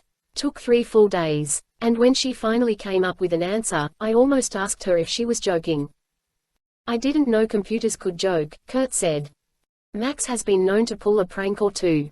But this time she was serious. Hiram produced another photo, this one copied from an old 3x5 glossy. It showed a handsome couple in their 30s. Gathered around them were 3 children, 2 boys and a girl, who looked to be the youngest child. Judging by the clothes, the photo had probably been taken in the mid-80s. Nice-looking family, Kurt said. Who are they? The woman's name is Abigail Bannister, Hiram said. She was a telecommunications expert. Kurt studied her. Aside from the clothes, the woman could have been Callista's twin. The man is her husband, Hiram continued, Stuart Bannister. He was a satellite guidance specialist. They're English. They disappeared while on safari in Zimbabwe 28 years ago. At the time, there was some suspicion that they'd defected to the Eastern Bloc. It seems British intelligence had a low-level alert on them because of certain political beliefs and some old friends they'd made back in their college years. Though, for reasons that will become clear to you shortly, the world soon learned that such was not the case. Kurt had an idea where this was going. The woman looks just like Callista. And the little girl. According to Max, her facial structure shows an 89% correlation with those of the woman you know as Callista. Once we did a computerized age progression, using her own features and those of her siblings and parents, we end up with a 96% correlation. For all intents and purposes, it might as well be a fingerprint match. You're saying the little girl is Callista? Yager nodded. Kurt had great respect for what Hiram and Max could do. Certainly they'd pulled off near miracles before, but this seemed like a shot in the dark. Is there any way we can prove what you're suggesting? We already have, Yager said. How? DNA analysis. Kurt raised an eyebrow. Where'd we get her DNA from? From you, Yager said. You had Callista's blood all over you, not to mention a few strands of black hair caught in the buttons of your coat. Joe pointed it out to one of the CIA techs when he got to the hospital. They were smart enough to save the samples. We've since matched Callista's DNA with surviving relatives of the Bannister family. So the girl in this picture is Callista, Kurt said. Her real name is Olivia, Yager said. They looked so normal. Are you telling me these middle-class suburbanites left England, faked their disappearance, and started some kind of international crime family? No, Hiram said. The real story is much sadder than that. As I told you, they disappeared while on vacation. The father resurfaced 6 months later when he was shot to death in Bangkok.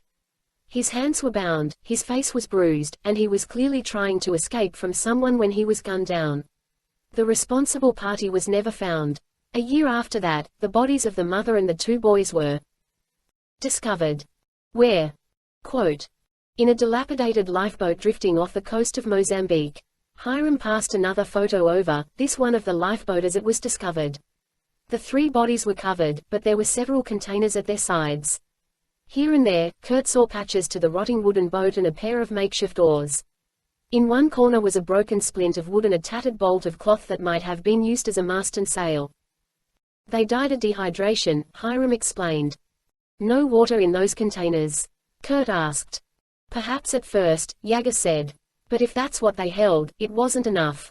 Based on the condition of the bodies, the coroner guessed they'd been in the boat for at least 2 weeks, maybe 3. Not enough water for 3 people for that much time. Not even if those containers were filled to the brim. Kurt looked back at the photo of the smiling family and guessed at the sequence. Somehow, Callista got left behind. Maybe they knew there wasn't enough water for 4 and were hoping 3 could make it. Who knows, Hiram said. The only thing we're sure of is that the smiling little girl in that picture has been with whoever took her for almost 3 decades. She doesn't know, does she? She may remember some of it, Hiram cautioned. She would have been 4 when they were abducted, 5 going on 6 when her mother and brothers made what we can only assume was a desperate attempt to escape. But considering what we've learned about people in captivity, it's highly probable that whatever memories she had of the situation have been suppressed.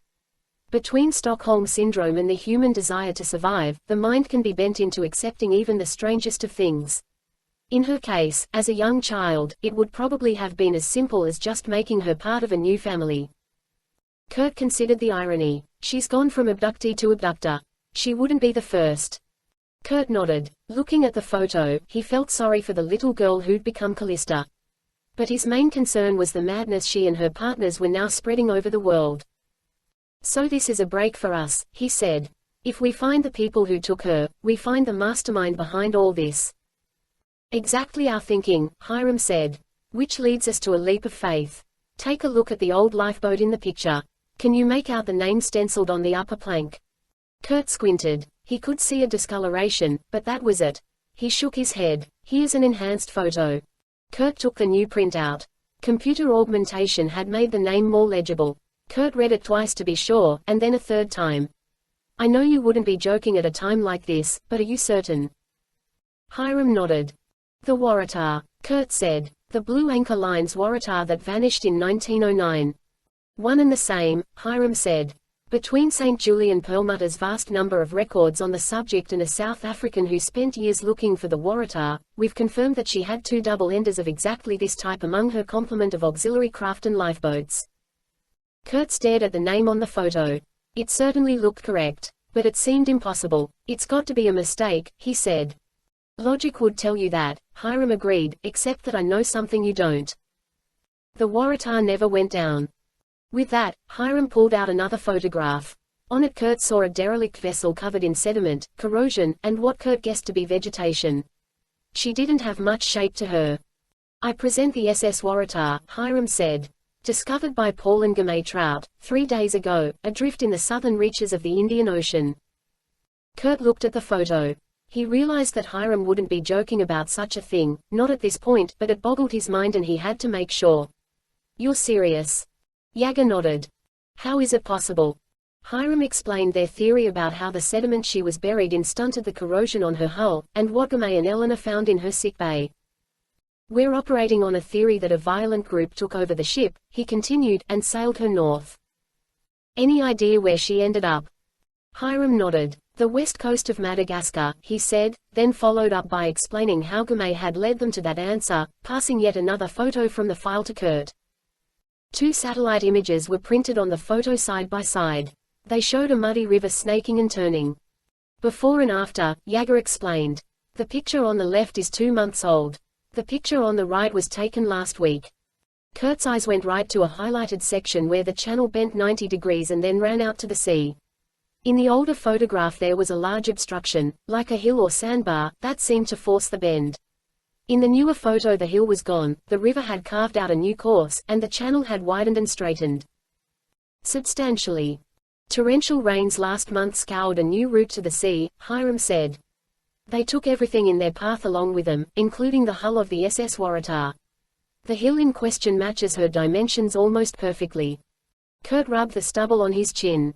So the Waratah was hijacked and stashed in this river, not lost at sea like everyone thought. 80 years pass, and the Bannisters, being held captive, discovered her, patched up one of her lifeboats, and tried to sail to safety, leaving 5-year-old Olivia behind. They don't make it. The hijackers keep the young girl and slowly indoctrinate her. All these years later, we have Callista to deal with. Hiram nodded. You'd have made a good detective, he said. And, with that, he presented one last piece of the puzzle. This time the image depicted a large plantation-style estate, complete with hedges shaped into a complex maze, terraced gardens, a large pool, and various other structures. A row of satellite dishes sprouted along one side of the main building, while a helipad with a moderate-sized hangar lay on the other. Kurt could see the tails of two military-looking helicopters sticking out of the hangar. The property was sprawling, and the grounds beyond the walls looked like pastureland. Kurt could see livestock roaming free. At the very top of the property was a jagged bluff of weathered gray stone. It ran the entire width of the photo. This compound is 5 miles upriver from the spot where the Waratah was hidden. It's owned by a mysterious but powerful man named Sebastian Brevard. For 4 generations the Brevard name has been connected with various types of criminal activity. Money laundering, bank fraud, trafficking in weapons and stolen goods. But strangely, there is no record of their existence before 1910, when they purchased this large tract of land. I'm guessing documents were fairly scarce back then, Kurt said. Especially in Madagascar. You'd be surprised, Hiram said. The fact is, from 1897 to 1960, the island was part of the French Empire. In the land purchase records filed with the Colonial Governor's Office, the Brevard family claim emigration from France and a distant level of nobility. However, the coat of arms they lay claim to is made up. It has no true heraldic provenance in the annals of French society. Nor is there any record of a wealthy French family bearing the Brevard name leaving France for warmer pastures during that time. Kurt saw what Hiram was getting at. So this false band of nobles appear out of nowhere 6 months after the Waratah goes missing and they buy the land on which the ship is hidden, presumably to keep it that way. Not just the land where the ship was hidden, Hiram corrected, but a mile-wide swath all the way from the water's edge up to this impassable outcropping of granite. I think I can guess where the money came from, Kurt said. Jewels, gold, and cash stolen from the passengers and crew of the Waratah. Our thoughts exactly, Hiram said. Supplemented, we now think, by a stack of counterfeit notes that were considered among the best ever produced during that era. Kurt sat back and considered the implications. It seemed likely that Sienna's kidnappers were the same group of thugs who'd abducted and destroyed the Bannister family 30 years before. Beyond that, the evidence suggested they were descended from a group that pirated the Waratah back in 1909. Instead of anger, Kurt felt only a cold determination to put an end to their destruction. I guess the apple really doesn't fall far from the tree, he said. Any idea who they really are? Where they came from? It's all speculation, Yager said, but a band of criminals known as the Klar River Gang had been terrorizing Durban through the winter of 1908 and into the summer of 1909. Records show that the gang fractured in a power struggle and turned on itself just as Durban police were about to round them up. Most of the members were killed, but several high-ranking associates were never accounted for. Despite initially thinking the gang had been wiped out, the chief inspector of the Durban police soon came to the conclusion that the leaders of the gang had escaped and had killed the others to cover their tracks. He stated publicly that he expected them to surface again, but they never did. Later in his life he became enamored with the idea that they'd made their way aboard the Waratah and perished when it went down. What made him think that? Timing, for one, Yager said. They'd vanished 2 days before the Waratah sailed. But there was another reason as well. Counterfeit 10-pound notes eventually surfaced in the Blue Anchor Line's payroll, very hard to distinguish from the real thing. It was assumed that some tickets had been purchased with the notes and that's how they got into the officer's cash box. Similar notes, and burnt fragments, were found at the gang's hideout. Kurt thought he saw the line of reasoning clearly at last. So the leaders fake their deaths and slip aboard the Waratah, paying for passage with forged notes, only to vanish with the ship. Even those who guess where they might have gone think that's the end of it, karma catching up with the gang or some grand cosmic rebalancing of the scales of justice. No one realizes they've hijacked the ship, taken it to Madagascar, and hidden it on this river. They use the wealth stolen from the passengers and their own forged banknotes to buy a new life. But instead of going straight, they slowly turn back to what they know, crime. And every generation since has followed the pattern. That's about the size of it, Hiram said. If we're even half right, I think it's time we put an end to it, Kurt said. Any chance we have the Delta Force or a team of Navy SEALs standing by? Afraid not, Hiram said. A strike force is being readied. Believe me, no one back home is happy with what's going on or with the possibility that such a prominent American is being used and held by a group as unsavory as this bunch. But there are logistical problems. Such as? For one, we have no proof, Hiram said. Beyond that, even if our theory is correct, we can't be sure that the cyber attacks are emanating from this compound or that Sienna and the others are there. If we tip our hand and ask for help from the government of Madagascar, we'll lose the only advantage we have going, the element of surprise. You need boots on the ground to get you proof, Kurt said. Hiram nodded solemnly. That's where you and Joe come in. It's strictly volunteer at this point, but we'll be crossing over Madagascar in a few hours. That puts you and Joe 4 hours closer than the next best option. You know I'm game, Kurt said. And I'm sure Sleeping Beauty back there won't want to miss out on all the fun. But what happens once we get proof? Assuming we can find it. Call it in and sit tight, Hiram said. Special forces will do the rest. Kurt liked that idea. But there was one concern. What if the Brevids know that Special Forces is being readied? They've been one step ahead of us all along. Not this time, Hiram said. Like my trip out here to see you, all orders and logistics connected to this operation are being drafted up on old-fashioned typewriters and hand-carried to the commanders in question. The Brevids can tap all the computers they want, but they won't find what isn't there. And if they do look, what they'll discover is misinformation. Right now, the NUMA database, the Air Force database, and even the International Air Traffic Control System, show this plane winging its way to Guam. Orders putting you back on medical leave have already been set in motion, while Joe's being reassigned to a whale-watching mission off the coast of Venezuela. In the meantime, a CIA threat assessment has labeled Acosta as the prime suspect, putting him in league with the Iranian Cyberforce and North Korea's Unit 121. Kurt grinned. That's not bad. If this Brevid guy is taking a peek into our systems, he's probably feeling awfully good about himself right now. We might even catch him flat-footed. We might at that, Hiram said. Kurt stood up, stretched, and glanced back toward Joe. I'll go wake Joe. I think we'll need some coffee. Sebastian Brevid, his brother Laurent, and his sister, Callista stood in the control room surrounded by computers, discussing the situation. I've brought all the men in, Laurent said. We have a total of 50 at this point. But they're sitting around with nothing to do. When do you expect this attack to occur? Sooner or later, Sebastian explained. I'm monitoring their most important channels. We have nothing to worry about at the moment. In the meantime, we're spending a fortune on these hired guns, Laurent said. I'm sure our regulars would have done just fine. Sebastian dismissed his brother's whining. It doesn't matter, he said. A pittance, compared to what we'll control. I don't see why we have to draw them in, Callista said.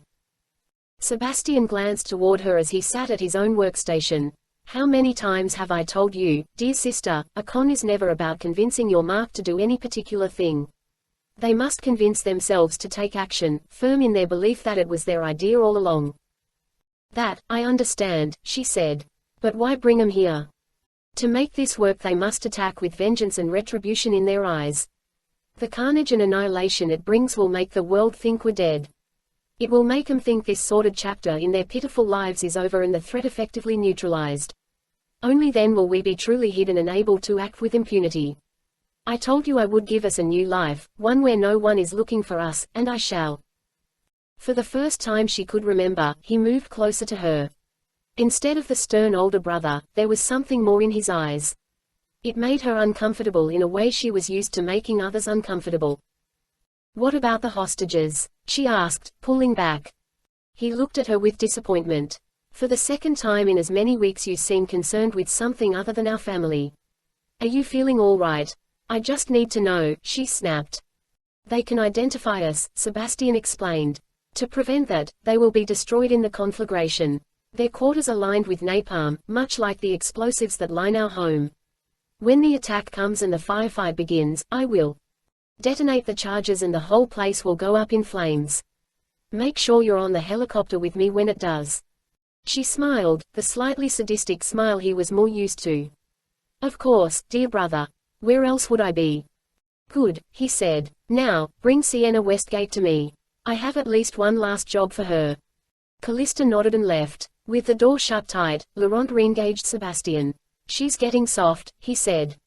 Well, Sebastian said, it's to be expected. She's not really one of us, is she?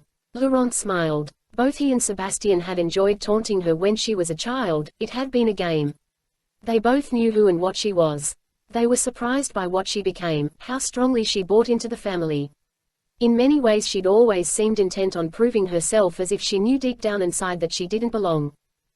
You know her purpose as well as I do, Sebastian continued. They will find her body and that of 2 others in the downed helicopter. Burned perhaps, but considering the jewels and treasures they'll discover on board, there will be no choice but to assume it is the 3 of us. You and I will escape in the tunnel and destroy it behind us. I have rigged the explosives to go off in an acceptable progression. The outer buildings first, then the wings of the mansion. And finally the control room and the tunnel. It will give us extra time to escape. Sienna Westgate sat with her children in a 1-story windowless lodge that was the communal prison of the hostages and their family members. In an effort to shield her children from any more pain, Sienna's trip to Iran and then Korea had been called a vacation. She'd promised him she would come back quickly, though she obviously had no control over when or if she would return. And the feeling of her children's tears had remained with her all during her absence. Her arrival back at the compound was met with smiles and kisses, and she wrapped her arms around them so tightly that she almost squeezed the air out of them. But after a brief moment of euphoria, Sienna began to fall into a pit of despair. She could see that constant fear and stress had already taken its toll on them. Elise had become withdrawn and quiet, the opposite of her outgoing nature. Her face looked pale and gaunt, as if she weren't being fed or was unwilling to eat. Tanner was worse. He had a fever and insect bites all over his legs. He quickly became demanding and angry. He wanted his father. He wanted to go home. He hated it there. Sienna hated it too, but there was nothing she could do about it. She'd given in to her captors and done everything they'd asked, everything any of them had asked, all to keep the children safe and buy them some time. But now her spirit was beginning to weaken. Video she'd seen of her husband talking to the press as if she and the kids had drowned was confusing and disheartening to her. He knew she'd been abducted. He was there. He'd seen it with his own eyes. She only hoped it was a ruse and that rescue would eventually come, but she now doubted it. Especially after what she allowed to happen to Kurt and his friend in Korea. Seeing him appear out of nowhere had been like a dream. But when Callista had gained the upper hand, Sienna had no choice but to obey her. Her only solace was that, given another chance, she would make the same choice. She couldn't face life knowing she'd chosen freedom and left her children behind. If they were going to die, she wasn't going to let them face it alone. The door to the room opened. Everyone looked up. 2 of Brevid's men stood there. Callista was with them. Sienna, she said. Sienna stood, but her children refused to let go, clinging to her hands, gripping her fingers. Don't go, Elise cried. It's okay, she said, I'll be right back. Mommy. Tanner was screaming. Sienna dropped down to their level and squeezed them together. Tanner broke out in tears. Elise looked almost numb at this point. I'll be right back, she told them. Take care of each other. As Sienna stood, another woman, who was married to the hacker named Montresor, came to her assistance. I watched them for you, she said. If there was one positive to this communal prison, it was that they weren't alone. Thank you. Sienna left with the guards and followed as they led her along the pathway from what had once been the servants' quarters and up to the main house. Sienna glared at Callista. You must have a heart of stone. If I have a heart at all, Callista replied proudly. Sienna dutifully climbed the steps that led to the main compound and from there was led through the security doors to the control room. She began to feel sick as she approached, knowing that Sebastian Brevid would be waiting on the other side, ready to order her to use her skills and the offensive capabilities of Phalanx against a new target, as he'd done each night since her return. A day would come when he asked her to do something truly evil and she would have to decide between her children's lives and the lives of countless others. She almost prayed he would shoot her before then. Tonight's targets are the power plants in California, Sebastian said. We'll start with the regular ones. I just want a large rolling blackout. Think of all the coal and natural gas that will be saved. Sienna sat at the console as ordered and began to work. She'd long contemplated hiding a message in the code she was supposed to send. Someone smart enough on the other side might find it, even if it slipped under the noses of Sebastian and Callista. But the only message of any value would be to tell the world where she was, and that was something she didn't know. Considering the climate, the strange bird calls she heard at night, and some odd trees she'd seen in the distance, she figured they were somewhere in Africa. But that didn't exactly narrow it down. She settled in and did as she was told. For now, that was all she could do. At that very moment, 500 miles north of Madagascar, the USS Bataan, an amphibious assault ship sometimes referred to as a helicopter carrier, was steaming at flank speed to the south. She was rigged for battle, blacked out and operating under strict radio silence. But while she could not transmit, she was capable of receiving messages. Late on the second watch, a member of the communications crew overheard several puzzling messages and reported them to the officer in charge. The officer looked at the messages and then at the radioman. "What's the problem, Charlie?" "It's these intercepts, sir. Someone is using our call sign. They're transmitting and receiving uncoded messages and giving out our old location." The communications supervisor studied the transmission sheet. "Yep," he said. "Looks that way." Without another word, he handed the sheet back to the radioman and turned his attention to other matters. The radioman stared at him dumbfounded.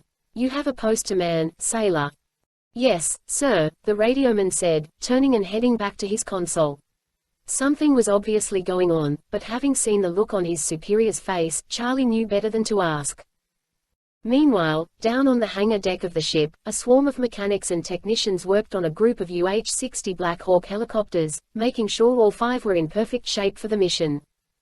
In a nearby ready room, 46 Marines, comprising 2 force recon platoons, were getting briefed on the island compound they were about to attack.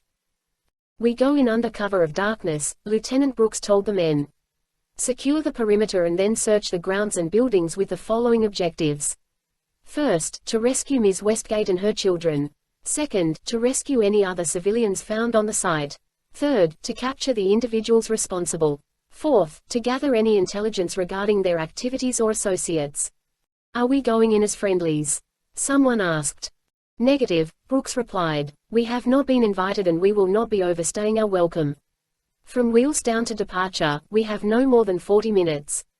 So don't get lost in the hedges." A wave of laughter went around the room. "How many defenders are we likely to encounter?" Based on the 2 bunkhouses and the size of the main structure, it could be anywhere from 30 to 50. But not all of those will be armed combatants. Honestly, it should be a walk in the park. Just be ready in case it isn't. 30 minutes later, the Force Recon Marines were up on the flight deck and boarding the Black Hawks. A long, grueling stretch awaited them, 4 hours of flight time that included refueling the helicopters from a tanker aircraft approximately 100 miles from the target. Assuming they went in and got out in 40 minutes, the total trip would be 8 hours. At least the journey home would be shorter as the ship would be nearly 200 miles closer by the time they reached it. With the pilots going through their pre-flight checks and the Marines boarding the helicopters and stowing their weapons, the company commander made his way over. He spoke briefly with Lieutenant Brooks. "We have the green light to launch, but you won't get attack authorization until we have confirmation that Ms. Westgate and her children are on site." "Understood," Brooks said. "Any idea how or when we're going to get that?" The commander checked his watch. "A 2-man team will be making a LAPES insertion several miles from the compound. They should be on the ground anytime now. They'll have a ways to go before they're on site, but I would expect a go or no-go decision shortly after you refuel." Brooks nodded. LAPES insertion. Who'd they sucker into pulling that duty? "A couple of guys from Numa." Brooks stared at the commander blankly for a moment. "Numa? Aren't they a bunch of marine biologists or something?" "They're something, all right," the commander said with a strange look on his face. "Anyway, I'm told these guys are good." "Right, sir," Brooks said with disdain in his voice. "I'll expect our cover to be blown and to be looking for more hostages or dead bodies when we land." The commander didn't respond, but he shared the assessment. "Crack open the operations file once you get airborne. There are photos of the Numa personnel inside. Make sure you're familiar. Don't want to shoot them if they happen to survive. Good luck." Brooks offered a salute, received one back from the commander, and then climbed aboard the lead Black Hawk. As the rotors above him began to turn, he wondered what kind of oceanographer or marine biologist would be up for such a stunt or how such a person would even have the skills to perform what they were being asked to do. With a shrug of his shoulders, Brooks decided they had to be half crazy, whoever they were. At least they had guts, he'd give them that. Had they overheard Lieutenant Brooks's candid assessment of their mental health, Kurt and Joe might have agreed with him. Considering the odds alone, they were at least half crazy. Fortunately, the military had brought along a few items that would even the odds a bit. Kurt and Joe were changing into combat gear that was far more exotic than anything Kurt had ever heard of. The clothing looked more like a two-piece wetsuit than standard fatigues.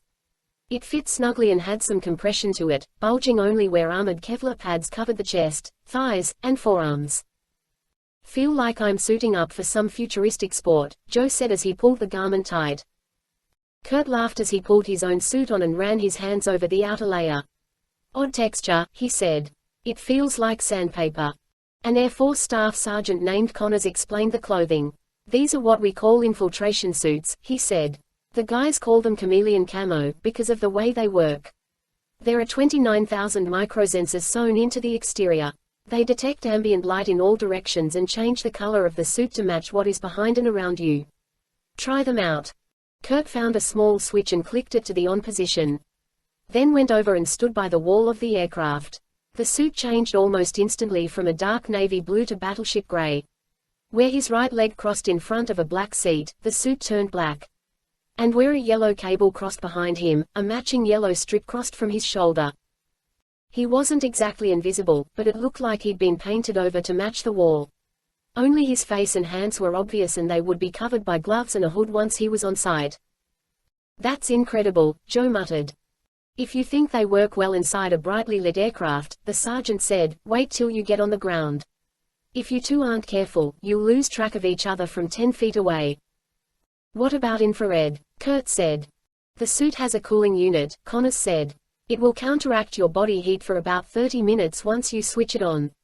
After that, the exterior of the suit will start to warm up and you'll lose both your thermal protection and your chameleon-like powers. From that point on, you're just wearing expensive body armor. And I mean real expensive. Each of these suits costs more than you guys make in a year." Kurt switched his suit off and watched it return to a dark blue color in the time it takes a light bulb to dim.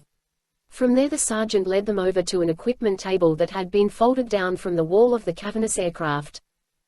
"You'll breathe through these," he said, picking up two devices that looked much like divers' regulators. "What's wrong with the air on the ground?" Joe asked. "We can't have your breath giving you away." Kurt chuckled. "I told you go easy on the onions." "What can I say?" Joe replied. "I like a little flavor." "It's not the odor," Connors explained, "it's the heat. Breathing out vents a lot of hot air into the world, easy to spot on a thermal scope. No sense covering the rest of you in a cool suit if you're going to walk around with a plume of 98.6-degree vapor coming from your nose or mouth." He pointed to a lever on the front of the regulators. "Twist this when you're ready to go dark. From then on, the regulator will mix cold air with every outgoing breath, effectively cooling it to the ambient air temperature and neutralizing the danger." "How long will it last?" "As long as your compressed air holds out. Depends on your level of exertion. The tank is small, so you're looking at 15, maybe 20 minutes tops. Make sure you're through the outer layer of security by then." Both Kurt and Joe nodded. Next came the weapons and guidance equipment. First off, the sergeant strapped a gauntlet to Kurt's arm. It had a curved, low-light screen on it. "Standard GPS, moving map display," he said. "It will illuminate with less than 1 candle power. You'll be able to read it with your night vision goggles on, but no one else will. Remember, this is military GPS, so it's good to within 3 feet." From there they moved to a rifle rack. Connors handed them matching weapons. Once again they were like nothing Kurt had ever fired. Considering how much he knew about guns, that was surprising. "Are these phasers?" Joe asked. "I've always wanted one." Connors chuckled. "Electromagnetic railguns," he said. "Completely silent. Accurate up to 1,000 yards. They fire ferrous projectiles, in other words, the bullets are made of iron, not lead, so they're more lethal in terms of penetrating anything they encounter. Also, since they don't require gunpowder, your standard-sized magazine carries 50 projectiles. You have a second magazine in your packs." Kurt held the weapon up, testing the weight and feel. It had a long barrel and was definitely nose-heavy. "How does it work?" Joe asked. "Superconducting magnets along the barrel and a high-potency battery pack. Pull the trigger and they accelerate the projectiles to 1,000 feet per second in the blink of an eye." Joe nodded approvingly. "Why are there 2 triggers?" Kurt asked. "Since they are already equipped with a substantial power source, someone got the great idea to add a long-range taser to the bottom rail. The lower trigger fires it. You can hit someone accurately up to 50 feet or simply hold the tip of the barrel against them and give a half pull to zap them manually. So we don't have to kill everything we see, Joe mentioned. The sergeant nodded. A red light went on at the far end of the aircraft and they could feel the plane begin a rather steep descent. We're approaching the drop zone, the sergeant said. Any questions? Joe raised a hand. You said, drop zone, but we don't seem to have parachutes. You won't need them, Connors said.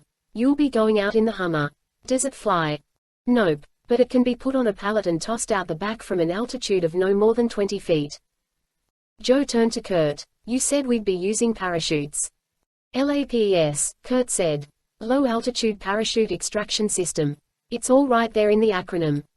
Joe shrugged, secured his weapon, and made his way toward the Humvee.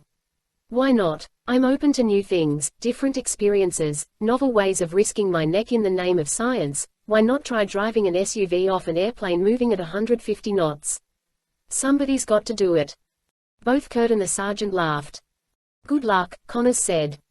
Kurt nodded. You want us to bring you anything back? T-shirt, postcard, puka shell necklace.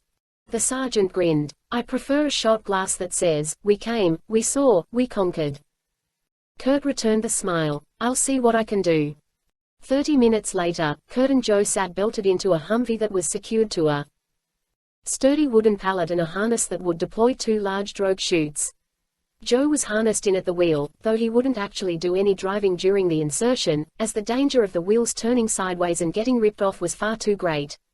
Instead, the Humvee would use the pallet beneath it as a sled while the parachutes trailing out behind them would both slow the vehicle down and keep him from nosing over.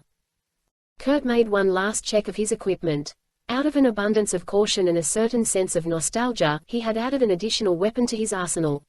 Hidden in his pack was the Colt revolver that Muhammad el-Din had given him. He doubted he'd need it.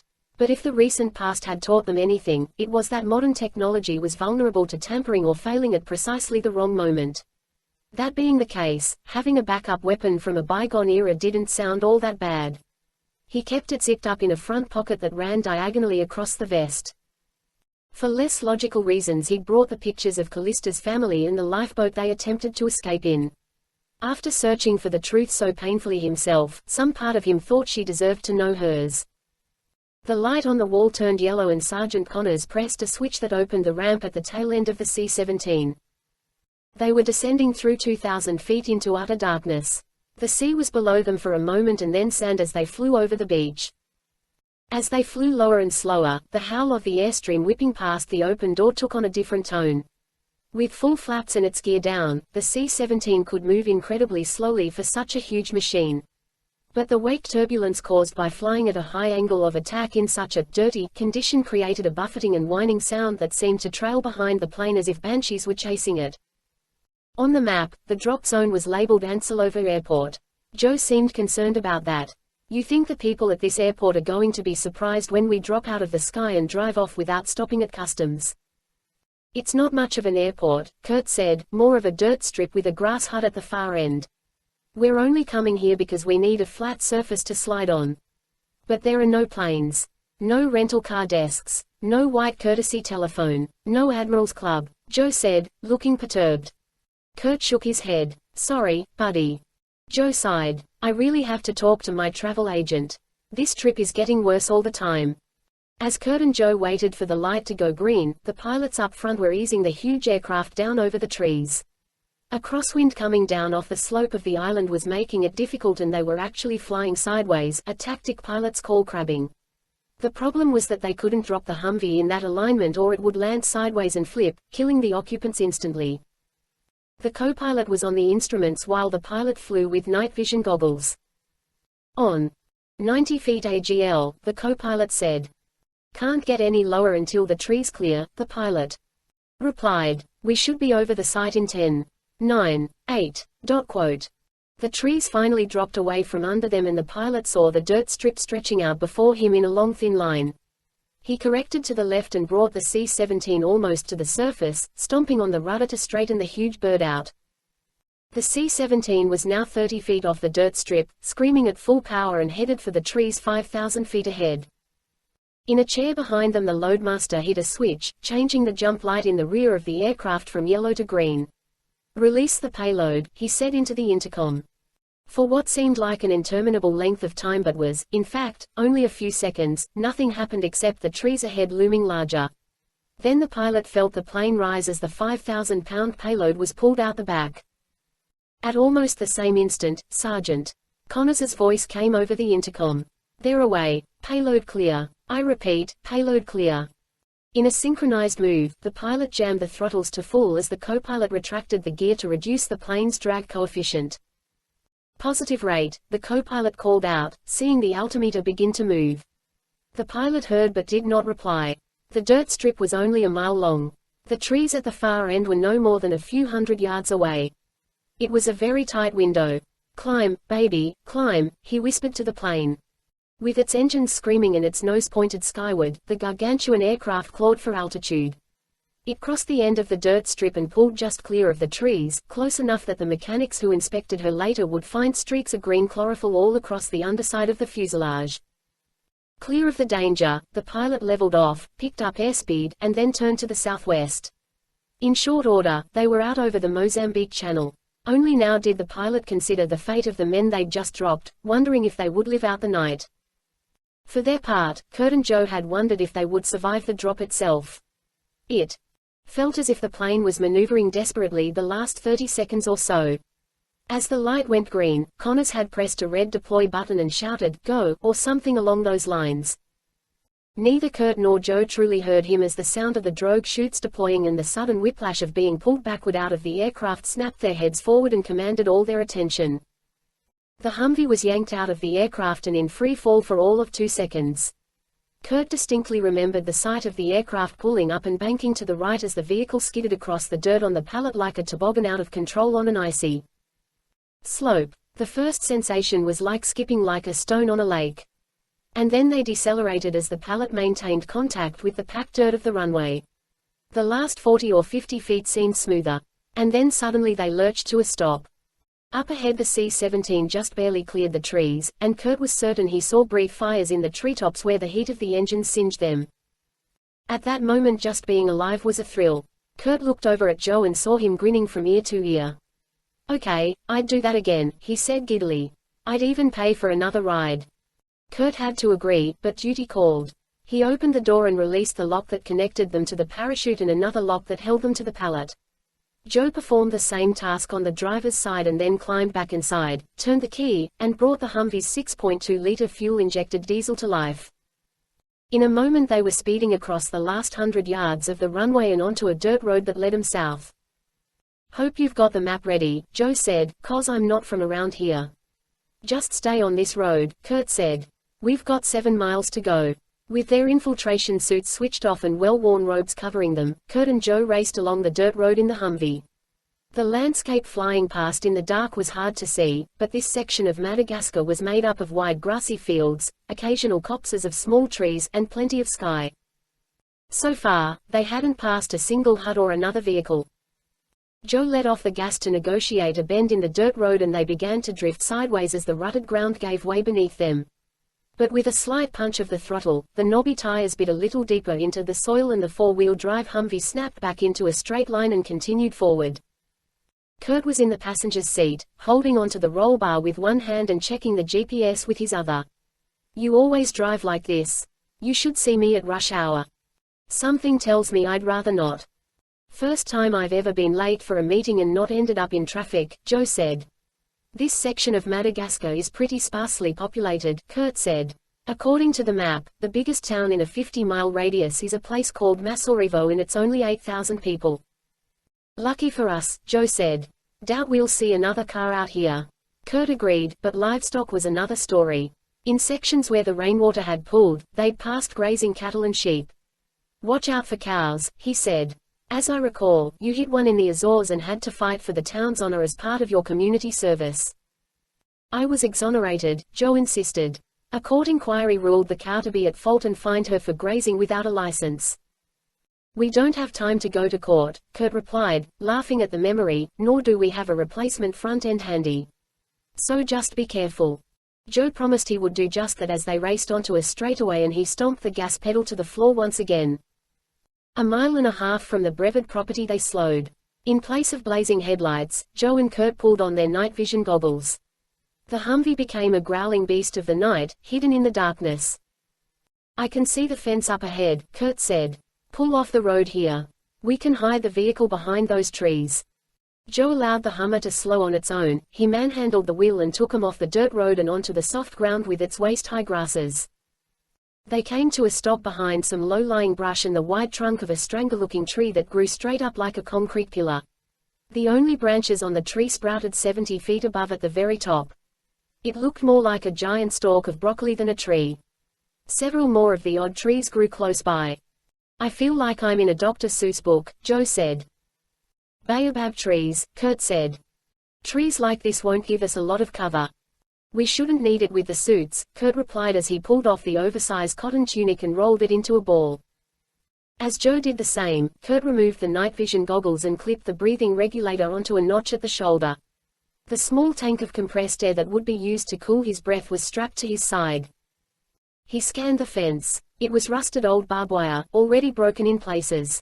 There was no sign of anything more modern protecting the land at this point, but Kurt didn't want to chance it. According to the GPS, it's about half a mile from here to the compound, over this low dirge and then up a long slope, Kurt said. We need to cover that ground in no more than 10 minutes. That'll give us 15 minutes of thermal invisibility once we reach the compound walls. Joe nodded and slipped the sat phone into a zippered pocket of the infiltration suit. Into another pocket he slid the extra clip for the railgun. I figure we travel as light as possible and leave the rest of this stuff behind. Couldn't agree more, Kurt said. Let's go. They switched on their suits, pulled the hoods over their heads, and readjusted the night vision goggles. Kurt took point crossing the road, heading into the tall grass on the other side and moving quickly to a break in the fence. Joe followed, staying close. I'll give 'em this, these suits work as advertised, he said. I'm 10 feet behind you and really have to work just to see you. Even through these goggles you're more of a shadow than anything else.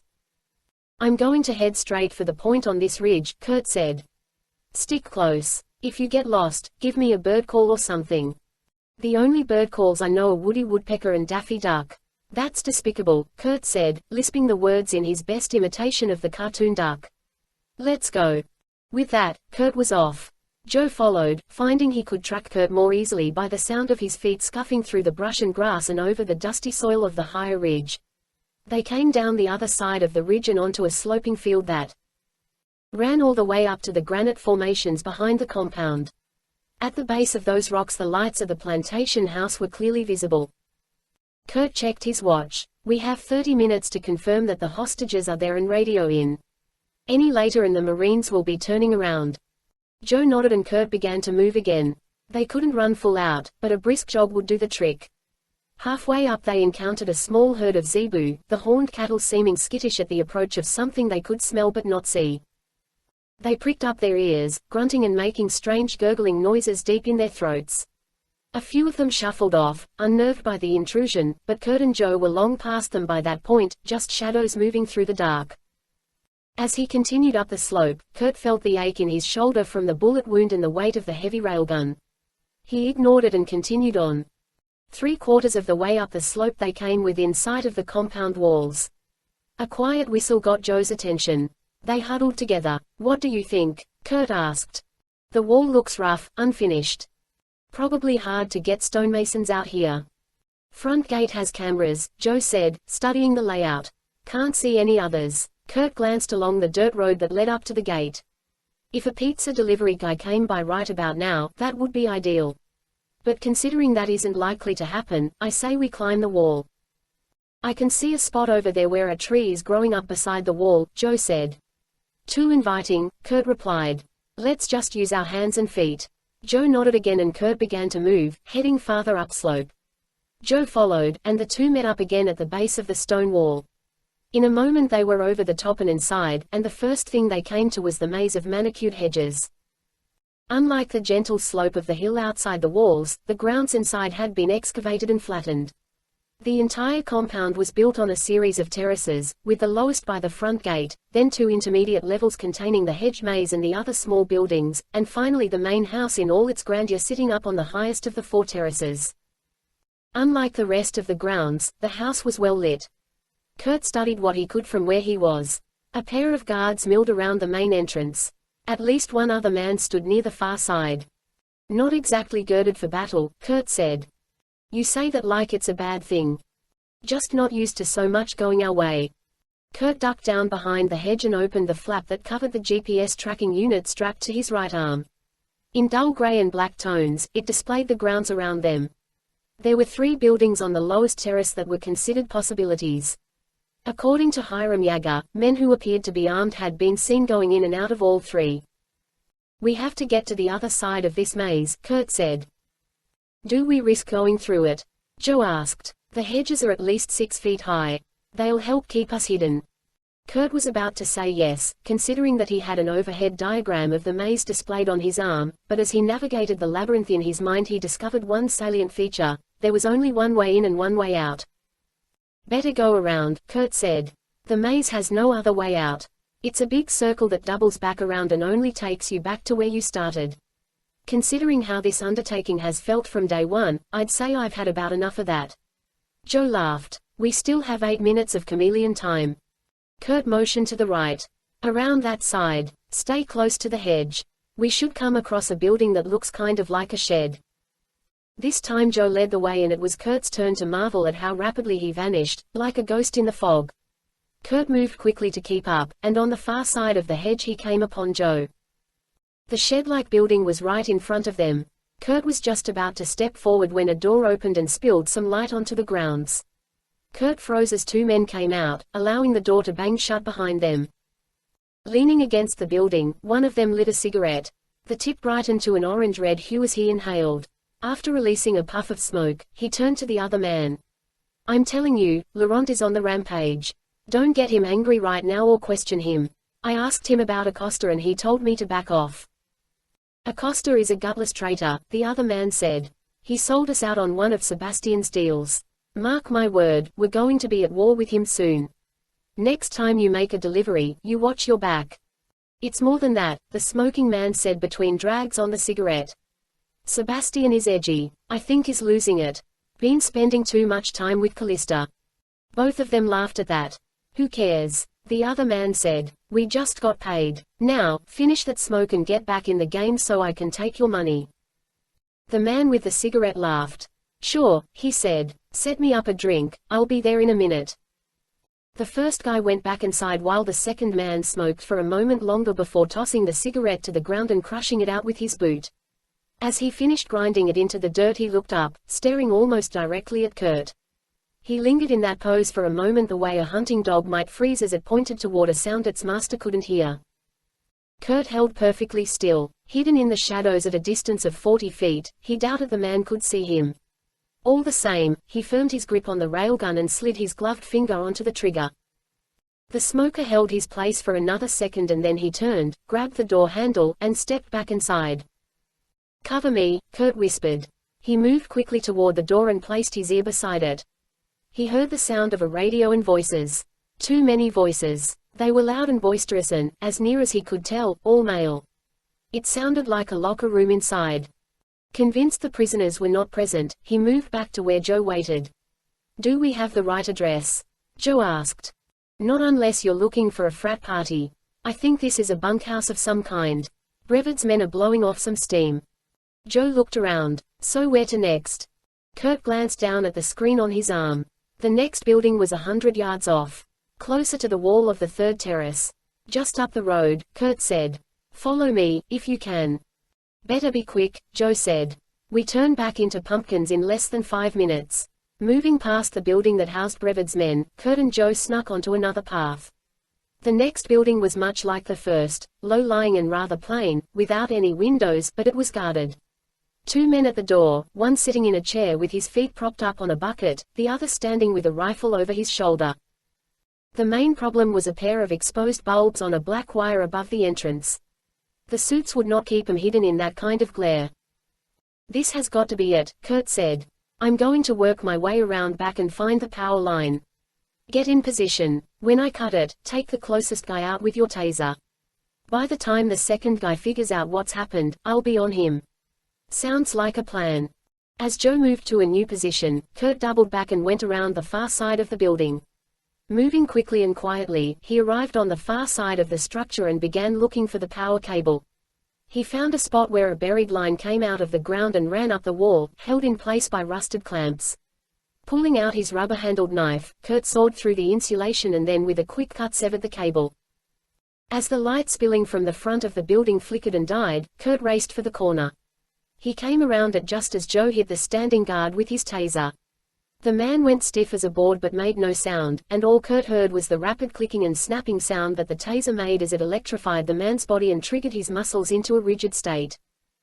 Realizing that something was wrong, the guard in the chair grabbed for his rifle, but Kurt was on him before he could bring it to bear.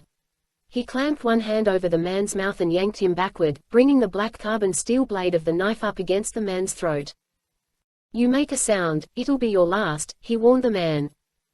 The guard went still and then nodded, his sense of shock growing as Joe appeared under the overhang like a specter materializing from another dimension. As Joe dropped down on the ground to truss up the other guard, his movements were a blur as the armor continuously changed both its color and texture.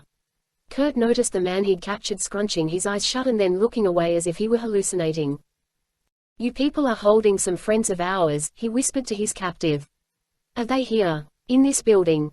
The guard nodded. Kurt glanced at Joe. "Check the door." Joe was already in the process. "Lock tight." "Keys?" Kurt demanded.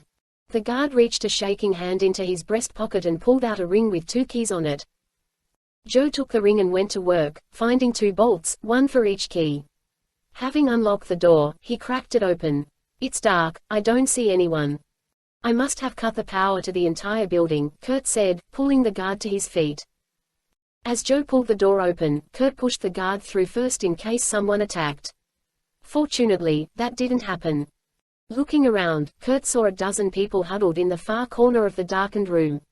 They were hiding behind a pile of mattresses, a small table, and several chairs. He counted 3 men, 3 women, and 7 children of various ages. They seemed as frightened of him and Joe as the guards had been. After what they'd been through, Kurt didn't blame them. "It's all right," he said, "we're here to help you. We're getting you out of here."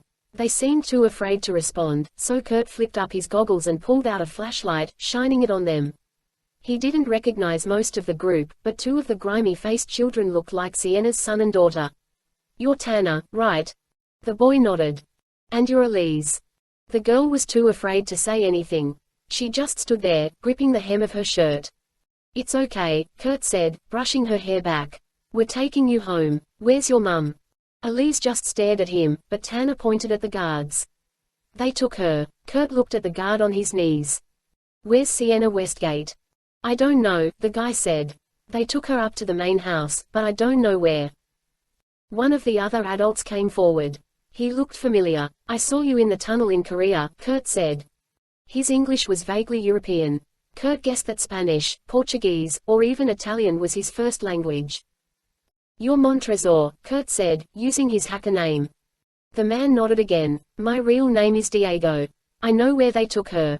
The man who runs things, Sebastian, he has a control room on the top floor. He watches everything from there, I think. Directly below him is a networked series of high-end processors and computers. When they took me up to the house to work, that is where they kept me." "What did they have you do?" Kurt asked. "I hack into a system and edit programs. I create hidden doorways and what we call hides or blinds." "Those are hunting terms," Kurt said. "What do they mean in the programming world?" The man paused as if thinking of a way to explain it. "They're like black holes into which we can hide a virus. Even the most advanced antivirus software will not find it. And then at a later date, we activate the code." "And what does the code do?" Kurt asked. "I just create the blind," Montresor said. "Others build the virus. And what does the virus usually do?" "Takes control of the system," he said. "Forces it to do something it is not supposed to do." Montresor, Kurt thought to himself. How perfect a handle for someone who hides things in a labyrinth where they will never be found. "What kind of systems did you hack?" "Pentagon, CIA." Montresor shook his head. "Banking systems mostly. Accounting programs. Transfer protocols." Kurt's mind raced. Banks and a gang descended from bank robbers and counterfeiters. He wondered if there could be a connection and then decided this was not the time to find out. All that mattered was stopping the Brevard family, whatever they were doing. He turned to Joe. "Call it in," he said. "I'm going to find Sienna." "I should go with you," Joe said. "No," Kurt said, "stay with them. They're going to need you to lead them out when the Marines come over the wall." Aboard the lead Black Hawk, code-named Dragon 1, Lieutenant Brooks studied his men as the strike team continued inbound. Some of the men talked and joked, some checked their weapons and gear repeatedly in some kind of ritual, and others had faces of stone. Different personalities got ready for battle in different ways, but one look told Brooks they were ready. So far, they'd come 300 miles south, met up with the tanker aircraft, and completed the tricky nighttime refueling operation without incident. From that point they'd turned southeast and were now tracking for the coast, traveling in formation, at 130 knots, a mere 50 feet above the surface of the Mozambique Channel. "We'll be crossing into Madagascar airspace in 7 minutes, the pilot informed him. "Any word from the Bataan?" "Nothing yet," the pilot said. "If we don't get final authorization by the time we hit that limit, I'll have no choice but to abort." Brooks understood. He was in charge of the mission, but those were the standing orders. "Throttle back a bit," he suggested. "And take us parallel to the line for a while." "Sir." "It'll save us some fuel," Brooks said, "and it'll give those marine biologists a little more time to make contact." "You really think they're going to pull this off?" the pilot asked skeptically. "I'm not sure," Brooks said, "but I'd hate to be headed home if they call for help." The pilot nodded his agreement, made a quick radio call to the other helicopters, and then banked to the right and began reducing speed. The other Black Hawks matched him, and the headlong race toward the coast became a more leisurely flight parallel to it. There was little danger of them being picked up on radar. Madagascar had only a primitive network. Fuel and time were bigger concerns. "Okay, Lieutenant," the pilot said, "we've dialed it down to the economy setting. But we can't do this for too long." As it turned out, they didn't have to. 15 minutes later, a signal came over the satellite downlink. "Dragon Leader, this is Courthouse. Do you copy?" Courthouse was the Bataan's code name. Brooks pressed the transmit switch. "Courthouse, this is Dragon Leader, go ahead. You are cleared to the objective. Current target status is green. Friendlies have been identified. Total of 15, possibly 16. Their location will be marked by a green flare and smoke. Other buildings are believed to hold up to 20 hostiles. Light weapons are indicated." A surge of adrenaline pumped through Brooks and he glanced at the pilot and toward the coast like a referee signaling first down. The pilot took the hint, turned inbound once again, and brought the Black Hawk back up to full speed. "Roger that, Courthouse. We are 2 minutes from Continental Divide and inbound to the target. We'll contact you on our way home." As the mission director from the Bataan signed off, Brooks considered the state of things. In a world that had grown used to watching their military operations play out in real time, this one was being blacked out. There was no feed being broadcast to the Situation Room in the White House, no group of generals and politicians watching the play-by-play as if it were a movie or a big game. With the whole government unsure which systems were still secure and which had been hacked, no one was taking a chance. The powers that be would wait in silence. Eventually, they'd receive a simple phone call from the Bataan's commander telling them if the mission had succeeded or failed. As the Marine strike force turned inbound, Kurt made his way around the side of the Brevad Palace. Lights aimed up at the structure meant the last 10 feet or so would expose him no matter how the infiltration suit attempted to compensate. Instead of crossing through them, he swung wide, past an Olympic-sized swimming pool, and made his way around the back. There he found an overhanging veranda. Using a chair to boost himself up, he clambered onto the deck and sprinted forward. He managed to force the door and slip inside. Thankful that he'd set off no alarm system in the process, he moved into the hall and found himself surrounded by framed works of art, intricate tapestries, and statues that looked as if they might belong in a museum. He needed to find a stairwell that led upward and began to move down the hall, stopping at the sound of footfalls coming his way from an adjacent corridor. He backtracked and took cover behind a statue of some Greek hero with a laurel leaf on his head and pressed himself as far into the shadows as possible until the figure passed by. It was Callista. She was speaking into a radio, giving orders about something. She never saw Kurt or even looked in his direction. As she reached the far end of the hall, she disappeared into a room. In a house of many rooms, Kurt knew he'd be hard-pressed to find the right one in time. But seeing Callista pass by brought a new idea to mind. Checking the hall in both directions and seeing no one else coming, he moved from behind the statue and backtracked, heading toward the room Callista had just entered. Callista was ready to leave. Over the years she'd begun to feel claustrophobic in the family home, a sensation that had only gotten worse over the past few months. Grabbing a small backpack from a shelf in her closet, she began to pack. Ever the pragmatist, she didn't care for the clothes or the jewels. Her items of importance were those that would be useful: passports in several names, bundles of cash in a few different currencies, a knife, a pistol, and 3 spare magazines. The one item of sentimental value she had was a necklace with a diamond ring hanging from it that had belonged to their mother. Sebastian had given it to her. She eyed the necklace for a moment and then placed it into a side pocket and zipped the pocket shut. Nothing else in the opulent mansion mattered to her.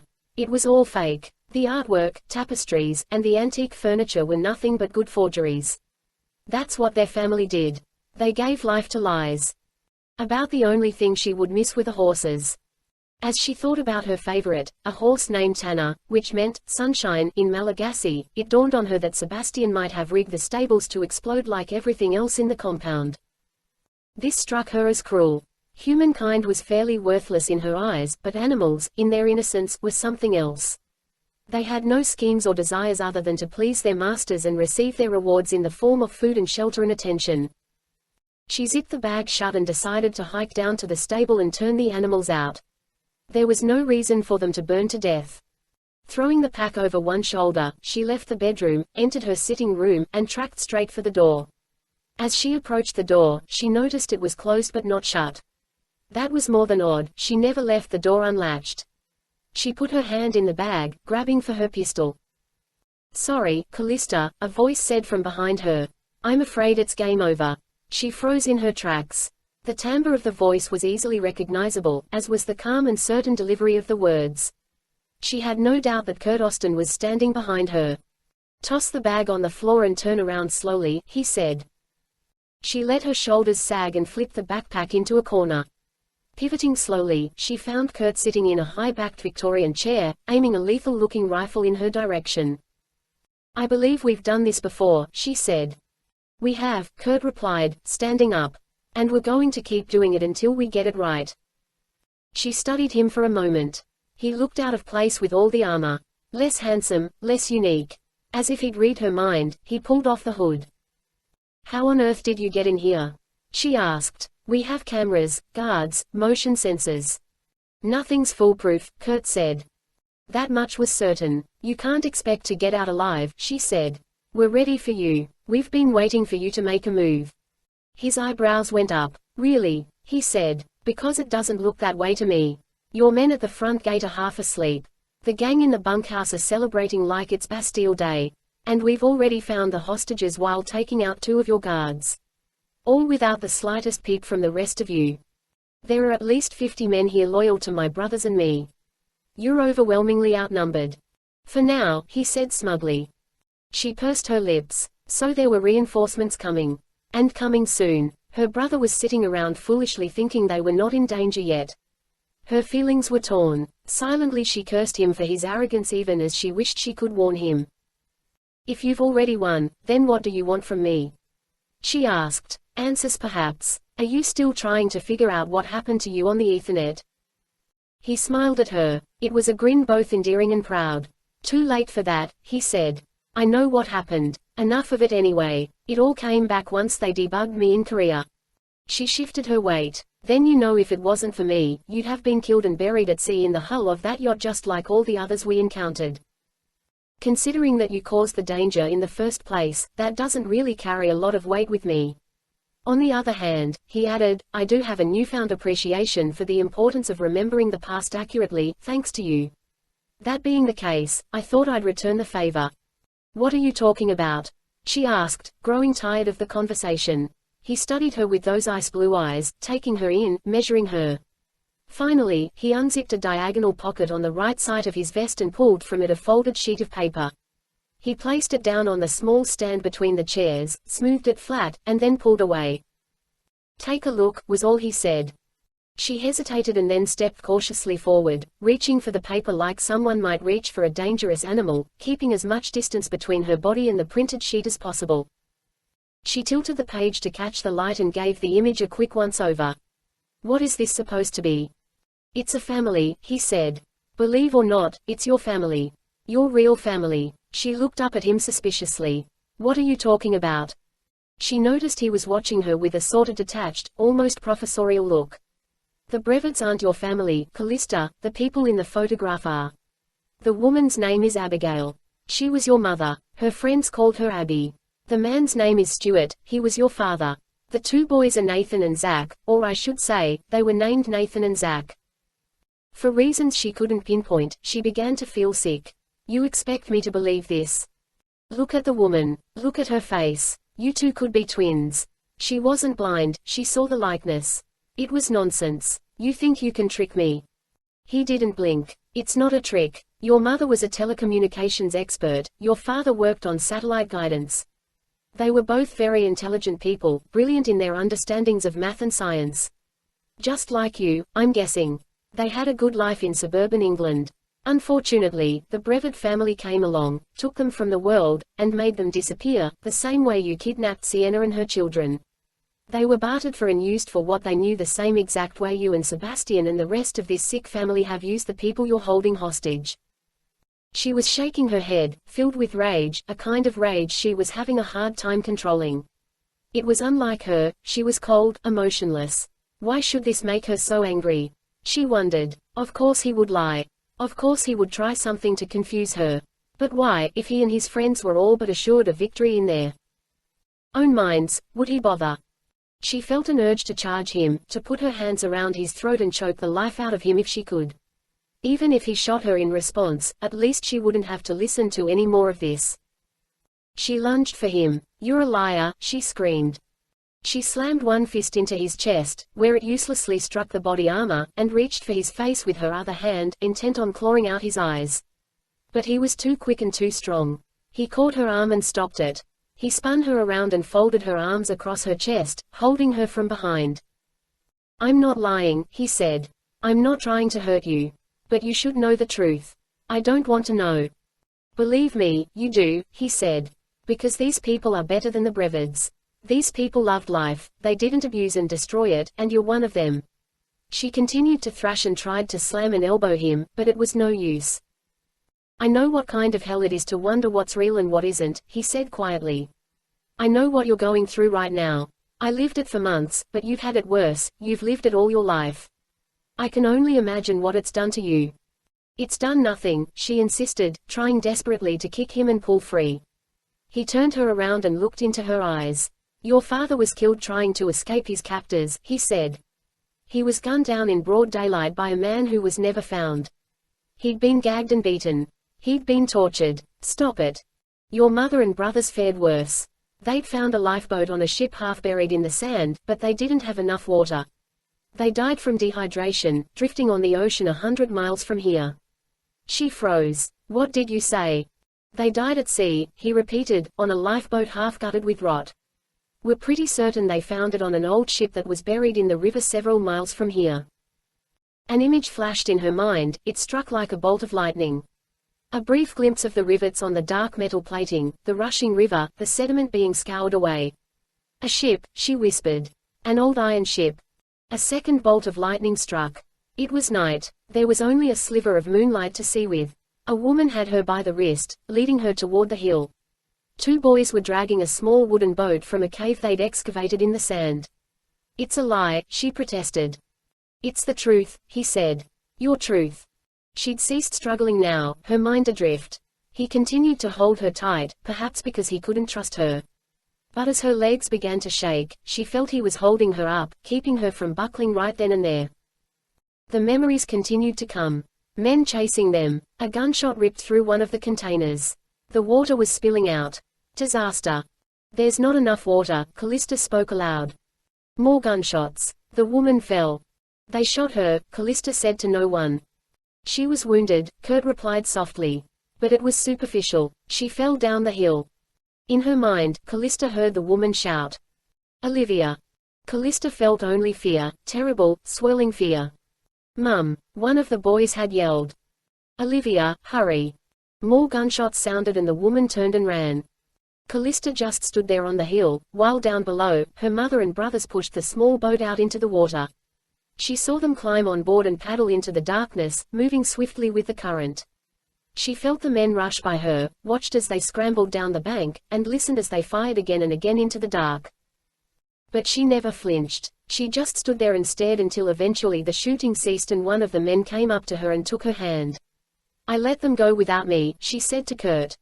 She was sobbing, dropping to the ground. Kurt eased her down gently. "There wasn't enough water," he told her.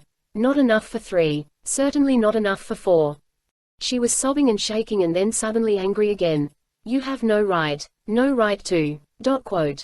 The insanity of what she was saying cut her off before she'd finished. "The Brevid family stole your life," he said. "Maybe they realized how sharp you already were. Maybe they knew they could mold you into one of them. Maybe they planned to kill you and just never got around to it. But, whatever their reasons, they stole your life. They stole the lives of your family and we think many others.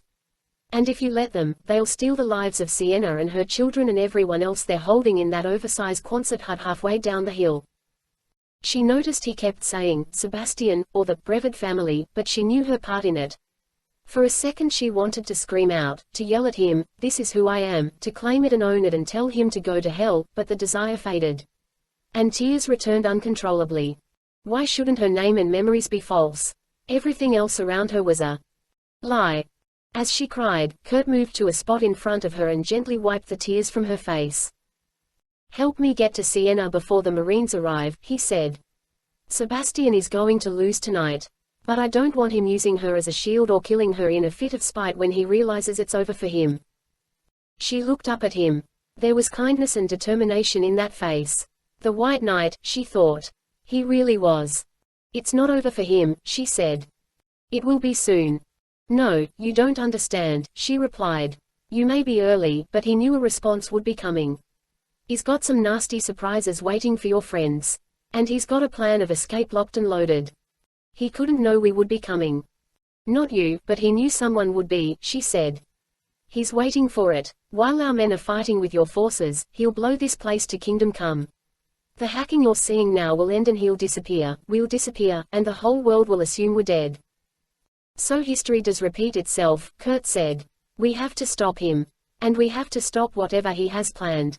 Will you help me or not?" She looked at him through the tears. "I'll trust you," he said. "Why would you?" "Call it instinct," he said, offering her a hand. She hesitated. Her true desire was to remain there on the floor, to lie there until the fires came and consumed her. A fate she'd never been more certain she deserved. "A wise man once told me, we are who we decide to be," he said. "You have a choice. You can be Callista Brevid or you can reclaim your humanity as Olivia Bannister." The name seemed to fire something in her, but it wasn't what he might have expected. Olivia was a frightened child, Callista was unafraid. Callista was a survivor, an instrument of power. And now, she thought, an instrument of retribution. She took Kurt's hand and stood. "No," she said, "this is who I am. I'll help you find Sienna. But don't get between me and Sebastian. Because I'm going to kill him for what he and his family have done. If you try to stop me, I'll kill you too." "Your choice," Kurt said. "Either way, let's move. We don't have much time." With Callista leading the way, the two of them strode the halls. Though Kurt had professed trust in her, he wasn't about to give her a weapon. He just needed her to get him past the goons who would be guarding the control room. Or at least close enough so he could eliminate them. "This way," she said, turning down the hallway on the right. At that moment an alarm began to scream.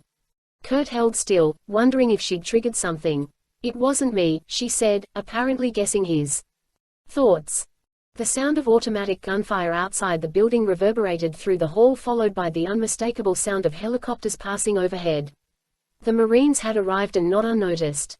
The sound of a rocket screaming through the air was followed by an explosion and a flash of light through the windows at the far end of the hall. "We need to hurry," Kurt said. He and Callista began to run. They were almost to the end when one of Sebastian's men came running the opposite way. "Callista," he shouted. "We're being attacked. No one is answering at the pennon." Just then he saw Kurt and quickly guessed that he was part of the assault. He swung a submachine gun around and fired. Kurt saw it coming, pushed Callista out of the way, and dove to the polished floor. As shells ripped into the plaster behind him, he aimed the rifle and squeezed the trigger almost simultaneously. The railgun spat a swarm of lethal iron projectiles that ripped into the man, taking him off his feet and knocking him over. He landed on his back, but the muscles in his hand must have contracted in a spasm because the submachine gun continued to fire, spraying a line of bullets along the wall and up into the ceiling, shattering two of the mirrors and blasting apart a suit of armor. So much for the element of surprise, Kurt said. He got up, helped Callista to her feet once again, and took off down the hall. At that very moment, Lieutenant Brooks and the members of the Force Recon platoon were thinking the exact same thing.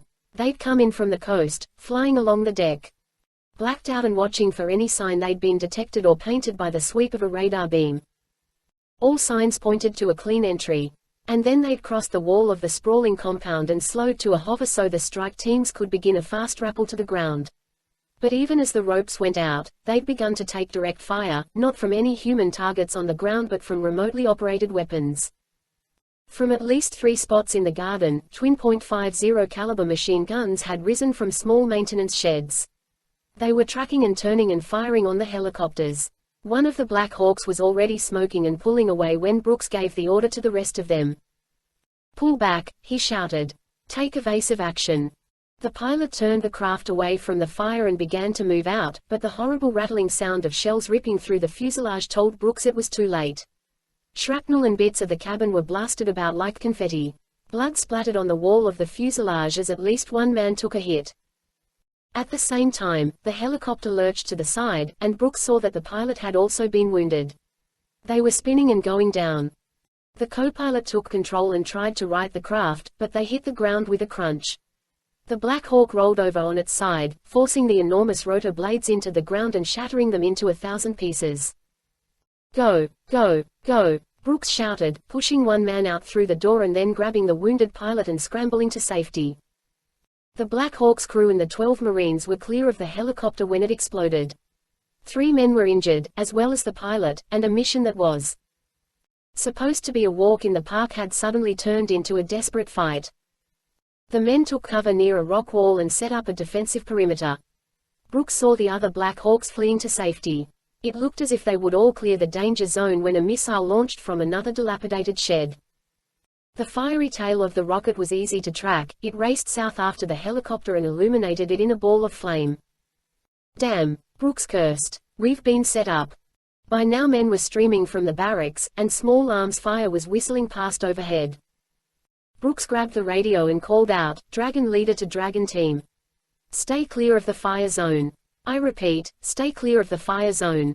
Compound is more heavily defended than anticipated. Missiles and heavy caliber weapons. Dragon 3 clear," a call came back. Dragon 4 also clear. That meant Black Hawk 2 had taken the missile. Brooks had no way of determining if anyone had survived the explosion. Brooks pressed the talk switch. "Dragon 5, what's your position?" Dragon 5 was the spare helicopter brought in primarily to haul the hostages out, but it also carried 2 Navy medics. "We're still at Point Alpha. Do you need us?" "Negative," Brooks said. "Remain there until I contact you. We're not going to leave you down there, Lieutenant." "You will if I order you to," Brooks replied. "Stay clear until I tell you otherwise." Putting the radio down, Brooks looked around at his men. 3 of them were injured. That left 9, plus the co-pilot, who had to do more than fly at this point. "Jones," Brooks called to one of the men. "Get your squad to the south. Make sure no one flanks us." "Yes, sir." "Dalton, Garcia, you're with me. We've got to find those guns and that missile battery and take them out." "Yes, sir," the men replied in unison. Under a covering fire, the 3 men moved out, racing 50 yards to the north and then scampering up the wall onto the next terrace.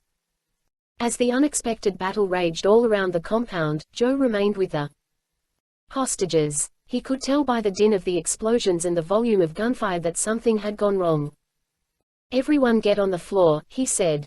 "Flip those tables over and pile up those mattresses." Almost on cue, gunfire ripped through the top of the building. Joe hit the deck along with everyone else. Prayers could be heard in 3 different languages. The sound of children whimpering needed no translation. "I thought we were leaving," someone asked. "So did I," Joe muttered. Wondering what had gone wrong, Joe crawled to the door and pushed it open a crack. Flames lit up the sky at the bottom of the hill. He heard the sounds of the helicopters maneuvering in the distance and the report of the heavy machine guns. Over the headset, he heard Brooks calling out that they'd been shot down and warning the others away. Across the terrace he saw two separate groups of men rushing down the hill and firing wildly.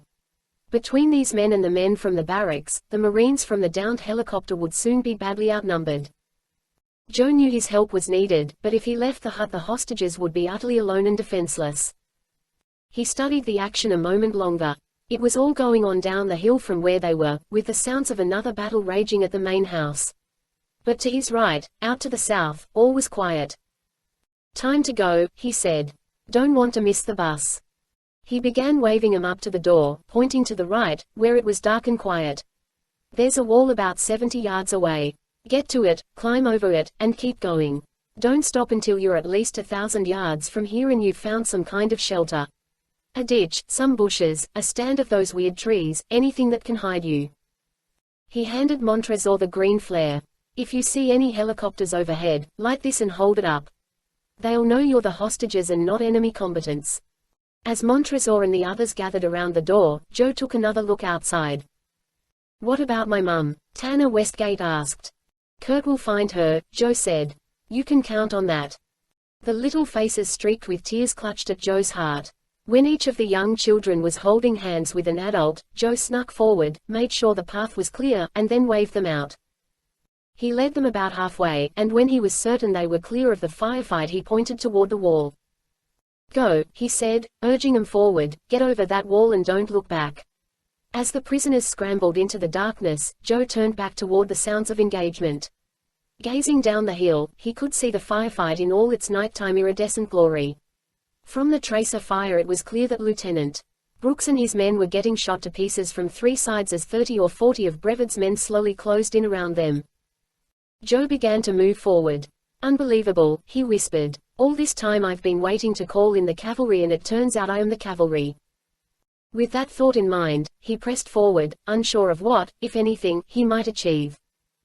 As the chaos outside grew, Kurt and Callista found themselves in a running battle with the rest of Brevoort's men.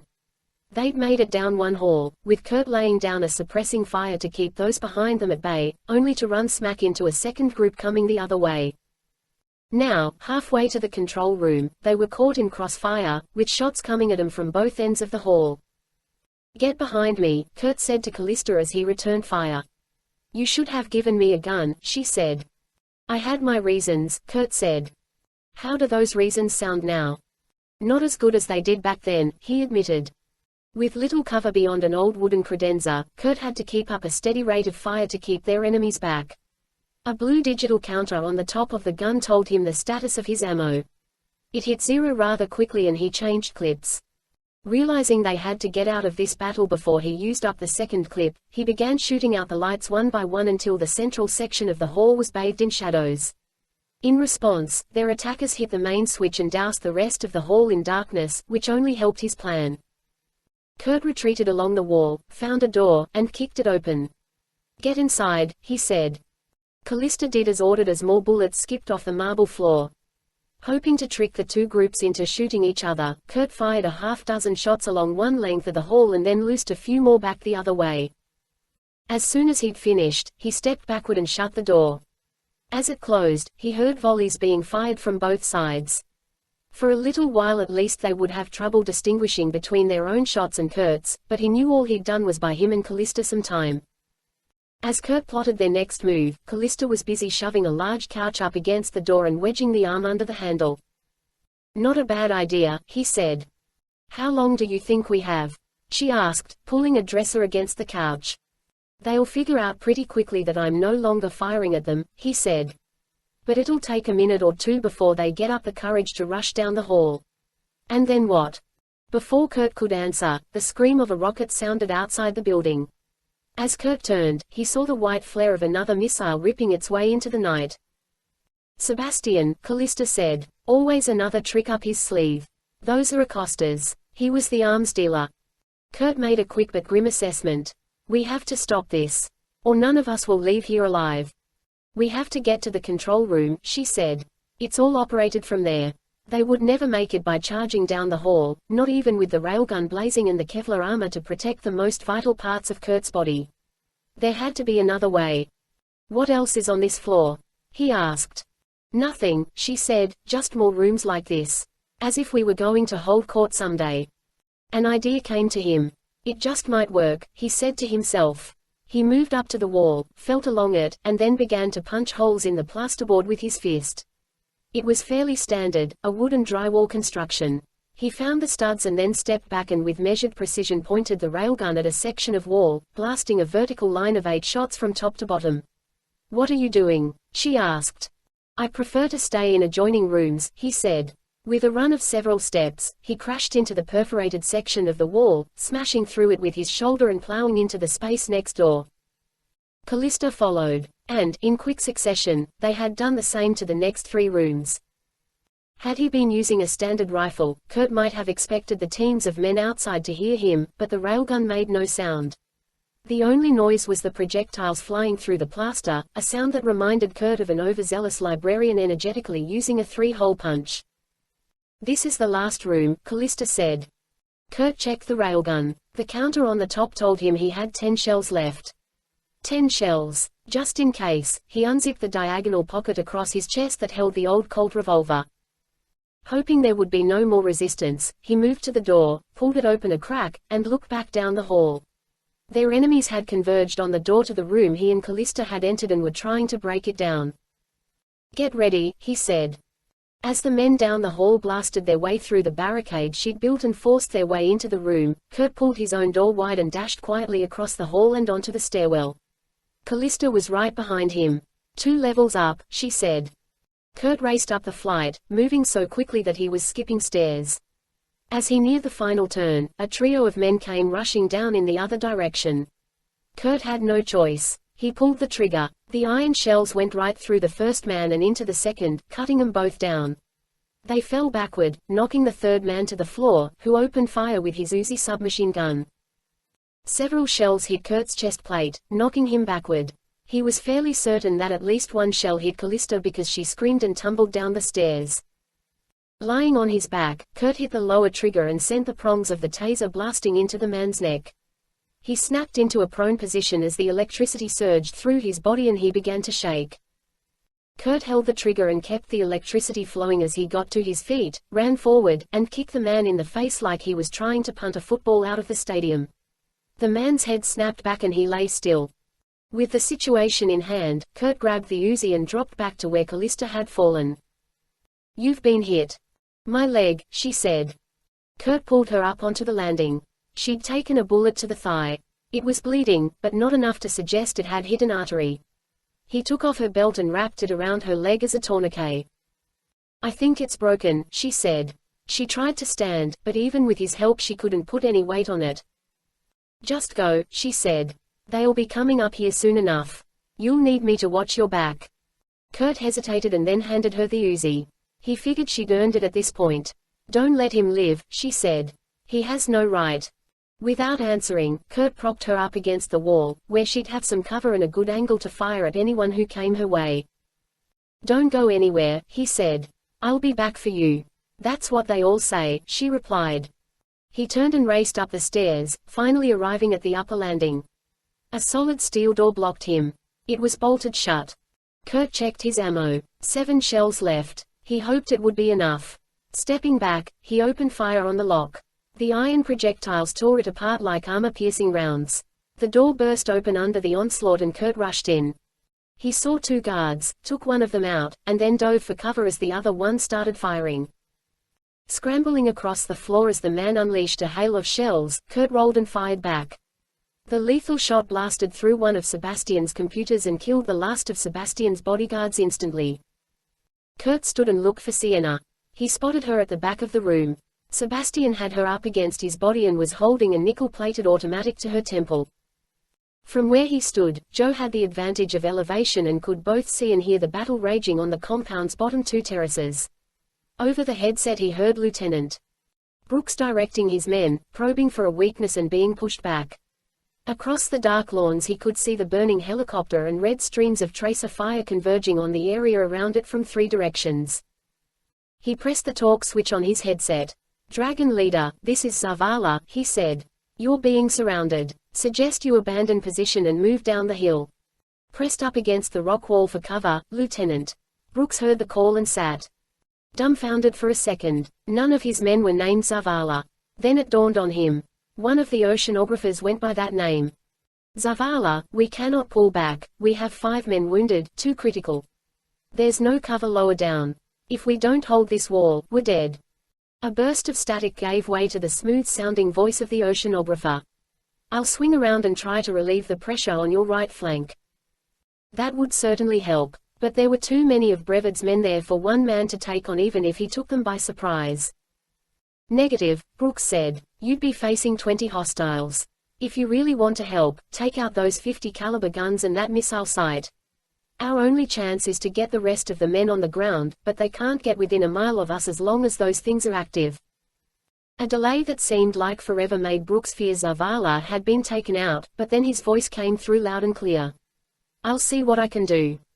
Brooks fired over the top of the wall and ducked as some incoming shells blasted chunks out of the top of it.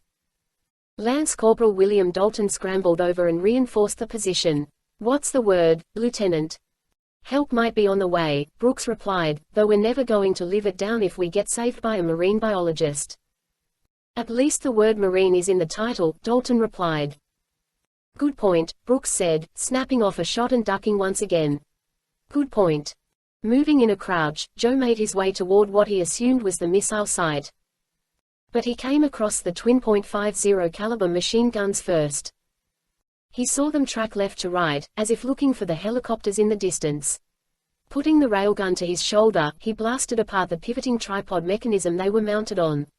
Hydraulic fluid spewed everywhere and the guns froze in place. "150 caliber weapon down," he said. "Good, Lieutenant," Brooks replied. "See if you can get that missile launcher." "I can't see it," Joe said. "Higher up," Brooks said. "My guess would be the center of that hedge maze." Joe looked around. He could see the wall of hedges, but he had no way to reach the entrance. And considering the complexity of the maze, he doubted he could make it quickly to the center. The rattling sound of the second .50 caliber weapon got Joe's attention and he had another idea. Zeroing in on the sound, he cut through an ornamental garden filled with strange flowering bushes. On the far side he saw the second machine gun emplacement. He raced toward it, but instead of tracking one of the helicopters in the distant sky, the guns whirled around toward him and the barrels began to depress. Joe figured he'd run out of coolant and was now giving off a heat signature, but he was committed and continued his charge, diving at the base of the tripod and sliding into it as the guns began hammering away, tearing up the ground behind him. With Joe clinging to the base of the tripod, the clamoring stopped but the guns continued swinging from side to side, hopelessly trying to find a position from which to fire at him.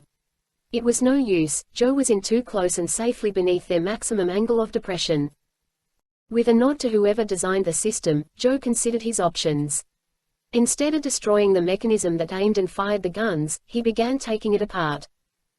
Both machine guns began hammering away, tearing up the ground behind Joe, but he was beneath their maximum angle of depression. He crawled forward and made it to the tripod. Instead of destroying the mechanism that spun and aimed the weapons, he eased up next to it and began ripping out wires. Eventually, the weapons stopped rotating. Putting the railgun down, Joe pulled out his knife and began stripping the wires. Soon enough, he had a half-dozen wires stripped to the copper. "Zavala," the radio cackled. "I'm working on it," Joe said. "Whatever you're going to do, you'd better make it quick." Trying out different combinations of wires by pressing them together, Joe got the platform to turn in a herky-jerky motion until it was pointed back up at the center of the hedge maze. Next he managed to elevate the guns. Now he just needed them to fire. He looked toward the trigger assembly. The weapons themselves were standard M2.50 caliber machine guns. Nothing exotic, but the triggers were covered by a metal housing. Using the back of the railgun as a club, Joe broke the housing free and got access to the triggers. A simple hydraulic clamp had been set up to pull the triggers remotely. Joe didn't have time to fiddle with that, so he put his hands around the trigger mechanism and squeezed. Both weapons began to spit lead. Every fourth shell was a tracer and from those Joe could see his aim was a little high. He forced the barrels down a fraction and began to fire again. This time the shells found the mark, tearing into the missile battery and shredding it. One missile exploded, another launched and flew outward before quickly nosing over and thudding into the pastureland beyond the walls. Joe was still firing when he heard Brooks calling the other helicopters. "This is Dragon Leader, the LZ is clear." "Repeat, the LZ is clear." "Dragon 3 inbound," came the first call. "Dragon 4 inbound." With help on the way, Joe dropped back to the ground, picked up the railgun, and waited for the Marines to arrive. In the control room on the top floor of the main house a standoff ensued. Kurt had raised the deadly railgun and zeroed in on Sebastian Brevid's head, but Sebastian had pulled himself behind Sienna and cocked the hammer on the shiny automatic that was pressed against her temple. Considering the accuracy of his weapon, Kurt was certain he could kill Sebastian with a single shot, but the nerves of the body have strange ways of reacting to the death of the mind.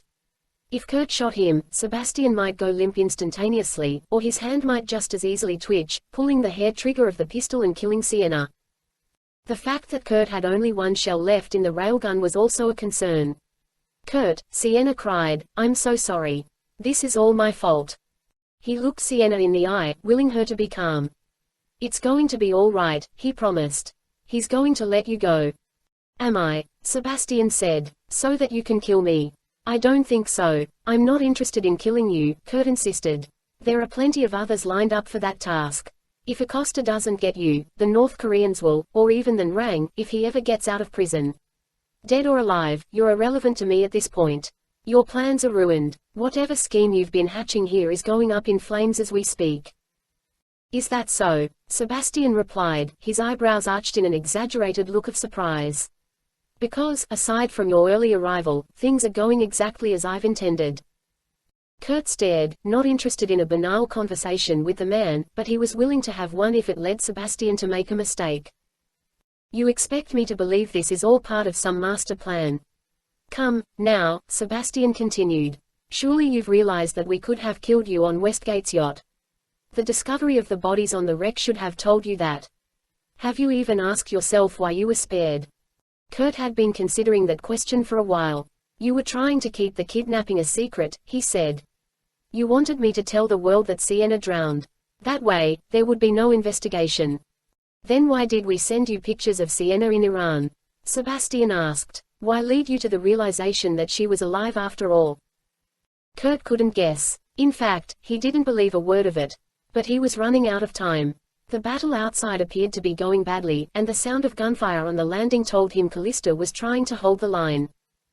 "Cat got your tongue?" Sebastian asked. "Then I'll tell you. We needed you to get the ball rolling. To begin the process of re-evaluation among your smug leaders. To plant a seed of doubt." "It doesn't matter what you had in mind," Kurt said, "it's over.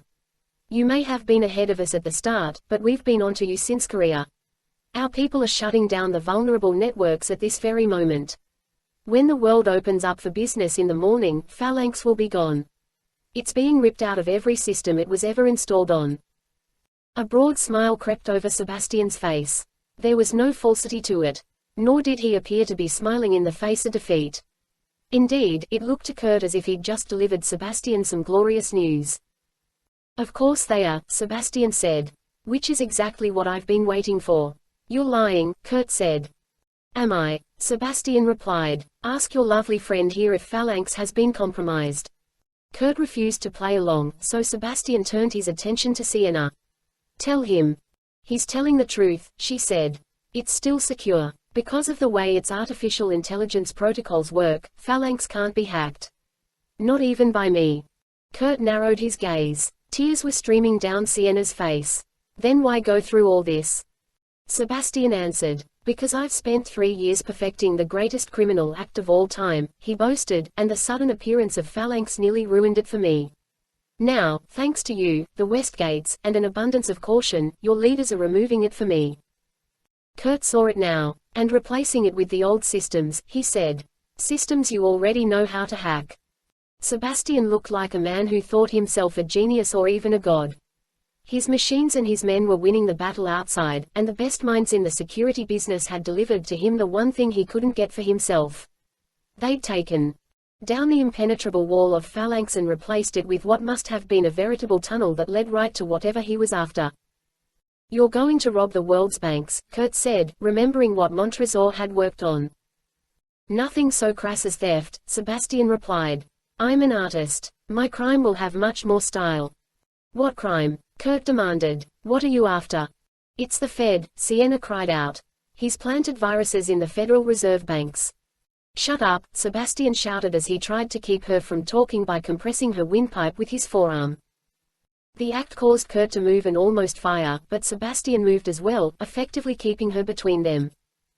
The Fed, Kurt repeated. You can't rob the Fed. That's even more foolish than robbing a regular bank. If I was going to burglarize it, Sebastian replied, his words laced with pride and venom. Kurt decided to prod him. Maybe, just maybe, Sebastian's ego was like those of many criminals, secretly eager for the world to know how brilliant they were. Certainly, he wouldn't be the first to boast about and claim his crime. If you're not going to rob the Fed, then what are you after? I assume you're not going to make a deposit. Actually, Sebastian said, in a way I am. Kurt held silent. Do you have any idea how the Fed creates money? Sebastian asked. Printing press, Kurt said, thinking of the Brevids family history. To a minor extent, Sebastian acknowledged. But they have more efficient ways, the most useful of which is the redemption of bonds. When they decide that investors or bondholders deserve to be repaid, they simply go to a computer, type in some numbers, and dollars magically appear in the bondholders' accounts as their notes are cancelled. Sebastian grinned. I'm not going to rob the Fed, he insisted. I'm going to use their own programs to create a series of bonds out of thin air and simultaneously create dollars to satisfy the redemption of those bonds. There will be no money missing. No losses to explain or trace.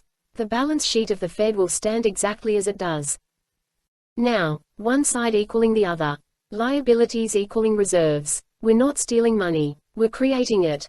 Of course, Kurt said. It made sense. You're a counterfeiter, like your ancestors, just slightly more modern. So you know about them. The Klar River Gang, Kurt said. Sebastian reacted to the name but not with shame. He seemed almost proud to admit it. My great-grandfather was a brilliant man, he said. The notes he created were perfect. They couldn't be differentiated from the real thing. Not until time affected the dies. So he had to disappear. And he did. Even with the world looking for him, he disappeared without a trace. By murdering over 200 people on the Waratah. Kurt replied. You're not artists. You're thugs and killers.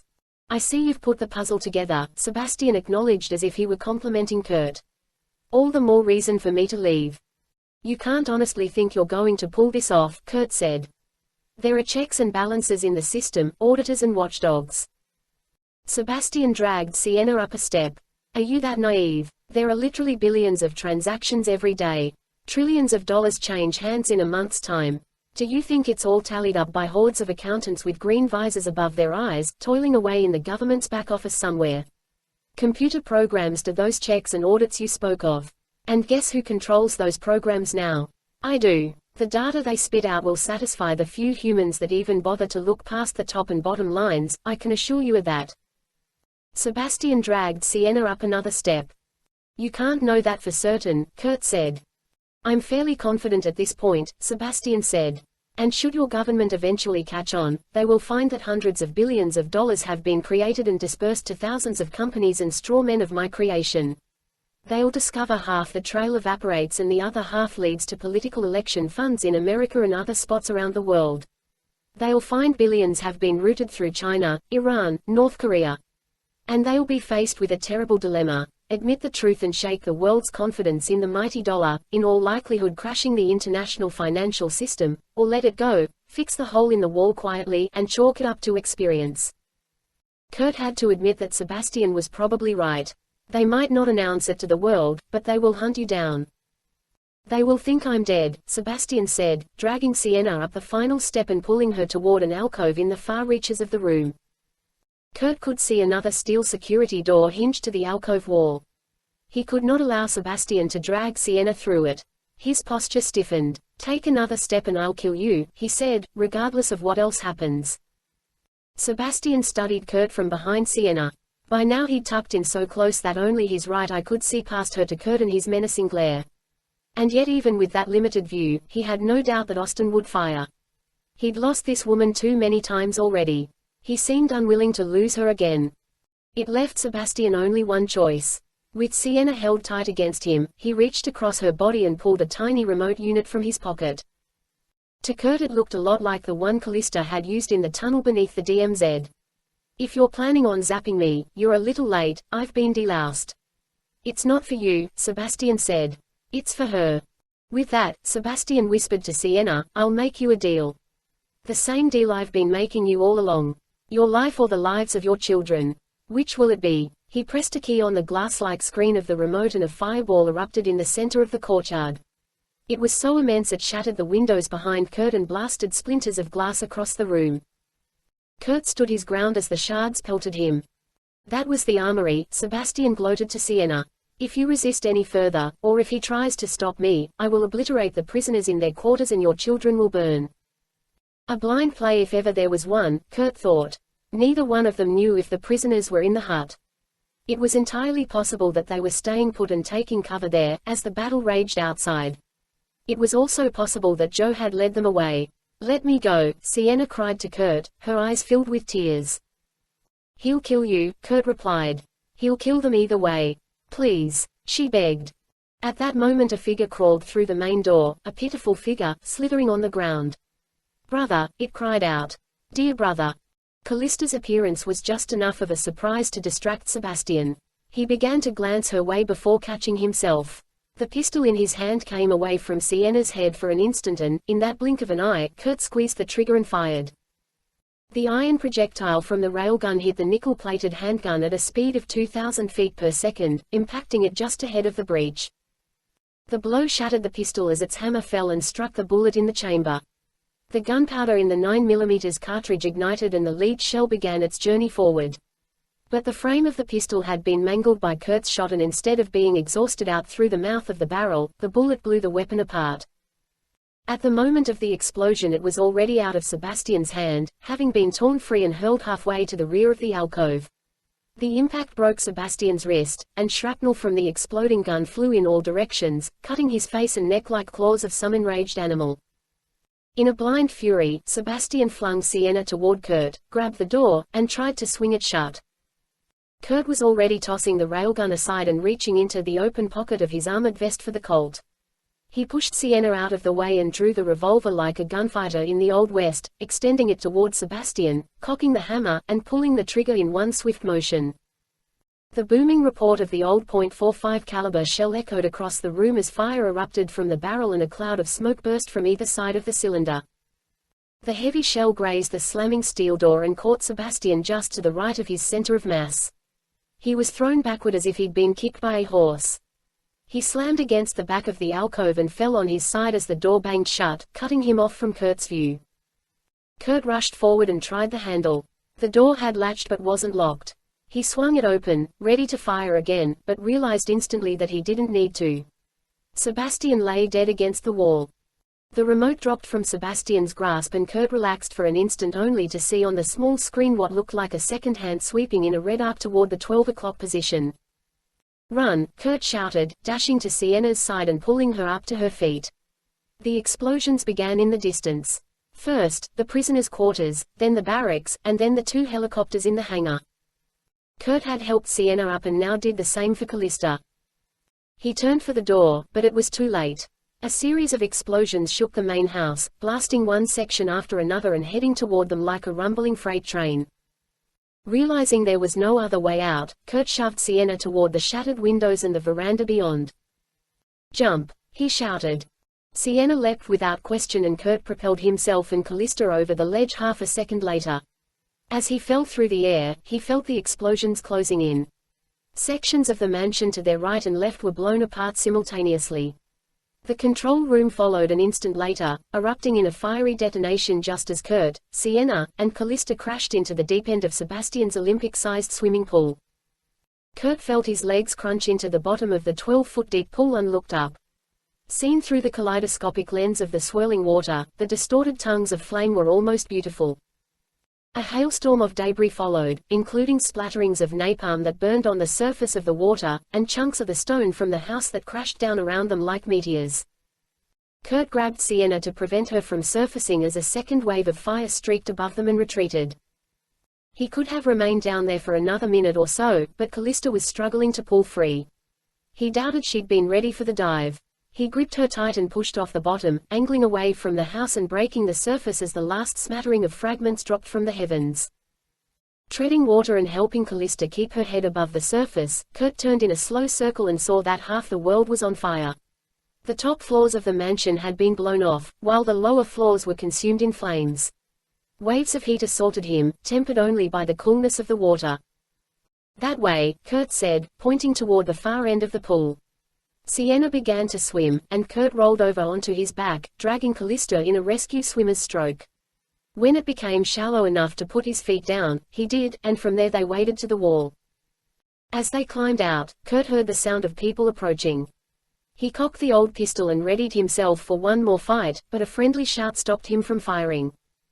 "Easy there, cowboy," Joe Zavala said as he emerged from the dark. As Kurt lowered the pistol, several Marines came into view, moving in behind Joe. "Kurt, this is Lieutenant Brooks," Joe said. "Lieutenant Brooks, I present Kurt Austin." Brooks flashed a grin at Kurt and then seemed to recognize Callista.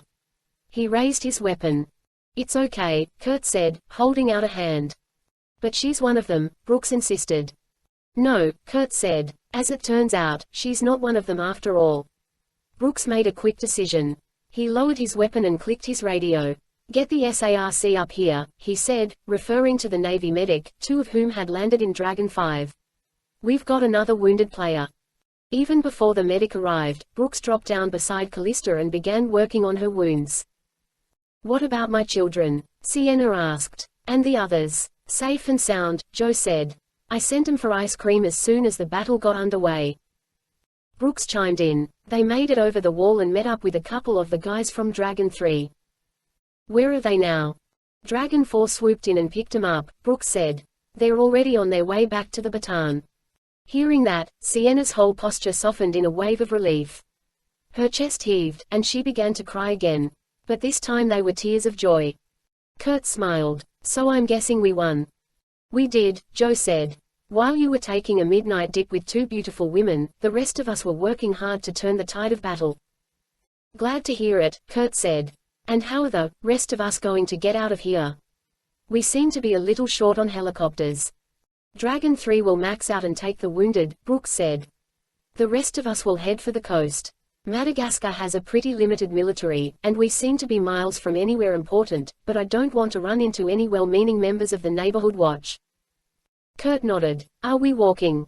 "No," Brooks said. "My men have rescued a bunch of horses from the stables on the lower terrace. We'll be riding." At that, Callista looked up. "I'll ride," she said. Brooks shook his head. "You're in no shape to ride, ma'am. You'll go on the helicopter." She stiffened her back and pulled free from his grasp. "I said I'll ride. Besides, you'll need someone to show you the way." "I think we can find the ocean on our own," Brooks insisted. "Trust me," Kurt said, "there's no point arguing with her." Brooks shrugged. "Suit yourself." A few minutes later, the group arrived at the stables. The last of the Black Hawks sat in the pasture close by. Sienna hugged Kurt tightly. "I owe you everything," she whispered in his ear. "My life, my family. How can I ever repay you?" "Just go live," Kurt said. "And tell your husband I'm sorry for slugging him in the jaw." She gazed at him with a look of confusion. "Long story," he said. "Knowing what he's been through, I'm hoping he won't even remember it." She nodded, began to cry again, and smiled through the tears. She hugged him tightly once more and then went aboard the helicopter. As the helicopter powered up and lifted off, Kurt found his way into the stables. Callista was already on her horse, and the others were mounting up. Kurt climbed on a sturdy-looking animal and took the reins. "Look at me," Joe said, "I really am the cavalry. Now I'm even riding a horse." Only Kurt laughed. No one else got the joke.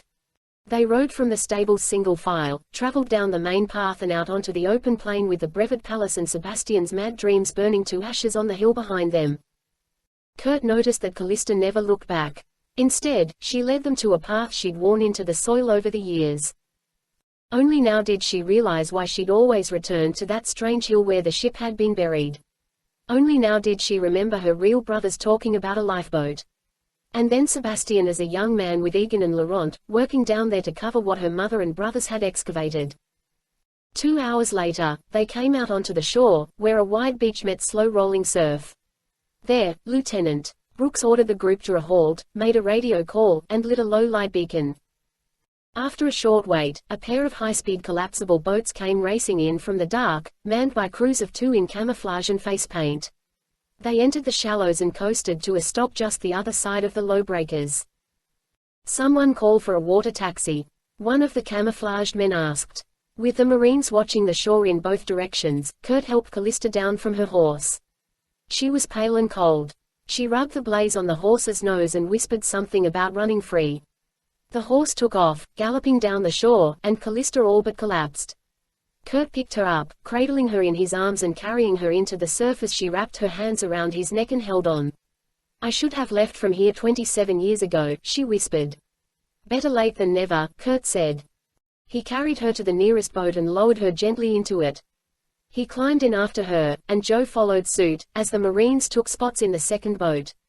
Moments later, they were cutting through the surf and racing out to sea. Only Callista was surprised when a great black shape rose up through the water and allowed the boats to slide up onto its back. A group of sailors helped them out of the boats and directed them to a deck hatch. Callista was taken to the infirmary while the ship's commander shook hands with Kurt and Joe. "Welcome aboard the USS Ohio," he said. "I hear you guys work for Dirk Pitt at Jim Sandecker's old outfit, Numa." They nodded in unison. "Both men asked me to give you their regards," the commander said. "Plan on briefing them tomorrow morning. Which is in an hour and 40 minutes, by the way." "Just our luck," Kurt said. "At least you spent 3 days snoozing in Korea," Joe said. "Imagine how I feel." Kurt laughed. "I'll do the briefing," he said, "but I need to get a secure message through before we submerge." "Would that be possible?" "Sure," the commander replied. "What do you want it to say?" "It's complicated," Kurt began. "Basically, I need someone to declare a bank holiday tomorrow. And maybe for the rest of the week.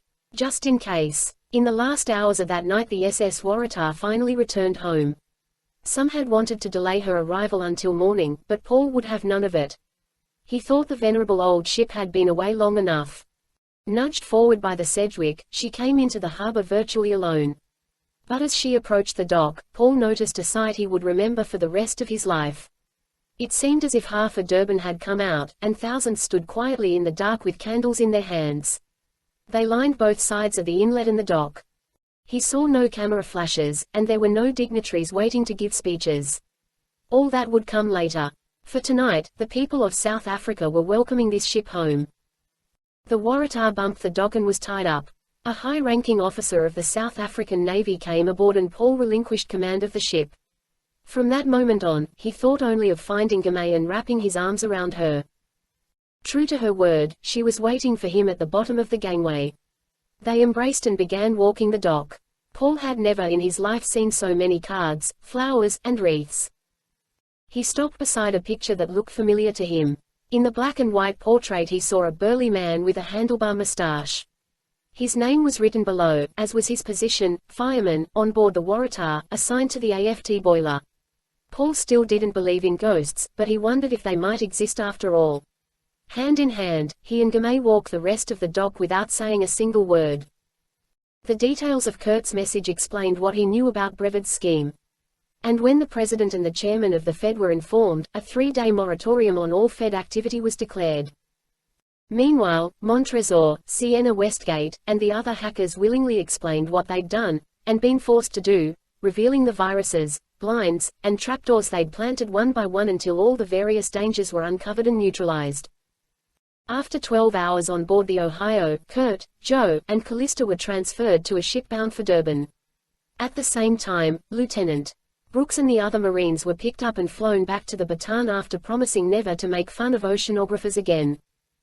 Upon their approach into the Durban harbor, Kurt and Joe marveled at the sight of the Waratah, back home after all these years. Untold thousands of bouquets lined the dock in front of her, and a proper cleaning and restoration was already underway. Plans were being made to turn part of the ship into a museum and the rest into a floating memorial to the 211 passengers and crew who vanished over a century ago. A journal discovered in the sickbay gave some closure to the mystery. Though, sadly, the descendants had to live with the knowledge that those who weren't killed in the original hijacking were abandoned in lifeboats to perish at sea in the subsequent storm. A memorial service with full honors was being planned. As they bumped the dock, Kurt looked around for friendly faces. "I thought Paul and Gamay were going to be here," he mentioned to Joe. "I got a message from them," Joe said. "They're on a double date with Duke and Eleanor. Something about going to a shooting gallery to prove, once and for all, who saved the Waratah." Kurt shrugged. The message made no sense to him. Though Paul and Gamay weren't there to greet them, someone else was. An attractive woman in a white dress that contrasted nicely with her cinnamon-colored tan. She stood on the pier below, waving and shouting up to Joe. "Didn't know you had friends in these parts," Kurt said, though Joe seemed to have a friend in every port. "She's the reporter who did the story on how I rescued you from the maw of the angry sea," Joe explained. "We hit it off while you were recuperating. Well, if anyone's earned some R&R around here, it's you. See you back in DC." Joe nodded, sauntered down the gangway, and left with the young woman. As others made their way off the ship, Kurt turned to Callista. She'd begun to recover from her injuries but looked more drawn than ever. "What's going to happen to me?" she asked. "Am I going to prison?" Kurt took a deep breath. "A lot of people have questions for you," he admitted. "The FBI, Interpol, Scotland Yard. But there are significant extenuating circumstances in your case. Beyond that, you helped us when it counted, and you've already provided useful information about the other conspirators." She perked up a little bit and looked down at her legs. A cast covered the lower half of her left leg while a tracking bracelet on her right ankle reminded her that she wasn't free. The South African police and the British consulate intended to keep track of her until they decided her fate. She'd been told someone would be with her at all times and, indeed, a member of the Durban police force was waiting at the bottom of the gangway. It certainly didn't look like she was going to have a lot of freedom anytime soon. She turned back to Kurt. "Will you come visit me in the clink? I'm sure I'll be in solitary most of the time." He laughed. "Absolutely," he promised. "I'll bring you a cake with a file in it." She raised an eyebrow. "It's the least I could do," he added. "As far as I'm concerned, you're part of the pack now." She looked at him strangely. Part of the pack. He didn't bother trying to explain. "When you get some downtime, read Kipling's The Jungle Book. It'll make more sense after that."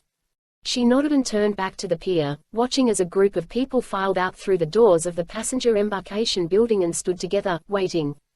The group seemed to be 3 generations. A couple with gray hair, 3 people in their 30s or 40s, and several children. "I don't know if I can do this," she said. "These people are your family," Kurt said, "your real family. They've flown all the way from England to meet you." "What are they going to think of me?" she asked. "What am I going to tell them? I've done terrible things." "They're going to see you as the prodigal daughter," Kurt said. "They're going to find in you the reward for the hope they kept alive all these years. They're going to tell you stories about your mother and father. To be honest, if it's anything like my family reunions, you'll be lucky to get a word in edgewise."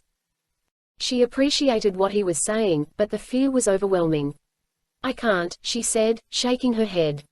"Callista can't," Kurt replied, "but Olivia can. Remember how you set your horse free. Set Callista free too. It's time to let her go." She took a deep breath, obviously trying to steel herself against the waves of emotion. She turned toward him and changed the subject. "You really should have kissed me," she said. "Back on Acosta's yacht. It would have saved us a whole lot of trouble." Kurt laughed deeply and a smile came to his face, giving him dimples and wrinkling the sun-kissed skin around his eyes. "I highly doubt a kiss from me is going to change anyone's life." "Would have been nice to find out," she said. He continued to smile and then slowly leaned toward her. Sliding his hand across her cheek and cupping her face, he pulled her gently toward him and their lips met softly in a lingering kiss. When they parted, she was smiling broadly. "I don't know," she said. "That was pretty good." Kurt laughed again. "Go see your family," he said. "They've been waiting for 30 years. She nodded, looked at him one last time, and then was helped down the gangway by a ship's officer. The constable from the Durban police force met them and led her toward the family she'd never known. 26 hours later, Kurt was passing through customs in the main terminal at Washington's Dulles International Airport. He'd lost all track of time, but it was dark outside. And considering how deserted the terminal was, it had to be late at night or very early in the morning. In fact, the only people he saw were members of the cleaning crew. Kurt moved slowly toward baggage claim, pausing when he saw a gathering of airport police near one of the security doors. Outside on the tarmac, several vehicles with flashing red and blue lights were parked in a circle around a private jet that sat with its door open and its stairs down. Curiosity gave way to surprise when he recognized David Forrester being escorted into the terminal by two agents in windbreakers with FBI written on the backs. "Well, I'll be damned," Kurt said. At the sound of Kurt's voice, the agents and the prisoner looked up. "Excuse me, sir, you'll have to step back," said one of the agents. "It's all right," another voice interjected. Kurt didn't recognize the speaker, but the man obviously knew him. He introduced himself. "Trent McDonald out of Langley." Kurt recognized the name, recalling that McDonald was the first person at the CIA to share any information regarding Sienna's possible survival. They shook hands. "Thanks for your help," Kurt said. "Caught yourself quite a fish, by the look of things." "Not as big as the one you bagged," McDonald admitted, "but we're happy. We passed the information your friend gave us to the FBI. Fortunately, they were able to grab Forrester before he took off for a country with no extradition treaty." One more point in Callista's favor, Kurt thought. So what part did he play in all of this? Forrester was Brevid's inside man, McDonald explained. All the financial maneuvering ran through him. He used his contacts to plant the computer viruses at the Federal Reserve, compromising the main system and the accounting protocols. He also set up a network of shell corporations that would have made it virtually impossible to track the money once it was moved. Kurt wasn't surprised. "And if that's not enough, he's been controlling Westgate," McDonald added, with an implant in Westgate's brain, making sure he didn't remember too much too soon. That put a new light on the confrontation at the Smithsonian. "I knew this guy was a snake from the moment I met him," Kurt said. "First impressions," McDonald said. Kurt nodded and looked past Forrester out the window, where he could see FBI agents clearing the plane, looking for evidence. As they worked, the first sign of daylight appeared, and the high clouds were brushed with the slightest hint of pink. Apparently, it was morning after all. Kurt looked back at Forrester, who glared back at him without a trace of remorse. "Might want to enjoy the sunrise," Kurt said coldly. "You're not going to see many more where you're going." A twitch ran across Forrester's cheek, but that was his only response. It was enough. Kurt turned back to Trent McDonald, shook hands once again, and then continued on his way. He left the terminal and stood at the curb, wondering just how long he'd have to wait for the shuttle to long-term parking. Before he could hazard a guess, he spotted a familiar-looking black Jeep coming his way.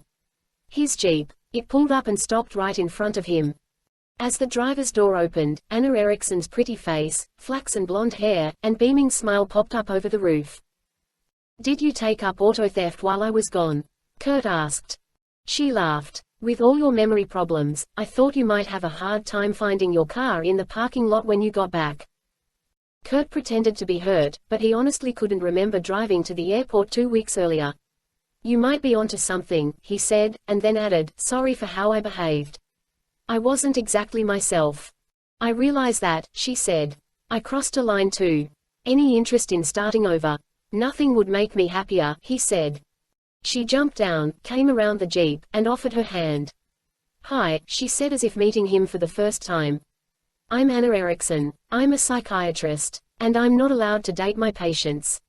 He shook her hand. "Kurt Austin. Fortunately, I no longer need a shrink." He opened the passenger door for her and asked, "Mind if I drive?" She settled into the passenger's seat as Kurt made his way to the driver's side and got behind the wheel. "Where to?" he asked. "Somewhere we can look out at the river," she said coyly. He shut the door, put the Jeep in gear, and pulled away from the curb, smiling. "I know just the place," he said. "And the best part is, we'll be the only guests."